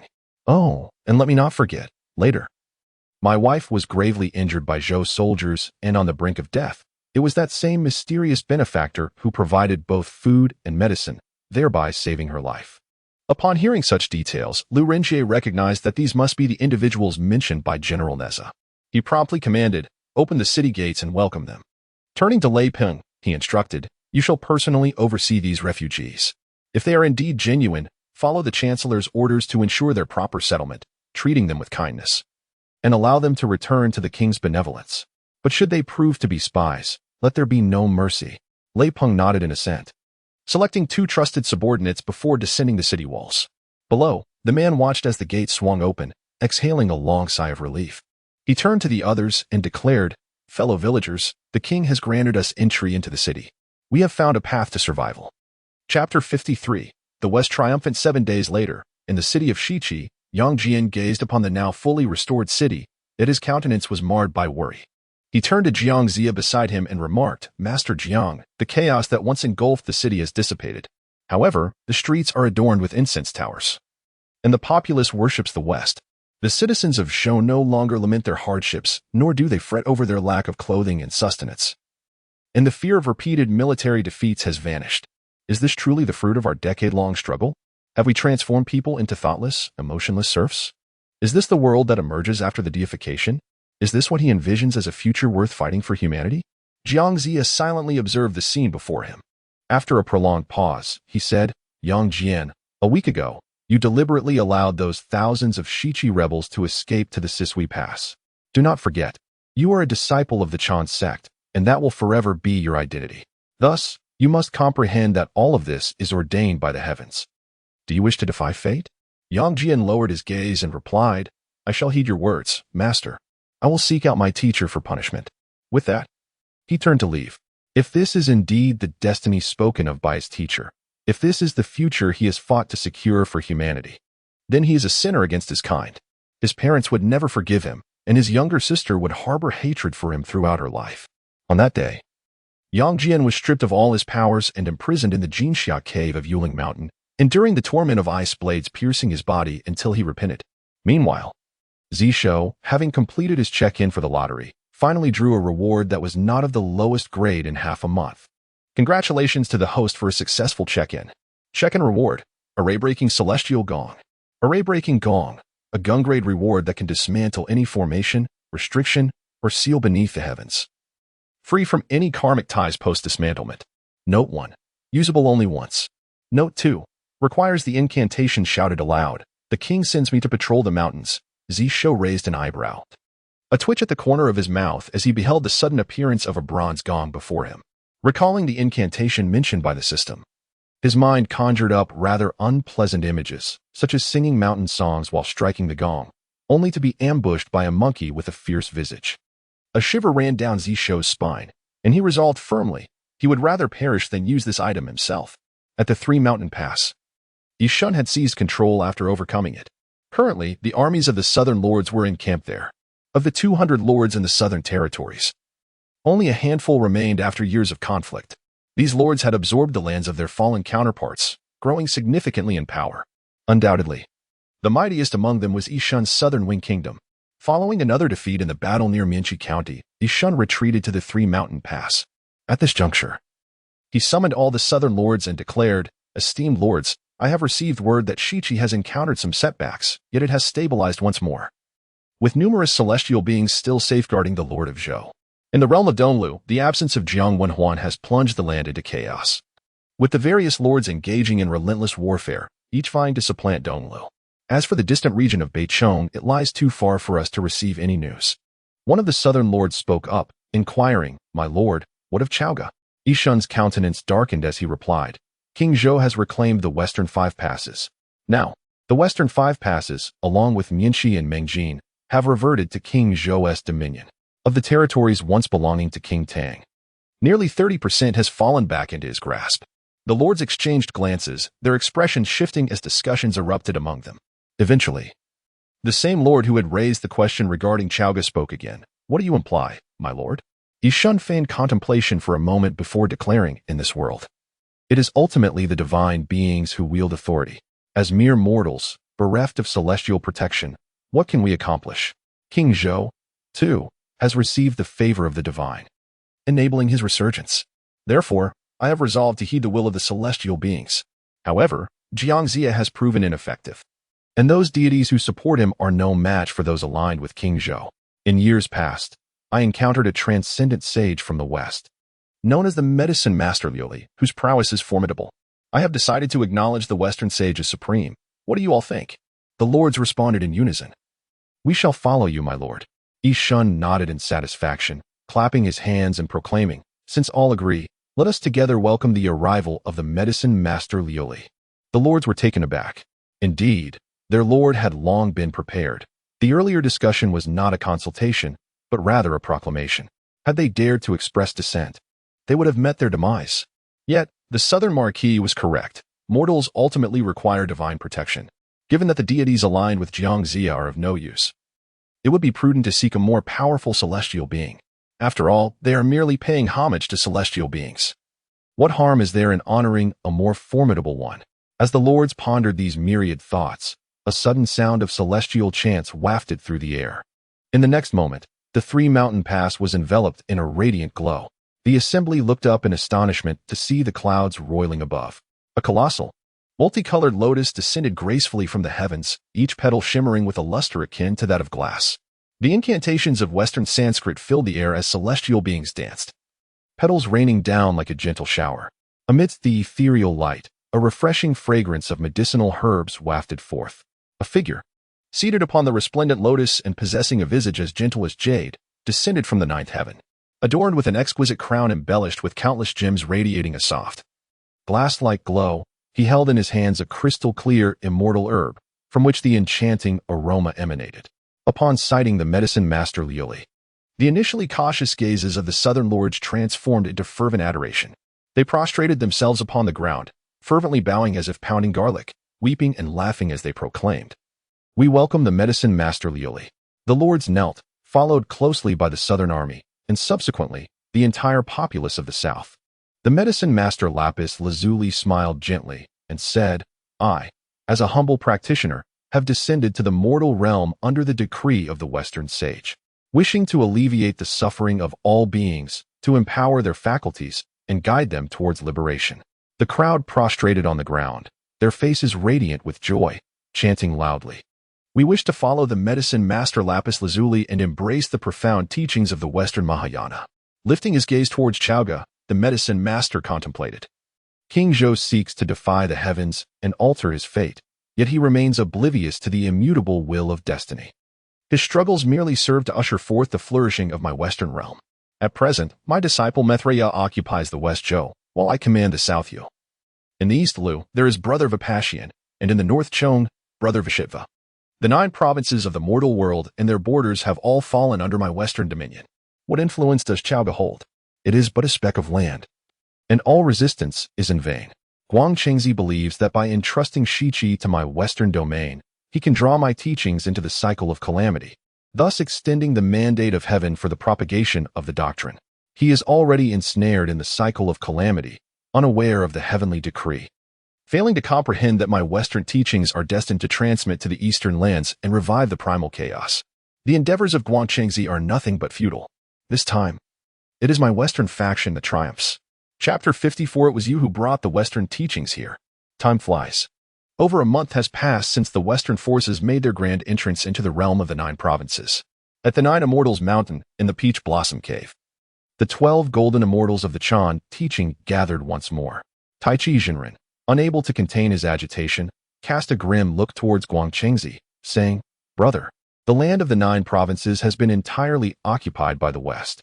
The scattered immortals, the Qi refiners, and the minor deities have all submitted to the Western powers." Yuding Jinren also spoke in a somber tone. "The path of salvation from the West exceeds our expectations in a remarkably short time.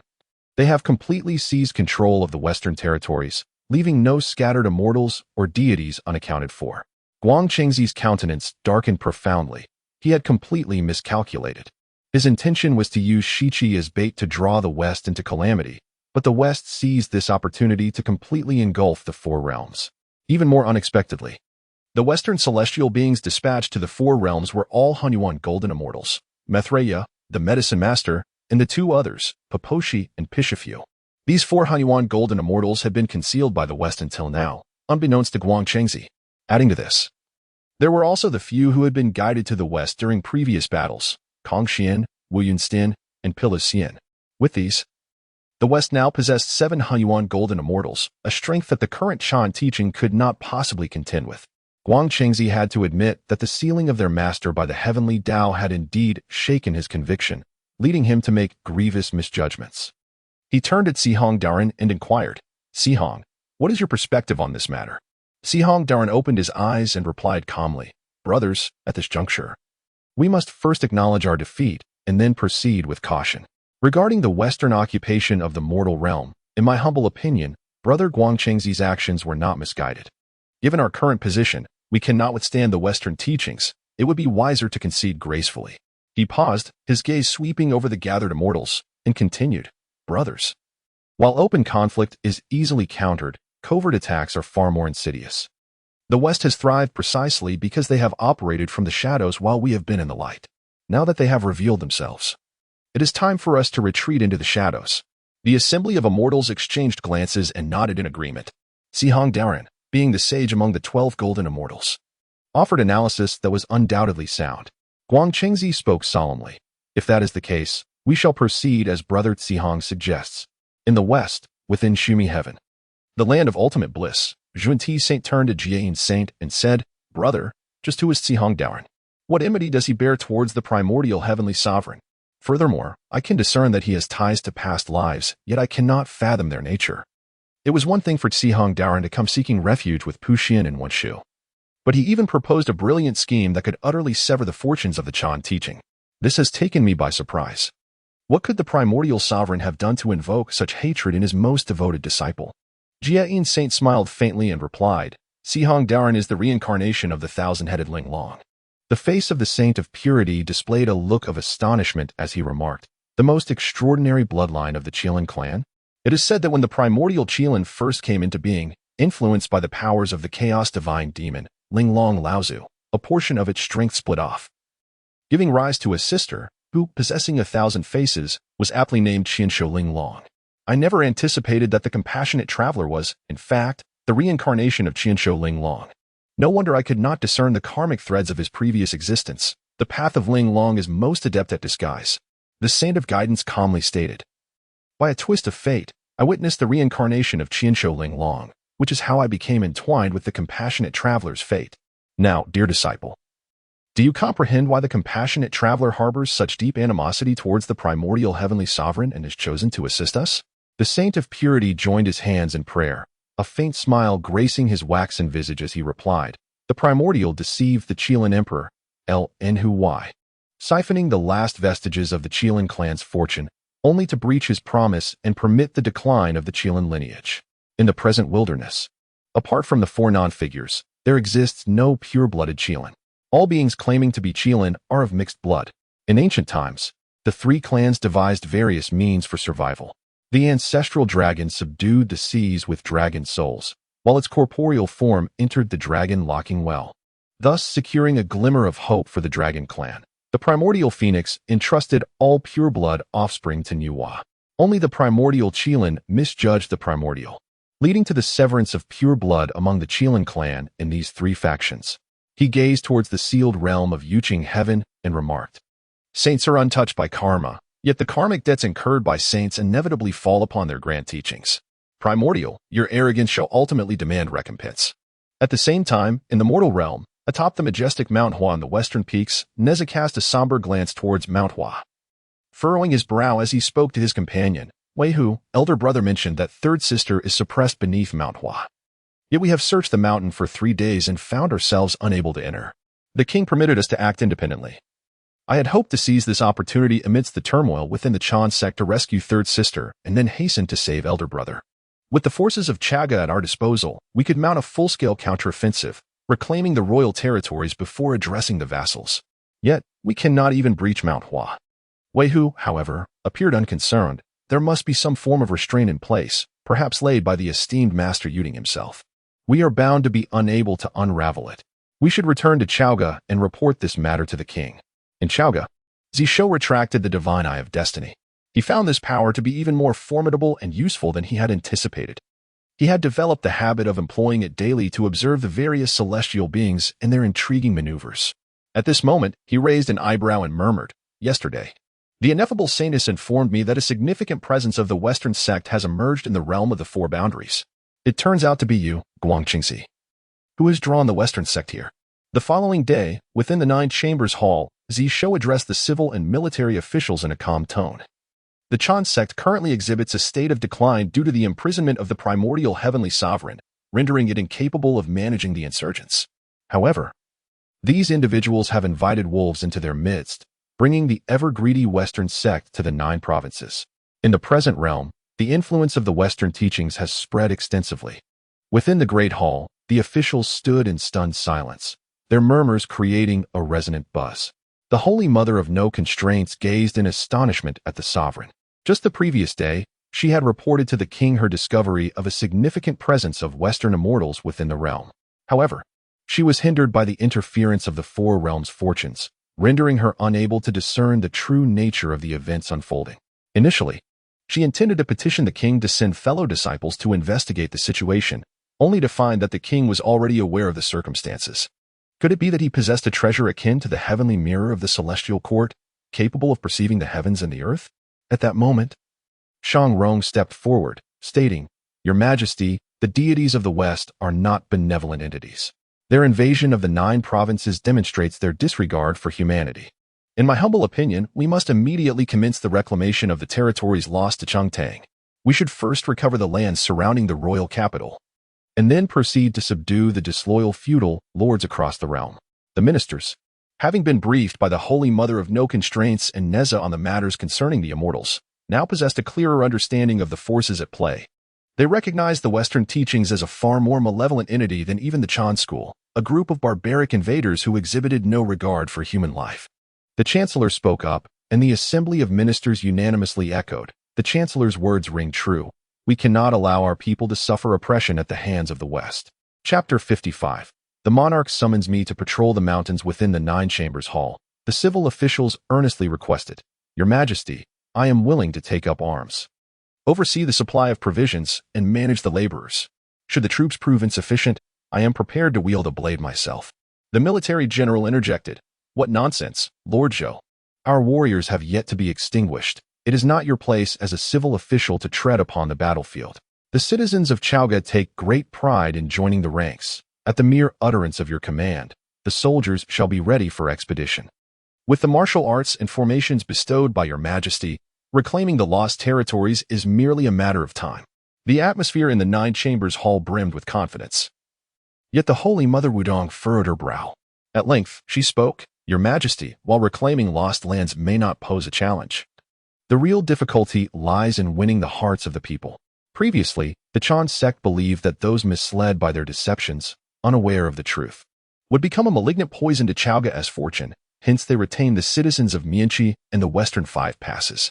However, now they must be acutely aware that once the truth is revealed, the populace will only elevate Chaoga's fortune. They will certainly not continue to harbor those citizens of lost lands. Furthermore, the path to salvation espoused by the Western sect can ensnare the very souls of the populace. Those who have been influenced by them, prior to awakening, are often consumed by fervor. From my understanding of the Western sect, should they lose control of a territory, they will undoubtedly command all citizens of that land to sever themselves, transforming the area into a desolate wasteland, thereby poisoning Chaoga's fortune." Upon hearing this, the civil and military officials were left astounded, drawing in sharp breaths. Shang Rong, eyes wide with shock, exclaimed, "Is this true, Lordly Mountain?" This time, it was not the Holy Mother Wudong who responded, but Zishou. He possessed a more profound comprehension of the Western sect's unscrupulousness than the Holy Mother herself. And he coolly stated, "Old Chancellor, there is no need to doubt Lordly Mountain's words. She has considered the sentiments of all officials, only articulating what would be most palatable for you to accept. Were I to lay bare every detail, you might find yourselves unable to eat for days on end." The assembly of ministers gasped in disbelief. Zishou waved his hand dismissively and continued, "What Lordly Mountain has stated, I have already resolved. Indeed, the Western sect's methods are troublesome, yet their strength lies within their ability to influence, and their weakness mirrors it. They may compel the influenced citizens to sever ties, but as long as there remains a glimmer of hope, they will refrain from such actions, for that would also strike a blow to their own fortune. The greed of the West renders them foolish. As long as they believe they are in control and can reclaim everything at will, they will not act against their interests." The Holy Mother Wudong's eyes sparkled with intrigue. How well does the monarch understand the Western sect? Her own knowledge of them was gleaned from fragments of wisdom imparted by her master. Could it be that the monarch too has gleaned insights from a certain sage regarding the West? Zishou waved his hand to redirect the conversation. "Lordly Mountain, I wish for your fellow disciples to undertake a task. I need them to penetrate the four realms, subtly cultivate disciples, and forge connections with the local populace. I have prepared a manual detailing the specific methods." The palace official, Zhu Sheng, promptly approached, presenting a tome into the hands of the Holy Mother Wudong. With a mere sweep of the Wudong Holy Mother's divine thoughts, she instantly comprehended everything within the booklet. She grasped the meaning behind the king's mention of the enemy's rear base. Her eyes sparkled with enlightenment. Truly, the king was worthy of his title, having discovered the most effective means for her fellow disciples to harness their powers. Among the remaining disciples apart from her, the rest were all at the human immortal stage.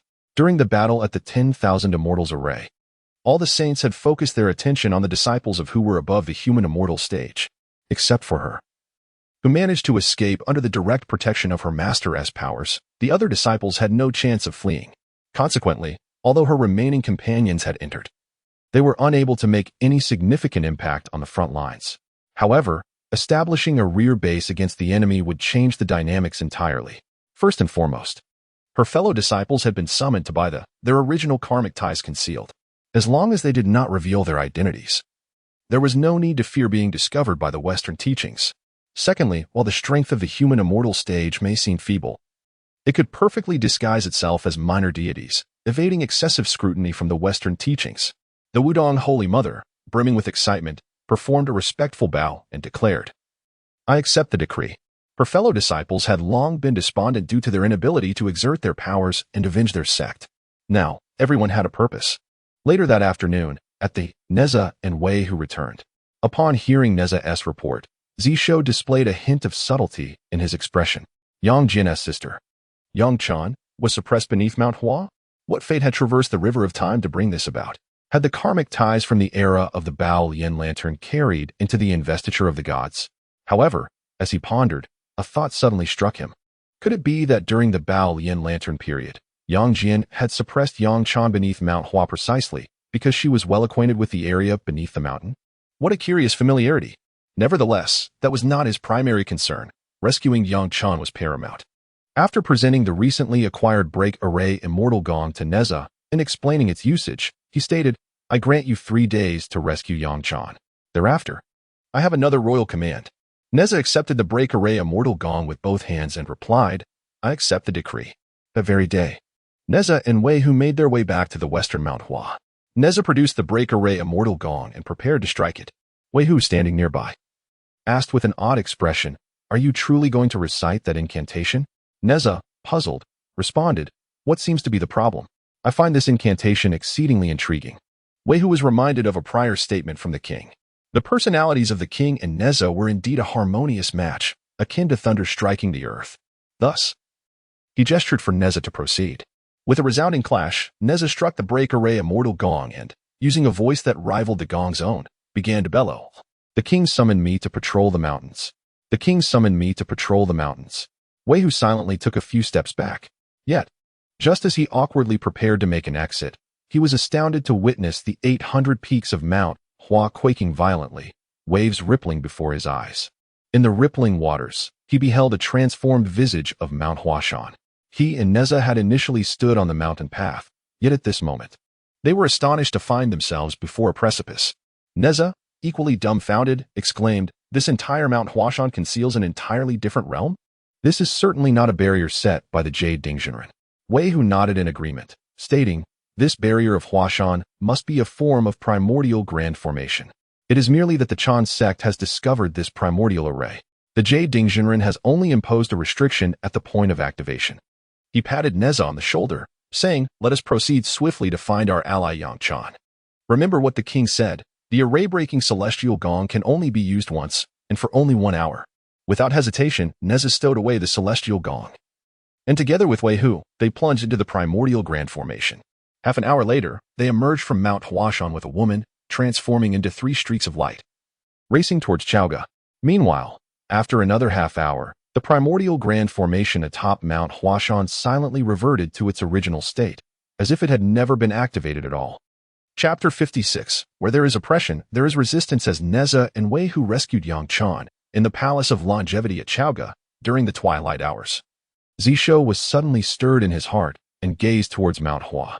The formation-breaking celestial gong had ceased to function, indicating that Neza and his companions had successfully liberated Yang Chan. Indeed, after nightfall, 3 streaks of light descended before the Palace of Longevity. Neza clasped his fists in salute and proclaimed, "Your Majesty, I have rescued Yang Chan from Mount Hua." At that moment, Zishou had just maintained the guise of a debauched ruler in front of the 3 demons. After being attended to by his beautiful concubines, he changed into his regular attire and approached the palace, where he beheld the legendary Sanxing Mu, Yang Chan. At this moment, Yang Chan resembled a youthful maiden in her prime, akin to a blossoming lotus, radiant with the vigor and spirit of youth. Her complexion was as smooth as mutton-fat jade, her cheeks adorned with a delicate blush, her brows arched like crescent moons, and her bright black eyes sparkled with curiosity and vitality. She donned a pink lotus-colored celestial dress, its hem embellished with tiny bells that chimed softly with her movements, reminiscent of a gentle stream flowing through the mountains. Zishou quickly discerned that although Yang Chan had been sealed at Mount Hua, she had undoubtedly not endured hardship. It seemed that Yuding Jinren had ensured that Yang Jian could maintain control over her without subjecting her to real suffering. While Zishou scrutinized Yang Chan, she too was observing him. During their journey to Chaoga, she had already heard from Neza and Wei Hu the events that had transpired. The dramatic changes at the final moment of the divine calamity had left her utterly astonished. And the revelation that Neza's rescue was prompted by her elder brother's message and the king's bestowed treasures further bewildered her. When she learned that the primordial saint had been sealed by the celestial master and that the Chan sect was powerless to continue propelling the calamity, leading to the infiltration of the Western sect into the mortal realm, she was rendered speechless. How was it possible that after spending less than 20 years at Mount Hua, the entire world had transformed upon her emergence? At this moment, she curiously examined the imposing figure of the king of Shang before her. His eyes sparkled like stars. His brows were sharp as swords, his visage was exquisite, and he stood tall with an extraordinary demeanor, contrary to the rumors of him being foolish and incompetent, or cruel and bloodthirsty. He bore none of those traits. Although the noises emanating from the depths of the palace suggested a hint of lechery, the gaze he fixed upon her was as clear as spring water, embodying the scrutiny of a sovereign devoid of any lascivious intent, entirely unlike the tales that had circulated. Yang Chan gracefully performed a curtsy and said, "Yang Chan expresses her gratitude to the king of Shang for rescuing me from my confinement." Zishou withdrew his scrutinizing gaze and replied calmly, "Yang Chan, I appoint you as my subject. What position do you intend to assume in the court?" Yang Chan boldly met Zishou's gaze and replied, "Your Majesty, how can you assure me that you can defy fate? The divine calamity is a decree of heaven. What benefit is there in your current struggle?" Zishou was unfazed by Yang Chan's words and responded with composure, "I need not provide assurance. For from the very inception of this world, a truth transcending the great Tao was born alongside it. Where there is oppression, there is resistance." As these words were spoken, the fortunes of Chaoga trembled violently. Subsequently, in the regions of Mianqi, Mingjin, and Zaiwuguan, the aura of fortune steadily ascended. This elevation of fortune occurred quietly, unnoticed even by the celestial beings. Yet, under this protective aura, the weary populace, having toiled throughout the day, found their fatigue dissipating in the embrace of slumber, healing all their hidden injuries and exhaustion in dreams. The sentinels on night watch felt a surge of vitality, as the world around them appeared to shine more brightly than before. Beyond the borders of Chaga, a group of grassroots deities, enlightened by Western doctrines, fixated their gaze upon the transformations enveloped by Chaoga's fortune. Under the edicts of Western teachings, they were compelled to observe every shift within Chaoga. At that moment, in the sight of these grassroots deities, Chaoga erupted in an astonishing radiance. This brilliance was both fearless and just, and a commanding voice reverberated within the essence of all the grassroots deities. Where there is oppression, there shall be resistance. This proclamation sliced through the Western enlightenment that had permeated their very souls like a sharp blade. In an instant, all the grassroots deities awakened from their stupor induced by the Western teachings, their minds clouded with confusion as they pondered, "Who am I? What am I doing here? What do I wish to accomplish?" In the next heartbeat, the power of Western enlightenment erupted once more within their essences, burning like raging flames. Countless grassroots deities fell, their cries cut short as they were engulfed in a conflagration of radiant light. For those beings ensnared by Western enlightenment, failure to completely extricate themselves from its grasp would swiftly lead to a devastating backlash. The lighter consequence was a wounded essence, while the graver fate was utter annihilation. "Flee!" cried one grassroots deity in desperation. Amidst the chaos, some darted away from Chaoga, while others, disoriented, plunged deeper into its aura of fortune. At the very boundary of Chaoga's aura, chaos reigned. Within the Shoshian Palace, Zishou continued his discourse. In the midst of chaos, the elemental forces of earth, wind, water, and fire transformed into calamities, erasing the possibility of life. Thus arose the great Pangu, who cleaved the heavens and earth, striking the first blow of resistance. As ferocious beasts ravaged the land and myriad races suffered, the three clans emerged to combat these beasts and restore peace to the desolate wilds. Following this, the trials of dragons and phoenixes, the order of Tao and demonic forces, the transmission of teachings from the purple clouds, and the strife between shaman and undead, each instance bore witness to this cycle. His words resonated with conviction, echoing powerfully. Yang Chan's eyes widened in astonishment, while Neza, in humble submission, lowered his head. Behind the palace, the three demons prostrated themselves, their hearts stirred as their once aimless spirits found newfound direction. Zishou raised a hand, decisively proclaiming, I disdain to debate with the celestial beings and the mighty sages about the ordained fate. As the king of humanity, it is my duty to lead the human race toward a life of happiness and to guide them in resisting oppression. He turned to Yang Chan and inquired, Yang Chan, I seek your insight. As one of both human and celestial lineage, do you perceive any oppression in this primordial world? Do the celestial beings across the realms oppress the human race? I ask you once more, do you wish to resist? Yang Chan gently bit her lip, hesitating for a moment before speaking. My lord, may I pose another question? If one day, under your leadership, the human race surpasses the gods and ascends above the immortals, will the humans then oppress the celestial beings? Zishou chuckled heartily, replying, a commendable question. You may etch my answer into your heart forever. As long as I exist, such oppression shall not occur. Yang Chan bowed deeply to Zishou, saying, I, Yang Chan, pay my respects to the great king. I wish to serve as a courtier, alleviating your worries.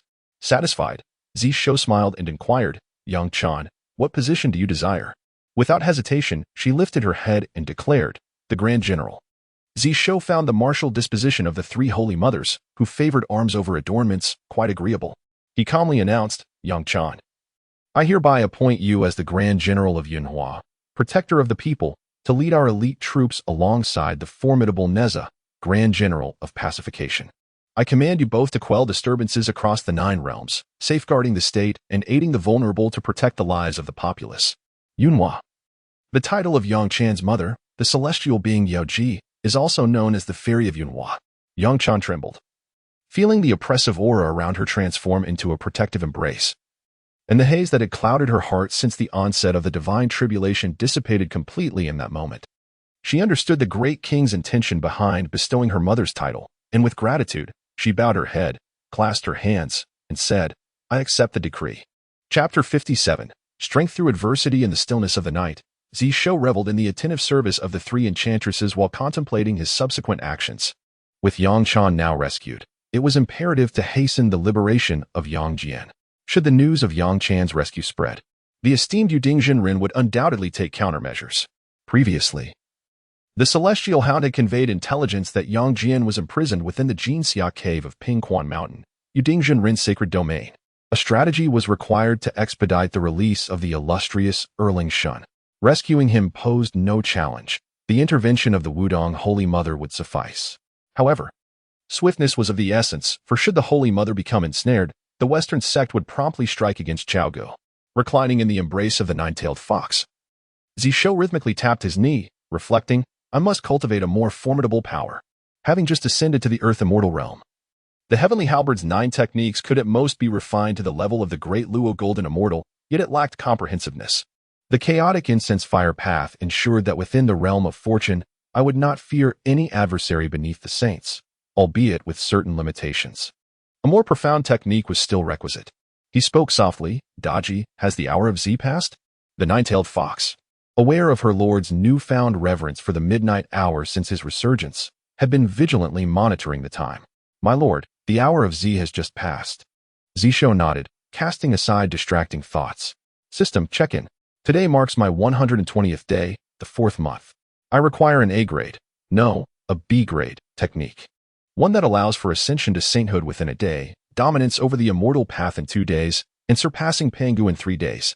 I am not greedy. Congratulations, host. On a successful check-in. Check-in reward, a dream of yellow millet, a dream of yellow millet, a grade of Ren. A mysterious technique from another realm, requiring only the continual experience of pleasant dreams to enhance one's strength. Note, only pleasant dreams are effective. Lack of dreams or nightmares will diminish strength. Zishou? System, this is where you have erred. I was merely jesting. Must you retaliate so? As a foolish monarch, how can I fulfill my role without some extravagant demands? Moreover, my request was hardly excessive. Change it immediately. Ding.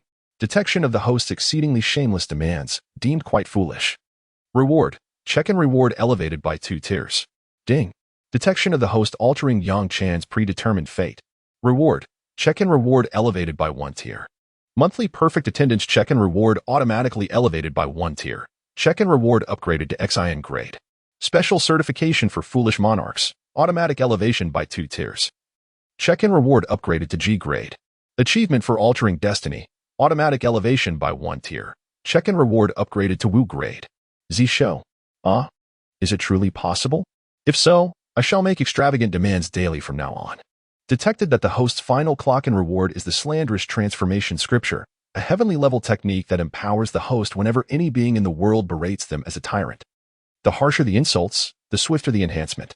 The ear-piercing slaying immortal technique. In combat, it converts all enemy insults into a reservoir of power that rebounds with ferocity. The more vicious the insults, the greater the accumulated strength, and the more formidable the rebound. Note, the incantation to activate it is rebound. The unyielding rumor technique transforms slanderous rumors against the self into a protective shield. The wider the rumor, the deeper the slander, the stronger the shield. Note, this shield can be endowed to any place of fortune. The nine-tailed fox, having witnessed the king's prolonged silence, cautiously inquired, "My king?" Zishou finally lifted his head. Gesturing dismissively, "I find myself in a rather intricate mood and require solitude. Furthermore, do not inquire about who solitude is." The nine-tailed fox? The following day, in the 9 halls, the palace official surveyed the assembled ministers with a troubled glance at the royal decree in his hand, involuntarily twitching his lips. After considerable hesitation, he unfurled the decree and proclaimed, "By royal order, from this day forth, all officials and subjects shall no longer refer to me as my king. From now on, all must address me as the tyrant. Anyone who errs shall face punishment. By royal order, from this day forth, every 30 days. Officials must participate in a competition of composing denunciations against the tyrant. Those who excel shall be promoted, while those who falter shall be punished. By royal order. From this day forth, all subjects of my realm must spread vile rumors about me. The more malicious, the better. Failure to do so will result in punishment." Upon finishing the decree, Zhu felt tears welling up. "My king, what folly is this? To demand that I insult you is akin to asking for my demise." The officials? What is the king plotting now? Yang Chan, newly arrived. Confronted for the first time with the atmosphere of tyranny in Chaogu, Yang Chan's face paled in fear. She turned to Wei Hu, her bright eyes filled with bewilderment. Wei Hu sighed and communicated telepathically, "You will get used to it. The king may have been wronged for decades, leading to this rebellion." Having lived for thousands of years, it was Yang Chan's first encounter with such defiance. She blinked and inquired telepathically, "Wei Hu, what should I do?" Wei Hu grinned, revealing a set of white teeth. "First, just smile. Secondly, follow the old chancellor." Yang Chan gazed at the head of the officials, Shangrong. The old chancellor, composed and unruffled, stepped forward with his tablet and declared loudly, "I receive the decree." Then, bowing again, he continued, "The king is indeed the most renowned tyrant in history." Within the 9 halls, the officials echoed in unison, praising, "The king is truly the most renowned tyrant in history." Yang Chan. She was bewildered but profoundly shaken. On the golden throne, Zishou's mind resonated with incessant system notifications. Shangrong curses you as a foolish monarch. Realm 1. Yang Chan curses you as a foolish monarch. Realm 1. Neza curses you as a foolish monarch. Realm 1. Congratulations to the host for collecting 600 curses. Realm 200. When the realm reaches 100,000, you may ascend to the celestial immortal realm. Zishou cast a scornful glance at the officials and remarked, "Haven't you eaten? Curse louder. Be more creative. Can you not even insult properly?" Thus, within the 9 chambers hall, coarse words blended into a cacophony. Simultaneously, 2 towering figures emerged outside the auspices of Chaga. One listened intently, absorbing the commotion within the 9 chambers hall, while the other gazed through the miles, scrutinizing everything inside. These 2 were none other than the resurrected figures, keen sight, Gao Ming, and sharp hearing, Gao Ju, brought back to life by divine intervention. Chaoga, protected by a prosperous aura, was impervious to ordinary means of observation. Previously, the deities tasked with monitoring Chaoga had mysteriously suffered backlash from this very fortune, resulting in heavy casualties. In desperation, Zhongzi resurrected Gao Ming and Gao Ju, instructing them to investigate the vicinity of Chaoga City. The abilities of these brothers possessed no offensive nature, allowing them to withstand the backlash of fortune for a brief period. Enduring the relentless backlash of Chaoga's aura, they eavesdropped for a time, but ultimately could no longer bear the repercussions and withdrew their powers. Dazed and disoriented, they hastened back to Shichi City. Their report revealed that within the 9 chambers hall, Shangrong led the officials in a vehement denunciation of King Zhou. The people of Shichi were left in bewilderment. Chapter 58. The truth is singular in the royal palace of Shichi, Maitreya, Guangqingzi, Zhongzi, and Yuding Jinren occupied the upper seats. Little Ji sat upon the throne, while Zhongzi and a dozen Western Taoists were positioned below. Further down were the civil and military officials of Shiqi. All celestial beings and mortals gazed intently at the unfolding illusion. The brothers Qianlian and Shuanfinger were able to reproduce the scene they beheld in an ethereal display. At this moment, within a lavish hall, over 100 officials led by Shang Rong were vociferously berating someone. Their insults grew increasingly vulgar and crude. The figure seated upon the golden throne was discernibly King Zhou, though his visage remained obscured. In fact, only half of the officials in the 9 halls could glimpse his indistinct features, while the others remained blind to his countenance. Among them, Shang Rong's appearance was the clearest. Qianlian solemnly remarked, "The aura of Chaoga is overwhelmingly potent. We can only barely discern these details." Shuanfinger echoed, "The sounds I perceive are similarly unclear. Yet I can comprehend most of the content." The celestial beings exchanged bewildered glances, while the mortals stood agape. It was widely known that Shang Rong was a staunch loyalist of King Zhou. How could he possibly denounce him? During the decline of Qingtang's fortune, when a million-strong coalition besieged the city, the nearly century-old Shang Rong, frail and feeble, still ascended the city walls wielding a sword. Such a person would never utter a word against King Zhou. At that moment, Mithriya, ever cheerful, proclaimed, "This matter is not difficult to comprehend. King Zhou is well aware of your esteemed selves, Qianlian and Shuanfinger, and has orchestrated this performance deliberately." The crowd responded with confusion. Mithriya continued confidently, "King Zhou has encountered the Holy Mother of Golden Spirit and Wen Zhong. He is surely aware that other Taoists on the investiture of the gods can be resurrected. Therefore, he must be cautious of you both. Everything unfolding in the 9 halls is nothing but a ruse." Zhongzi furrowed his brow and clasped his hands in inquiry. "Mithriya, may I ask what King Zhou aims to achieve through this charade?" Mithriya replied with certainty, "There is but one truth. He seeks to cease the public's scorn. Regardless of the means at his disposal, King Zhou can swiftly elevate the fortunes of the fallen lands. The animosity of the human populace towards him will serve as his shackles. He remains unfazed by the rapid elevation of fortunes in places such as Inchi and the Western 5 passes accomplished by Zishou. The Western teachings are equally capable of such feats. In regions enveloped by the radiance of salvation, all beings will convert. Any fluctuations in fortune can be swiftly suppressed. However, the method of salvation, while capable of subduing fortune, demands considerable resources, and the greater the resistance of the beings, the greater the consumption. Thus, if beings acknowledge the Western path prior to salvation, their devotion will lessen the toll of the process thereafter. Mithriya, drawing from his own experiences, surmised that Zishou's intentions align with this principle. The path of salvation was a revelation attained by the 2 Western saints during their enlightenment, a testament to their divine prowess. The methods employed by the sage are invariably subject to various constraints. Even if Zishou were to gain the support of other sages, he would remain unable to transcend these limitations. The Mithriya Taoist confidently articulated his thoughts, concluding that the ambitions of King Zhou were merely to deceive us into believing that the disdain of the human populace was of no consequence to him, thereby dissuading us from revealing his numerous transgressions to the world. Consequently, the matter is quite straightforward. We must enlighten the world, informing all humanity, deities, and immortals. The current stalemate of calamity and the delayed rejuvenation of the cosmos stem solely from King Zhou's defiance against the natural order. Within the palace, both celestial beings and mortals found merit in the words of Mithriya Taoist. This serves as the sole explanation. Zhongzi furrowed his brow, fully aware of the implications behind Mithriya's words, to amplify the dissemination of slander against King Zhou across the realm. This had indeed been the modus operandi of the Western Zhou for many years, a campaign he had actively championed. Yet, an unsettling feeling gnawed at him this time. As he observed the unfolding scene, he pondered deeply but could fathom no alternative explanation beyond that of Mithriya. Surely, one could not assert that King Zhou relished being berated by his ministers? Moreover, the more he was scorned, the stronger he became? A peculiar power that thrived on derision? Preposterous. In Chaoga, Zishou, currently in the Shousten Palace, was suddenly inundated with a multitude of system notifications. GFA berates you as a tyrant. Realm 1. San Yisheng berates you as a tyrant. Realm 1.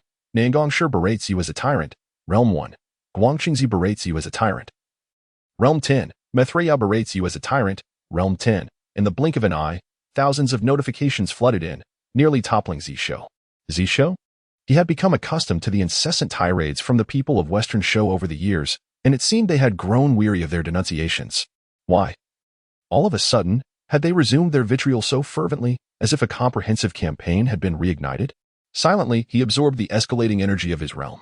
Then, at a particular moment, he sensed a profound transformation in the cosmos. Having experienced ascensions before, he immediately recognized that he had progressed from the Earth Immortal realm to the Celestial Immortal realm. Stunned, he then felt a surge of joy. The people of Shichi are truly benevolent. He mused on how to encourage those who had grown tired of their complaints to continue their invectives, only to find them spontaneously rekindling their fervor. In mere moments, he ascended to the Celestial Immortal realm. His previous elevation to the Earth Immortal realm had taken less than 10 days. At this pace, achieving the status of a sage would require but a few days. Just as Zishou envisioned attaining the Great Luo within a month and becoming a sage within a year, the system notification chimed once more. Congratulations to the host for transforming slanders into the true scripture through the act of being berated, now cultivated to the Celestial Immortal realm. Note: to ascend from the Celestial Immortal realm to the Golden Immortal realm, a realm value of 10 million is required. With each subsequent elevation, the required boundary of criticism multiplies 100-fold from the previous instance. The host is urged to persevere. Zishou silently calculated, to ascend to the realm of a sage, the total boundary value would approximate 1,011 billion. It seems implausible that even the denizens of the Western Zhou could achieve such a feat without succumbing to dehydration. Zishou sighed deeply, remarking, "Indeed, the path of a tyrant is laden with burdens and fraught with challenges. It appears I must hasten my pace and engage in more actions that would provoke the celestial beings, thereby inciting their ire more swiftly. Thus, it is time to commence today's attendance. Today marks a splendid occasion for my ascension to the celestial realm. I am certain that I shall receive commendable rewards. System. Clocking in. Congratulations, host, on a successful check-in. Check-in reward. Grade Gue. Zishou. The following day. System. Clocking in. Surely, I will receive a reward today. Congratulations, host, on a successful check-in. Check-in reward. Grade Gue. On the third day. System. Clocking in. I anticipate a reward today. Congratulations, host, on a successful check-in. Check-in reward. Grade Gue. On the fourth day. System. Clocking in. I implore you, grant me a reward this time. Congratulations, host, on a successful check-in. Check-in reward. Grade Gue. On the fifth day. System. Clocking in. Once I complete this, I shall maintain my facade. Congratulations, host, on a successful check-in. Check-in reward. Chaos Pearl Qian Kuan. Chapter 59. You were seeking your own demise. Zishou was momentarily taken aback before the realization struck him. The shipment has been made. System. You are quite mischievous. Congratulations, host, on successfully clocking in. Clock-in reward. Chaos Pearl Qian Kuan. Chaos Pearl, Fragment D-Class reward. The Chaos Pearl was originally a primordial treasure, akin to the open heaven divine axe, but due to bearing the cause and effect of the open heaven, it shattered into 7 fragments representing heaven and earth, time and space, Qian Kuan, yin and yang, Xian Huang, life and death, and celestial mechanisms. Chaos Pearl Qian Kuan. Within the Qian Kuan Pearl, the Qian Kuan turns. As it turns, heaven and earth shift. It can activate the great Qian Kuan translocation, enabling the exchange and relocation of a specified realm of Qian Kuan. Note: collect all 7 fragments to restore the Chaos Pearl to a B-class reward, the primordial treasure. As Zishou gazed at the Chaos Pearl Qian Kuan that appeared in his hand, a smile graced his lips. He devised a plan to rescue Yang Jian. He left the bewildered 3 demons behind and strode out of the palace.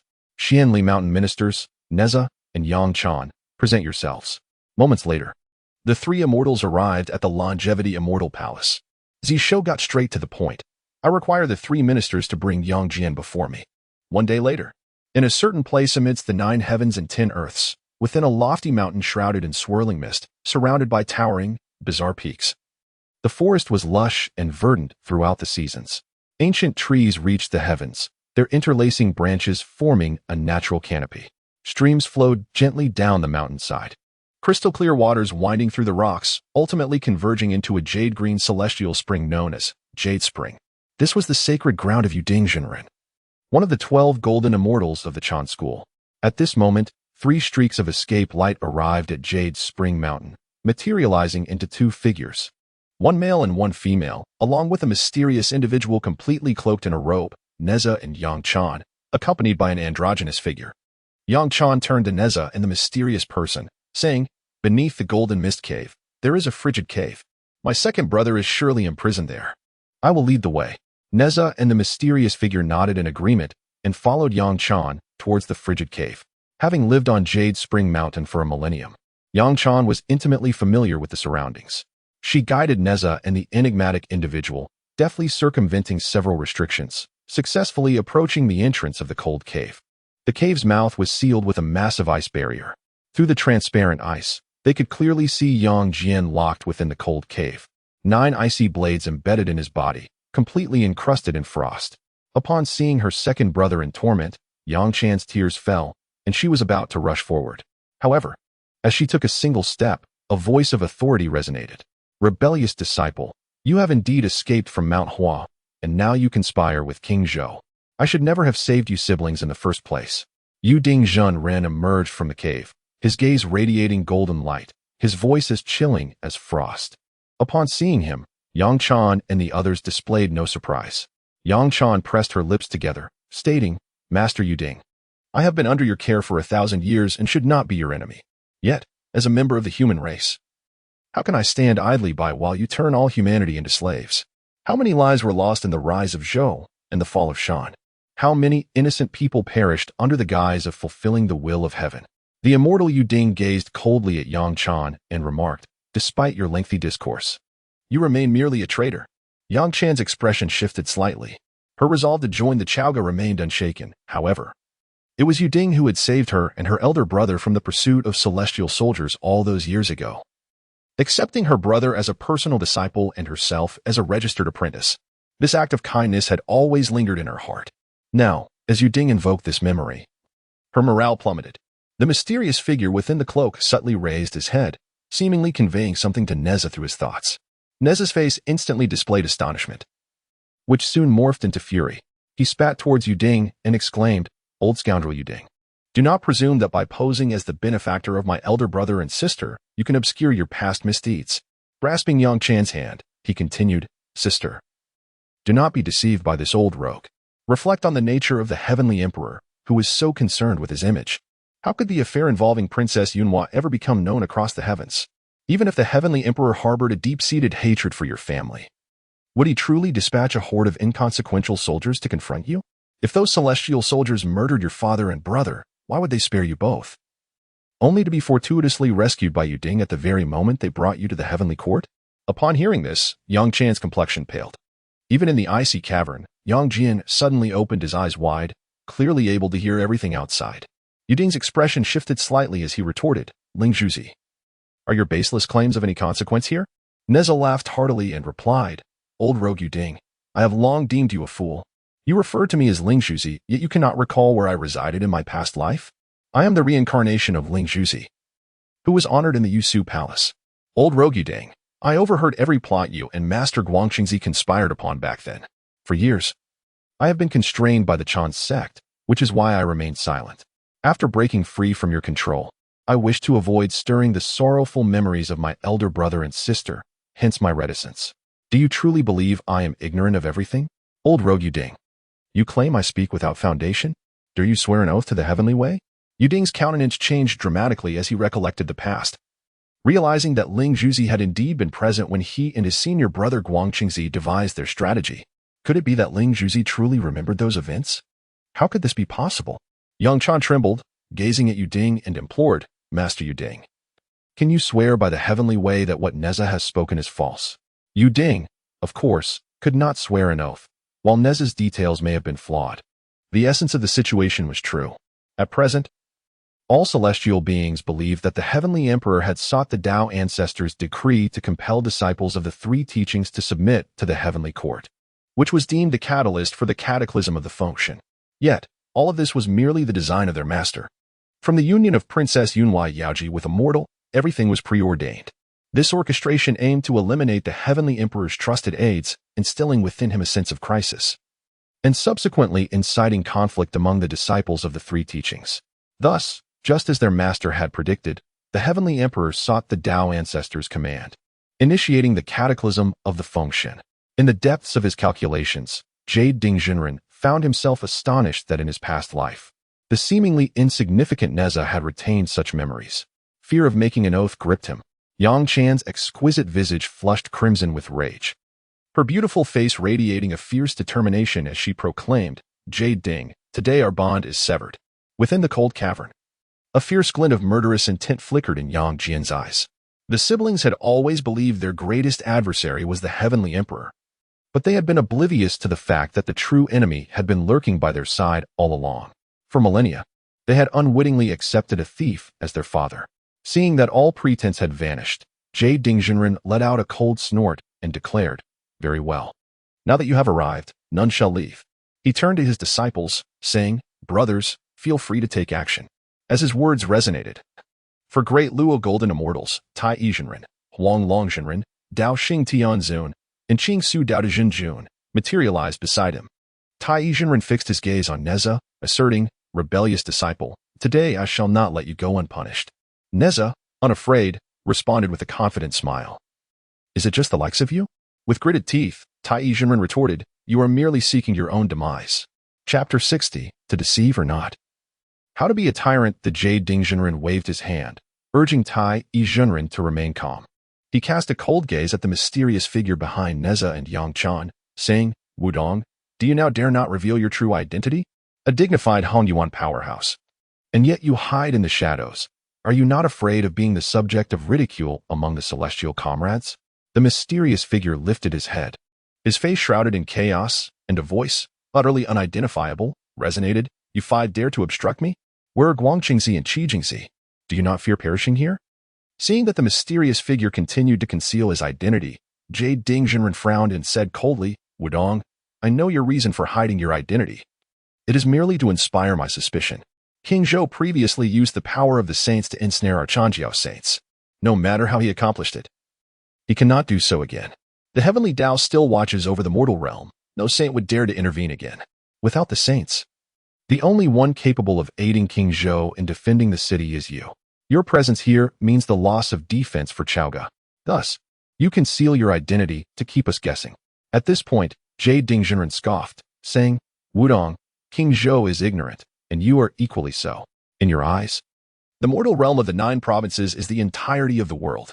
Yet, this mere mortal realm is but a corner of the primordial chaos. Our teachings are not something you and King Zhou can thwart with such laughable tricks. To speak frankly, I have long established a 9-layer restriction on Yuchuan Mountain. Even you would be ensnared for a day and a night. As for Guangqingzi and the others, they have already launched an assault on Chaoga. Without you, the destruction of Chaoga is merely a matter of moments. If the immortals directly strike at a realm blessed with prosperous fortune, even from millions of miles away, they would face a backlash of fortune. Ordinary immortals would naturally not dare to act. However, after the Western Church unveiled the divine methods, the Changjiao has become utterly reckless. Previously, they devised a plan to have the divine strike Zhao Gongming collide with Chaoga's fortune, resulting in self-detonation. But they were deterred by the sudden emergence of saintly power. Now, they revisit that scheme. As long as the Wudong Saint Mother is absent from Chaoga, its destruction is inevitable. The mysterious figure chuckled, "Who said I am the Wudong Saint Mother?" Jade Dingjinren laughed heartily. "Does your identity truly matter? King Zhou's folly in bringing you here today is monumental. Either Chaoga shall fall, or Neza and Yang Chan, those wayward disciples, shall be captured without a third option. Why should I care who you really are?" This was his confidence. He understood that King Zhou would inevitably seek out Yang Jian. Thus he had long prepared for this encounter. The only surprise was that he had not anticipated Yang Chan's rescue. Jade Dingjinren coldly scrutinized the mysterious figure, stating, "A coward who hides in the shadows, unveil your true form. Today, I shall see what waves you can stir before the decree of destiny." As his words fell, the 9-layered prohibitions of Yuling Mountain have been completely lifted. In an instant, Yuling Mountain was entirely sealed once more. Not even a pinnacle expert of Hanyuan could hope to breach it in a short span of time. Concurrently, as the 9-layered restrictions of Yuling Mountain closed, several powerful presences transformed into streaks of light, arriving outside the auspices of Chaoga. Guangqingzi gazed intently at Chaoga City, a solemn expression upon his face, stating, "The fortunes of Chaoga have been inexplicably rising. Despite my numerous calculations, I can only conclude that the population of the Chaoga humans has not increased. The fastest way to elevate the fortunes of the mortal realm is through population growth. However, with the fortunes of Chaoga surging dramatically over just a few months, how could the population have swelled so rapidly?" Beside him, The Mithraea Taoist, Zhongzi, and the divine fighter Zhao Gongming also cast their eyes upon Chaoga City. Mithraea Taoist, with a confident smile, remarked, "Why should you concern yourself, my friend? After today, Chaoga shall cease to exist." Having said this, he bowed to Zhao Gongming, saying, "Friend Zhao, I entrust this to you." Zhao Gongming nodded and prepared to charge towards Chaoga City. Yet, as soon as he moved, a brilliant five-colored light erupted, enveloping thousands of miles and advancing toward the assembly of immortals. In an instant, the primordial spirits of the immortals were shrouded in this five-colored radiance, rendering them both deaf and blind. Zhongzi was taken aback, exclaiming, "This is bad. It is the sea-settling pearl of Master Randang. Quickly, prepare for defense." Each sea-settling pearl possesses the power of the four seas. Once invoked, its five-colored light can obscure the primordial spirit. Even a Hunyuan golden immortal caught within would be unable to see or hear. The spirits of the immortals trembled in terror. Should a Hunyuan golden immortal be entirely veiled, they would find themselves similarly incapacitated. It was the very same sea-settling pearl that had claimed the life of the golden spirit Holy Mother in a surprise attack years prior. The immortals, filled with dread, bellowed in unison and immediately summoned various treasures to guard against the ambush. Mithraea Taoist, too, joined his hands in prayer. Radiant western light emanating from him, as a golden body manifestation of 16 yojanas rose to envelop him in protection. However, the sea-settling pearl merely surrounded the immortals without launching an actual attack. Moments later, the light dissipated, and the Wudong Holy Mother ascended into the air, standing at the boundary of Chaoga's fortunes, regarding the immortals with disdain. In her hand, she delicately cradled the sea-settling pearl. The pearl had not yet been fully refined. Were Randang present, the Wudong Holy Mother would indeed have to be wary of the possibility of it being seized. Nonetheless, Randang was likely still in the Yuanshou cave, coughing up blood. Upon seeing the Wudong Holy Mother, Zhongzi's expression changed, and he inquired, "You truly remain in Chaoga? Then who is it that resides upon Yuling Mountain?" Meanwhile, atop Yuling Mountain, a mysterious figure lifted the cloak that had shrouded him, a chaos so profound that even celestial beings could not perceive it, now slightly receding. He finally revealed his true form. The gathered immortals, including the Jade Cauldron True Man, stared in astonishment at the towering figure before them. They had considered numerous possibilities, yet never imagined they would behold the king of Zhou. Zishou revealed his true countenance, evidently pleased by the astonished expressions of the immortals, proclaiming, "Seeing that you of the Chan sect remain so shameless, I am reassured." At this moment, Yang Chan could no longer contain herself and inquired, "My lord, were the words spoken by Neza earlier true or false?" What Neza had just articulated was precisely what the king had conveyed telepathically. Zishou, with an air of certainty, replied, "Of course it is false. While Neza indeed possesses memories of his past life, those recollections pertain to the affairs of the universe. How could he possibly remember such specific details?" Yang Chan remained silent, while the Jade Dingjinren expressed his disbelief. "Are you saying that everything Neza spoke was a fabrication?" Zishou, with a smirk that danced on the edge of amusement, remarked, "Yang Chan, did you observe the expression on the face of the Jade Dingjinren? What do you think the truth of those days was?" Yang Chan, still reeling from the shock of the previous revelation, initially paused before coming to a realization. The king declared Neza's words to be false. Yet the truth of that time was not far from it. Otherwise, the Jade Dingjinren would not have displayed such a flustered demeanor. It was evident that he was infuriated after being struck at the heart of the matter. Jade Dingjinren, gritting his teeth as he gazed at Zishou, could hardly fathom that Zishou had deceived him so effortlessly, and he had fallen into the trap. His face contorted with indignation as he exclaimed, "Dare you deceive this humble Taoist?" Zishou, with unabashed confidence, retorted, "I am but a tyrant, an unprincipled ruler, a man who defies the heavens. If I do not deceive you, how could I fulfill my role as a foolish monarch?" Yang Chan thought to herself that regardless of whether the Jade Dingjinren believed this explanation, she certainly found it credible. Chapter 61. How can one become powerful without criticism? On the summit of Yuling Mountain, Master Yuding let out a cold snort and remarked, "Zishou, I never anticipated that I would still underestimate your foolishness and arrogance. How dare you leave the auspicious grounds of Chaoga? This truly is a path to self-destruction."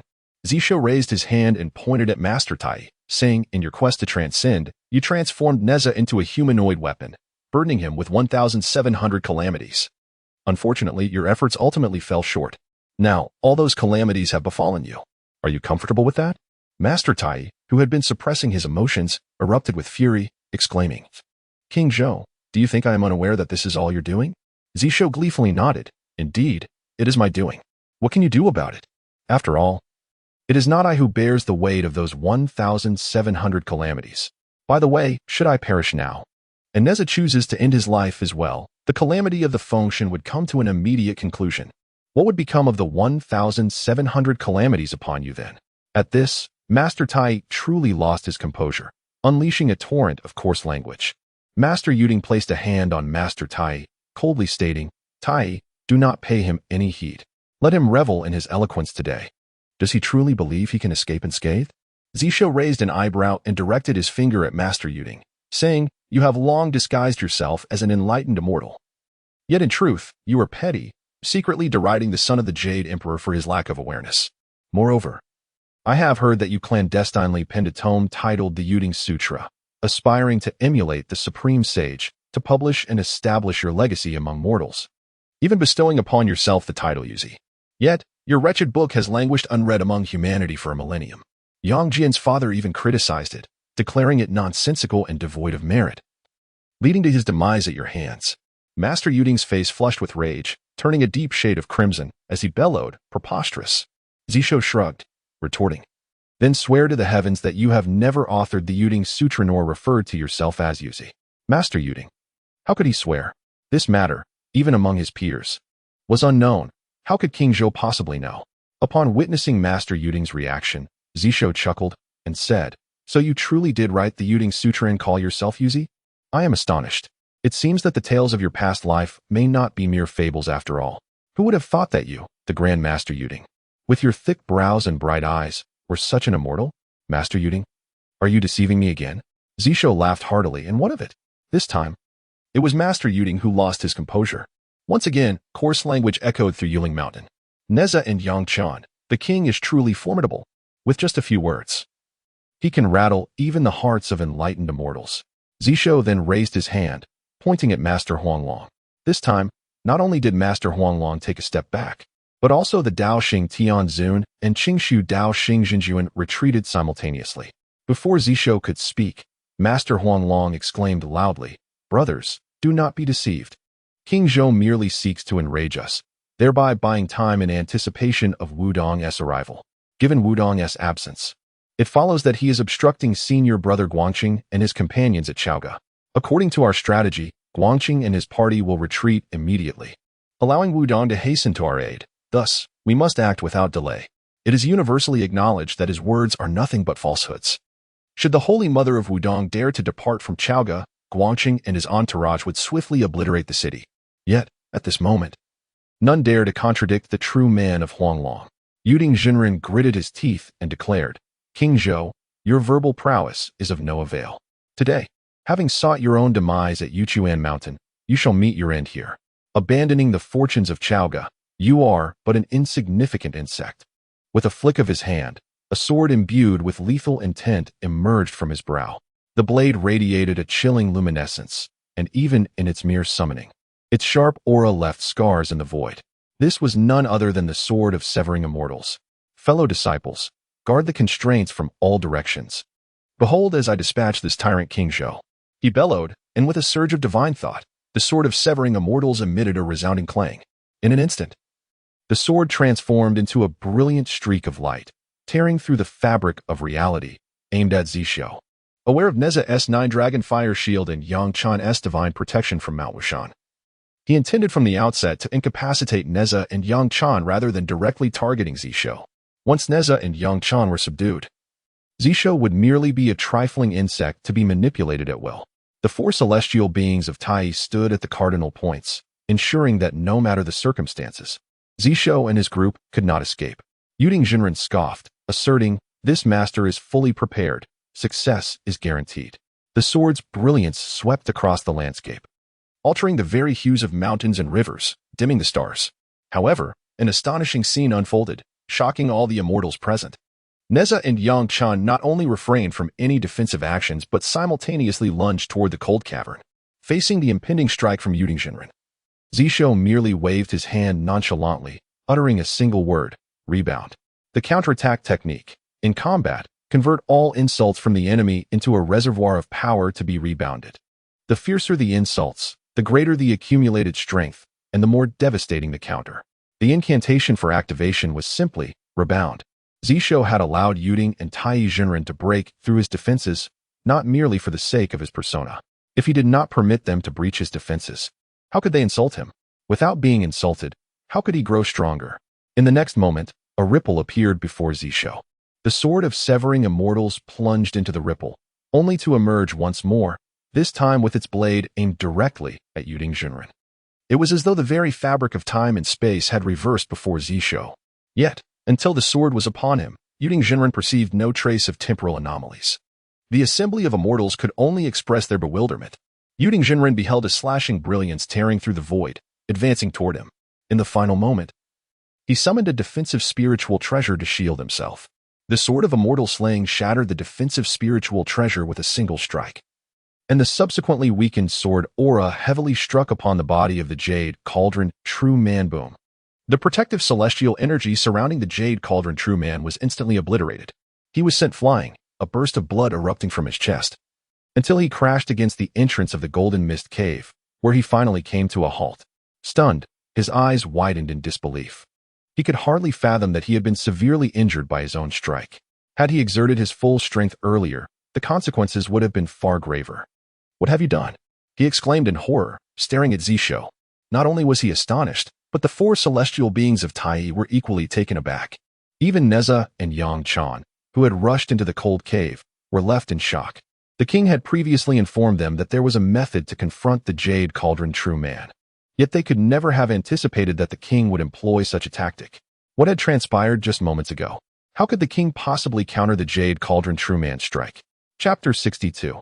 Nuwa Human King, have you summoned me once more to bear your burdens? Due to Zishou's sudden rebound of a sword strike from the Jade Ding Jinren, even the esteemed Tai Jinren and the four immortals hesitated to act recklessly. What if it were to rebound again? In truth, not only were the celestial beings of Yuling Mountain taken aback, even the celestial saints exhibited expressions of astonishment. The moment Zishou momentarily dispersed the chaotic pearl in the veil of heavenly secrets, the celestial saints immediately discerned that he had departed from Chaoga. This revelation alone was sufficient to astonish the saints. However, no one anticipated that Zishou would actually reflect the strike from the Jade Ding Jinren. While the great Luo Golden Immortals were oblivious, the saints distinctly sensed an entirely unfamiliar aura safeguarding Zishou in that fleeting instant. Indeed, some saint must have secretly aided King Zhou, successfully ensnaring the primordial one. At that moment, the saints shared a singular thought. Only a saint could shield a mortal with such profound aura. Surely, it could not be that Zishou protected himself? Such a notion was unfathomable. Gazing at the awestruck celestial beings, Zishou raised a resplendent jewel and spoke with composure.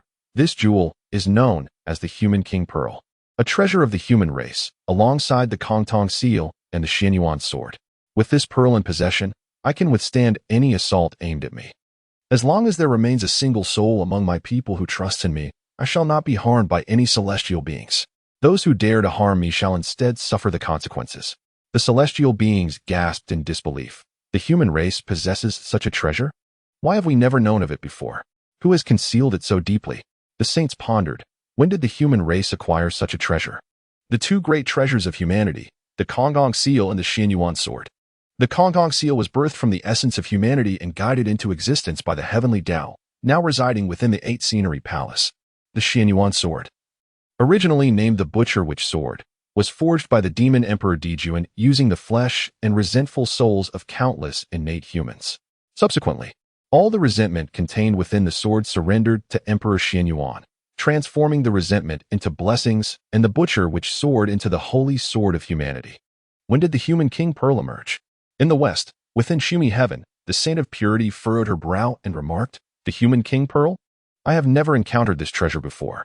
However, upon observing it, it undeniably harbors profound and arcane Tao rhythms. Could this treasure be genuine?" The Saint of Guidance shook his head, stating, "I too have never heard of this treasure, yet spiritual treasures cannot be counterfeit. That pearl is indeed extraordinary. As a saint, even if one is entirely unaware of a particular spiritual treasure, discerning its authenticity is a trivial matter. The Tao rhythms within the pearl in Zishou's grasp are undoubtedly genuine." The Saint of Purity cast a covetous glance at the Human King Pearl. The West is barren, and spiritual treasures are scarce. Should this treasure be acquired? It would facilitate the suppression of the human race, thereby allowing for absolute dominion over the mortal realm. Within the Zishou Palace, the Saint of Heaven wore an unusual expression, murmuring, "The human king pearl? My elder brother has never mentioned it before. For this treasure to fall into the hands of the human king, it must not belong to the primordial one. Could it be? Nuwa? Dear Nuwa, you have concealed this treasure quite well. In the underworld." The Lady of Peace sat upon the throne of Yellow Springs, gently tapping the armrest and stating, "The human king pearl, if such a treasure truly exists, it can only be attributed to Nuwa. Could it be that the one secretly aiding the king of humanity is indeed Nuwa? Was it also Nuwa who played tricks on Yuanshi before?" She gazed languidly towards the direction of Tai Su Tian and remarked, "Nuwa, if it is truly you who has acted against Yuanshi, then I shall undoubtedly lend my assistance in due time." The witch clan's final rebellion against the mandate of heaven sought to exchange a glimmer of survival in the mortal realm, yearning for peaceful coexistence with the human race, merely hoping to preserve their bloodline. The consequence, however, was the obliteration of their last remnants by the decree of Yuan Shi Tianzun. Amongst all the celestial saints, if one were to choose a foe, the Lady of Balance would unhesitatingly select Yuan Shi Tianzun. In Tai Su Tian, Nuwa silently regarded Zishou, and after a prolonged moment, murmured, "King of humanity, have you once again compelled me to bear your burdens?" She understood that regardless of the authenticity of the human king pearl, the other saints would invariably perceive it as a gift from her to the king of humanity. The treasures of humanity, if they manifest, can only exist within the hands of two saints, the Holy Mother of Humanity, Nuwa, and the leader of the human sect, Taishang. Taishang had just assisted Yuan Shi in propelling the mandate of heaven. Regardless of his intentions, he would not suddenly reverse his stance. Hence, who could be the benefactor of the human treasure in Zishou's possession? The moment Nuwa heard Zishou's words, comprehension dawned upon her. Zishou was attempting to drag her into this predicament. Yet, she knew she could not offer an explanation. As a saint, she also possessed her dignity. How could she possibly elucidate anything? Nuwa cast a profound glance at Zishou, and then with a slight upturn of her lips, declared, "As long as you can truly cause upheaval and disrupt this ordained fate, what matter is it if I bear your burdens?" On the summit of Yuchuan Mountain, Neza and Yang Chan burst into the cold cave, rescuing Yang Jian. Neza supported the weakened Yang Jian and returned to Zishou's side, stating, "My lord, my second brother's powers are bound. I am unable to break the seal and must return. Only upon our return can the primordial saintess, that formidable being, assist in lifting the restrictions placed upon a great Luo golden immortal." Zishou glanced at the pale-faced Yang Jian and replied, "Very well, let us return." At this moment, Yuding Jinren finally regained his composure. After consuming a golden elixir to mend his injuries, he gritted his teeth and declared, "Leave? King Zhou, do you believe you can depart? Regardless of what you wield, even if it can rebound, what of it? Yuchuan Mountain has been ensnared by my 9-layered restrictions. With my 4 fellow disciples present, not even a peak primordial being could breach these confines within a day and night. Whatever you possess can only safeguard you. It shall not prevent me from cleaving you in twain with a single sword strike. I am eager to see how you intend to escape." Upon hearing this, Tai Zhenren and the 4 celestial beings suddenly realized, indeed, no matter how potent the king of humanity pearl may be, it can merely protect King Zhou from assault. Simply confining him within Yuchuan Mountain to starve would suffice. Zishou chuckled and replied, "What if I could indeed depart? What would you do then, Yuzi?" Yuding Zhenren glowered fiercely at Zishou and retorted, "If you manage to leave, I shall remove my own head." Zishou nodded and said, "Very well. Li Shanqing, remember to procure his head." As his words resonated, the very fabric of heaven and earth shifted, and the cosmos turned askew. In the hands of the entrusted, the chaos pearl of the sovereign king, known as the Qian Kuan, instantaneously radiated boundless brilliance. As the light traversed, the Qian Kuan of Yuqin Mountain and another Qian Kuan beyond Chaoga exchanged places in a fleeting moment. The 4 celestial beings, led by Guangchengzi, who were on high alert against the Wudong Holy Mother, found themselves bewilderedly ensnared within the 9-fold prohibitions of Yuqin Mountain. Meanwhile, the entrusted one, alongside the 4 celestial beings of the Jade Ding, seamlessly shifted to the outskirts of Chaoga.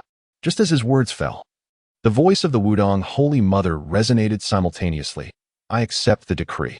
In the next instant, the divine pearl of stabilizing the sea enveloped a span of 3,000 miles, hurtling down upon the Jade Ding real person. The celestial beings gasped in astonishment, while the saints were left in utter confusion. What transpired? This time, not only did the celestial beings perceive nothing, but even the ever-watchful saints failed to discern any clues. For just prior to the activation of the Qiankuan Pearl, the Entrusted One had utilized the Heavenly Mechanism Pearl to obscure all traces of causal energy. Even in the eyes of the saints, they merely witnessed a flash of white light, and then everything transformed. Chapter 63. For the sake of centuries of cultivation. What life will you play with? At the boundary of the fortune of Chaoga, a brilliant radiance enveloped the heavens and the earth for 3,000 miles. The 5 immortals of the Jade Ding were unable to react in time, swept into the fortune of Chaoga by a tremendous force. As the light of the pearl of stabilizing the sea receded, the 5 immortals found themselves surrounded by a boundless crimson glow and an overwhelming pressure that crushed upon them from all directions. The moment they dared to wield even a modicum of their magical power, they would be engulfed by worldly calamities, facing irreversible doom. The celestial beings, who were anticipating a confrontation between the unfettered Holy Mother and Zhongzi, were now utterly dumbfounded. What had transpired? Could it be the heaven-measuring ruler of the Burning Lamp? After all, Burning Lamp was also part of the Chan school. Why would he take action against the Jade Ding? Who was it that severed one of Burning Lamp's arms? Had so little time passed that they had forgotten? The celestial beings exchanged bewildered glances. One of them spoke up, his words bearing a semblance of reason. Pray tell, where do you practice your cultivation? I am the king of Shou, came the reply. What? Have you all scorned me for decades and yet failed to recognize my voice? In an instant, the divine consciousness above Chaoga dissipated. At the boundary of Chaoga's fortune, the faces of the 5 immortals turned pale as they quickly huddled together, warily gazing ahead. There stood the unfettered Holy Mother, one hand cradling the pearl of stabilizing the sea, the other wielding the commanding blade, her eyes filled with murderous intent. To her side stood Neza and Wei Hu, one on the left and the other on the right. Neza wore a teasing expression, while Wei Hu appeared expressionless. The 5 immortals were utterly perplexed by the unfolding events. Even within the 9-fold restrictions of Yuling Mountain, they would have had time to react, even if Burning Lamp himself had invoked the heaven-measuring ruler.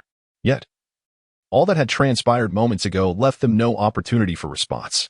Meanwhile, within the 9-fold restrictions of Yuling Mountain, Guangqingzi, Zhongzi, Methreya, and Zhao Gongming looked around in confusion, equally unaware of what had occurred. Guangqingzi was the first to regain his composure. He summoned his primordial spirit and directed his divine sense towards Chaoga, his expression shifting drastically. This is bad. Junior brother Jade Ding and the others have fallen into the scheme of King Zhou. We must hurry there at once. The 4 mixed-element golden immortals glanced at one another, a bitter expression crossing their faces. How can we hurry there immediately? The 9-fold restrictions of Yuling Mountain were set by their combined efforts, and they understood its effects all too well. The restrictions were designed to absorb the strength of the immortals within, making it increasingly difficult to break free from the inside. Thus, for them, 1 mixed-element golden immortal within the 9-fold restrictions was no different from 4. Both scenarios would yield the same results. It would take several hours at the very least to break free. These measures had originally been intended to counter the unfettered Holy Mother. Yet they had unexpectedly fallen upon themselves. The 4 mixed-element immortals exchanged puzzled glances. What had transpired? In Chaoga, the Jade Ding's scalp prickled as he regarded the 3 immortals of the unfettered Holy Mother before him. What have you done? He inquired. Moments ago, he had sensed no trace of any Dao resonance or magical power. How could this be possible? Even if a sage were to act, there should be some sign of Dao resonance and magical power accompanying it. The expression of the unfathomable Holy Mother was one of indifference, and she did not respond to the celestial master of Jade Ding. In truth, she was unaware of how the great king accomplished his feats. She merely followed his directives. During her prior intervention, while the Secom Divine Pearl obscured the consciousness of Guangqingzi and the 4 primordials, she managed to place a mark upon her opponent. What transpired thereafter remained a mystery to her. When she witnessed the disappearance of Guangqingzi and the return of the great king with all present, she was taken aback. Naturally, she would not disclose this to the celestial master of Jade Ding.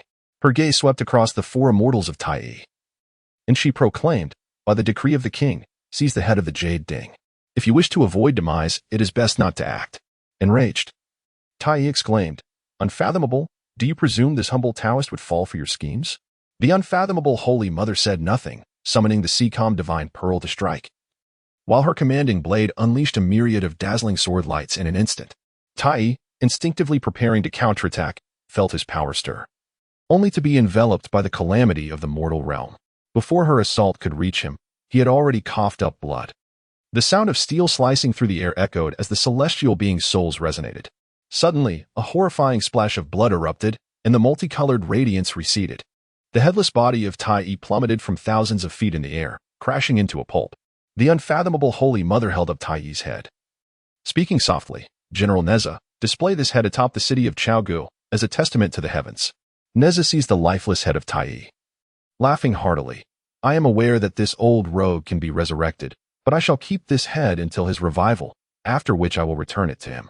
With that, he somersaulted and, with a flick of his fire-tipped spear, impaled Tai Yi's head upon the gate of Chaogu. Wei Hu observed the ashen countenance of the Dao Xing heavenly sovereign with an expression of calm, stating, You see, reckless words can lead to death. Master, I still advise you to remain silent. Perhaps the great king is in good spirits today and may spare your life for the moment. I am aware that you can be revived, but such resurrection comes at a significant cost to your cultivation. Why endure that? The Dao Xing heavenly sovereign seethed with rage, his chest heaving, retorting, Wretched disciple, do you still acknowledge me as your master? Wei Hu replied expressionlessly, Of course, I remember, which is precisely why I must kill you. I will assuredly do so as your disciple. Do you think I have truly forgotten about the celestial flower fairy? His fellow disciples, Han Dulong and Shui Hu, merely spoke a word on his behalf and perished within the 10 absolute formation. Such memories lingered. The Dao Xing heavenly sovereign's expression shifted dramatically as he exclaimed, How could you possibly recall these events? Wei Hu, with a semblance of a smile, replied, Perhaps. This is fate. In the longevity immortal palace, Zishou pondered. He had heard tales of Wei Hu's connection with the celestial flower fairy in his previous life. He had even intentionally gifted Wei Hu a packet of celestial flower seeds won in a lottery. He had always assumed it was merely a legend. To his astonishment, that legend proved to be true. In midair, Wei Hu raised the demon-subduing Vajra, addressing the assembled immortals. If you desire to perish, feel free to come at me together. Otherwise, it would be prudent not to act recklessly. The king has not issued a decree, and I, alongside Neza, possess no desire to slay you at this moment. Today, I shall claim the head of the Jade Dingzhenren. With a mere adjustment of the magical pestle in his hand, he directed it towards the Jade Dingzhenren, proclaiming, For disrespecting the king and uttering such arrogant words, your punishment is death. Should you willingly offer your head, I could intercede with the king on your behalf, sparing your head from being displayed at the city gate and preventing it from being presented to you as a gift upon your resurrection. Master Jade Ding, consider your options. You may yet return to life.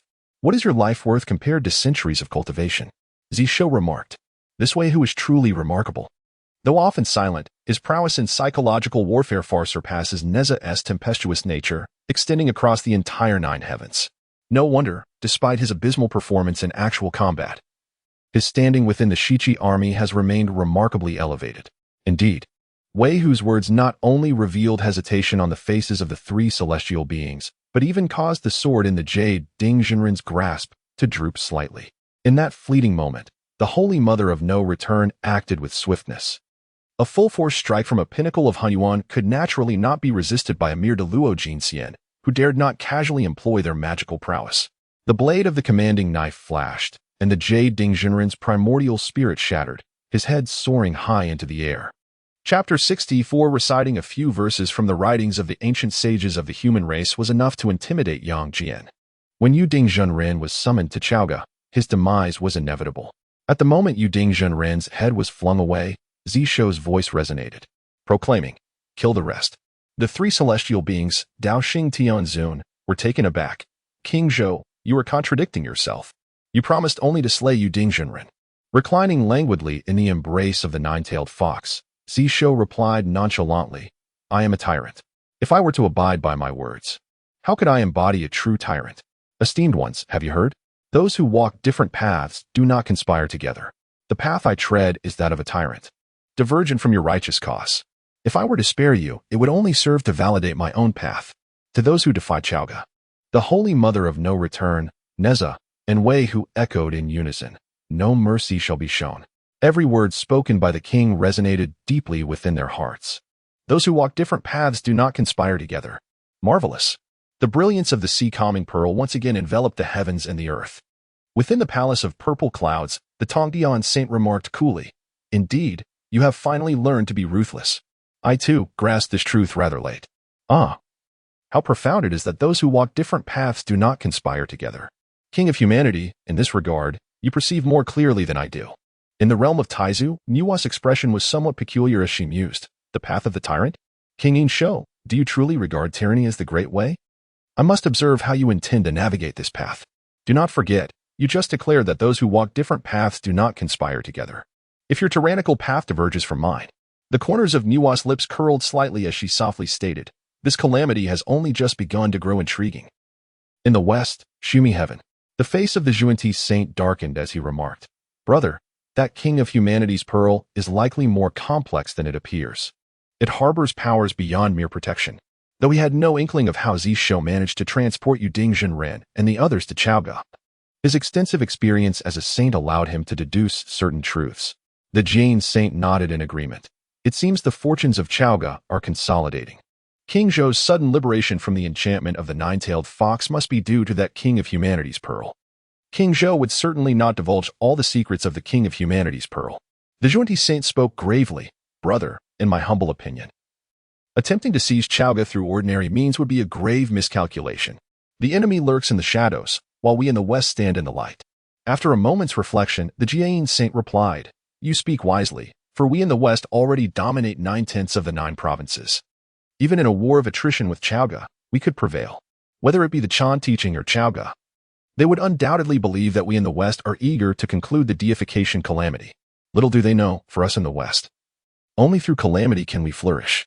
The Western continent was ravaged by the explosion of the demon ancestor long ago, and for countless eons, it has remained desolate and fragmented.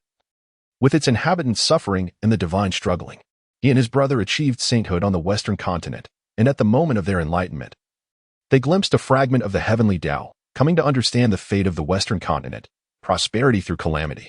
It is precisely for this reason that they chose to actively intervene in this divine calamity, and the outcome unfolded as destiny decreed. The Western teachings have reaped immense benefits from this event. Although it appears that the divine calamity has reached an impasse, the West has seized control over 9/10 of the earthly realms. All of this unequivocally affirms the will of heaven.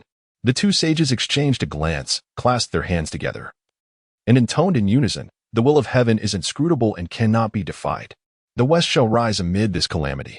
This primordial world will ultimately witness the West ascend while the East descends. When Zhongzi and the 4 primordial beings finally overcame the 9-fold restrictions on Yuling Mountain and returned to Chaoga, they were greeted by the sight of the heads of the Jade Dingzhenren and Tai Zhenren hanging at the city gate. One bore a visage twisted in agony, while the other remained with eyes wide open in death. Zhongzi's face turned ashen with rage, yet he found himself powerless to act. With the loss of the saints, the Chan sect was now bereft of support, having also suffered the fall of 5 great Luo, and with the prior demise of Yunzizi. The Chan sect was left with no immortals to call upon, while the fallen disciples could indeed be resurrected. The site of their revival lay beneath the Yuling Tian Qilin cliff, which remained sealed. Thus, with Jade Dingzhenren's demise, he was effectively sealed within Yuling Tian. Therefore, no matter how furious Zhongzi became, he could only seethe in silence. He ultimately gritted his teeth and declared, King Zhou, you shall know one day the cost of defying the will of heaven. At this moment, in the Shoshian Palace, before the main hall, the restraints on Yang Jian had been lifted by the Holy Mother of Wudong. She returned the sea-calming pearl to the king and took her leave, aware that the king had further words to impart to the siblings. However, Neza, ever the busybody, chose not to depart. Instead, he detained Wei Hu. Standing aside with an expression of curiosity, Yang Jian took a deep breath, rose, and bowed respectfully, saying, I am deeply grateful for your life-saving grace, your majesty. Zishou replied coolly, Yang Jian, you have always been a loyal disciple of the Chan sect. You have slain countless generals of Cheng Tang and numerous celestial beings of the Jie sect, yet I have not executed you. Have you pondered why? At these words, Yang Chan gasped in surprise, her gaze fixed anxiously on Zishou, fearing that the next sentence might lead to her brother's execution. Yang Jian shook his head, stating, I can conceive of 100 reasons why the king would spare my life. Yet which of these truly reflects your thoughts? That is beyond my knowledge. Zishou regarded Yang Jian intently, articulating slowly, because I wish for you to witness firsthand how laughable and foolish your prior choices were. I have heard from Yang Chan that you believe humanity bears the sin of possessing treasures, incapable of safeguarding the earthly fortunes. Hence, humanity should submit before the celestial beings. You think that only by kneeling before the immortals, allowing them to take and demand at will, can one survive in this primordial realm? I shall demonstrate to you just how absurd this notion truly is. He paused, casually picking up a brush and ink, inscribing the character for person and tossing it to Yang Jian. Today, I shall teach you the meaning of this character. The character for person is composed of a single stroke and a dot, standing tall and upright. How could one possibly kneel before the celestial beings? The essence of humanity lies at the heart of heaven and earth, and it embodies the quintessence of the 5 elements. The heart of heaven and earth is referred to as humanity, capable of harmonizing with the virtues of the cosmos. Thus, humanity is the most precious nature of heaven and earth. With each utterance from the esteemed Zishou, beads of cold sweat began to form on Yang Jian's brow, accumulating until he was drenched. As Zishou concluded his discourse, Yang Jian was entirely soaked in perspiration. Zishou waved his hand and declared, "You may withdraw. When you comprehend the true essence of humanity, I shall bestow upon you the title of the second king of Yinshang, the enlightened deity, minister of justice, to fight for humanity and atone for your transgressions." At that moment, the last vestige of Yang Jian's pride evaporated. He had wished to pose a question to the sovereign, why he believed that defying destiny was the correct path. However, it seemed the sovereign had seen through his thoughts. And with just a few words, Yang Jian was rendered utterly ashamed and speechless. In silence, he bowed deeply and withdrew. It was only after Yang Jian's departure that Neza could no longer contain his curiosity. "Your Majesty, your earlier discourse on the principles of humanity was profoundly insightful. Yet I still do not fully grasp its meaning. I beseech you to enlighten me." He sensed that this was indeed the path of humanity, a genuine truth.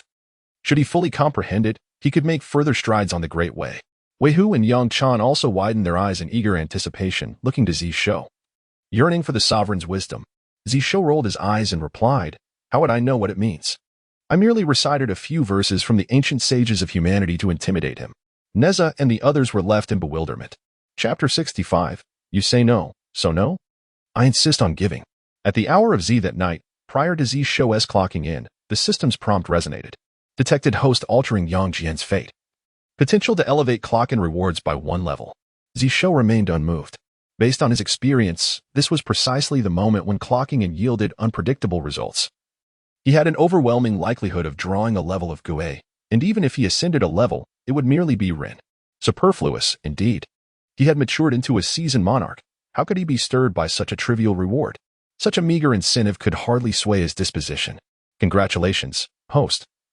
On a successful clock-in reward is level Bing, automatically upgraded to level E. Congratulations, host, on a successful clock-in reward, Pangu's creation technique. Pangu's creation technique, level E reward. This is a grand method created by Pangu after contemplating the Chaos Green Lotus and the Creation Jade Disc within the primordial void. Notice, Pangu's creation technique, a method of creation, requires unwavering resolve. One must not harbor any thoughts of retreat or fear. Embrace the cosmos, cherish all beings, and you shall possess the power of creation. Special note, should the host find this reward unsatisfactory, it can be forfeited. And no similar rewards will be granted for the next 100,000 years. Zishou. The path of a foolish monarch is still a long journey of exploration. This technique, though not of the highest tier, I shall accept. After all, one must tread carefully. Step by step. 7 days later, Yang Jian once again visited the Shouxian Palace to pay his respects. He approached Zishou and knelt before him, proclaiming, "I pay my respects to your majesty and express my gratitude for guiding me from the depths of my confusion." At this moment, all his doubts had vanished. The turmoil in his heart, stemming from his decision to join the Fengshan calamity, no longer tormented him. He had finally uncovered the answer his mother had implored him to seek before her demise. What does it mean to be human? What does it mean to be immortal? Should he aspire to be a man or a celestial being? Now he possessed clarity. He was Yang Jian, the progeny of both man and deity. His aspirations crystallized at that moment. "I shall follow your majesty, witnessing a world free from oppression, where the realms of heaven and earth coexist harmoniously. And mortals and immortals are no longer adversaries. Wherever there is oppression, there shall be resistance. I will stand with your majesty to oppose all forms of tyranny, until that day arrives when my past transgressions are finally atoned." Yang Jian knelt before Zishou, awaiting judgment. Zishou offered a faint smile and waved his hand. An official seal and a tome materialized before him. He gestured towards these 2 items and said, I provide you with a choice. Should you select the official seal? I shall appoint you as the true monarch of the second Liang of the Yin Shang, the Minister of Justice, tasked with rectifying all injustices in the realm, combating all treacherous foes until the very last breath of your life. Should you choose this technique, I grant you the mightiest technique in this primordial world. An advanced method of your cultivated 8-9 profound art, directly inherited from the divine prowess of the great Pangu. Upon practicing the Pangu's creation technique, he would immediately grasp the significance of the protective divine arts of the Chan sect and the essence of the 8-9 profound art. In truth, the 8-9 profound arts and the body-refining techniques of the witch clan are but fragmented remnants of the Pangu opening heaven technique. This reveals the immense power of the Pangu opening heaven technique. Yang Jian was taken aback, gazing in astonishment at the thin tome. Were these words uttered by another, even a primordial being, he would not have believed them. Yet, these words came from the king. An instinct within him whispered that every syllable spoken by the king was genuine. In that fleeting moment, to claim that he was unmoved would be a falsehood. However, after a brief hesitation, Yang Jian composed himself and replied, I choose the official seal. Zishou raised an eyebrow and remarked, do you doubt my words? Believing this technique to be a fabrication, Yang Jian shook his head, stating, it is precisely because I trust your words, my king, that I feel unworthy of this technique at present. Once I have atoned for my sins, and on a day when you deem I have achieved some merit, I humbly ask for this technique to be bestowed upon me. He held a profound agreement with the king on one matter. He bore guilt and needed to atone. Zishou laughed heartily, casually tossing the official seal to Yang Jian, declaring, by my decree, I appoint Yang Jian as the true lord of manifestation of the second son of Yin and Shang, Minister of Justice. In 7 days, lead the army to battle and conquer the soul-wandering pass. Yang Jian accepted the official seal, about to express his gratitude and acceptance of the decree, when he suddenly felt a technique surge into his mind from the seal. In an instant, he was engulfed by the overwhelming power of the technique. Time slipped away, and when Yang Jian finally regained his senses, he realized it was the Pangu opening heaven technique. What an imposing technique it was. Comparing the 8-9 profound arts to it was akin to measuring the glow of a firefly against the brilliance of the sun, utterly absurd. Staring in disbelief at the king, he said, my king, I am unworthy of such a gift. Zishou lifted his foot and kicked Yang Jian out of the Shoshan Palace, saying, I am a foolish monarch, capricious. How could you expect me to grant you whatever you desire? It is precisely because you do not wish for it that I shall bestow it upon you. Focus on your cultivation, and in 7 days, reclaim the soul-wandering past for me. Furthermore, what use is atonement? If sins could be atoned for, they would not be sins. What you suggest is merely exchanging merit for guilt. Yang Jian scrambled to his feet, momentarily stunned, and after a while, he finally comprehended the king's profound intention. Sins are remnants of the past that cannot be absolved. The only path forward lies in achieving merit to counterbalance guilt. He realized he must not dwell on the past, lamenting what has been, but instead, he must look forward. Otherwise, he would be unworthy to follow in the king's footsteps. Yang Jian bowed deeply to the king before turning to leave. 7 days later, Yang Jian led 3,000 soldiers, accompanied by Yang Chan, towards the soul-wandering pass. For the current Chaoga, 3,000 soldiers constituted a full military mobilization. Such a significant movement naturally caught the attention of the Western sect. The soul-wandering pass immediately went into full battle readiness. The Pai Pashur Taoist, overseeing matters in Donglu for the Western sect, quickly dispatched several Western Taoists to the soul-wandering pass. Simultaneously, Maitreya resurrected the divine figures Do Rong and Che Di and planned to send them to the soul-wandering pass. Maitreya commanded, you too, as the generals of the ghostly soul pass, are exceptionally familiar with all affairs within. With your vigilance, combined with the support of my Western disciples, the ghostly soul pass shall be utterly secure. Remember, you are to defend only, not to counterattack. Let Yang Jian strike as he pleases. The divine beings, Do Rong and Lady Che Di, acknowledged the decree in unison and turned to depart. Maitreya Taoist let out a cold laugh and gazed towards Chaogu, remarking, indeed, as the sages have foretold, King Zhou has commenced his counteroffensive. This is fortuitous. His celestial array of the Zhou stars is impervious to ordinary means of defense.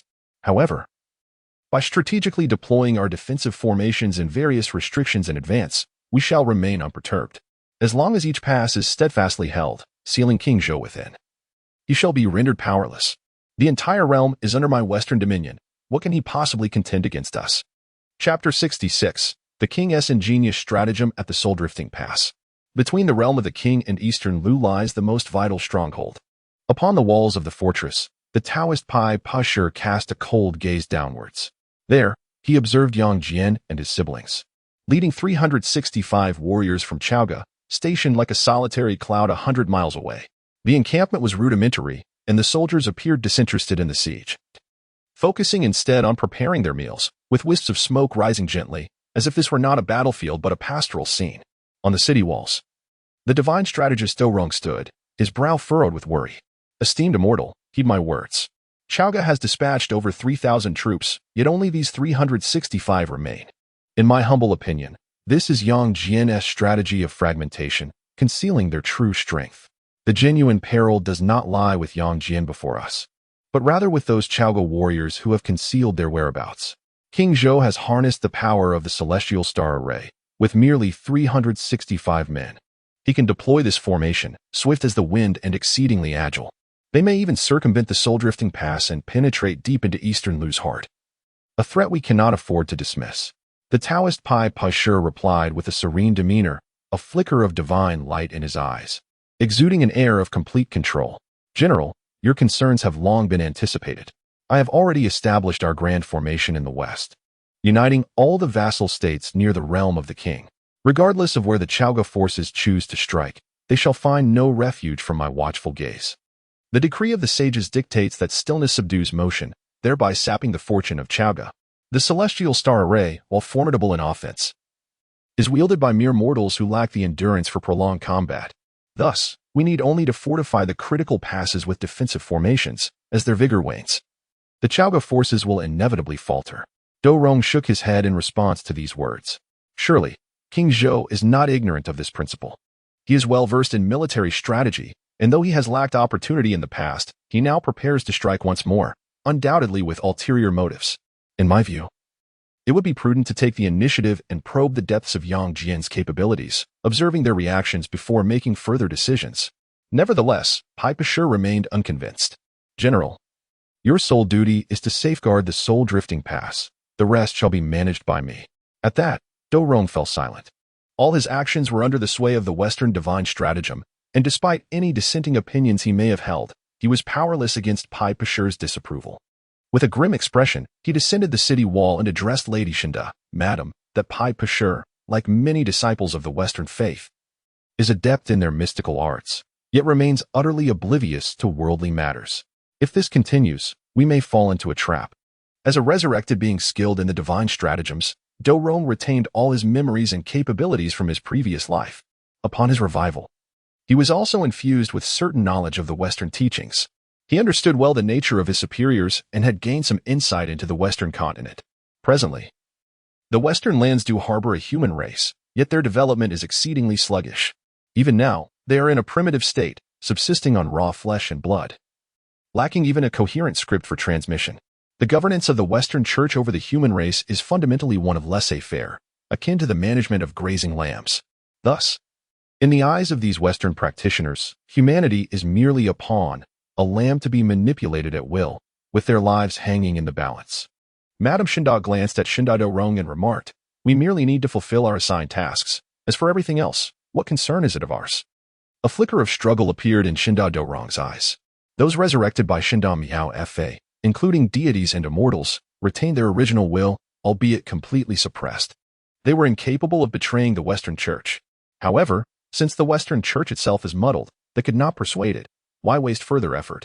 The turmoil in Xinda Zhou Rong's gaze dissipated as he let out a long sigh and said, what you say is indeed correct, madam. I must change my indecisive nature. His indecisiveness in life had led him to be deceived by Jinjia and Muzha, ultimately resulting in his loss at the ghostly soul pass. Now, he resolved to amend his wrongs. Before the ghostly soul pass, Yang Jian gazed at the still city ahead and spoke softly. The king has hit the nail on the head. The Western Church intends to employ a strategy of attrition, allowing Chaoga to exhaust its fortunes through repeated sieges. Though the reason remains unclear, the Western Church seems keen to prolong the calamity. As he spoke, he produced 3 silk pouches from his bosom. One pouch was already opened, while the remaining 2 remained sealed. Yang Chan interjected, using her spiritual sense to communicate. Before we set out, the king bestowed 3 pouches upon us, each containing a stratagem. The first pouch is to be opened once we cross the turbid river. Thus, you shall allocate 90% of our 3,000 soldiers to Neza, retaining only 10% for the Zhou star array. The second pouch is to be opened when we take the initiative at the Ghostly Soul Pass. Concerned about the resurrected Xinda Gao Ming and Xinda Gao Ju, the siblings communicated crucial matters through spiritual thought. The other soldiers refrained from mentioning any combat strategies, instead engaging in casual conversation. Yang Jian retracted the pouches and remarked, "It is commonly said that the foundation of the Shang dynasty is attributed to Wen Zhong in civil matters and Huang Feihu in military affairs. Yet, the talents of the king have been overlooked. Little sister, what we witnessed in Chaoga should be clear to you. The innovations in papermaking, printing, cement, various agricultural tools, and the methods of hemp weaving, these new crops are all the king's doing. The initial pilfering by the Western Qi was merely a crude imitation, incapable of benefiting the populace." Having spent several days in Chaoga, Yang Jian became increasingly convinced that his choice this time was not in vain. Yang Chan smiled gently and said, "With the king's ingenious strategies, the splendid vision our parents yearn to witness will surely come to fruition. Brother, I shall accompany you to achieve merit, compensating for past mistakes. When our merits and demerits balance, we shall together behold the new world." Yang Jian nodded in agreement, indeed. Then, the siblings simultaneously turned their gaze northward, a shared thought emerging in their minds. What transpired on Neza's side? Northern lands. Deep of night. North Chong Pass. This locale is the territory of King Tang, serving as one of the northern strongholds. The northern border, among the four frontiers, is particularly unique due to its extensive boundary with the royal domain. Consequently, 3 fortified passes delineate the separation between the northern realm and the king's territory. From west to east, these are Zishou City, Beichong Pass, and Shintang Pass. The line formed by these 3 strongholds serves as the demarcation between the northern domain and the royal precinct. At this moment, a formidable army of 10,000 elite soldiers is stationed at Beichong Pass. The current northern marquis, the son of Chong Heihu, Chong Yingwan, is also present here. Within the general's quarters of Beichong Pass, Chong Yingwan awakens once more from a nightmare. Ever since the duel defeats at Chaoga, he has been roused from his slumber by night terrors each day. Today, he dreamt of Neza, riding on the windfire wheels, brandishing the severed head of Jiang Wenhuan as he advanced toward him. Following closely behind were the members of his uncle Chong Hotu's family, their hair disheveled, gazing at him with a chilling intensity. Terrified, Chong Yingwan screamed awake, relieved to find it was merely a nightmare. Thank goodness, it was just a dream. I must seek out the immortal Bishifu for a peace talisman. No sooner had he spoken than a tremendous crash reverberated through the air. His door was shattered in an instant by a burst of fire. Neza, riding on the windfire wheels and wielding a fiery spear, stormed in. Chong Yingwan? Chapter 67. This is no ordinary rebellion. It demands a heavy hand. In that fleeting moment, Chong Yingwan found himself unable to distinguish between reality and the realm of dreams. He stared in disbelief at Neza, murmuring, "Has my nightmare become this tangible?" It seemed that his prayers to the immortal Master Pishifu were insufficient. Just as Neza lunged forward, seizing him with a firm grip, he coldly proclaimed, "By the decree of the great king, you are to be taken back to Chaoga for trial." With that, he lifted Chong Yingwan effortlessly, delivering a sharp slap across his face, a mocking smile playing on his lips. "You sought prayers from the west. Do you know how to write the character for death?" The stinging pain on his face jolted Chong Yingwan fully awake. It was not a dream. Terror-stricken, he gazed at Neza and exclaimed, "You, how could you be here?" "I command an army of 10,000, with the protection of the Western immortals, you."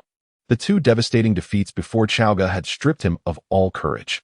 Especially now, witnessing Neza, a fearsome harbinger of death, as a minion of King Zhou, filled him with dread.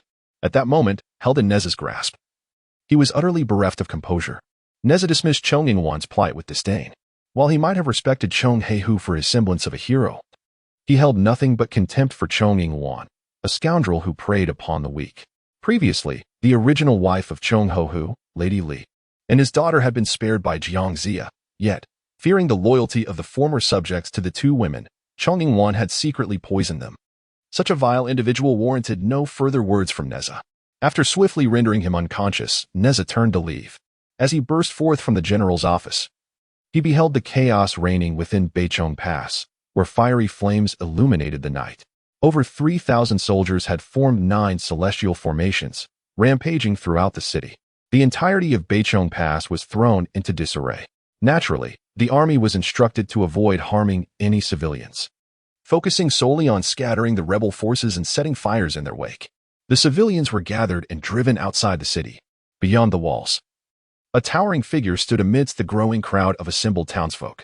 Neza, riding the winds upon his fiery wheels, swiftly arrived before this imposing silhouette, stating, "Chongyingwan has been captured, and 60% of the citizens within Beichong Pass have been gathered." Before him stood a figure resembling the great king. Yet it was not the king himself. This was an avatar conjured through the king's arcane ability to manifest soldiers from mere objects, cradling the primordial chaos pearl, Qiankuan. In Chaoga City, at the Shoshin Palace, Zishou, who had just completed his daily task and drawn a grade Gui reward, gazed impassively toward the north. Beside him, 3 demons dutifully attended, while the old Prime Minister Shang Rong and the Mother of No Dust listened intently. Observing the king's grave expression directed northward, Shang Rong inquired, "Is the king concerned about matters in the north? In my humble opinion, your majesty possesses unparalleled strategy, manipulating those treacherous ministers and Western deities with ease. This grand scheme is bound to succeed." Zishou remained silent, pondering how to convey that his pallor stemmed from 14 consecutive days of drawing grade Gui rewards. Regarding military strategy, he possesses a modicum of understanding, albeit limited. He has expended an entire year harnessing the auspicious energy of a prosperous era, employing the divine insight of fate to foresee the intricate web of causality for the next 10 days. He is acutely aware that the attention of the Western Church is currently fixated on the Spirit Gate. As long as his forces in the north act swiftly, the Western Church will be caught unawares. However, 2 critical factors must be considered. Firstly, he wields the chaos pearl of heaven and earth, granting him the freedom to maneuver at will. Secondly, he has never contemplated an immediate campaign to reclaim lost territories, as such aspirations are unrealistic. The populace of Chaoga is scant, and alongside the inhabitants of the Western 5 Passes, there simply are not enough. After years of warfare, the heartland has become desolate. While he possesses ample land to accommodate the populace, he lacks the very people he needs. He is in dire need of manpower. Thus, from the outset, he has aimed not to reclaim lost ground, but rather to seize individuals. Once the population increases, fortune will inevitably rise in tandem. Simultaneously, this approach serves to counteract the crisis previously mentioned by the unfettered saintess. The Western Church, devoid of moral restraint, will resort to the path of salvation, compelling the local populace to take their own lives if they find a location indefensible. Consequently, Zishou has resolved to directly abduct people. He turns to the unfettered saintess beside him and instructs, "Li Shanqing, your task is merely to delay." The unfettered saintess nods in acquiescence. At the northern Chong Pass, Neza and Weihu, accompanied by the soldiers of Chaoga, have already traversed the city multiple times, driving a multitude of northern Chong Pass citizens outside its walls. Even those soldiers who had surrendered in fear were not spared. The king had instructed that the more individuals, the better. At this juncture, the Western Church has finally reacted. A figure, radiating a resplendent golden-purple aura, descends from the heavens. It is the Bishofu Daoist, the enforcer of the Western Church in the Northern Territories. The Bishofu Daoist's eyes gleam with a cold, transcendent light, akin to purple flames, directed toward the soldiers of Chaoga. With compassion in our hearts, we of the West do not desire the annihilation of Chaoga's populace. Thus, we remain defensive and do not attack, hoping that King Zhou himself would relent. Yet, to our astonishment, King Zhou has displayed such utter defiance by pillaging and slaughtering at our northern Chong Pass. This is no ordinary rebellion. A formidable response is warranted. He has cultivated the path of annihilation in the West. Once he acts, his strikes are merciless. Upon uttering these words, a fist enveloped in purple light descends from above, bearing the weight of cataclysm as it hurtles toward Neza and his companions. The citizens of northern Chong Pass, accompanying Neza, turn pale with terror. Countless individuals kneel, crying out for mercy. "Immortal, we are being coerced. We are innocent. Please spare our lives." Yet, their pleas are met with an even more blinding purple light and a more ruthless voice. "Those who defy must be punished." Neza and Weihu exchange knowing glances, their expressions a cold smirk as they extend their middle fingers in unison. This gesture is a lesson learned from the king. In the next moment, the chaos pearl of heaven and earth erupts with formless power once more. The path of heaven and earth sweeps across the surrounding expanse, enveloping tens of thousands of citizens. With a resounding clash akin to metal striking metal, a tremendous explosion erupts before the northern Chong Pass. A tremendous impact instantaneously obliterated half of Beichong Pass. The Daoist Pai Shi, standing upon golden clouds, was accompanied by a towering figure of the Western golden body, whose gaze was piercing and countenance frigid as he declared, Wudong. I knew you would come. It was not the likes of Neza and his companions who could withstand a blow from a Hunyuan golden immortal, but rather the Wudong Holy Mother. In the final moment just prior, Zishou had utilized the technique of Qian Kuan de Nuwa to swap the positions of tens of thousands of citizens with the Wudong Holy Mother. The essence of Qian Kuan de Nuwa lies in the concept of exchange. Thus, both sides of the exchange must contain entities of a similar nature. The Wudong Holy Mother was the price paid for the exchange of those countless souls. Naturally reticent, she uttered not a word, instead silently invoking the primordial Wen Qi Hunyuan diagram to shield herself. Subsequently, she summoned the Dinghai Pearl and the Jiming Blade. Appearing as though she had long been prepared for this confrontation, Paishi Daoist emitted a cold chuckle, saying, Wudong, do you think I am unaware of your arrival? You are the sole Hunyuan golden immortal that the tyrant Zhou Wang can command. Regardless of his schemes, he requires your execution. Thus, should I capture you, Zhou Wang will lose his final pillar of support. Today, you shall perish here. As his words fell, several beams of escape light descended. 6 Hunyuan immortals, Methria Daoist, Medicine Master Liuli, Pai Pa Shi Daoist, Guang Qingzi, Qi Jingzi, and Shun De Zhao Gongming, emerged from the luminous auras, encircling the Wudong Holy Mother. Chapter 68. What relation does the great Tao of heaven and earth have with my Tao of time and space? Before Beichong Pass, 7 formidable beings surrounded the untainted Holy Mother. Methreya, with a smile that masked a glimmer of coldness in his eyes, proclaimed, Untainted.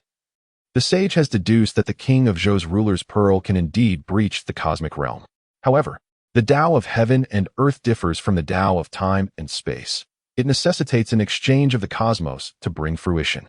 When the cosmos is inverted, there must exist entities on both sides that can be exchanged. Thus, you have been brought here. Today, as you have arrived, I shall sever an arm of the king of Zhou.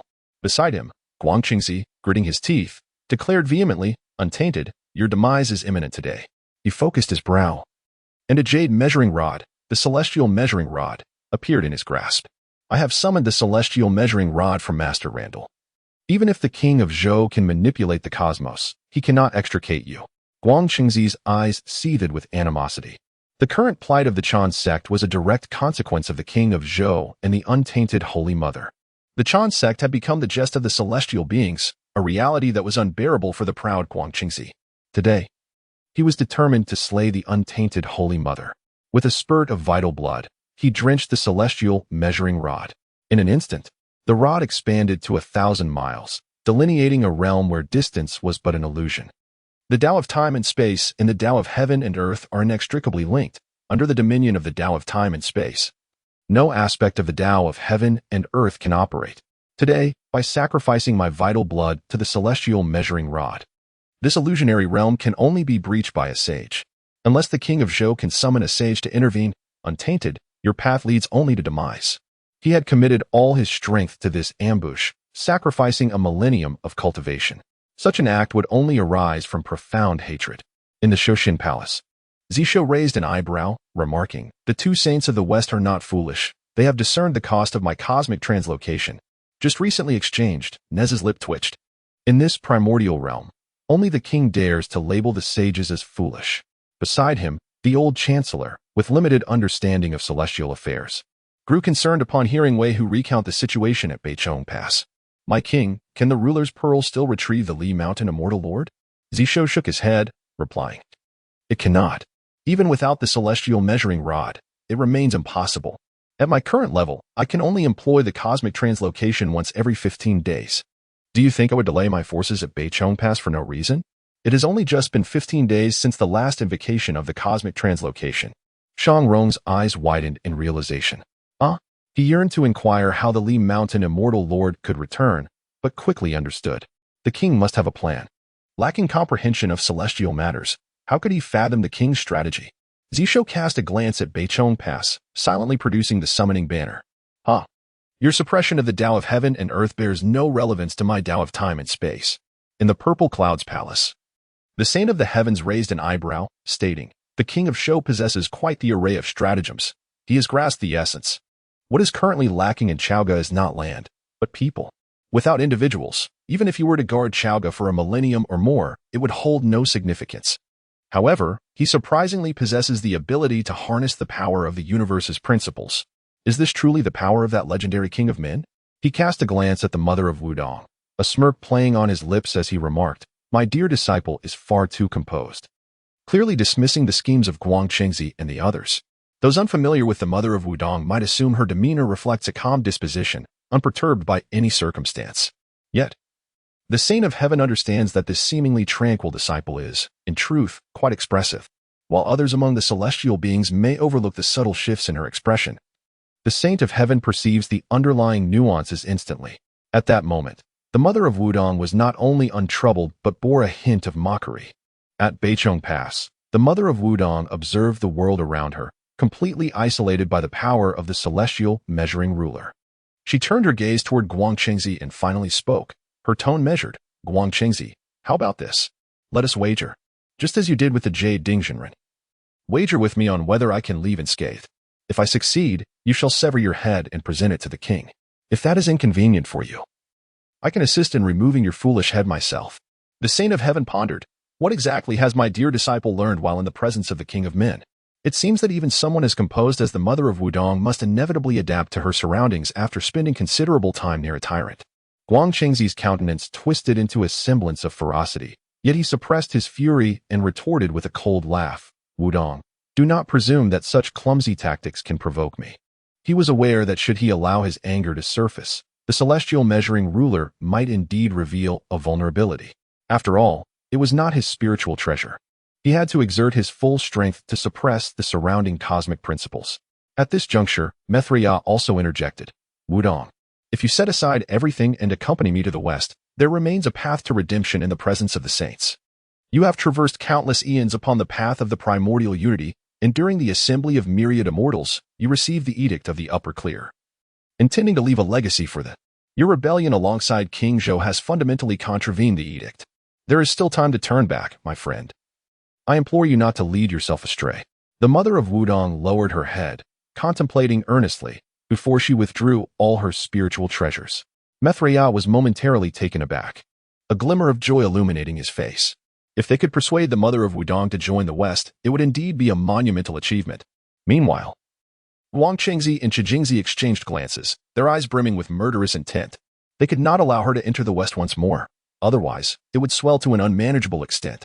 However, just as the 7 primordial beings believed the mother of Wudong was genuinely surrendering, she raised her right hand, extending her long middle finger. With an exasperated exclamation, a crude curse from Chaoga erupted from her lips, resonating throughout the heavens and earth.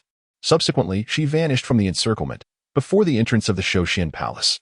The Wudong Holy Mother emerged from the banner of summoning immortals, bowing respectfully to Zishou, proclaiming, "I pay my respects to the great king. I have returned." Zishou regarded the Holy Mother with a perplexed expression and inquired, "Who instructed you to make that gesture? Furthermore, who taught you those crude phrases?"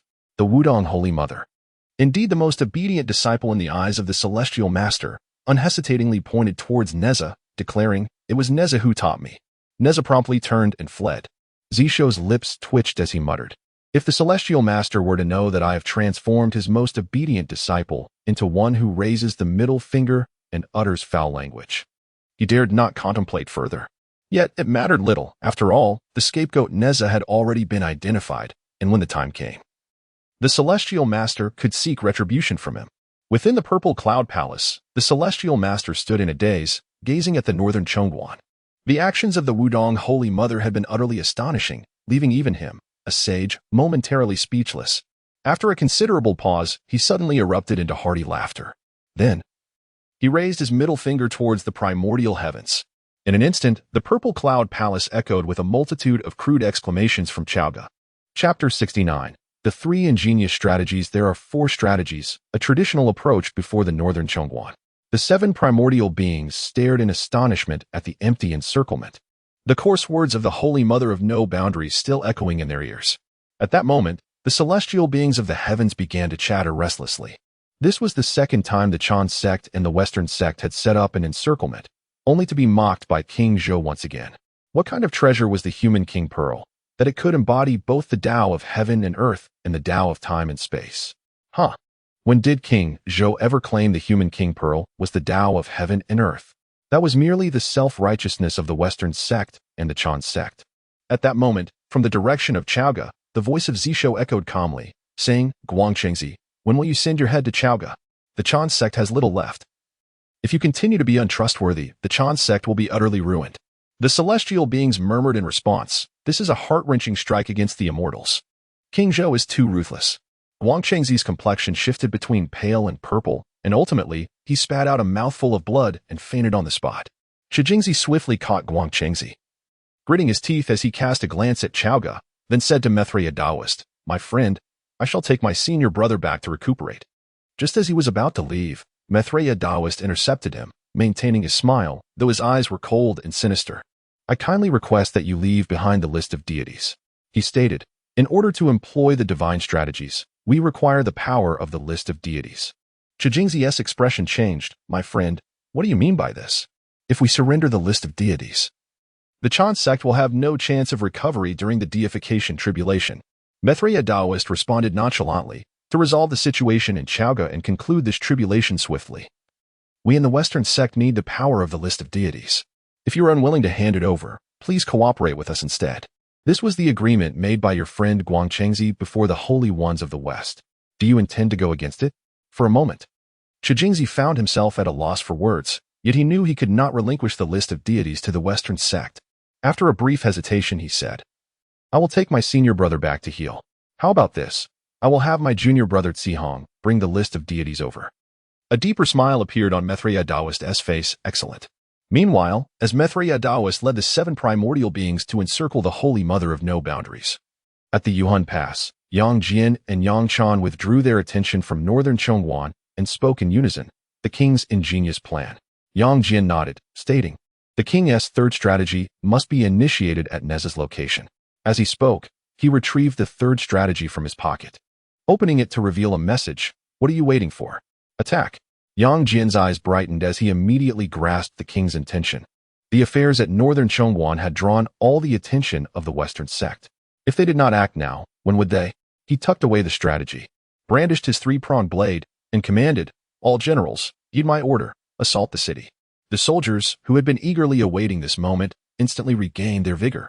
In the blink of an eye, 365 warriors had formed the formidable Zhou star formation, led by Yang Jian and Yang Chan. As they advanced towards the Yuan Pass, the defending troops at Yuan Pass were utterly unprepared for such an assault at this moment, leaving them no time to react. With a single strike, Yang Jian shattered the gates of Yuan Pass, allowing over 300 soldiers to surge inside. Instantly, chaos erupted within the city. Inside the fortress, the divine duo of Do Rong and Che Di Furen stood atop the city walls. However, when Yang Jian charged forth, they found themselves unable to withstand his onslaught. Yang Jian entrusted the soldiers to Yang Chan and faced the divine couple alone, wielding his 3-pronged, double-edged blade with precision. The celestial hound leapt from the blade's edge, driving away all onlookers. Yang Jian spoke calmly, Generals, today I bring you peace. Do Rong gritted his teeth in anger. You dare to ambush us. Yang Jian shook his head, replying, the Western teachings have revived you through the God-sealing list, yet they have overlooked a crucial fact. You are merely human immortals. Your ability to hold the Yuan Pass for so long was due to your connection with the fate of the Qingtang dynasty. However, the Western Zhou has yet to supplant the Yinshang, and the fortune of the world has become scattered. The luck of Yuan Pass pertains solely to itself. A single city's fortune cannot hope to rival my strength. His words flowed methodically, yet his actions remained relentless. In an instant, his blade had unleashed 100 arcs of light. As a golden immortal, he far surpassed the human immortals Do Rong and Che Di Furen, whose enhanced abilities from the city's fortune could only elevate them to the level of Earth immortals. Such a vast disparity rendered them incapable of withstanding Yang Jian's full-force assault. As Yang Jian's words echoed, Do Rong and Che Di Furen felt their meridians shatter, collapsing to the ground. Yang Jian gazed at the two, calmly stating, May you rest well, generals. I shall devote my life to assisting the king in reclaiming the realm and restoring our human heritage. A serene smile graced the faces of Do Rong and Che Di Furen as they succumbed to death. With their demise, the divine technique of God-sealing faltered. The lifeless bodies of 2 unknown human figures emerged, a testament to the sacrificial requirement of the Western divine arts. At that moment, Yang Chan had led the 300 warriors to breach Yuhan Pass, igniting flames within the city, akin to the chaos at Nez's location. Unlike the Beichong Pass, Yuhan Pass lacked common folk, for after Jiang Wenhuan had been captured, all the lords of Donglu vied for dominance in the eastern territories, engaging in mutual conflict. Yuan Pass had been abandoned, its inhabitants long since perished or fled. It was not until the Western teachings suppressed Donglu that the pass was fortified again. Yet there were no civilians left. Thus, as Yang Chan and her soldiers engaged in battle, there were no reservations. When the Zhou Tian Star Formation unleashed its full power, its might was extraordinary. No matter the size of the human army, they could not withstand it. In a remarkably brief period, the defenders of Yuhan Pass were utterly routed. However, at that moment, Yang Jian suddenly cast his gaze towards the direction of Beichong Pass. The red sperm, accompanied by Guang Qingzi, had just departed when the 4 mixed yuan of Maitreya turned their attention towards them. Without hesitation, Yang Jian retrieved the second silk pouch. The king had instructed that this pouch should be opened under 2 circumstances. Either the wandering souls of the Ghost Gate would take the initiative, or the mixed yuan powers of the Western Church would be stirred. Presently, it was the latter scenario. Thus, Yang Jian promptly opened the pouch to reveal a succinct message. What are you waiting for? Run. Yang Jian had grown somewhat desensitized to the king's remarkable foresight. The strategies contained within the silk pouch were straightforward, yet the essence lay in the timing. How could the king possess such an exquisite grasp of the moment? With a commanding shout, Yang Jian declared, "Retreat." The soldiers of Chaoga, adhering to orders, immediately turned and fled, regardless of their prior actions. Yang Chan invoked the Witch Mountain Goddess Rhyme bestowed by her mother, enhancing the speed of the troops. The Witch Mountain Goddess Rhyme, a companion spirit treasure of Yaoji, lacked offensive power but excelled in defense and various supportive enhancements. At that moment, as the Goddess Rhyme was summoned, the soldiers of Chaoga moved with a speed akin to fleeing light. In the blink of an eye, they returned within the bounds of Chaoga's fortune. When Maitreya and his companions reached the Ghost Gate, they beheld only the ruins of a city engulfed in flames. In the distance, within the auspices of Chaoga, Yang Chan, in front of Yang Jian, extracted the 4th silk pouch from her bosom and said, "The king instructed that if the first 3 pouches have been utilized and we reach safety, we should produce this 4th pouch." The king also mentioned that the 3 pouches contain 4 strategies, as is tradition. Yang Jian pondered, what sort of tradition is this? Chapter 70, Expanding and Strengthening. Creating brilliance once again. Yang Jian and his sister opened the 4th pouch, revealing 2 passages within. In 2 hours, reclaim the Soul Return Pass. Yang Chan was to head to Mengjing. The siblings exchanged astonished glances, their eyes widening in surprise. Meanwhile, in Chaoga, at the Shoshin Palace, Zishou calmly regarded Shang Rong, saying, "Old Chancellor, it is time for you to showcase your prowess." At that moment, Shang Rong, his hair as white as snow, seemed to radiate light. He straightened his posture and replied, "I accept the decree." The Wudong Holy Mother stepped forward, using her magical powers to lift Shang Rong, directing him towards Mengjing. Mengjing, the city, partially destroyed, had yet to be fully rebuilt. A few months prior, all the refugees had relocated, scattered throughout Chaoga and Yinchi County. However, on this night, over 3,000 citizens gathered in the desolate city of Mengjing, accompanied by horses, tools, and carts. The crowd whispered in the dark of night, "Old brother Zhou, you've come too? Didn't you say you didn't want to come?" "Who said I didn't want to? As soon as I heard the king's command, I rushed here." "Zhuanares, father, you just settled in Chaoga. Why would you come?" "The king said once you go, you won't return for a while." "It's not the king. My entire family perished. When the king issues a command, I must come. Zhuanares' mother has recovered and will come in a few days. Everyone, look. The old chancellor has arrived." The crowd fell silent. At that moment, the Wudong Holy Mother brought the old chancellor to the desolate city of Mengjing. Shang Rong surveyed the over 3,000 citizens before him, a mix of those from Chaoga, the original refugees of Mengjing, people from Yinchi County, and the western 5 passes. There were even dozens from Shichi City. The king's decree this time, as always, was capricious, providing no explanation, simply stating the need for 3,000 people for an unspecified purpose. Yet, in just one day, 3,000 had gathered. A fierce light burned in Shang Rong's eyes. The common folk, though deceived by the celestial beings in the rebel forces of the Western show, could discern who truly cared for them. Once they recognized the truth, they would naturally know whom to support. The old chancellor addressed the assembly of over 3,000 citizens. "Today, I shall join you in reclaiming the Soul Return Pass, restoring the former glory of Chengtang." The citizens were unaware of their mission, but with the king's decree and the chancellor accompanying them, what more needed to be said? In unison, the 3,000 struck their chests, voicing their rallying cry, "Reclaim the soul return pass, restore the former glory of Chengtang." At that moment, Yang Chan returned to Mengjing. Upon seeing Shang Rong and the 3,000 citizens, she understood the king's intentions. Immediately, she invoked the Wushan goddess incantation to enhance the citizens' speed, urging them towards the soul return pass. At the soul return pass, Milu Daoren gazed upon the blazing inferno with a grim countenance. With a mere wave of his hand, he extinguished the flames within the pass and spoke, "We have fallen victim to King Zhou's feigned maneuvers." The countenance of the Pai Pasher Taoist was particularly grim.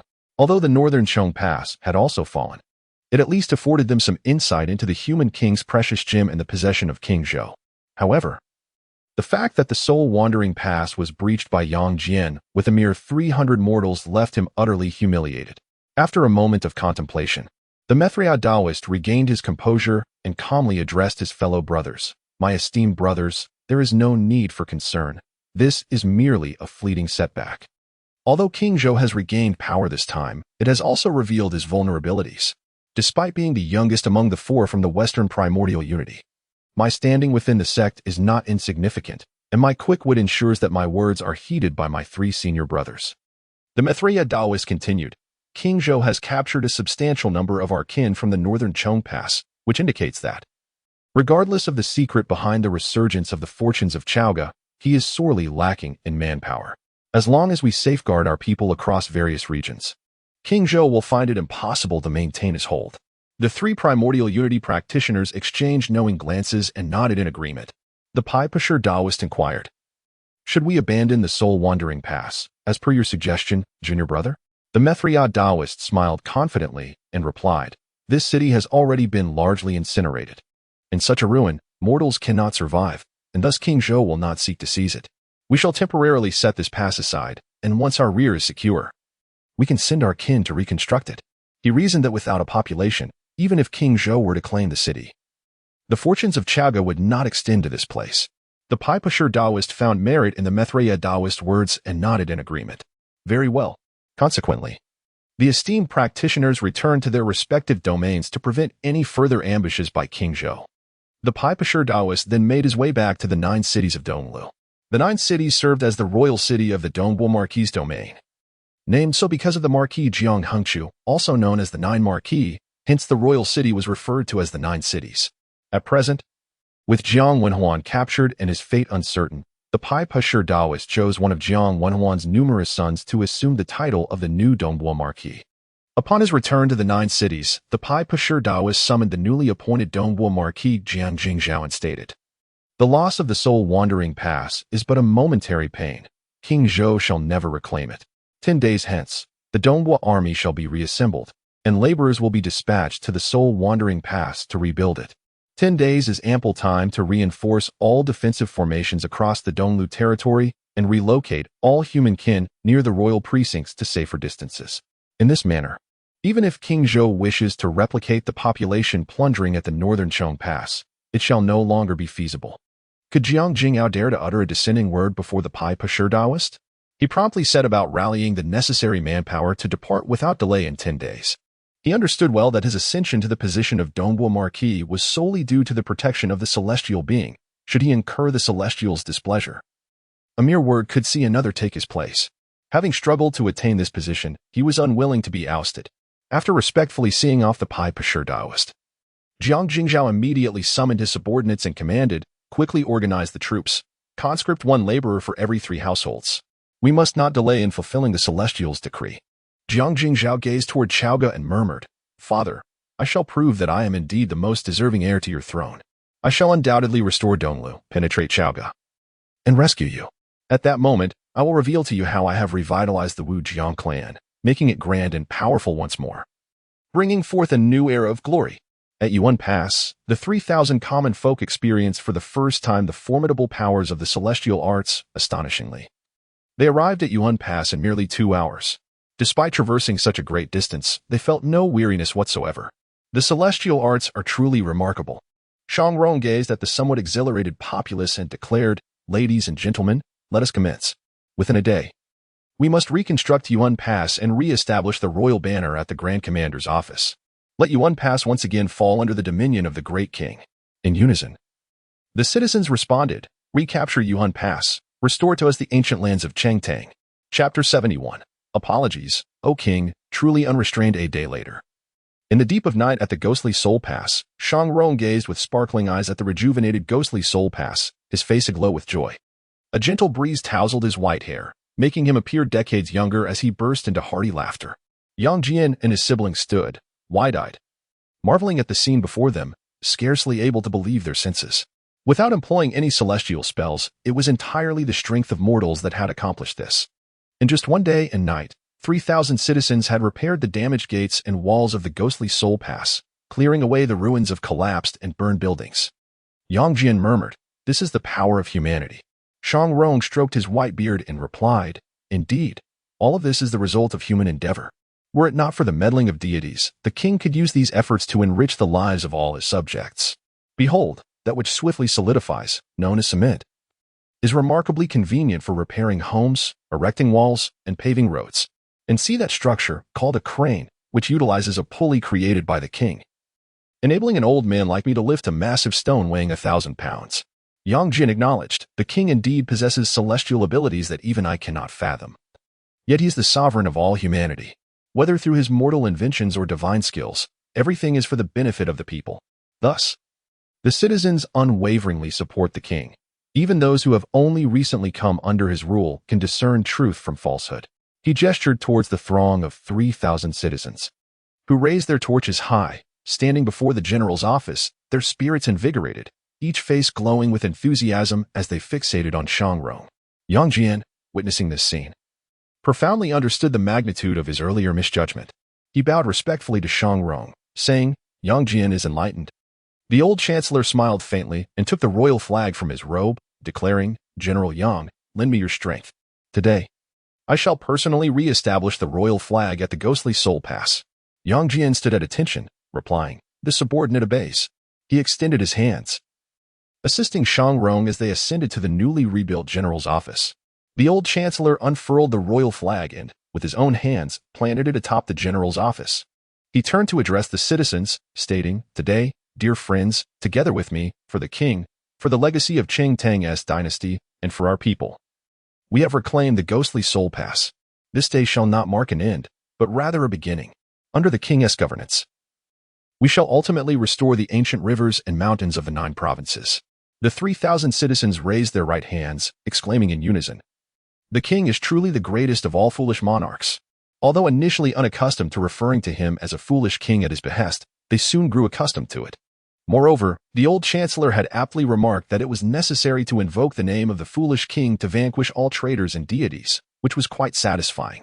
In a moment, the shouts of foolish king echoed through the ghostly Soul Pass, soaring to the heavens. Yang Jian, however, remained unsettled by this peculiar custom of Chaoga. Just then, he felt a stirring in his heart and lifted his gaze towards the direction of Chaoga. As the judicial minister appointed by the sovereign, he is now able to perceive the fluctuations in the nation's fortune. At this moment, he distinctly senses a tide surging towards the ghostly Soul Pass. He reaches out to steady Shang Rong, a smile gracing his lips, and remarks, Old Chancellor, it has arrived. Shang Rong, too, is attuned to the changes in the national fortune. He feels a tempest sweeping in from the direction of Chaoga, instantly dispersing all filth and impurities within the ghostly Soul Pass. This tempest, upon touching the inhabitants of the Yin and Shang, transforms into a fragrant breeze.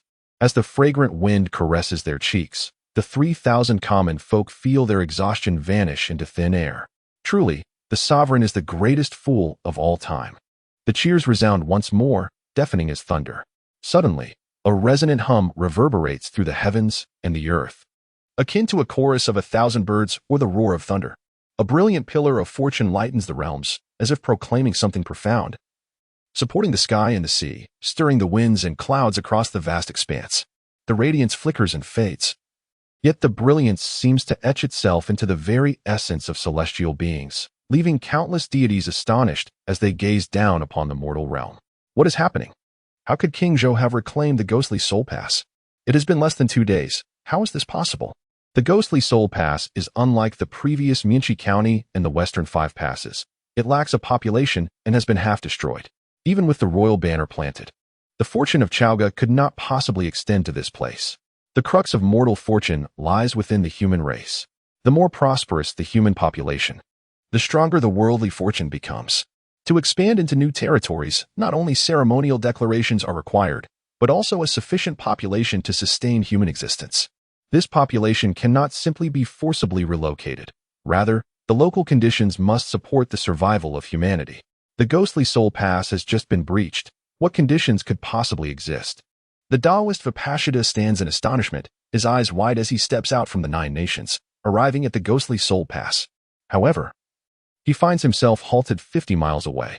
At this moment, the ghostly soul pass has already connected with the fortune of Chaoga, extending 50 miles eastward into the land of Lu. A mere 50 miles, for a Hunyuan golden immortal, feels as close as a hand's reach. Yet, this very distance causes Taoist Vipassana to hesitate. Though he cannot perceive the flourishing fortune, an inner voice warns him, "Step any further, and you shall meet your demise." The Mother of No Danger appears silently before the ghostly soul pass, regarding Taoist Vipassana with indifference, and calmly commands, "Depart." Beside her, Neza, who has mysteriously arrived, claps and sighs. "Taoistly, you emerged too early. You should have allowed me to go first. I would have surely scolded this Western Taoist into retreat. Then you could have struck him down. You have revealed yourself too soon. Now he will not dare to advance further." The Mother of No Danger contemplates seriously before addressing Taoist Vipassana. "Do you assume I have not been here before?" Taoist Vipassana. He has never endured such humiliation. Anger surges within him, causing the sacred light surrounding him to tremble violently. He glares menacingly at the Mother of No Danger and Neza, exclaiming, "Impudence! Do not be so brazen. Rebellious ones, do you truly believe you can act with impunity? The will of heaven is not to be defied, and you." Before he could finish his harsh words, Neza interrupted him, proclaiming, "Apologies, but with the great king, one can indeed act as one pleases. What can you do, Chaoga?" Zishou. He began to question whether he had imparted too much that should have remained unspoken to Neza. However, considering that the targets of his ire were the Western Church and the Chan sect, it seemed he had erred little. He closed his eyes, attuning himself to the returning fortunes of the nation. This time, the return was 30-fold, akin to suddenly acquiring 1,600 years of prosperous national fortune. Yet, this fortune was swiftly directed into the Qiankuan Ding. At that moment, the delighted voice of the 9-tailed fox resonated, "Your Majesty. The He-Tu and Luo Shu have been successfully refined." Chapter 72. The Great Kuan cannot be stewed in one pot within the Shoshin Palace, the 9-tailed fox, with both hands reverently presenting the He-Tu and Luo Shu, displayed an expression of fervent excitement before the king. Zishou casually picked up the He-Tu and Luo Shu, infusing his consciousness into it. In that instant, the sense of unfamiliarity and sluggishness that had previously accompanied him vanished entirely, replaced by a wave of warmth that surged within his heart. As his consciousness delved into the He-Tu and Luo Shu, a grand formation surged into his mind, accompanied by countless profound rhythms of the Tao flowing within, whispering softly and narrating secrets to his primordial spirit. This formation resembled the depths of the ocean, yet also the vastness of the starry sky. Within the formation, a colossal fish swam gracefully, plunging into the sea to transform into the immense Kuan, stepping upon the stars to become the Great Ping. Zishou immediately understood that this was the Hunyuan He Luo formation, renowned as the foremost defensive formation of the 12 great formations of the primordial realm. However, just as he prepared to further comprehend the Hunyuan He-Tu formation, the grand formation before him dissipated. In the next moment, Zishou's eyes widened in astonishment. He beheld a magnificent palace amidst an expanse of fiery clouds, akin to a burning crimson sky. The palace was ensnared by countless chains, resembling a colossal cage. Deep within the cage, 3 towering figures, cloaked in the fortune of the mortal realm and bathed in the light of merit, simultaneously raised their heads to gaze at him. Zishou discerned the 3 figures. One was majestic yet humble, with eyes harboring the brilliance of the celestial stars. Another was tall and robust, adorned with twin horns, exuding a vibrant aura. The last was valiant and upright, crowned regally, emanating waves of martial ferocity. As their gazes met, the next instant, all illusions vanished. In an unknown realm, within the Fire Cloud Palace, the 3 sovereigns, confined within, simultaneously lifted their heads. They turned their attention towards the direction of the mortal realm. Although they could perceive nothing, not even the slightest flicker of their consciousness could breach the threshold of the Fire Cloud Palace. They remained fixated on that direction for an extended period. After a considerable time, the crowned Emperor Xin spoke, his voice resonating with the sharpness of clashing weapons. Brothers, did you feel that? It seems just now. The elegant Emperor Fuxi, with a hint of excitement in his eyes, nodded gently, stating, "The restrictions I had placed within the He-Tu and Luo Shu have been lifted. This signifies that a king among men has acquired the He-Tu and has established a bond with it. My legacy has finally been passed on." Emperor Xin, somewhat perplexed, remarked, "We had previously sensed that the fortune of the mortal realm was nearly depleted, and the legacy of the king among men was on the brink of extinction. How is it that suddenly a king has received the He-Tu? Is the Kunping gone mad? Or has the goddess Nuwa finally vanquished the Kunping?" Emperor Fuxi closed his eyes in contemplation for a long while, then calmly began to speak. "I am unsure." The corners of Emperor Xuanyuan's mouth twitched as he replied, "Elder brother, must you be so cautious in your uncertainty?" He turned to the silent Emperor Shenong, asking, "Second brother, what is your perspective?" The Earth Sovereign, Shenong, adorned in the simplest of garments, resembled a seasoned farmer who toils in the fields year-round. He rubbed his hands together and remarked, "In the Fire Cloud Palace, all causality is severed. Our ability to sense even the slightest shift in aura is already a monumental achievement." The Emperor Xin gazed at him and inquired, "So what does that imply?" Shenong shrugged, replying, "Thus, refrain from idle conjecture."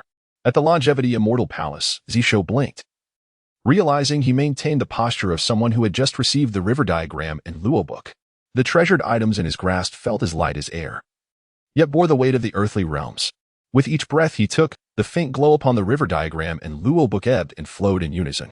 He understood that from this moment forth, the river diagram and Luo book belonged solely to him. He raised his gaze to a certain direction and remarked nonchalantly, "Ah, so the three of you are positioned there. No wonder it is said even the sages are unaware of your exact location."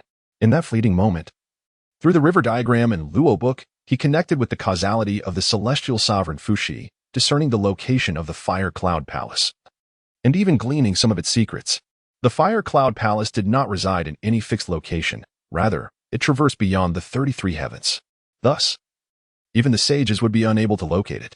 Fuxi, being well-versed in the primordial 8 trigrams, had anticipated this secret and inscribed it within the river diagram and Luo book. Alongside this, Fuxi bequeathed all his insights regarding the river diagram and Luo book, methods of cultivating fortune, and divine rights, among others. In essence, Fuxi entrusted his entire legacy to the river diagram and Luo book to prevent this secret from being discovered by Kunping or other sages. To ensure the concealment of this secret, Fuxi established a unique restriction. As long as the fortune of the mortal realm persisted, only the human king reclaiming the river diagram and Luo book could unravel this restraint. Should the mortal fortune cease, the secrets left by Fuxi within the river diagram and Luo book would dissipate in an instant. Now, all this legacy belonged to Zishou. He effortlessly absorbed the river diagram and Luo book into his primordial spirit. However, he did not anticipate an unexpected boon. At the moment he integrated the river diagram and Luo book into his primordial spirit, a sudden light and shadow fell from the tome, transforming into a colossal yet ethereal fish. The size of this fish was such that it filled the entirety of Chaoga City. Yet, it was remarkably insubstantial, as if it possessed no physical form and did not make contact with any tangible object. Zishou's gaze sharpened. He summoned his divine consciousness for a closer inspection and discovered that this was not merely a giant fish, it was half of one. This was a gigantic fish devoid of a tail. The fish struggled momentarily upon the ground, rapidly shrinking to the size of the Longevity Immortal Palace. Subsequently, it rolled over and transformed into a one-winged rock, equally occupying the entirety of the Longevity Immortal Palace. The rock struggled for a brief moment before finally lifting its head, gazing at Zishou with terror, and uttered a hollow, horrified cry. You are capable of refining my true essence." At this juncture, Zishou comprehended the nature of this gigantic fish. It was a fragment of Kunping's true essence embedded within the river diagram and Luo book. Some celestial beings would infuse a portion of their true essence into their innate spiritual treasures to achieve absolute mastery over them. In the past, when Kunping entrusted the river diagram and the Luo book to Emperor Fuxi, he harbored concerns that Nuwa might borrow them without the intention of returning. Thus, he infused a fragment of his primordial spirit into the artifacts as a safeguard. Years have since passed, and upon reclaiming the river diagram and the Luo book, Kunping not only refrained from retrieving that fragment, but also refined it into a being reminiscent of a spiritual treasure. Initially, he was oblivious to this occurrence. Had he employed conventional methods of refinement, he would have been unable to process the river diagram and the Luo book. However, he utilized the Qian Kuan Ding, which has the capacity to revert anything to its primordial form. Consequently, the fragment of Kunping's primordial spirit, having transformed into a spiritual being, was reverted to its original state. This original state signifies weakness. Therefore, when Zishou refined the river diagram and the Luo book, he inadvertently refined this fragment as well. Zishou chuckled, observing the astonished Kunping's spirit, and remarked, "Kunping, have you heard the saying among mortals? The great Kuan cannot be stewed in a single pot. I present you with a choice, a pot of original flavor or a pot with a hint of spice." With a wave of his hand, he summoned forth the Qian Kuan Ding. P.S. I apologize for the erroneous submission that inadvertently revealed the content. Feel free to revisit the first 3 chapters. To express my regret, I have shared an additional chapter. Chapter 73. Zishou, was he truly a congenital eunuch of the sacred body?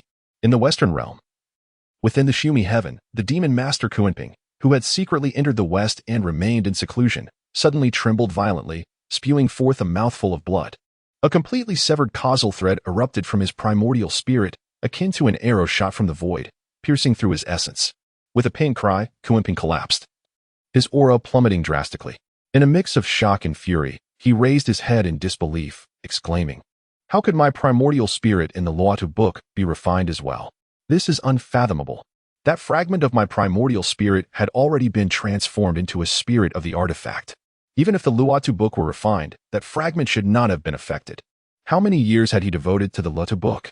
He had dedicated every moment to refining it, strengthening its imprint, even going so far as to leave a fragment of his primordial spirit upon it, transforming it into a spirit of the artifact. All of this was to completely refine the Luotu book and seize the causal connection between Emperor Xin and the Luotu book. Only then could he comprehend the greatest secret within, the mysteries of the ancient starry sky. The Luotu book merely recorded the secrets of the celestial bodies. Yet Kunping understood that it was the key to unlocking the entire mystery of the ancient starry expanse. However, that secret was now utterly beyond his reach. His millennia of sacrifice had turned to vapor, and even a fragment of his primordial spirit had been irrevocably lost. In this instant, he had forfeited the cultivation of millions of years. Kunping, filled with sorrow and fury, coughed up another mouthful of blood, declaring, "It must be a sage. Only a sage could refine that fragment of my primordial spirit from the spirit of the artifact back into a primordial spirit and thus severely wound me. It is one thing to seize the Luotu book, but to go so far as to inflict such harm. Yuan, sure, we are irreconcilable.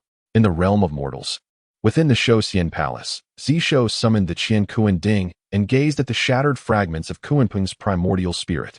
With a hint of indifference, he remarked, "During the first refinement, you were sheltered by the Luotu book, which allowed you to retain your intelligence. Yet I am curious. If I place you back into the Qian Kuan Ding for a slow simmer, what will remain of you?" Kunping's primordial spirit was rendered speechless, utterly astonished to behold the Qian Kuan Ding in the mortal realm. This was the treasured artifact bestowed by the Tao ancestor upon Nuwa for mending the heavens. How could it be here? Struggling to shift his form, he transformed into a legless humanoid and sighed, "If I am refined once more, I shall be left with nothing. I have already been transformed into a servant of the great king. He need not intimidate me, for I will divulge everything." He spoke with remarkable candidness, for he had previously been under the protection of the Luotu book, yet had lost half of his form in the process, resulting in his current state. When Zishou refined the Luotu book, he inadvertently refined Kunping as well. Thus, he now existed as a servant to Zishou, akin to a puppet crafted from celestial arts, with the sole distinction of retaining independent consciousness. In such a state, what dignity remained for him? Ultimately, he was originally a fragment of the primordial spirit of Kunping, refined into a spirit of a vessel, and thus became a servant of the true Kunping. Now, he merely serves a different master. Regardless, serving as a subordinate is inconsequential. The essence remains unchanged. The primordial spirit of Kunping perceived this with clarity. With a wave of his hand, Zishou stored away the Qian Kuan Ding, stating, "The demon master Kunping must have had his reasons for transforming a fragment of his primordial spirit into the spirit of the He Tu and Luo Shu. What is his intention? What secrets lie within the He Tu and Luo Shu that are unknown to outsiders?" The primordial spirit of Kunping nodded and replied, "The He Tu and Luo Shu are the keys to uncovering the mysteries of the ancient starry skies. It is said that when Pangu, the great deity, perished after creating the heavens, his entire being transformed into the ancient stars. Yet, has one ever pondered the origin of the ancient starry skies themselves? The ancient starry skies do not reside within the 9 heavens nor any realm beyond the 33 heavens. They exist independently yet are perfectly woven into the fabric of the primordial world. Why is this so?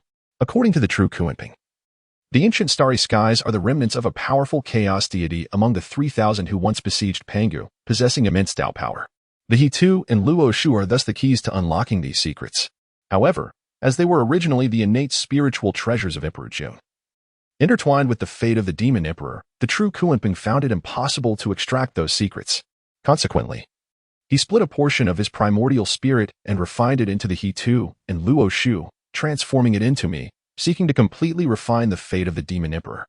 Yet, he did not foresee that after Fushi's reincarnation as the emperor of humanity, when Nuwa demanded the He Tu and Luo Shu, Fushi indeed gleaned insights into the innate 8 trigrams, bestowing upon the He Tu and Luo Shu additional merits of humanity.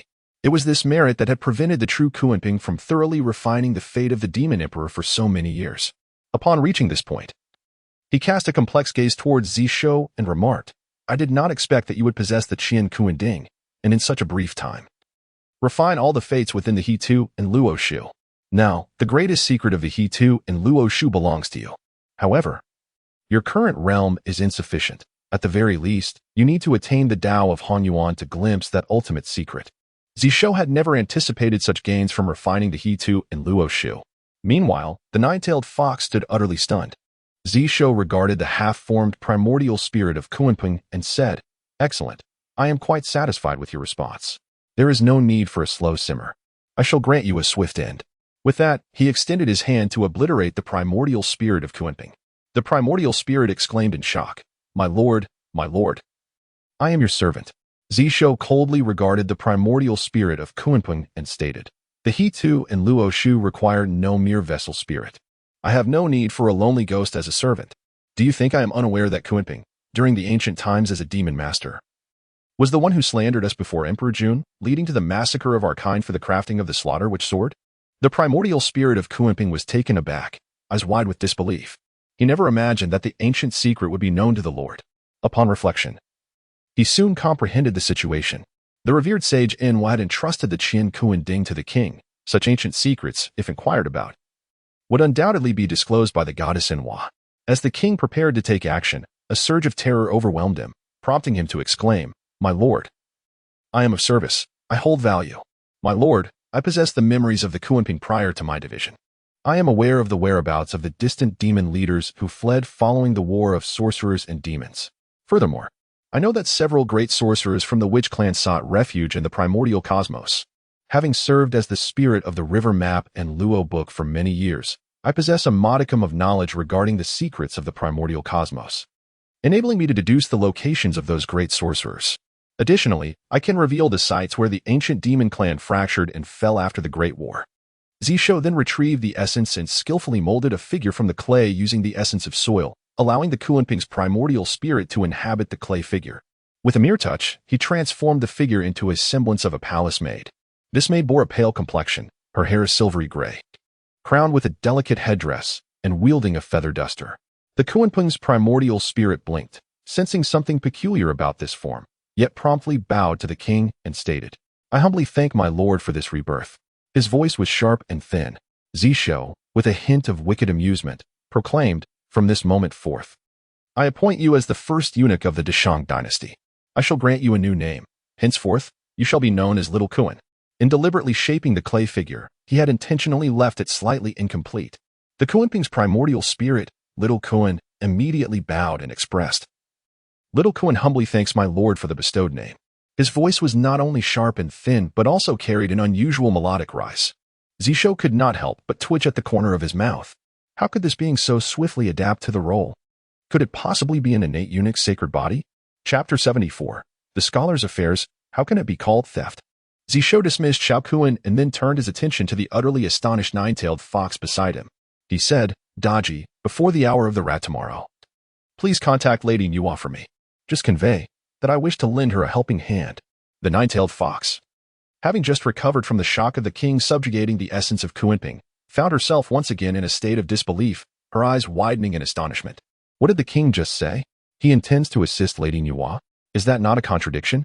Yet, after a brief moment of shock, she bowed her head deeply and replied, I shall obey your command.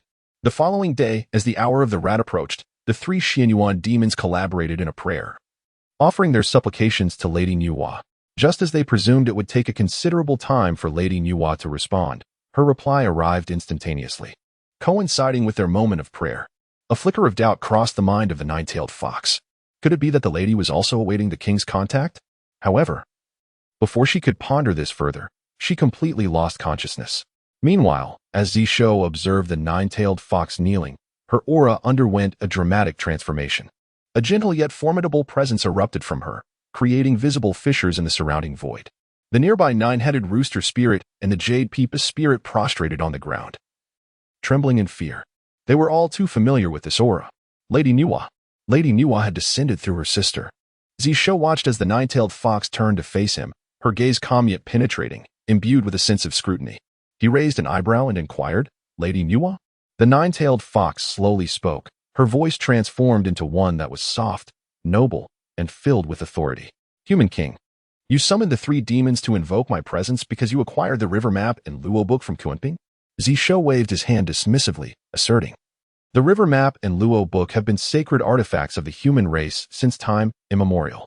Emperor Fuxi studied the river map and Luo book to comprehend the innate 8 trigrams. I, too, have perused these texts to grasp the teachings of Emperor Fuxi. This indicates that I am a scholar aligned with Emperor Fuxi. How can such scholarly pursuits be deemed theft? Lady Nuwa remained silent, taken aback by the eloquence of this human king. It was her first encounter with a human who exhibited no signs of tension or restraint in her presence. She chose not to speak, silently observing Zishou, curious to see if this audacious king would display any semblance of awkwardness or anxiety. But how could Zishou feel embarrassed? His decades of rule as a foolish monarch had not been in vain. He continued naturally, Lady Nuwa, I have summoned you today to propose a transaction. Lady Nuwa replied nonchalantly, you wish to negotiate with me? I am a sage. What could you possibly offer that I require? Zishou's expression grew serious as he stated, the location of the Fire Cloud Palace, the whereabouts of the ancient demon clan, and the grand resurgence of the human race. Lady Nuwa's expression shifted slightly. As the words of Zishou lingered, he added with a measured cadence, moreover, I can also pledge to avenge the Lady Nuwa, enabling your heart to illuminate and your thoughts to become clear, ultimately leading you to the path of the great Tao. What say you?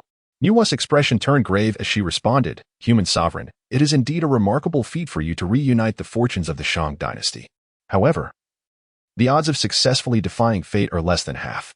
You struggle to secure your own safety, and yet you offer such assurances to me? Do you believe I would trust you? Zishou smiled nonchalantly, replying, Lady Nuwa, did you believe I could restore the fortunes of the Yinshang when your palace collapsed upon the mortal realm? When you dispatched 3 demons to tempt me? Did you think I could defy the heavens and stave off the final battle of the Fengshan calamity for months? With effortless grace, Zishou settled himself, gazing unflinchingly at the saintly figure of Nuwa manifesting upon the nine-tailed fox. Lady, I can overlook your abandonment of humanity. After all, you are also the leader of the demon sect, burdened with the fate of the demon race, unable to fully protect humankind. Moreover, you have concluded that humanity cannot retain its earthly fortune. Continuing to resist the celestial beings would only lead to annihilation. It would be wiser to kneel before the deities to preserve the bloodline. But I shall not acquiesce. I will resist, fighting until the last drop of blood spills. And I am confident that the blood spilled shall not belong to my kind. At that moment, he pressed Nuwa to choose her allegiance. Had this discourse taken place before the onset of the Fengshan calamity, even prior to the demise of Wen Zhong or the betrayal of Huang Feihu, he would have employed a gentler approach to win her favor. Yet the circumstances had shifted dramatically. The calamity loomed large, and the Western sect could afford countless failures. The saints could prolong the tribulations for centuries. But for him and humanity, a single failure would spell irrevocable doom. Each battle was a decisive clash. Thus, he resorted to this method to ascertain the saint's stance. Nuwa's eyes widened in surprise. Meanwhile, Hu Shimei and Wang Guiran, standing nearby, nearly fainted at the audacity of the sovereign threatening the goddess. Would she, in a fit of rage, obliterate the entire mortal realm? Yet, remarkably, Nuwa did not exhibit anger at that moment. She regarded Zishou for a long while before finally speaking. Are you not afraid that I might annihilate the mortal realm due to your insolence? Zishou laughed heartily, stating, Lady, when you used the collapse of your palace as a pretext to send 3 demons to Chaoga, you had already extinguished the mortal realm once. When the 5 saints clashed within the grand formation of the 10,000 immortals, all the saints also partook in the destruction of the mortal realm. What I have to fear? Humanity has already lost everything, yet before I fall, I shall ensure that humanity stands tall. Nuwa's gaze sharpened. She recalled that long ago. Her brother Fushi had uttered similar sentiments. Dear sister, though the human race may face the prospect of losing everything, I shall ensure they remain steadfast until my last breath. She cast a deep gaze at Zishou, and after a prolonged silence, she inquired, What trade do you propose with me? Zishou understood the choice made by the goddess Nuwa. He spoke calmly, the map of mountains and rivers. With this divine treasure in his possession, he could facilitate large-scale population relocations without the looming threat of Western indoctrination. While he possessed numerous strategies to dismantle the Western doctrine's blockade, each approach risked significant population loss. The Chaos Pearl of Heaven and Earth could achieve similar outcomes.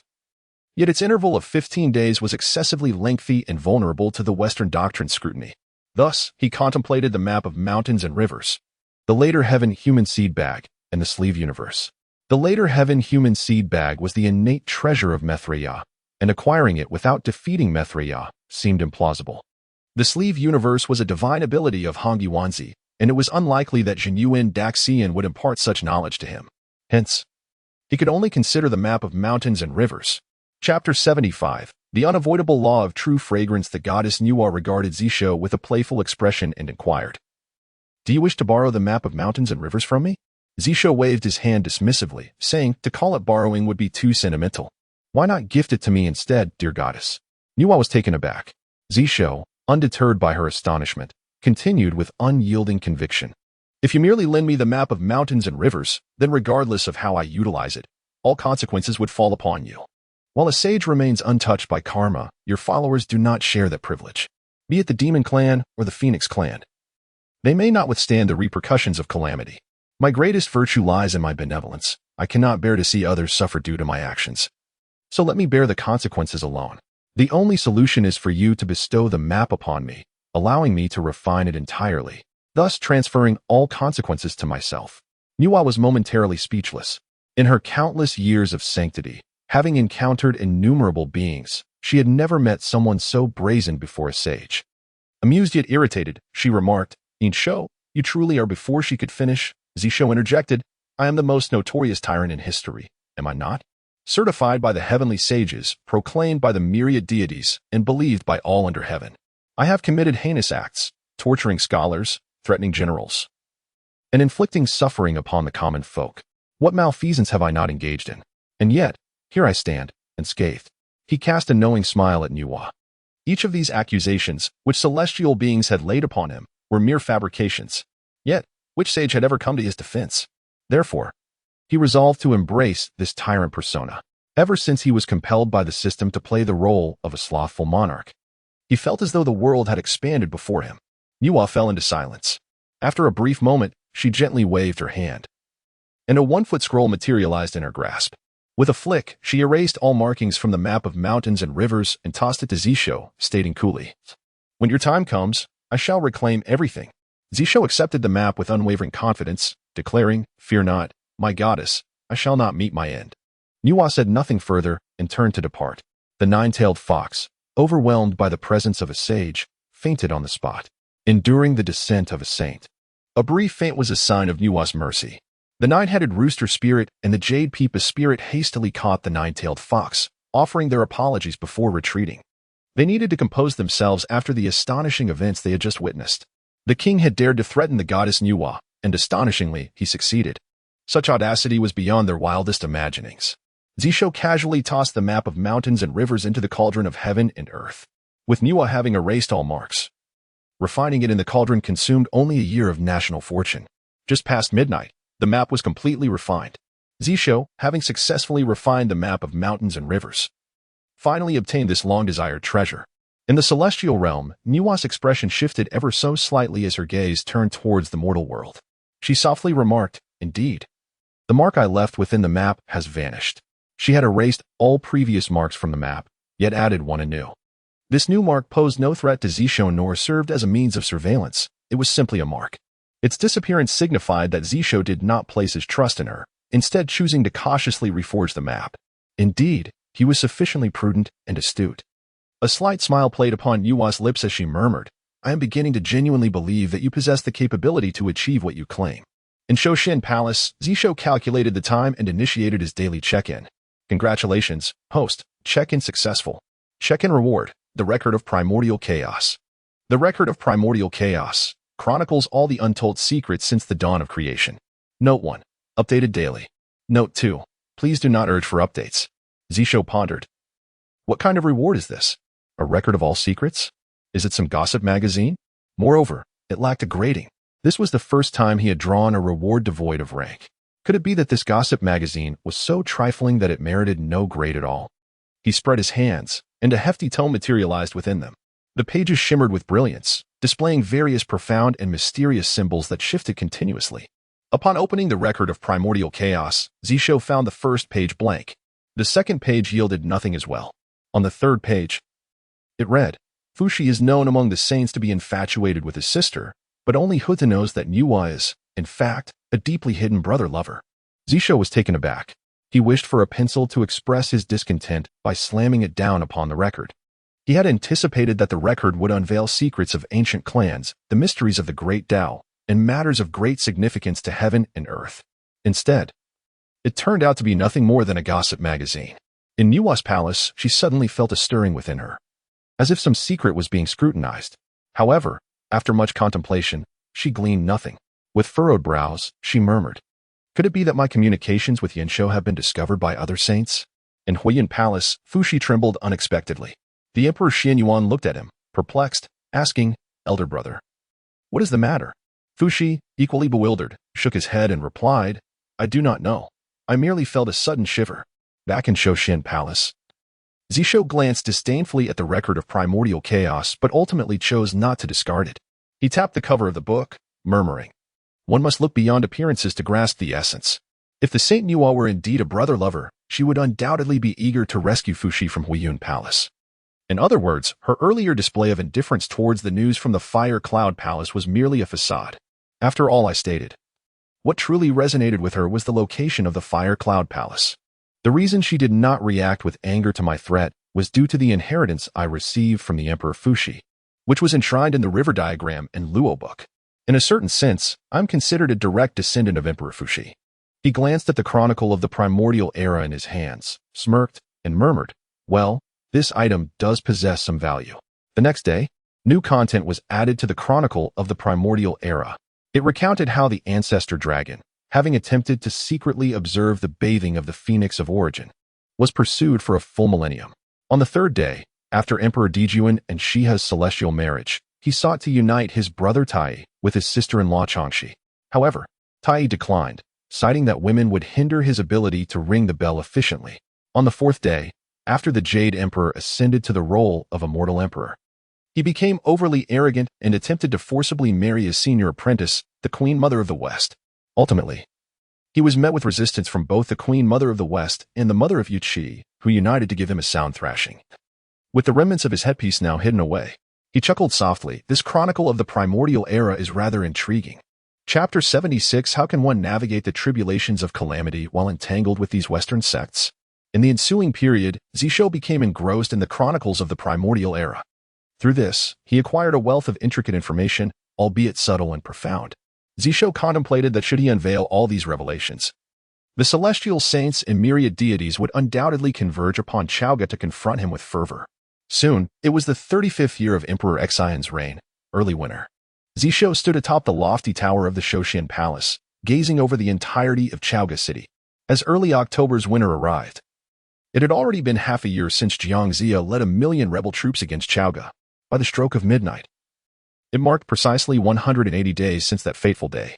He patted the railing of the tower, recalling how the nine-tailed fox had enticed him to construct the deer platform, which he had whimsically transformed into a 500-meter-high tower of the Shoshin Palace. At that time, the venerable master Wen had not yet fallen. He had summoned some familiar immortals to utilize their celestial arts for the construction, requiring little monetary expenditure. He naively believed that this act would delay the so-called heavenly mandate. However, it was precisely due to the erection of this tower that Baigon exploited the severe drought in Chaoga that year as a pretext, asserting that the absence of rain was a consequence of his construction, thus compelling him to abdicate. Subsequently, Huang Feihu suppressed the dissent, yet during this tumultuous period, Jia, who was inexplicably sent to the palace to be with Huang Fei, met a mysterious demise alongside her. Huang Feihu, under the misconception that Zishou was the perpetrator, retaliated by rebelling against Chaoga. At present, Zishou remains oblivious to the true instigator. After acquiring the system, he inquired with the three demons, who trembled and swore by the Lady Nuwa that they were not responsible for the actions taken. Hence, Zishou remains in the dark regarding the truth. With his current prowess, the divine perception of destiny can only unveil the causal events of the preceding and succeeding 10 days. This secret will elude him for some time yet. The nostalgia in Zishou's eyes transformed into resolute determination at this moment. He vowed to shatter the celestial mandate imposed by the myriad saints and deities. No, he would completely overturn this primordial realm. Following the capture of the Ghost Soul Pass, the eastern territories of the Wangji domain had been reclaimed, alongside the western 5 passes. The northern Wangji domain requires the recapture of Zhizhou, Qilong Pass, Beichong Pass, and Chenang Pass to be deemed fully restored, allowing that matter to rest for the time being. He turned his gaze southward and remarked, "Thus, our next destination shall be the 3-mountain pass." At that moment, the voice of the old chancellor, Shang Rong, echoed from below the tower, "Your Majesty, you have not attended court for 10 days. Please proceed to the 9-hall palace." Zishou felt that 10 days away from the court sufficed to maintain his persona, and thus leaped directly from the tower. Boom! He shattered the ground of azure bricks beneath him and, amidst joyous laughter, enveloped the startled old chancellor, making his way toward the 9-hall palace. "Your Majesty, release this old minister. I can walk on my own. Your Majesty, I feel quite ill." Amidst the chancellor's exclamations, the sovereign and his minister arrived at the 9-hall palace. The little Kunzi raised his eyelids with an impassive expression, waving his hand toward the attending servants. "Level the ground, and replace it with those red bricks that His Majesty procured recently." "Are the red bricks unsightly?" "No worries, my lord. In just a few days, you shall trample all the blue bricks into disrepair, and thereafter, we shall replace them with red bricks for a more pleasing aesthetic. This matter has already been communicated to Chief Steward Zhu Sheng. You may proceed accordingly." With that, he waved his whisk and departed towards the 9 Chambers Hall. Currently, there are 2 chief stewards at the king's side. One is Zhu Sheng, the undisputed chief steward, overseeing the audience with ministers and managing all affairs within the palace. The other is the young Kunzi, who holds a subordinate position to Zhu Sheng, serving primarily to assist in the governance of palace matters. Upon Kunzi's arrival at the 9 Chambers Hall, he coincidentally overheard Yang Jian's voice proclaiming, "Your Majesty, I have 6 sworn brothers. After my return to the royal fold, they have also expressed their desire to join. I can guarantee with my life that these 6 brothers are trustworthy." Kunzi silently entered the hall, hearing the king respond without hesitation, "If they are recommended by you, Yang Jian, then there is certainly no issue. Let them come." This coincided with the reconstruction of the Yuhun Pass, and with the recapture of the western 5 passes, there was a pressing need for 6 generals to oversee these fortifications. Meanwhile, in Shichi, the Mithria Daoist sat across from Zhongzi, his face adorned with a seemingly amiable smile as he spoke, "Minister Jiang, ever since the setback at Yuhun Pass, King Zhou has not made any new moves for over a month. The encirclement from the 4 corners is now complete. What do you believe King Zhou will do next?" Zhongzi, with a wooden expression, replied, "As for this matter, I too am at a loss. I had already cautioned him regarding Yuhun Pass, and he was not the only one. Prior to the incident, the divine oracle had repeatedly warned Do Rong. Did the Western sect heed these warnings? Now that Yuan Pass has fallen, the eastern part of the royal territory has been reclaimed by King Zhou. This region is the most fertile for agriculture within the kingdom, and it is home to tens of thousands of the human populace. With these people and arable land, I can foresee the resurgence of the Shang dynasty's fortunes. Yet, what use is it to ponder these matters now? The adept practitioners of the Western sect engage in philosophical debates and arcane disputes, consistently leaving me at a loss for words. Moreover, their ignorance of the common people's livelihoods. Military strategy, warfare, and defense is glaring. They feign expertise in all matters, while in reality, they are utterly clueless. Zhongzi was acutely aware that the Mithriya Daoist had covertly tested the waters in Chaoga several times, attempting to discern King Zhou's next course of action, all of which had proven fruitless. Now, in a moment of desperation, they thought of him. He feared that should he utter even a few words, any accolades would be bestowed solely upon him, while any blame would fall squarely on his shoulders.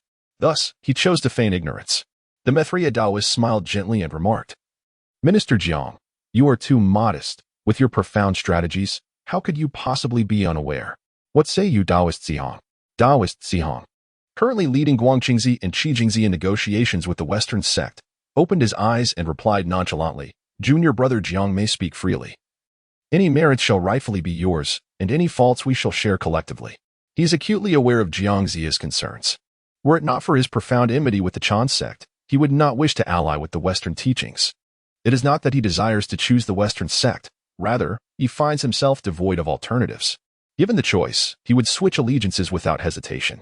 After a moment of contemplation, Zhongzi finally spoke. "In my humble opinion, King Zhou will next target the Three Mountain Pass. His foremost priority is to reclaim the entire royal territory, for only then can he restore the fortunes of the Shang dynasty and rejuvenate the populace. He has already retrieved the eastern and western lands, while the northern borders are too extensive to conquer in a single battle. Thus, the only option left for King Zhou is the Three Mountain Pass. Once he regains control of the Three Mountain Pass, he can expel all the southern lords from the royal territory. The southern region is characterized by rugged mountains, miasma, and polluted waters, with scarce arable land. It has consistently been the most desolate area among the Four Corners. Should the southern lords be ousted from the Three Mountain Pass, losing access to the southern wealth of the royal territory, they are bound to encounter difficulties." The Mithriya smiled slightly and remarked, "Excellent, indeed. Minister Zhang's thoughts align perfectly with mine. I discerned long ago that King Zhou would assault the Three Mountain Pass. Now, your words, Minister Jiang, affirm the correctness of my thoughts, and thus, everything ahead will proceed smoothly." Zhongzi responded, "You knew all along." "Huh, are you certain?" At the side, the Zihong Daoist also subtly shifted, pondering how to navigate the impending calamity while intertwined with these Western teachings. Chapter 77. Have you shown me this while I am balding? Zhongzi could no longer contain himself and spoke, "Mithriya, in my humble opinion, the battle at Sand Mountain Pass is of utmost significance. We must prepare thoroughly, even devising strategies for a swift counterattack should the pass be breached. My past experiences have taught me a crucial lesson. One should never place blind faith in infallible schemes. The more plans one prepares, the better." To this day, even the sages remain perplexed regarding the resurgence of the fortunes of Chaoga. Who was the sage that struck down Master Randing with such force? Moreover, what exactly is the Wangzu that nearly decimated the Jade Dingzhenren and the forces at Beichong Pass? The multitude of unresolved queries has led to the current state where King Zhou operates in the shadows while we remain in the light. In military strategy, it is perilous for the enemy to be concealed while we are illuminated. Yet, Mithriya now exuded confidence, stating, "Do not worry, Minister Jiang. I have made comprehensive arrangements. If King Zhou dares to assault Sand Mountain Pass, he shall surely face defeat. This time, I shall marshal all our strength to defend the pass. Surely, King Zhou cannot breach it. Can he summon a sage to intervene once more? The eye of heaven still observes the mortal realm. Which sage would dare to act?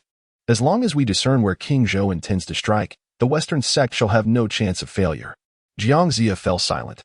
The Zihong Daoist observed the unfolding events, choosing to remain reticent. On that day, during the Z hour, Zishou invigorated himself and declared, "System. Today marks the 110th anniversary. Grant me a splendid reward." He initiated the check-in. "Congratulations, host, for successfully checking in. Check-in reward. Nothing. What is nothing? Grade Wu reward. This treasure is a one-time spiritual artifact. Hint 1. Nothing. Hint 2. Do not foolishly open it. Hint 3. Do not open it. Hint 4. Do not be reckless." Zishou beheld the spiritual artifact that appeared in his hand, a lavish square box. A palm's length, 3 fingers wide, and 3 fingers thick, lacquered in crimson, adorned with countless profound and arcane Taoist runes that shimmered incessantly. From these flickering runes, Zishou deciphered a line of text: "Do not be reckless." Zishou, why are the rewards from the check-in system so abstract lately? He examined the square box from various angles for a considerable time, ultimately deciding against opening it. Often, he thought, heeding advice is a virtue. He casually stowed the box away and resumed his role as a capricious ruler. The following day, Zishou summoned Yang Jian and instructed Yang Jian, "Travel to Sand Mountain Pass and deliver my declaration of war. Inform them that I shall soon lay siege to Sand Mountain Pass, and they must prepare accordingly." "Yang Jian, must we notify the enemy before mobilizing our forces? However, since the king has chosen this course, there must be his reasoning behind it." He accepted the command and departed southward with the war edict in hand. As he approached the vicinity of the Three Mountain Pass, a distance of 1,000 miles, he drew his bow, knocking a full moon arrow, and with his gilded bow and silver shaft, he launched a missive of challenge forthwith. Moments later, the battle decree arrived before Mithriya and the medicine master Lioli. The document was adorned with thousands of characters, eloquently penned with no trace of vulgarity, yet replete with reason and literary finesse. However, to Mithriya, it was nothing but a laughable jest. He scoffed and remarked, "Does King Zhou believe such tactics can provoke me? Ah, I have long since prepared for all eventualities at the Three Mountain Pass. I fear him not." The medicine master Lioli interjected, "King Zhou composes this decree merely to assert a righteous cause, attempting to persuade the human populace that he remains on the side of justice." Mithriya retorted coldly, "Justice? It is the mandate of heaven that embodies true justice. He defies the heavenly decree and acts in rebellion, yet dares to claim righteousness. Brother, we must ensure that King Zhou meets his bitter end at the Three Mountain Pass." Lioli nodded in agreement. "I have already consulted our master. In due time, he shall dispatch Kong Xian to our aid." Now, Kong Xian is the great king of the Western Peacock, unmatched in power. With him at the forefront and us in support, no matter how many schemes King Zhou devises, he shall not breach the Three Mountain Pass. Mithriya clasped his hands together, exclaiming, "Your plan is most commendable, brother. Kong Xian is renowned as the foremost among sages. Had it not been for the sage's direct intervention, Kong Xian could have vanquished the entirety of the Chan school at Zhongzi Rich. Now, he has aligned with the West, a peerless force beneath the sages." The two Western adepts exchanged a confident smile. Just then, another disciple approached with news. "Report. Another battle decree has been delivered." Mithriya took the new missive and noted its similarity to the previous one, though its language was more forthright. He was about to speak when yet another disciple arrived. "Report. The third battle decree has come." "Report. The fourth battle decree has arrived." "Report. Uncounted battle decrees have appeared in the city." 1,000 miles distant from the Three Mountain Pass, Yang Jian bore a satchel containing tens of thousands of battle decrees, loosing arrow after arrow towards the pass. Once the old chancellor had composed the decrees, the craftsman immediately utilized the printing press to produce tens of thousands of copies. Yang Jian was confident he could disseminate these missives to every corner of the Three Mountain Pass, ensuring that the entire stronghold would be aware of the king's impending campaign in the shortest time possible. He gazed at the multitude of decrees, marveling. The printing press, a testament to humanity's might, can yield such a volume of decrees in a remarkably brief span. The king speaks truly. Humanity possesses the strength to rival and reshape the heavens and the earth. Within the Three Mountain Pass, under Yang Jian's relentless barrage, the news of King Zhou's impending assault soon permeated the stronghold. Instantly, the inhabitants of the city were engulfed in tension. The coalition had suffered two significant defeats at Chaoga. With the fall of Mianxi County and the Western Five Passes, as well as the Yuhan Pass, all of which heightened the anxiety of the southern lords. As the news spread, the citizenry of the southern territories turned pale at the mention of King Zhou. Now, he was coming. 3 days later, yet another battle decree was delivered, bearing a single stark message: 10 days remain. The Mithriya Taoists discerned that King Zhou was to embark on his expedition in 10 days, thus commanding the entire city to be on high alert. 3 days later, a new war proclamation arrived, indicating that only 7 days remained. Confident in his judgment, the Mithriya Taoist resolved to prepare the city of Sanshan Pass for the final stages of battle, determined to showcase to all how King Zhou would succumb to defeat. Subsequently, daily, tens of thousands of war proclamations were dispatched to Sanshan Pass, intensifying the atmosphere of tension within the stronghold. Everyone was counting the days, the hours, eagerly awaiting the moment when King Zhou's grand army would arrive at Sanshan Pass. At this critical juncture, the Mithriya Taoist, along with the medicine master Glass Buddha, Kong Xian, the compassionate voyager, the divine Zhao Gongming, and Zhongzi, gathered at Sanshan Pass, awaiting the impending showdown. On the final day, a new report arrived, and the Mithriya Taoist gestured to unveil the proclamation. It bore a singular phrase: "Today is the first day of winter." Tens of thousands of proclamations were simultaneously opened, revealing the identical message to all. The entire city of Sanshan Pass responded with bewilderment, We are on the brink of unraveling. And this is what you present to us? Chapter 78. The villagers opened their doors, bringing warmth. Zhongzi furrowed his brow as he perused the war letter. After a moment of contemplation, he suddenly realized King Zhou's scheme is aimed at sowing discord among our troops and civilians. He seeks to disrupt our ranks. Presently, the morale within the city is already faltering. Mithria Daoist scoffed lightly and remarked, if King Zhou employed other strategies, I might grant him my attention. But with only this tactic, he has exhausted his options. The Western teachings possess the great path of enlightenment, and they are least concerned about stirring the hearts of the populace. As soon as the enlightening Brahma light manifests, all will transform into devout followers, rendering any issues of morale moot. Although certain individuals among humanity are peculiar, requiring continual enlightenment to maintain its effects, during wartime, the Western faith has never fretted over morale. The medicine master Liuli spoke with a calm demeanor. This matter, I have my own arrangements. As his words fell, a melodious chant resonated from the direction of the general's office at Sand Mountain Pass. Hundreds of disciples from the west gathered before the general's office, reciting scriptures in harmonious tones. The enlightening Brahma light from the west shone upon the earth, reverberating throughout Sand Mountain Pass like a second sun, casting an aura of tranquility over the previously agitated military and civilians. Countless individuals turned towards the west, bowing in a blend of laughter and tears, fervently chanting the Western scriptures. Mithria Daoist gazed indifferently towards the direction of Chaoga and remarked, I am curious to see what other tricks King Zhou has up his sleeve. 1,000 miles away from Sand Mountain Pass, Yang Jian, Neza, and Wei Hu, after delivering a new batch of war letters, did not depart. They understood that new letters would soon follow. Neza, somewhat perplexed, inquired, does the king intend to use this method to sway the hearts of the Sand Mountain Pass troops? Yet the Western faith possesses enlightenment. They are not afraid of such tactics. Wei Hu shrugged and replied, did you not notice that the paper used for these war letters is all different?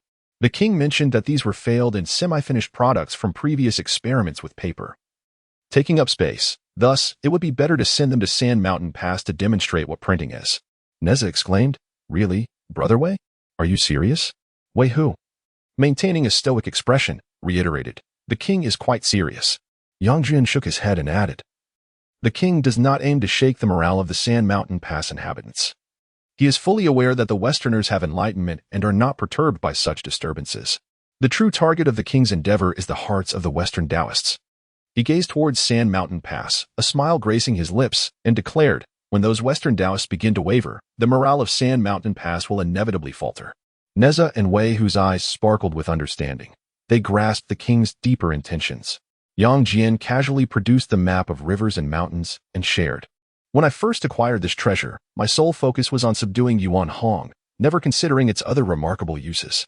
However, after hearing the king's words, I now realize how ignorant I was. Come closer, my two junior brothers, and heed my instructions. In Chaoga, within the 9 Chambers Hall, Zishou allowed little Kunzi to push a cart filled with items into the grand hall. With an expression of impatience, he declared, Old Chancellor, these items are entrusted to you. Hasten to dispose of it. I am thoroughly vexed by these items. Shangrong gazed in astonishment at the snow-white, feather-light objects piled on the carriage and exclaimed, Your Majesty, what are these? Zishou replied, This is cotton, which can be spun into thread, woven into fabric for clothing, and used as insulation for warmth. As he spoke, he instructed Xiao Kunzi to present Shangrong with several thick tomes, saying, These contain instructions on the processing, weaving, and cultivation of cotton. Take them away quickly. I no longer wish to see these items. This cart merely serves as a sample. There are an additional 1 million pounds to follow. Xiao Kunzi, escort the Prime Minister to collect it. Shangrong, after reviewing the explanations provided by the king, finally grasped the significance of cotton. As the Prime Minister, he immediately recognized its immense utility. He contemplated offering a customary compliment to the king, but upon noticing the king's impatient demeanor, he opted for silence until they exited the hall of 9 rooms. Only then did he inquire of Xiao Kunzi, who had guided him to retrieve the cotton. Kunzi, what is the matter with the king?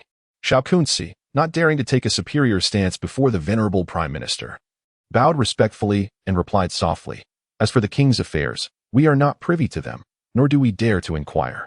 However, the king mentioned recently that perhaps his ill fortune is related to this? Shangrong was perplexed. Ill fortune? The king appears robust and healthy. How could there be talk of ill fortune? What does Nanbao mean? In the Shoshian Palace, Zishou surveyed the finally emptied side hall and grimaced. For the past 10 days, he had been immersed in cotton-related matters, with every lottery draw yielding cotton.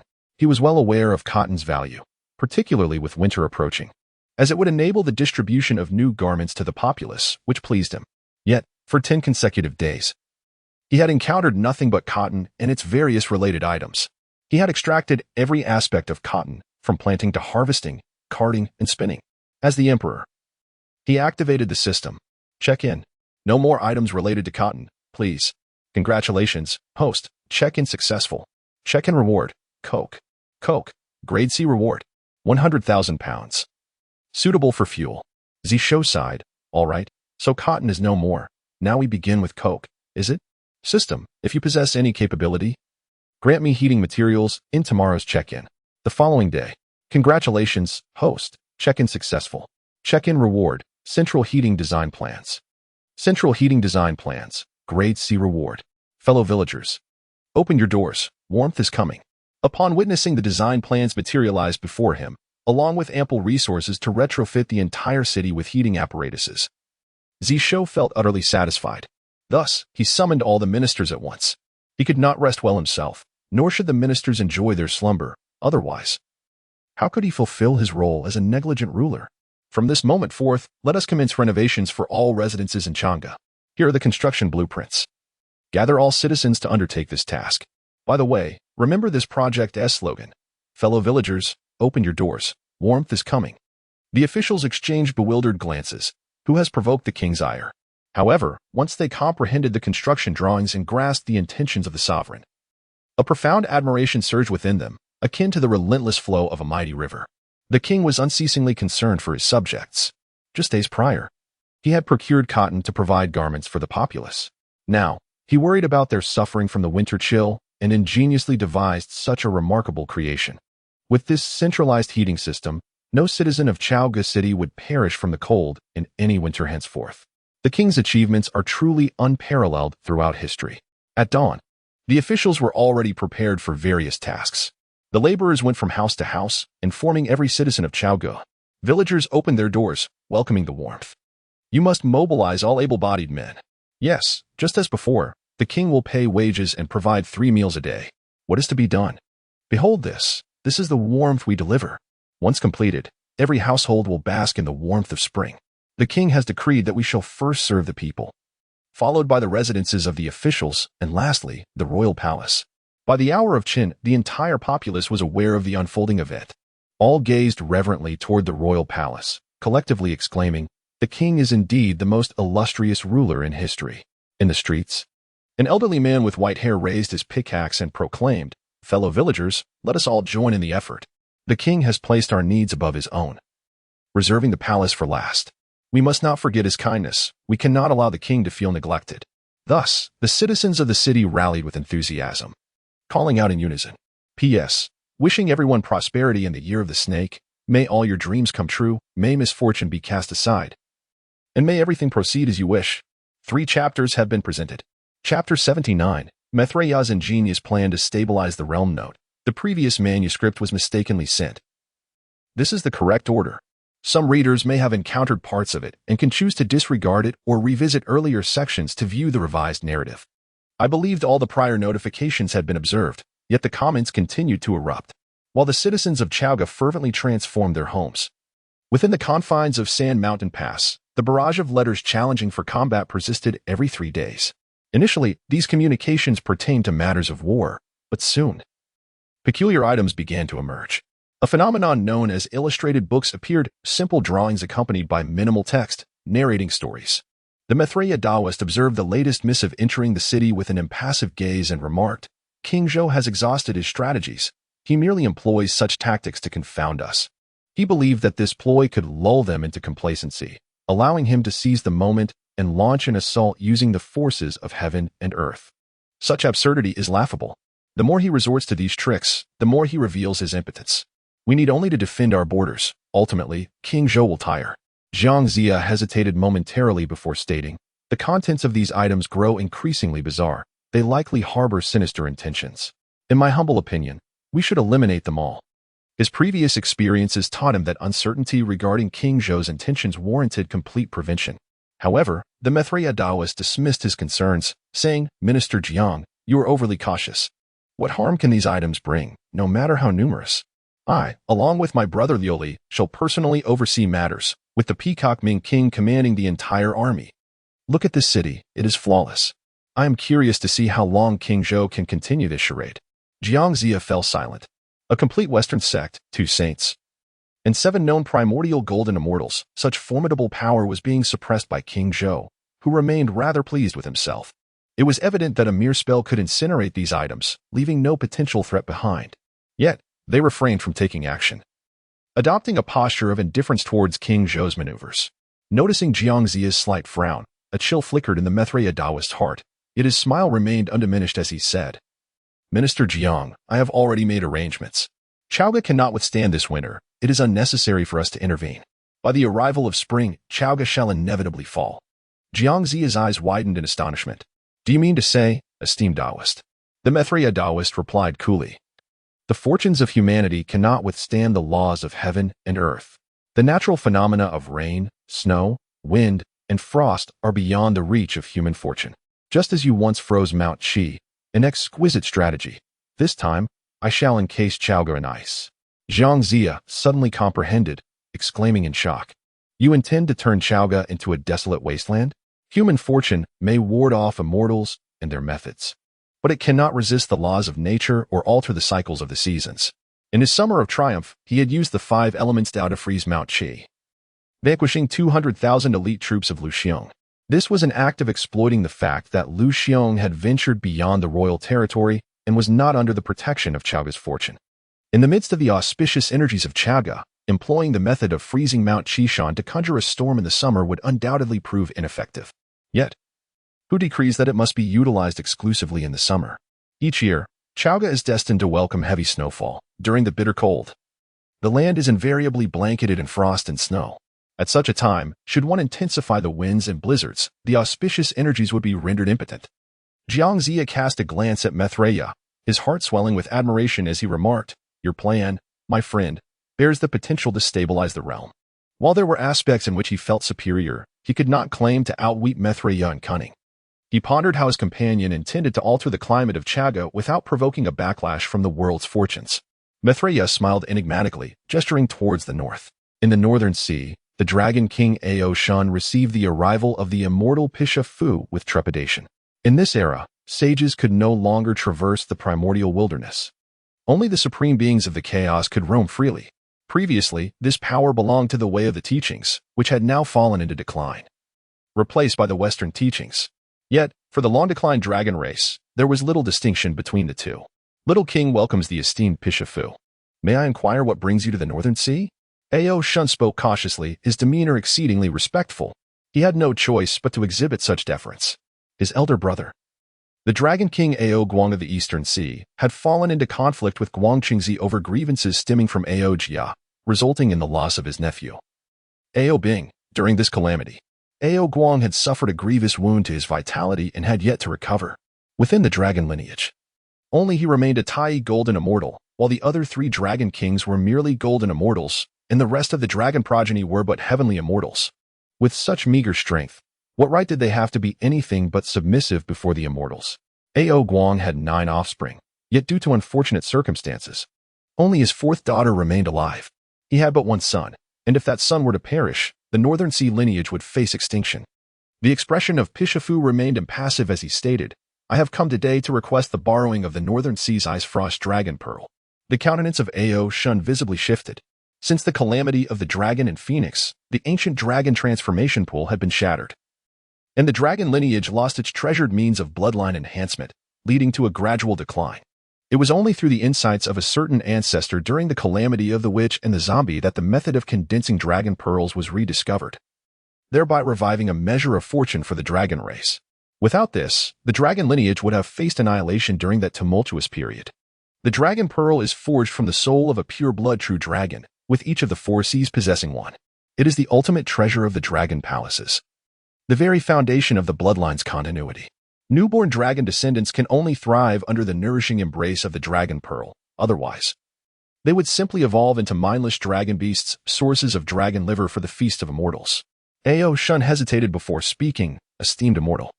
The Dragon Pearl is the treasure that guards our palace. Should anything go awry, my Northern Sea lineage would face ruin. Pishifu responded calmly, Northern Sea Dragon King. You must understand that the tyrant Zhou clings stubbornly to his fate, foolishly attempting to overturn destiny. Yet, can one defy the mandate of heaven? The more he struggles, the heavier the calamity that shall ultimately befall him. At present, I, a practitioner from the West, am tasked with fulfilling a celestial mandate and completing a great tribulation, which necessitates the use of the North Sea Dragon Pearl.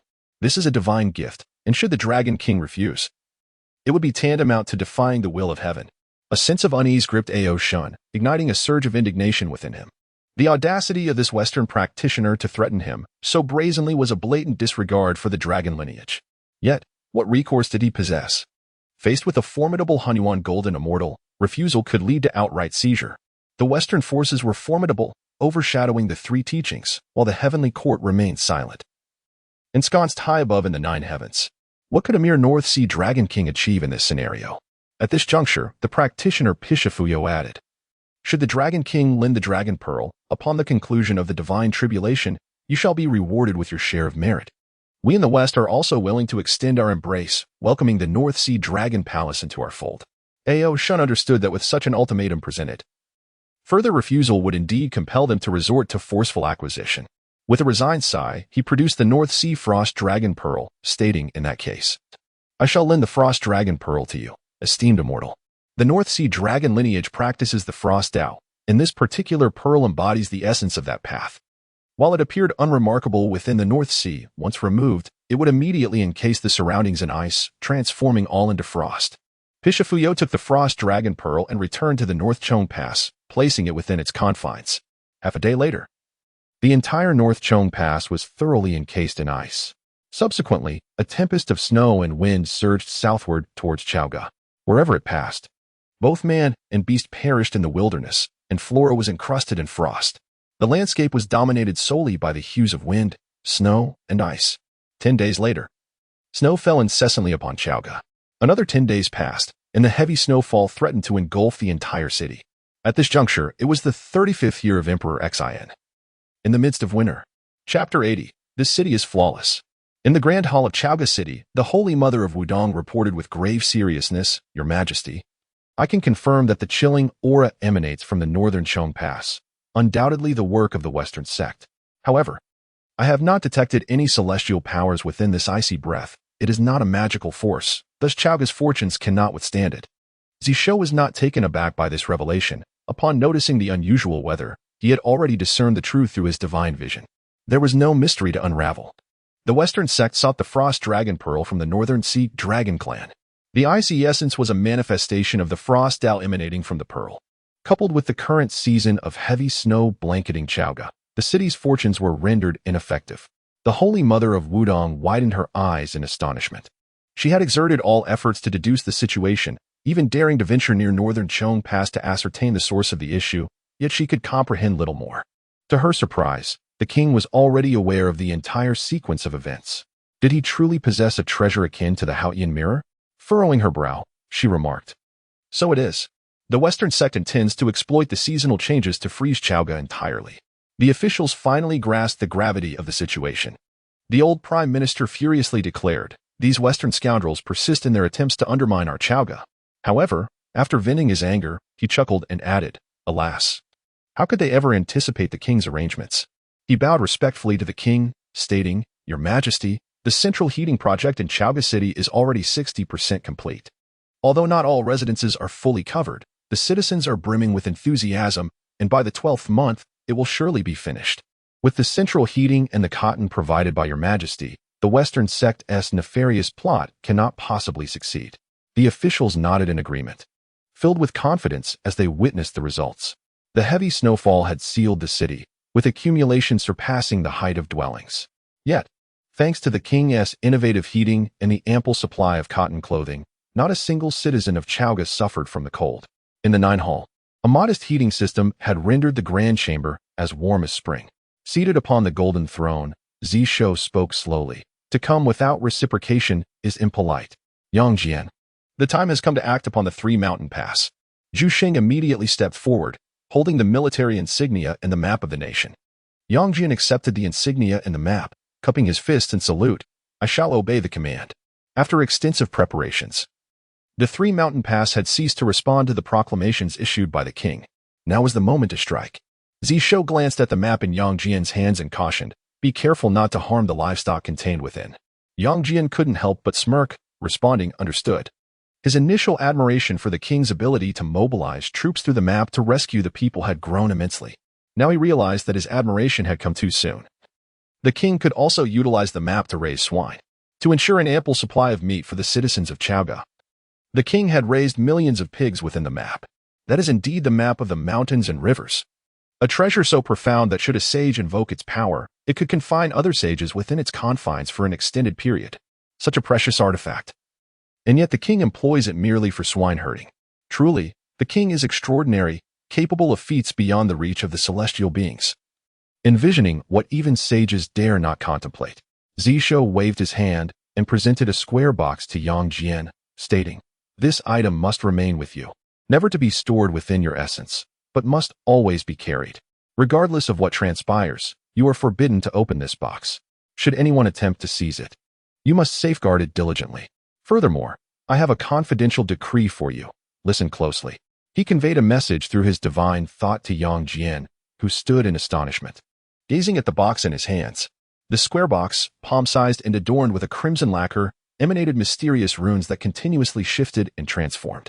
This box was indeed a spiritual treasure, its aura profoundly deep, evidently far from ordinary.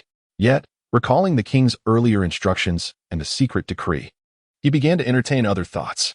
With utmost care, he secured the box and replied, "Your servant acknowledges the decree." After the court session, Zishou returned to the Longevity Palace, gazing at the snowstorm over Chaoga, murmuring, "The rewards I have drawn over the past month have all pertained to winter disaster prevention. Could this be the system's hint to me? The system has treated me well. I shall no longer scorn it for the inferior rewards." That night, as the hour of Z approached, the Longevity Palace echoed with a myriad of coarse expressions. The following day, Yang Jian assembled 20,000 soldiers and marched towards the Three Mountain Pass. Following a period of troop expansion, Chaoga now boasted an army of 30,000. This time, Yang Jian selected 30,000 warriors who had become thoroughly proficient in the grand formation of the celestial bodies. In addition to these soldiers, he was joined by Yang Chan, Neza, Wei Hu, Lei Zhongzi, Jinjia, and Mujia, under the blessing of the Witch Mountain Goddess. The army reached the outskirts of the Three Mountain Pass in a single day. Upon arrival, they encountered negligible fatigue, and after waiting merely half an hour, they boldly launched their assault. Over 18,000 of the most elite warriors arranged the grand formation of the celestial bodies and crashed into the Three Mountain Pass. The grand formation of the celestial bodies is the foremost assault formation of the primordial world. As the 18,000 soldiers collided, the earth trembled and the stars seemed to plummet from the sky. The vast Three Mountain Pass appeared on the verge of being uprooted from the ground.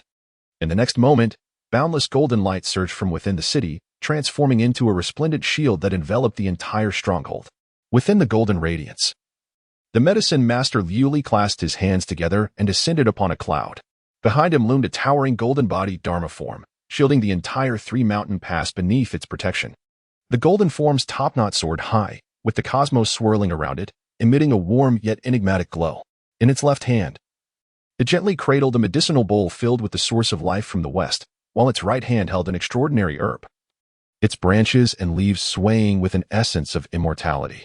Within the Three Mountain Pass, thousands of disciples from the west sat in a circle, some wielding Western artifacts, others forming seals and chanting sutras, channeling all their strength into a unified force. At this moment, within the confines of Three Mountain Pass, not a single mortal remained. All ordinary beings had been relocated to a temporary encampment further back. Meanwhile, a considerable number of disciples from the west had been discreetly summoned to the city. Under the guidance of the medicine master Liu Li, the strength of these Western disciples was continuously amplified and directed, transforming into a resplendent shield of boundless light, capable of withstanding the relentless assaults of the celestial star formation. Upon the city walls, the Methria Taoist observed the scene outside with a cold gaze, then addressed Zhongzi, saying, "Minister Jiang, it appears you have erred. You previously asserted that King Zhou would find a way to endure the winter snows. Yet it is evident he shall not live to see that season." Observe how he now advances to besiege 3 mountain pass. This is a testament to his desperation. He understands that if he delays any longer, Chaoga is doomed, leaving him no choice but to stake everything on this gamble. Alas, I had foreseen all of this long ago. The mortals within the city have already been relocated, and numerous prohibitions have been established throughout. This city now bears no vulnerabilities. Chapter 81. Is the rice of Chaoga more nourishing? Zhongzi harbored a distaste for the Western teachings, often finding them to be blind and arrogant. However, he had to concede that the preparations made by the Methria Daoist were remarkably thorough. With no human presence within the city, there was little fear of King Zhou launching another raid akin to the one at Beichong Pass. Various prohibitions had been established throughout the city, specifically targeting the Great Tao of Heaven and Earth and the Great Tao of Time and Space. Even if King Zhou's royal pearl was formidable, vulnerabilities would inevitably arise. Currently, for primordial golden immortals resided within the city, and should there be even the slightest flaw in the royal pearl, it could be seized. Meanwhile, outside Beichong Pass, the Wudong Saint Mother gazed upon the distant fortress, which lay encased in an icy prison 100 meters thick, transforming the entire city into a colossal ice sculpture. She remained silent, observing until the decree of the king resonated within her spirit. Make your move. A sudden brilliance ignited in her eyes as she stepped forward, extending her hand towards Beichong Pass. The grasp of a peak primordial powerhouse could easily uproot the entire fortress, regardless of where the Frost Dragon Pearl was hidden. Yet, at the very moment she reached out, a cold voice echoed. Wudong, my friend, I have awaited you for quite some time. The Paishifu Daoist strode forth, his form radiating a blazing light. Did you think I was unaware that King Zhou would send you to steal the Dragon Pearl? I have been prepared for this moment. Behind him, a golden-bodied manifestation rose, its eyes wide with fury, as the path of annihilation loomed over the Wudong Saint Mother. The Wudong Saint Mother regarded Paishifu with indifference, uttering no words as she summoned her command knife and struck towards him. At Sand Mountain Pass, the Methria Daoist's eyes suddenly blazed with boundless brilliance, a smile gracing his lips. Indeed, King Zhou seeks to employ the same tactics once more. While dispatching Yang Jian to assault Sand Mountain Pass, he has also sent Wudong to Beichong Pass in an attempt to seize the Frost Dragon Pearl. He cast a glance at Zhongzi, speaking calmly. Unfortunately, King Zhou remains oblivious to my prior arrangements. Wudong cannot procure the Frost Dragon Pearl, and Paishifu will delay her at Beichong Pass. Kongxian, it is time for you to act. The Peacock King, who had been silently observing, instantly opened his eyes, a myriad of colors flashing within. With a resounding hum, the entire Sand Mountain Pass trembled, as if the very void had solidified. The 5-colored divine light surged skyward, painting the heavens with its brilliance. Below, upon witnessing Kongxian's action, Yang Jian immediately raised his hand, commanding all troops into formation. Attack! The remaining soldiers fearlessly entered the formation, expanding the already vast array by an additional 50%. In an instant, a magnificent starry expanse materialized before Sand Mountain Pass. Countless celestial lights intertwining with the constellations, their momentum escalating with each passing moment. The Methria Daoist, witnessing this spectacle, could not suppress a glimmer of greed in his eyes as he murmured, "The celestial star array truly deserves its title as the foremost offensive array of the primordial world. Even a group of mortals can wield such formidable power. If the West were to gain this formation, then all beings within this vast and primordial realm would surely converge towards the West. Fellow Taoist Kongxian, this grand celestial array is fated to be with the West. Moreover, the West embodies compassion and the virtue of nurturing life. We must not take lives in our pursuit." Kongxian nodded in agreement, retracting the lethal white light from the 5-color divine radiance and replacing it with the yellow light, adept at capturing targets alive. Subsequently, he stepped forward, sweeping downward. At the side, Zhongzi's lips twitched in disbelief. In such dire times, one still harbors thoughts of personal gain. Once we conquer Chaoga, would we not readily acquire the grand celestial array? Yet, it was too late for any words of caution now. As Kongxian unleashed his power, the yellow light enveloped the entire grand celestial array, intent on casting all within it aside. With a commanding shout, Yang Jian activated the Panga creation technique, channeling the powers of heaven and earth. In an instant, he transformed, his face taking on a fearsome hue, hair ablaze in crimson, towering in stature, wielding a 3-pronged, double-edged blade, reminiscent of a divine weapon cleaving through mountains and seas. Attack! Over 30,000 soldiers echoed his command, concentrating all the might of the grand celestial array upon Yang Jian. In that fleeting moment, he exuded an overwhelming aura, revealing the pinnacle of the great Luo golden immortal realm as the stars swirled upon his blade, descending upon Kong Xian with lethal intent. At this moment, even the ever-observant, compassionate traveler was taken aback, his eyes wide with astonishment. When did Zhongzi ascend to the Tai golden immortal realm? Although the 8-9 profound arts possess the miraculous ability of heaven and earth, only those who have ascended to the Tai golden immortal level can wield them. Zhongzi's expression darkened. He recalled Yang Jian merely being a golden immortal not long ago, yet now he had reached Tai golden immortal? It is said that for ordinary immortals, ascending from golden immortal to Tai golden immortal within a millennium signifies extraordinary talent and divine potential. Yang Jian only achieved the golden immortal status in the 5th year of Emperor Xin's reign. Prior to siding with Chaoga, there were no indications of any ascension. How could such a transformation occur in such a brief span? Is the sustenance of Chaoga truly so exceptional? Mithraea Taoist smiled slightly and remarked, even so, how could it possibly thwart the 5-color divine light of the peacock great Ming King? Even with the support of the grand celestial array, Yang Jian remains merely at the pinnacle of the great Luo golden immortal. His smile remained, though the glint of greed in his eyes intensified. Should he capture Yang Jian, he would not only seize the grand celestial array but also gain an individual of remarkable talent, potentially extracting the teachings of the Chan sect's protective divine arts and the 8-9 profound arts from him. A trifecta of benefits awaits. He discreetly sent word to Kong Xian, emphasizing the necessity of capturing Yang Jian alive, indifferent to the fates of all others. Boom! A resounding explosion echoed, causing the 30,000 Chaoga soldiers to bleed from their ears and noses, staggering backward. Yet, despite the injuries, they remained alive, showcasing the formidable nature of the opposite him. Kong Xian remained steadfast, holding an enigmatic square box, its surface adorned with a crimson lacquer finish. The moment Yang Jian caught sight of the box, his expression shifted drastically, and he swiftly reached for his waist. Indeed, the treasured box bestowed upon him by the king had vanished without a trace. His countenance darkened as he cried out in desperation, "Return my treasure!" With that exclamation, he gritted his teeth and sprang into action. Firmly grasping the 3-pointed, double-edged knife in one hand, he wielded the 5-ding mountain-opening axe in the other, while simultaneously summoning the water-splitting sword from his waist. In an instant, the sword transformed into a surging tidal wave, propelled by the might of thunder, hurtling towards Kong Xian. This strike unequivocally unveiled his true prowess at the pinnacle of the golden immortal realm. The onlookers atop the city wall, including the compassionate Taoist, were left utterly astounded. This was inconceivable. How could Yang Jian, still within the golden immortal realm, wield such formidable power? Even the usually composed compassionate Taoist could not help but exclaim in astonishment. Meanwhile, the Mithraea Taoist's eyes shone with a radiant light. This young man, Yang Jian, must surely embrace the path of the West. Chapter 82. Why do you refuse to heed warnings against impulsive actions? Upon receiving the subtle hint from the Mithraea Taoist, Kong Xian felt the murderous intent within him dissipate. With a gentle lift of his hand, a beam of yellow light surged forth. A muffled thud resonated at the Sand Mountain Pass. Yang Jian trembled violently, as if struck by thunder, and was hurled backward once more. This time, it was Neza and Weihu who acted simultaneously to catch him. With a collective gasp, the 3 of them spat out blood, their eyes betraying a mixture of shock and bitterness. Indeed, the foremost figure beneath the saints, the primordial chaos, was beyond their capacity to confront. Kong Xian, exhibiting no lethal intent, had merely flicked his hand, yet they were all grievously harmed. Neza's lips twitched as he murmured, "When I was in the Chan religion, I was struck by Kong Xian.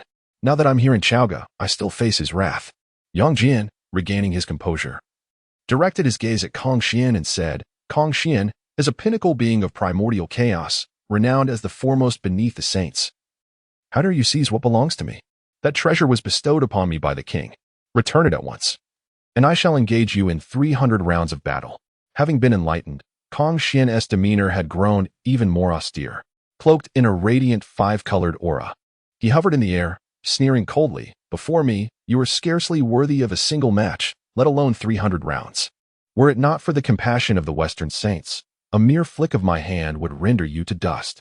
He raised the square box in his hand, its surface adorned with profound and inscrutable runes, which even he could not fully comprehend. However, upon probing with his divine consciousness, he discovered a void within the box, nothingness. Furrowing his brow, he reached to open the box. Yang Jian's countenance shifted dramatically as he urgently exclaimed, Kong Xian, do not open the box. Catastrophe will surely follow. Kong Xian dismissed the warning with a scoff. In my eyes, what catastrophe could arise? With the saints barred from the primordial wilds, I stand invincible within this realm. With that, he flicked his finger, unsealing the box. In that instant, Yang Jian urged Neza and Wei Hu, run. The soldiers of Chaoga, who had just steadied their breaths, witnessed Neza and Wei Hu dragging Yang Jian in a desperate flight, prompting them to turn and flee as well. Before the battle commenced, the commander had repeatedly instructed that if he ran, everyone must flee with utmost haste. Without hesitation, Yang Chan summoned the blessing of the goddess of Wushan, leading everyone in a swift retreat. At that moment, Kong Xian realized he had been deceived. Without a moment's pause, he concentrated his thoughts, merging the five-colored aura into one and thrusting it towards the box with great force, confident that whatever lay within the box could be dealt with by his five-colored light.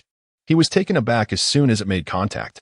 A terrifying, formless power erupted from the box, engulfing his five-colored aura entirely, leaving no trace behind.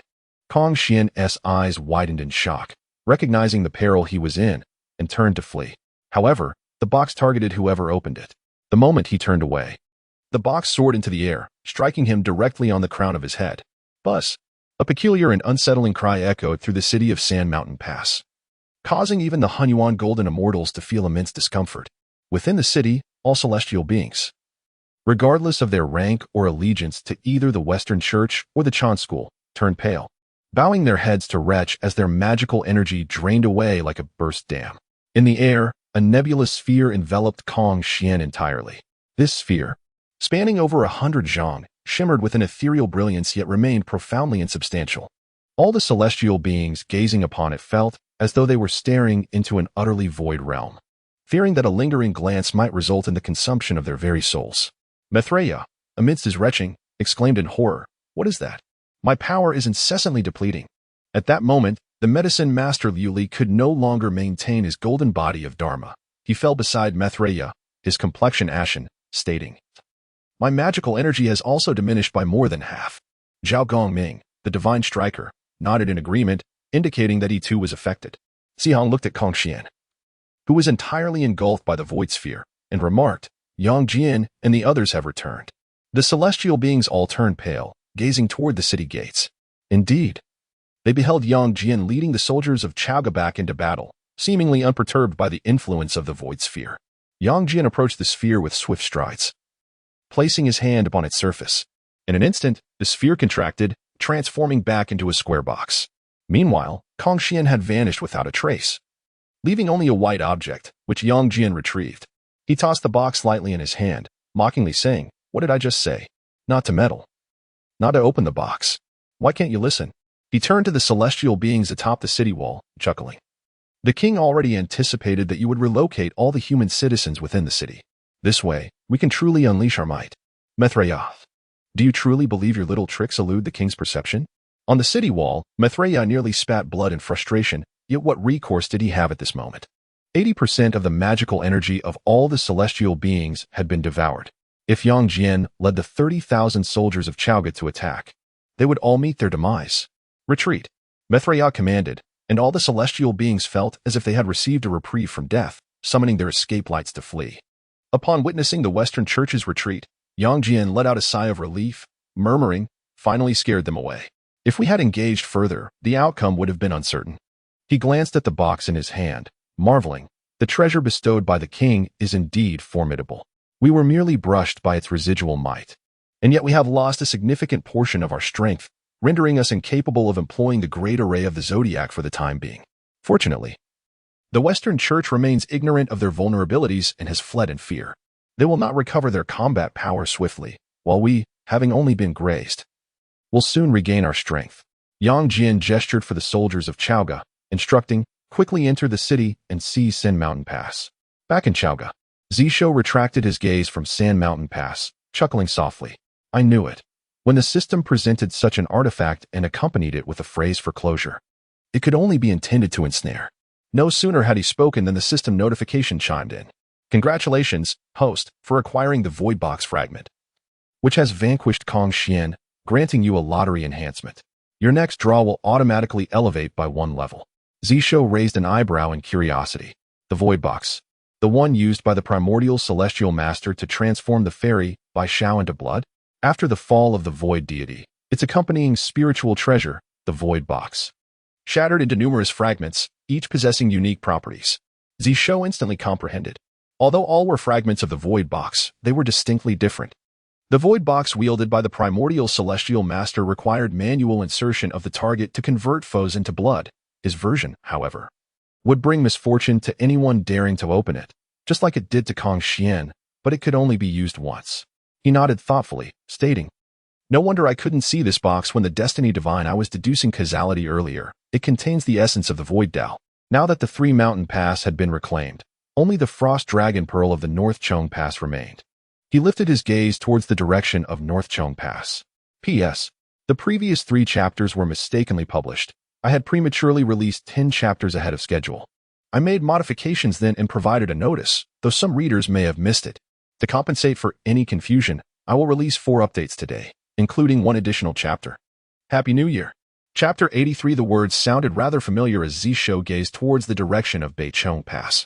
Just as his thoughts began to stir, a resonant voice echoed forth, "Wudong, you may continue your attempts. Even if I must support Beichong Pass with one hand, you are still no match for me." Zishou pondered. Why does this phrase seem so reminiscent? He focused his gaze on Beichong Pass, where he beheld the figure of Pai Shifu Daoren, standing atop a lotus flower, his golden form radiating a fierce expression of annihilation. In his hand, he held a relic, which shone brightly with the brilliance of the Western realms. This was not only a manifestation of his power, but also a testament to the essence of the Western teachings, the life-relieving relic. Such relics, essential to the practitioners of the West, hold boundless potential and can even serve as substitutes for spiritual treasures, especially given the arid nature of the Western lands. Behind Pai Shifu Daoren, a towering golden form loomed 3,000 zhang high, one hand supporting Beichong Pass, while the other executed the fearless seal. Surrounding him, the golden light blazed like fire, resonating with the depths of silence, as if boundless Dao rhythms were swirling within his piercing gaze. Before Pai Shifu Daoren, Wudong Xingmu wielded a command knife, each strike aimed at severing the primordial spirit, yet her efforts were consistently thwarted by her opponent's annihilative methods. Clearly, neither side was exerting their full strength.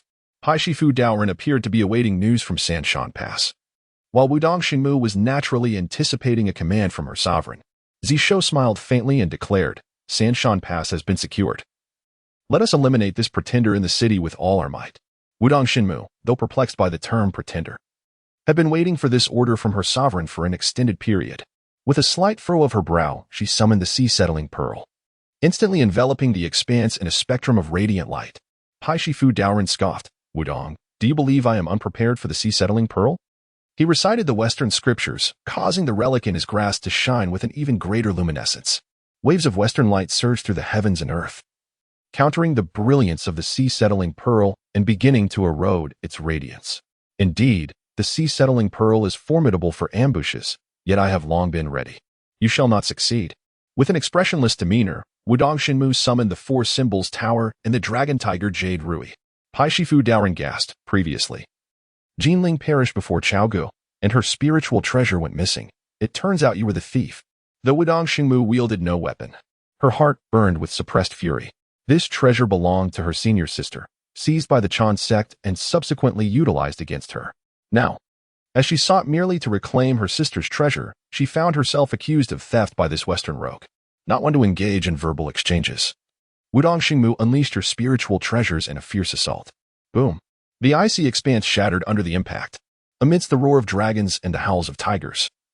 The dragon tiger Jade Rui tore through the void, unleashing a torrent of elemental forces that surged towards Pai Shifu Daoren. In an instant, fissures appeared upon the golden form of Pai Shifu Daoren, who was now stricken with dread. In that moment, he comprehended a profound truth. He could not prevail. Truly could not prevail. Zishou's lips curled into a smirk. Ah, this sentiment also rings quite familiar. Dong Lu. The Pai Pashur Daoren awaited news from the Sanshan Pass. This time, their dispersion was a precaution against the cunning tactics of King Zhou. So apart from the safest Shiqi, neither the northern border nor eastern Lu had ventured towards the Sanshan Pass. However, just moments ago, the entire Sanshan Pass inexplicably vanished from his divine perception. The entire area within 1,000 miles was shrouded in an abyss of nothingness. This obscurity not only concealed the Sanshan Pass from his sight, but also severed his connection to Milo.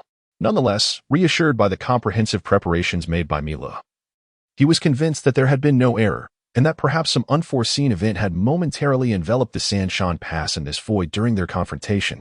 Yet, before he could receive any news from the Sanshan Pass, he instead encountered a distress signal from his junior brother, Pai Shifu. He stepped forth, arriving at Beichong Pass. There, he beheld Pai Shifu's golden body, marred by countless fissures, on the verge of collapse. With a thunderous shout, his own golden form arose behind him, hands pressed together, advancing towards the Wudang Holy Mother. You audacious transgressor. Today I shall bring you to justice and present you before the Western sage to confess and atone. The Wudang Holy Mother stood undaunted, her eyes radiating celestial light. As she summoned forth the commanding blade, the four-symbol pagoda, the stabilizing pearl, and the dragon tiger jade scepter, engaging in a fierce battle against two Western primordial beings. Instantly, the earth trembled and the heavens quaked. Celestial beings gazed in astonishment at this spectacle, gasping in disbelief. How could the Wudang Holy Mother possess such formidable prowess?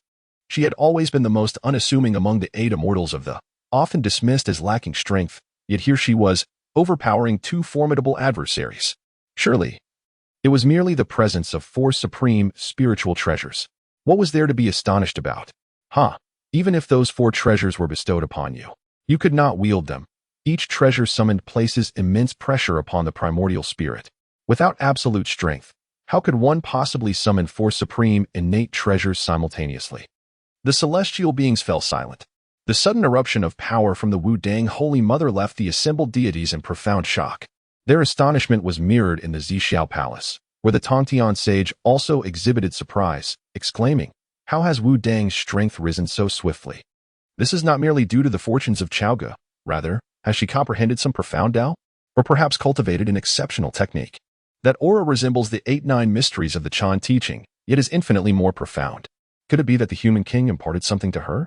This becomes intriguing." In the west, within Shumi Heaven, Jian and Juani exchanged glances. Pai Pashur and Pai Shifu were among the earliest disciples who had followed them, long concealed within the Western realm. Even if the Wudang Holy Mother possessed 4 supreme innate treasures, could 2 contend against 1? Juani's expression darkened as he remarked, "Something is amiss. I observed Wudang during the 10,000 Immortals formation. She should not possess such strength. How long has it been since the formation? Has she already achieved another breakthrough?" He gazed towards the Sanshan Pass, still enshrouded in that void, impervious even to the gaze of a sage. Without hesitation, he directed his attention to the lotus pool beneath him. A golden-scaled arowana leaped from the water, transforming into a gaunt figure with muddled eyes, a Taoist known as the leader of the 7 immortals of the Cloudy Sage. "Hasten to the North Chong Pass and subdue the unrestrained," he commanded. The Saint of Purity struck the top of the Cloudy Sage's head with a piece of pure bamboo, causing a momentary flicker of boundless confusion in his eyes, which soon turned hollow. He clasped his fists in salute and proclaimed, "I accept the decree." With that, he transformed into a streak of dark light and stepped into the mortal realm. The Saint of Purity spoke gravely, "This golden-scaled arowana has yet to be fully enlightened. The 6 pure bamboos must clear its 6 senses before it can act. However, its power is on par with the golden spirit. Thus it should be capable of subduing the unrestrained." At the North Chong Pass, the Holy Mother of Unrest had already subdued both the Vib-A and the Vib-A. The celestial light in her eyes surged even more fiercely. The roar of dragons and tigers echoed again as the Jade Rui of the Dragon Tiger transformed into a divine dragon and a white tiger, charging towards the Vib-A and Vib-A. In that fleeting moment, the 2 beings from the Western Primordial realized a singular truth. They were utterly outmatched. They gazed upward in horror towards the west, where a streak of dark light approached ominously.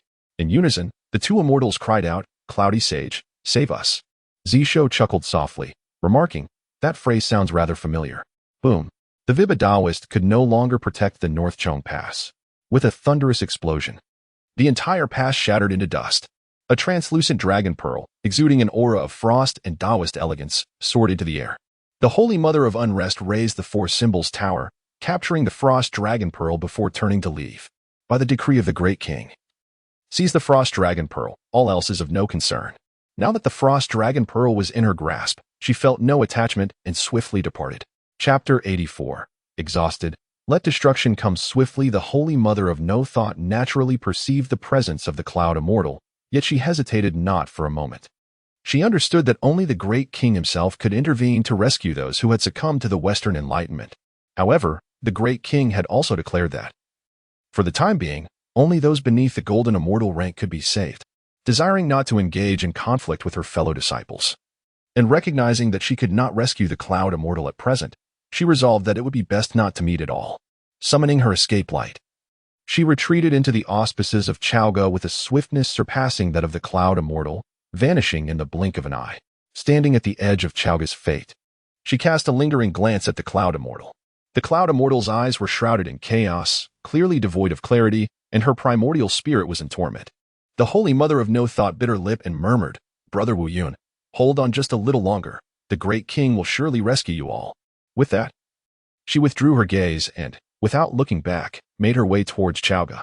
Within the purple cloud palace, the heavenly saint clapped his hands in delight, proclaiming, "Indeed, one must learn to sever ties when necessary. Knowing that the Cloud Immortal could not be saved, one must not squander time." However, what precisely had the Holy Mother of No Thought mastered? Previously, when she contended with the Golden Spirit, her power had not yet ascended, astonishingly, in a mere few months. Her strength had surged to such a degree. From where had the human king derived such capabilities? In the realm of Mount Sumeru. The Saint of Enlightenment gazed impassively at the sight of the northern Chong Pass. There remained no trace of the pass, only a vast chasm. He was not surprised by the failure to capture the Holy Mother of No Thought. Despite having set various restrictions, even employing the celestial measuring ruler, he could not detain her. As long as she was unwilling to engage in battle, retaining her would prove challenging. What truly piqued the Saint of Enlightenment's interest was the Holy Mother's newfound strength. "Brother." The aura emanating from the Holy Mother of No Thought bears resemblance to the profound techniques of the Chan school, yet it is distinctly different, remarked the Saint of Guidance, nodding in agreement. Indeed, it is akin, yet vastly divergent. Perhaps it is an innovation born from the Heavenly Saint's interpretation of these profound techniques. He paused momentarily before suggesting, "Brother, I too have discerned a similar esoteric art, which I shall name the Indestructible Diamond Technique." At that moment, the void surrounding the three-mountain pass began to recede. The two saints ceased their discourse and turned their attention toward the three-mountain pass. They beheld the flag of King Chung Tang hoisted atop the pass. The fate of Chaoga had enveloped it entirely. The Saint of Enlightenment turned to the Saint of Guidance and remarked, "I did not anticipate that King Zhou would divide his forces yet achieve complete success. Which saint, I wonder, is providing him with support from the shadows?" The human king could not have suddenly acquired the power to resist the calamity without direct backing from a saint. Nuwa? Pingsheng? Or perhaps, he refrained from voicing his thoughts, merely lifting his gaze toward the direction of the purple cloud palace. No one could fathom the true intentions of the Tao ancestor. Thus the Saint of Enlightenment could not ascertain whether these developments were indeed orchestrated by the Tao ancestor. The Saint of Guidance pondered for a considerable time before stating calmly, "This matter need not be rushed. Regardless of how King Zhou struggles, he cannot escape the ordained fate. Let Maitreya and the others retreat to safety. The expanse of the four corners of the 9 provinces is vast. How long would it take for King Zhou to conquer them all? As time progresses, the calamity of the Great Tribulation intensifies, and eventually, even the sages behind him will find it impossible to withstand its force. How could he possibly endure?" The Sage of Purity nodded in agreement, stating, "What you say is indeed correct, brother.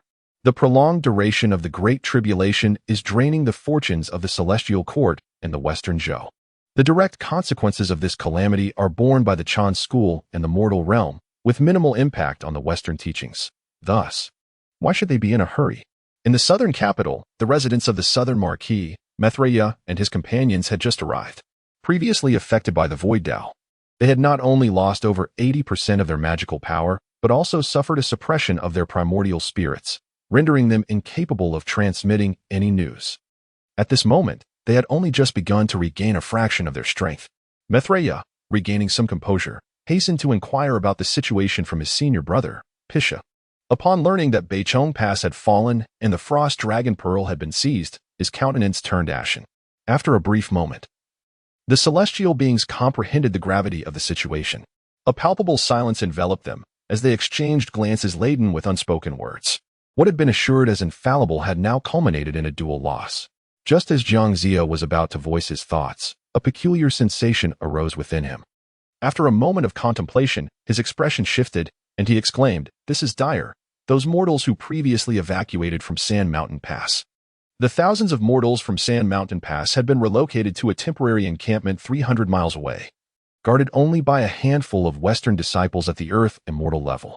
They had barely managed to escape from Sand Mountain Pass without receiving any notifications. The celestial beings suddenly recalled these mortals and, in unison, summoned their divine consciousness to gaze upon the temporary encampment. However, upon inspection, the site lay utterly deserted. Even the Western disciples tasked with watching over the mortals had vanished without a trace. Were it not for the numerous residual signs left behind, they would scarcely believe that an encampment had existed there at all. Maitreya furrowed his brow, declaring, "This is wrong. This does not resemble the power of the universe utilized at Beichong Pass. There are no signs of any transfers or exchanges here, nor are there remnants of the Tao of Universe." The medicine master Yuli added, "Indeed, there are no traces of the Tao of time and space either." In previous instances, when King Zhou executed instantaneous relocations, he either left behind the resonance of the Tao of Universe or the resonance of the Tao of time and space. Yet this time, there remains no trace of any Tao whatsoever. Thousands of mortals seem to have vanished into thin air. Maitreya and the medicine master exchanged puzzled glances, their confusion evident. Zhongzi, deeply concerned, stated, "Unless we can uncover King Zhou's methods, we must ensure that all mortals remain distant from the royal territories. Otherwise, he will undoubtedly relocate everyone." After a long moment of contemplation, Maitreya replied, "Do not worry, Minister Jiang. I have my own ways." Zhongzi twitched at the corners of his mouth. "Your methods have already led to the loss of Sand Mountain Pass and Beichong Pass." He cast a discreet glance at Master Zihong, who remained silent, showing no inclination to oppose. Thus, Zhongzi had no choice but to seal his lips. Exhausted, he thought, let it be destroyed, swiftly. After all, he could not voice his dissent, so he chose to remain silent. In Chaoga, within the Nine-Hall Palace, Yang Jian clasped his fists and reported, "Your Majesty, I have brought back the 48,000 citizens of Sand Mountain Pass, and they have been entrusted to Leopard Head for settlement." As he spoke, he presented the map of mountains and rivers. Then, taking out the void box, he remarked, "Moreover, after consuming Kong Xian, this item remains. Please, Your Majesty, take a look." As he spoke, he produced an object, which was the white item he had previously collected. It was an oval-shaped object, smooth as jade, emanating a radiant spectrum of colors. Zishou inspected it closely and inquired, "Yang Jian, have you brought me back an egg?" Yang Jian's lips twitched as he replied, "It appears so." He had also suspected it might be an egg, but at the time, he had not pondered it deeply and had simply stowed it away. Now, upon closer examination, he indeed found it quite plausible that it was an egg. Suddenly, the Saintess Wudong interjected, "If this object is what remains after Kong Xian's consumption, then it ought to be a phoenix egg." Zishou's mind raced. He recalled that Kong Xian was born from the primordial phoenix before its demise, at the falling phoenix slope, due to the influx of the innate 5 elements. As for why a phoenix egg would give rise to the first peacock of the world, that was simple enough. The phoenix is the progenitor of all avian creatures, and Zishou would find it unsurprising for the phoenix to give birth to any bird. However, the fact that the void box could revert Kong Xian back to an egg struck him as peculiar. Did the void Tao possess such an ability? Chapter 85, The Phoenix's Rebirth, the Resurrection of Kong Xian. Zishou gazed at the warm, jade-like phoenix egg, pondering the mystery of how the void Tao could possess the power to transform Kong Xian into an egg. Just then, a notification echoed in his mind. "Congratulations. Host Kong Xian has sealed his divine fate, acquiring 1 phoenix rebirth egg and a lottery enhancement. The next lottery will automatically elevate by 1 level. Phoenix rebirth egg, a divine ability activated by the Phoenix clan at the brink of death. The purer the bloodline of the Phoenix, the higher the probability of rebirth, and the quicker the restoration of strength post-rebirth." Note: the host can use his own essence blood to incubate the Phoenix rebirth egg and utilize earthly fortune to accelerate the Phoenix's growth after its revival. Zishou suddenly understood, a glimmer of insight flashing in his eyes as he remarked, "So that's how it is. I was puzzled by the system's previous notification indicating that Kong Xian had met his demise, yet left behind an egg. It appears he truly perished. But the Phoenix clan's rebirth possesses the unique trait of transforming death into life. remaining eternal and untainted, neither increasing nor decreasing, thus leaving behind this phoenix rebirth egg. At that moment, the officials in the Nine Palace Hall were all curiously observing the phoenix egg, engaging in animated discussions. The Wudong Holy Mother spoke up, saying, "My king, after the calamity of the dragon and phoenix, the last pure-blood descendants of the Phoenix clan have followed the Saint Nuwa. Regarding this phoenix egg, I believe it would be wise to consult Lady Nuwa. When she beheld the map of mountains and rivers, she recognized the connection between you and her. Thus, seeking her guidance on this minor matter should pose no issue." Yang Jian nodded in agreement, stating, "I second that opinion." Zishou chuckled lightly, saying, "Why trouble the saint over such trivialities? This is the egg transformed from Kong Xian through the phoenix's rebirth at the moment of life and death. Reviving him is quite simple." With that, he summoned a drop of his essence blood and infused it into the phoenix egg, then focused his thoughts, channeling a century's worth of earthly fortune into the egg. "Kong Xian, today I assist your rebirth with my essence blood and the fortune of the mortal realm. If not now, then when?" In an instant, the sounds of dragons roaring and tigers howling erupted throughout the heavens and earth. The reverberations resembled thunder from the nine skies, sweeping through the celestial palaces. Upon closer examination, it resembled the battle cries of 100,000 warriors. The city of Chaoga trembled, and the eaves of the palace rang like a tide. The citizens of Chaoga looked up, directing their gaze towards the Nine Palace Hall. The celestial beings were left speechless, collectively turning their attention to the mortal realm. In that moment, every thought converged into a single question: what event has transpired? Within the Nine Palace Hall, boundless golden-red rays of light spontaneously emerged from the vast expanse of the heavens and earth, resembling a celestial river cascading into the hall. 5-colored divine light erupted from within the phoenix egg. Pillars of flame in blue, red, yellow, white, and black pierced through the 9 layers of clouds, illuminating the mountains and rivers like a crystal illusion. The phoenix egg, suspended before the golden throne, shed its warm exterior, radiating with a luminous moonlight glow, while the surface of the eggshell became embossed with the symbols of the 5 elements Tao. With a piercing cry, a clear and melodious sound tore through the fabric of space and time, half resonating with the phoenix's regal call and half reflecting the peacock's splendor. The 5-colored flames suddenly collapsed into the divine fire of rebirth at the heart of the flames. The phoenix egg suddenly shattered, and a proud silhouette emerged from the flames. A peacock, its head held high in arrogance. The peacock unfurled its magnificent wings, emitting a melodious call, and every feather upon its body was inscribed with the symbols of the Grand Tao. Remarkably, what trailed behind the peacock was not the expected plumage of its kin, but the feathers of a phoenix. At that moment, the heavens and earth trembled, and a symphony of birds filled the air. The fortune of the Phoenix clan surged dramatically, its once dwindling essence suddenly revitalized. In the celestial realm, the myriad birds rejoiced. Goddess Enhua, in the realm of Taishu, turned her gaze towards Chaoga with astonishment, exclaiming, "A rebirth of the phoenix? No, it is a phoenix's nirvana.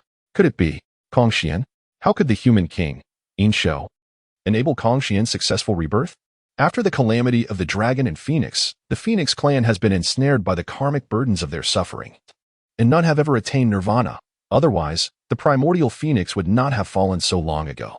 How did Zhou alleviate the karmic burdens of the dragon and phoenix upon Kong Xian?" In the purple cloud palace, the sage of Tongtian pondered deeply, murmuring, "The calamity karma of the 3 races has seeped into their very bloodlines and souls. Even we, the sages, find it arduous to eradicate. How could the human king achieve such a feat with such ease? Is it related to the void that once enveloped the 3 mountain pass, or some other means?" In the west, within the realm of Shumi, the countenance of the sage of Zhuangzi turned pale as he was struck with astonishment. He discovered that the sage mark he had imprinted upon Kong Xian's primordial spirit had been wholly erased. Aware of Kong Xian's extraordinary lineage as the child of the primordial phoenix, he had not only guided him, but also left a mark upon his spirit to ensure no complications would arise. After losing Kong Xian at the 3 mountain pass, he felt regret, but it was merely a sentiment. To him, the West's approach was to obliterate what could not be obtained, while the loss of Kong Xian pained him. As long as he was not claimed by another sage, it remained within the realm of his tolerance. Yet now, with Kong Xian erasing his sage mark, it signified that he would again be an adversary of the West. He turned to the sage of Jiying and said, "Brother, could Kong Xian truly erase my sage mark? Has a sage behind the human king intervened?" The sage of Jing shook his head, replying, "Brother, you are unaware. The phoenix's nirvana allows for complete rebirth. While I cannot deduce the causality within Chaoga, it is my belief that Kong Xian underwent nirvana before his demise at the Three Mountain Pass, and the human king has revived the phoenix that emerged from that process." The expression of the sage of Zhongzi shifted as he questioned, "Nirvana of the phoenix? How could the human king expel the karmic burdens of the dragon and phoenix within Kong Xian? I had not been able to fully eradicate them even with the path of salvation." The sage of Jing remained silent, equally perplexed. The two sages cast grave and icy gazes towards Chaoga. In the mortal realm, within the southern capital, the faces of Mithraea and the medicine master Lili had turned a deep shade of ashen. It would have been one matter if Kong Xian had perished. But now he had been reborn in Chaoga. Their transgressions had escalated significantly. After understanding the situation, Zhongzi's lips quivered as he turned to the silent Sihong Taoist, asking, "Brother Sihong, can we truly trust the Western teachings?" The compassionate Taoist. He has begun to regret his allegiance to the West. Pondering how it seems that ever since the Western teachings took over the calamity, King Zhou has become increasingly compliant. Meanwhile, in Chaoga, within the Nine Quarters Palace, the multicolored divine flames upon the peacock were formed into resplendent beams of light. The peacock gracefully transformed into a tall figure, and the five-colored divine light transmuted into 5 half-foot-long swords, which were sheathed behind him.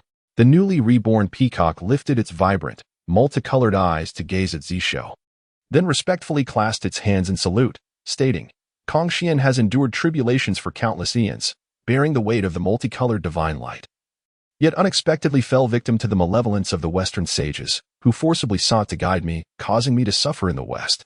Today, with the great king's assistance, I have been reborn through nirvana, and thus Kong Xian has attained new life.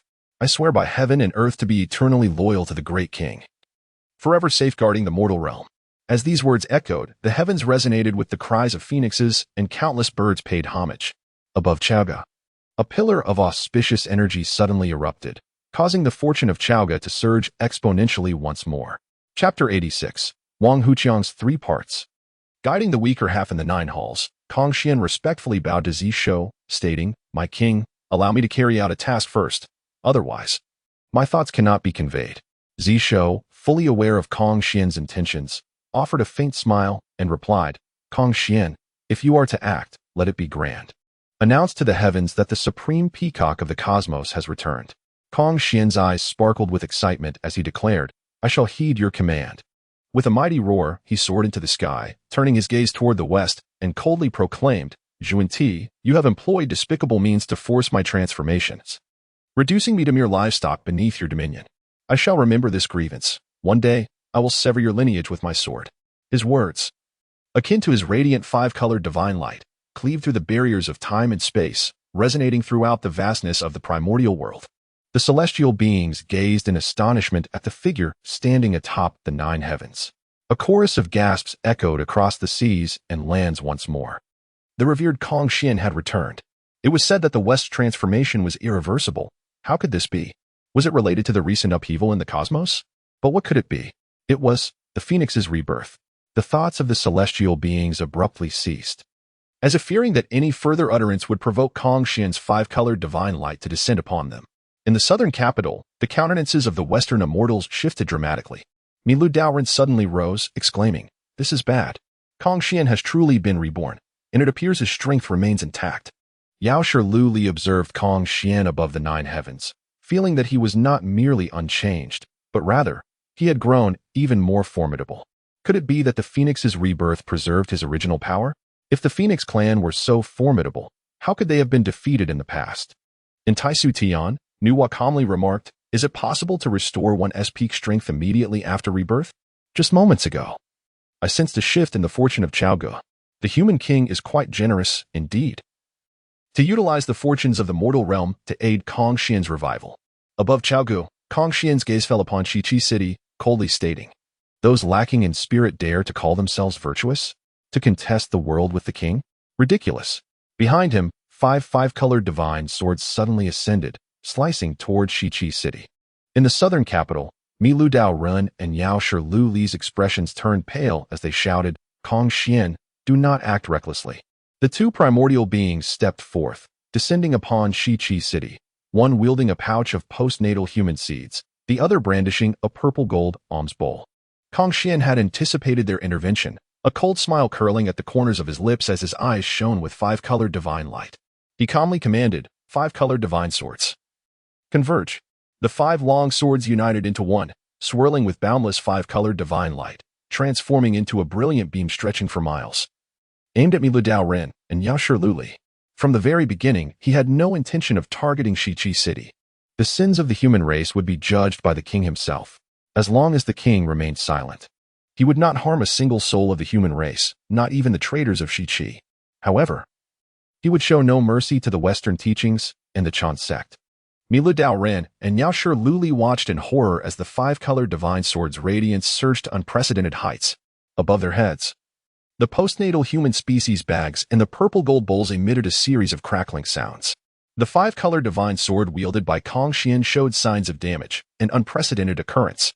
In the west, in the realm of Shumi, the countenance of Saint Zhongzi turned ashen as he exclaimed, "Impossible, absolutely impossible. Even if the Phoenix clan undergoes a rebirth, how could they possibly restore their former strength without the passage of countless years?" Saint Jane sighed softly and remarked, "This time, we have miscalculated. Let us first ensure the safety of Mithreya and the others." With that, he produced the precious banner of guidance and cast it down to the mortal realm. Despite his evident dissatisfaction, Saint Zhongzi also released the Seven Treasures Marvelous Tree. Previously, due to the intervention of a saint who severed the burning lamp, the eye of heavenly Tao had been fixated on the mortal realm, and even they dared not directly wield their true powers. At this moment, alternative measures were their only recourse. The Pai Pashur and Pai Shifu, tasked with safeguarding the West, could not allow Kong Xian to continue his rampage. The two, already en route to the West, caught the precious artifacts bestowed by the saints and proclaimed in unison, "Disciples shall obey the decree." In that instant, all the celestial beings were filled with trepidation, retreating mentally for thousands of miles, daring only to observe from afar. Kong Xian, indeed, was the foremost among the myriad beings beneath the saints. In the 9 halls, Yang Jian and Neza exchanged a glance, their lips twitching. Previously at the 3 Mountains Pass, it was fortunate that Kong Xian, as the great king had surmised, had only exerted a fraction of his strength due to the greed of the Western sect, attempting to capture them to extract the Zhou Tian star array. Otherwise, how could they have endured until that mysterious box could come into play? Before the city of West Qi, as Kong Xian's five-colored divine sword was poised to strike, the Pai Pashur and Pai Shifu finally arrived. The Pai Pashur, wielding the precious banner of guidance, transformed it into a vast canopy that shielded the entire western domain from the sun's rays. Meanwhile, the Pai Shifu held the 7 Treasures Marvelous Tree, unleashing countless beams of marvelous light towards the five-colored divine sword. Upon witnessing the arrival of reinforcements, Mithreya and the Medicine Master Liuli immediately regained their confidence. The Medicine Master Liuli, his form resplendent, held the purple-gold bowl inverted with the pure fire of Liuli. While 3 acres of auspicious clouds hovered above his head, the immortal herb swaying gently, enveloped in fragrant medicinal aromas.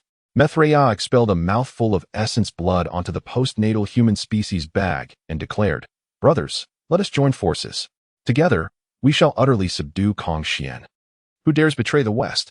With a resounding strike on the bag, an overwhelming radiance surged forth, unleashing an invisible gale that rolled back for miles.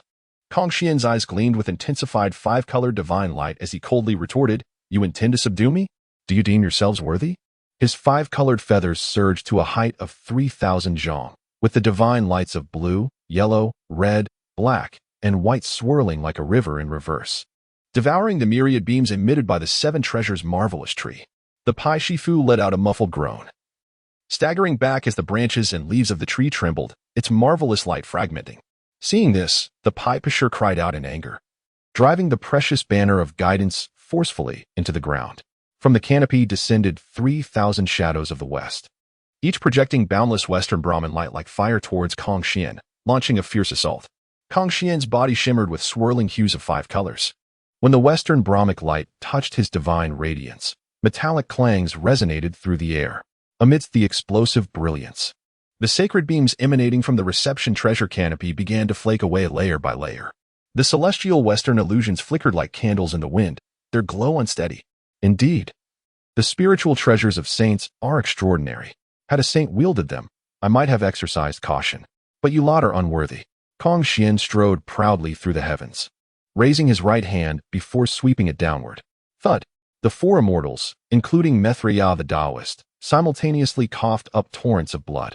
In Kong Xian's grasp, his five-colored divine sword erupted into a thousand-layered curtain of blades, repelling the four spiritual treasures before crashing down upon the immortals' heads.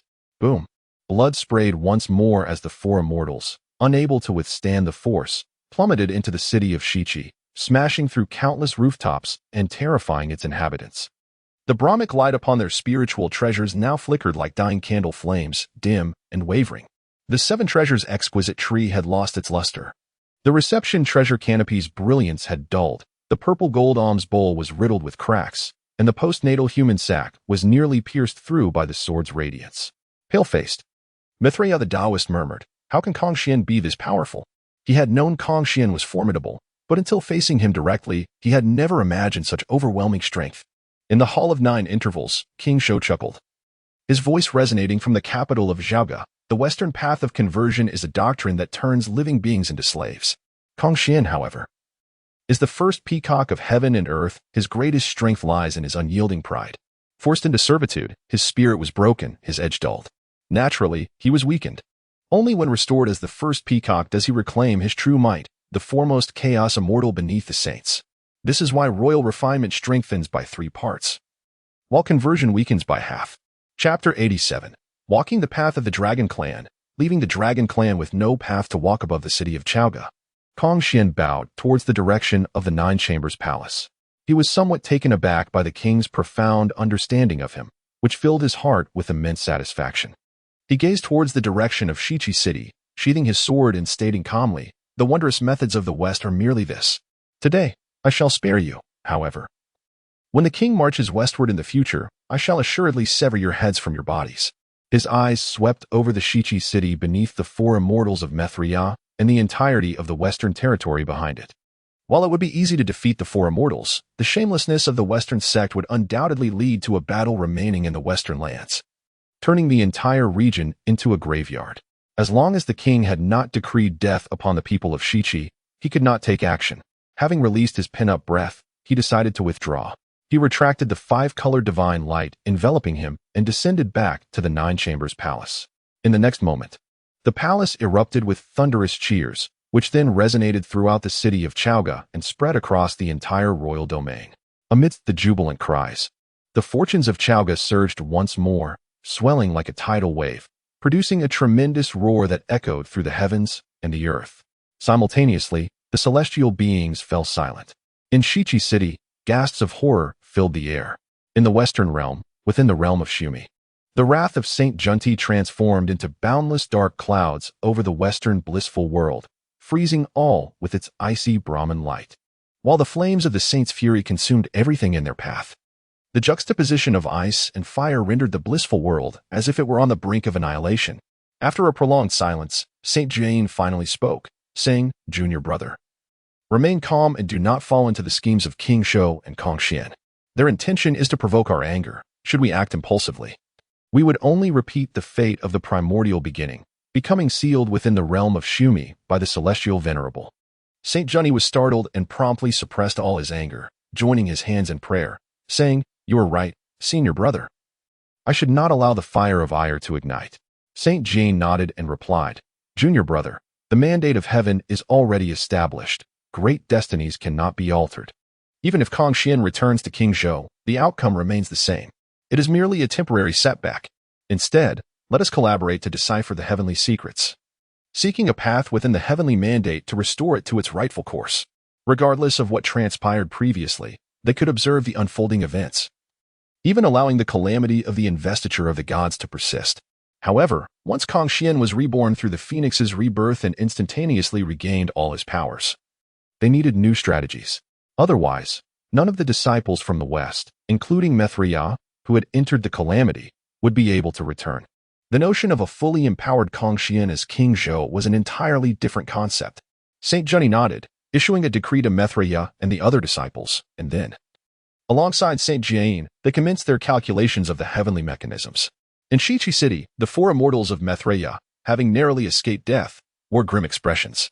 The gazes of the surrounding Shiqi people made them wish they could annihilate all the inhabitants of Shiqi. Mithriya, with a darkened countenance, declared, by the master's decree, "We shall cease all offensives and focus solely on defense until a new order is issued.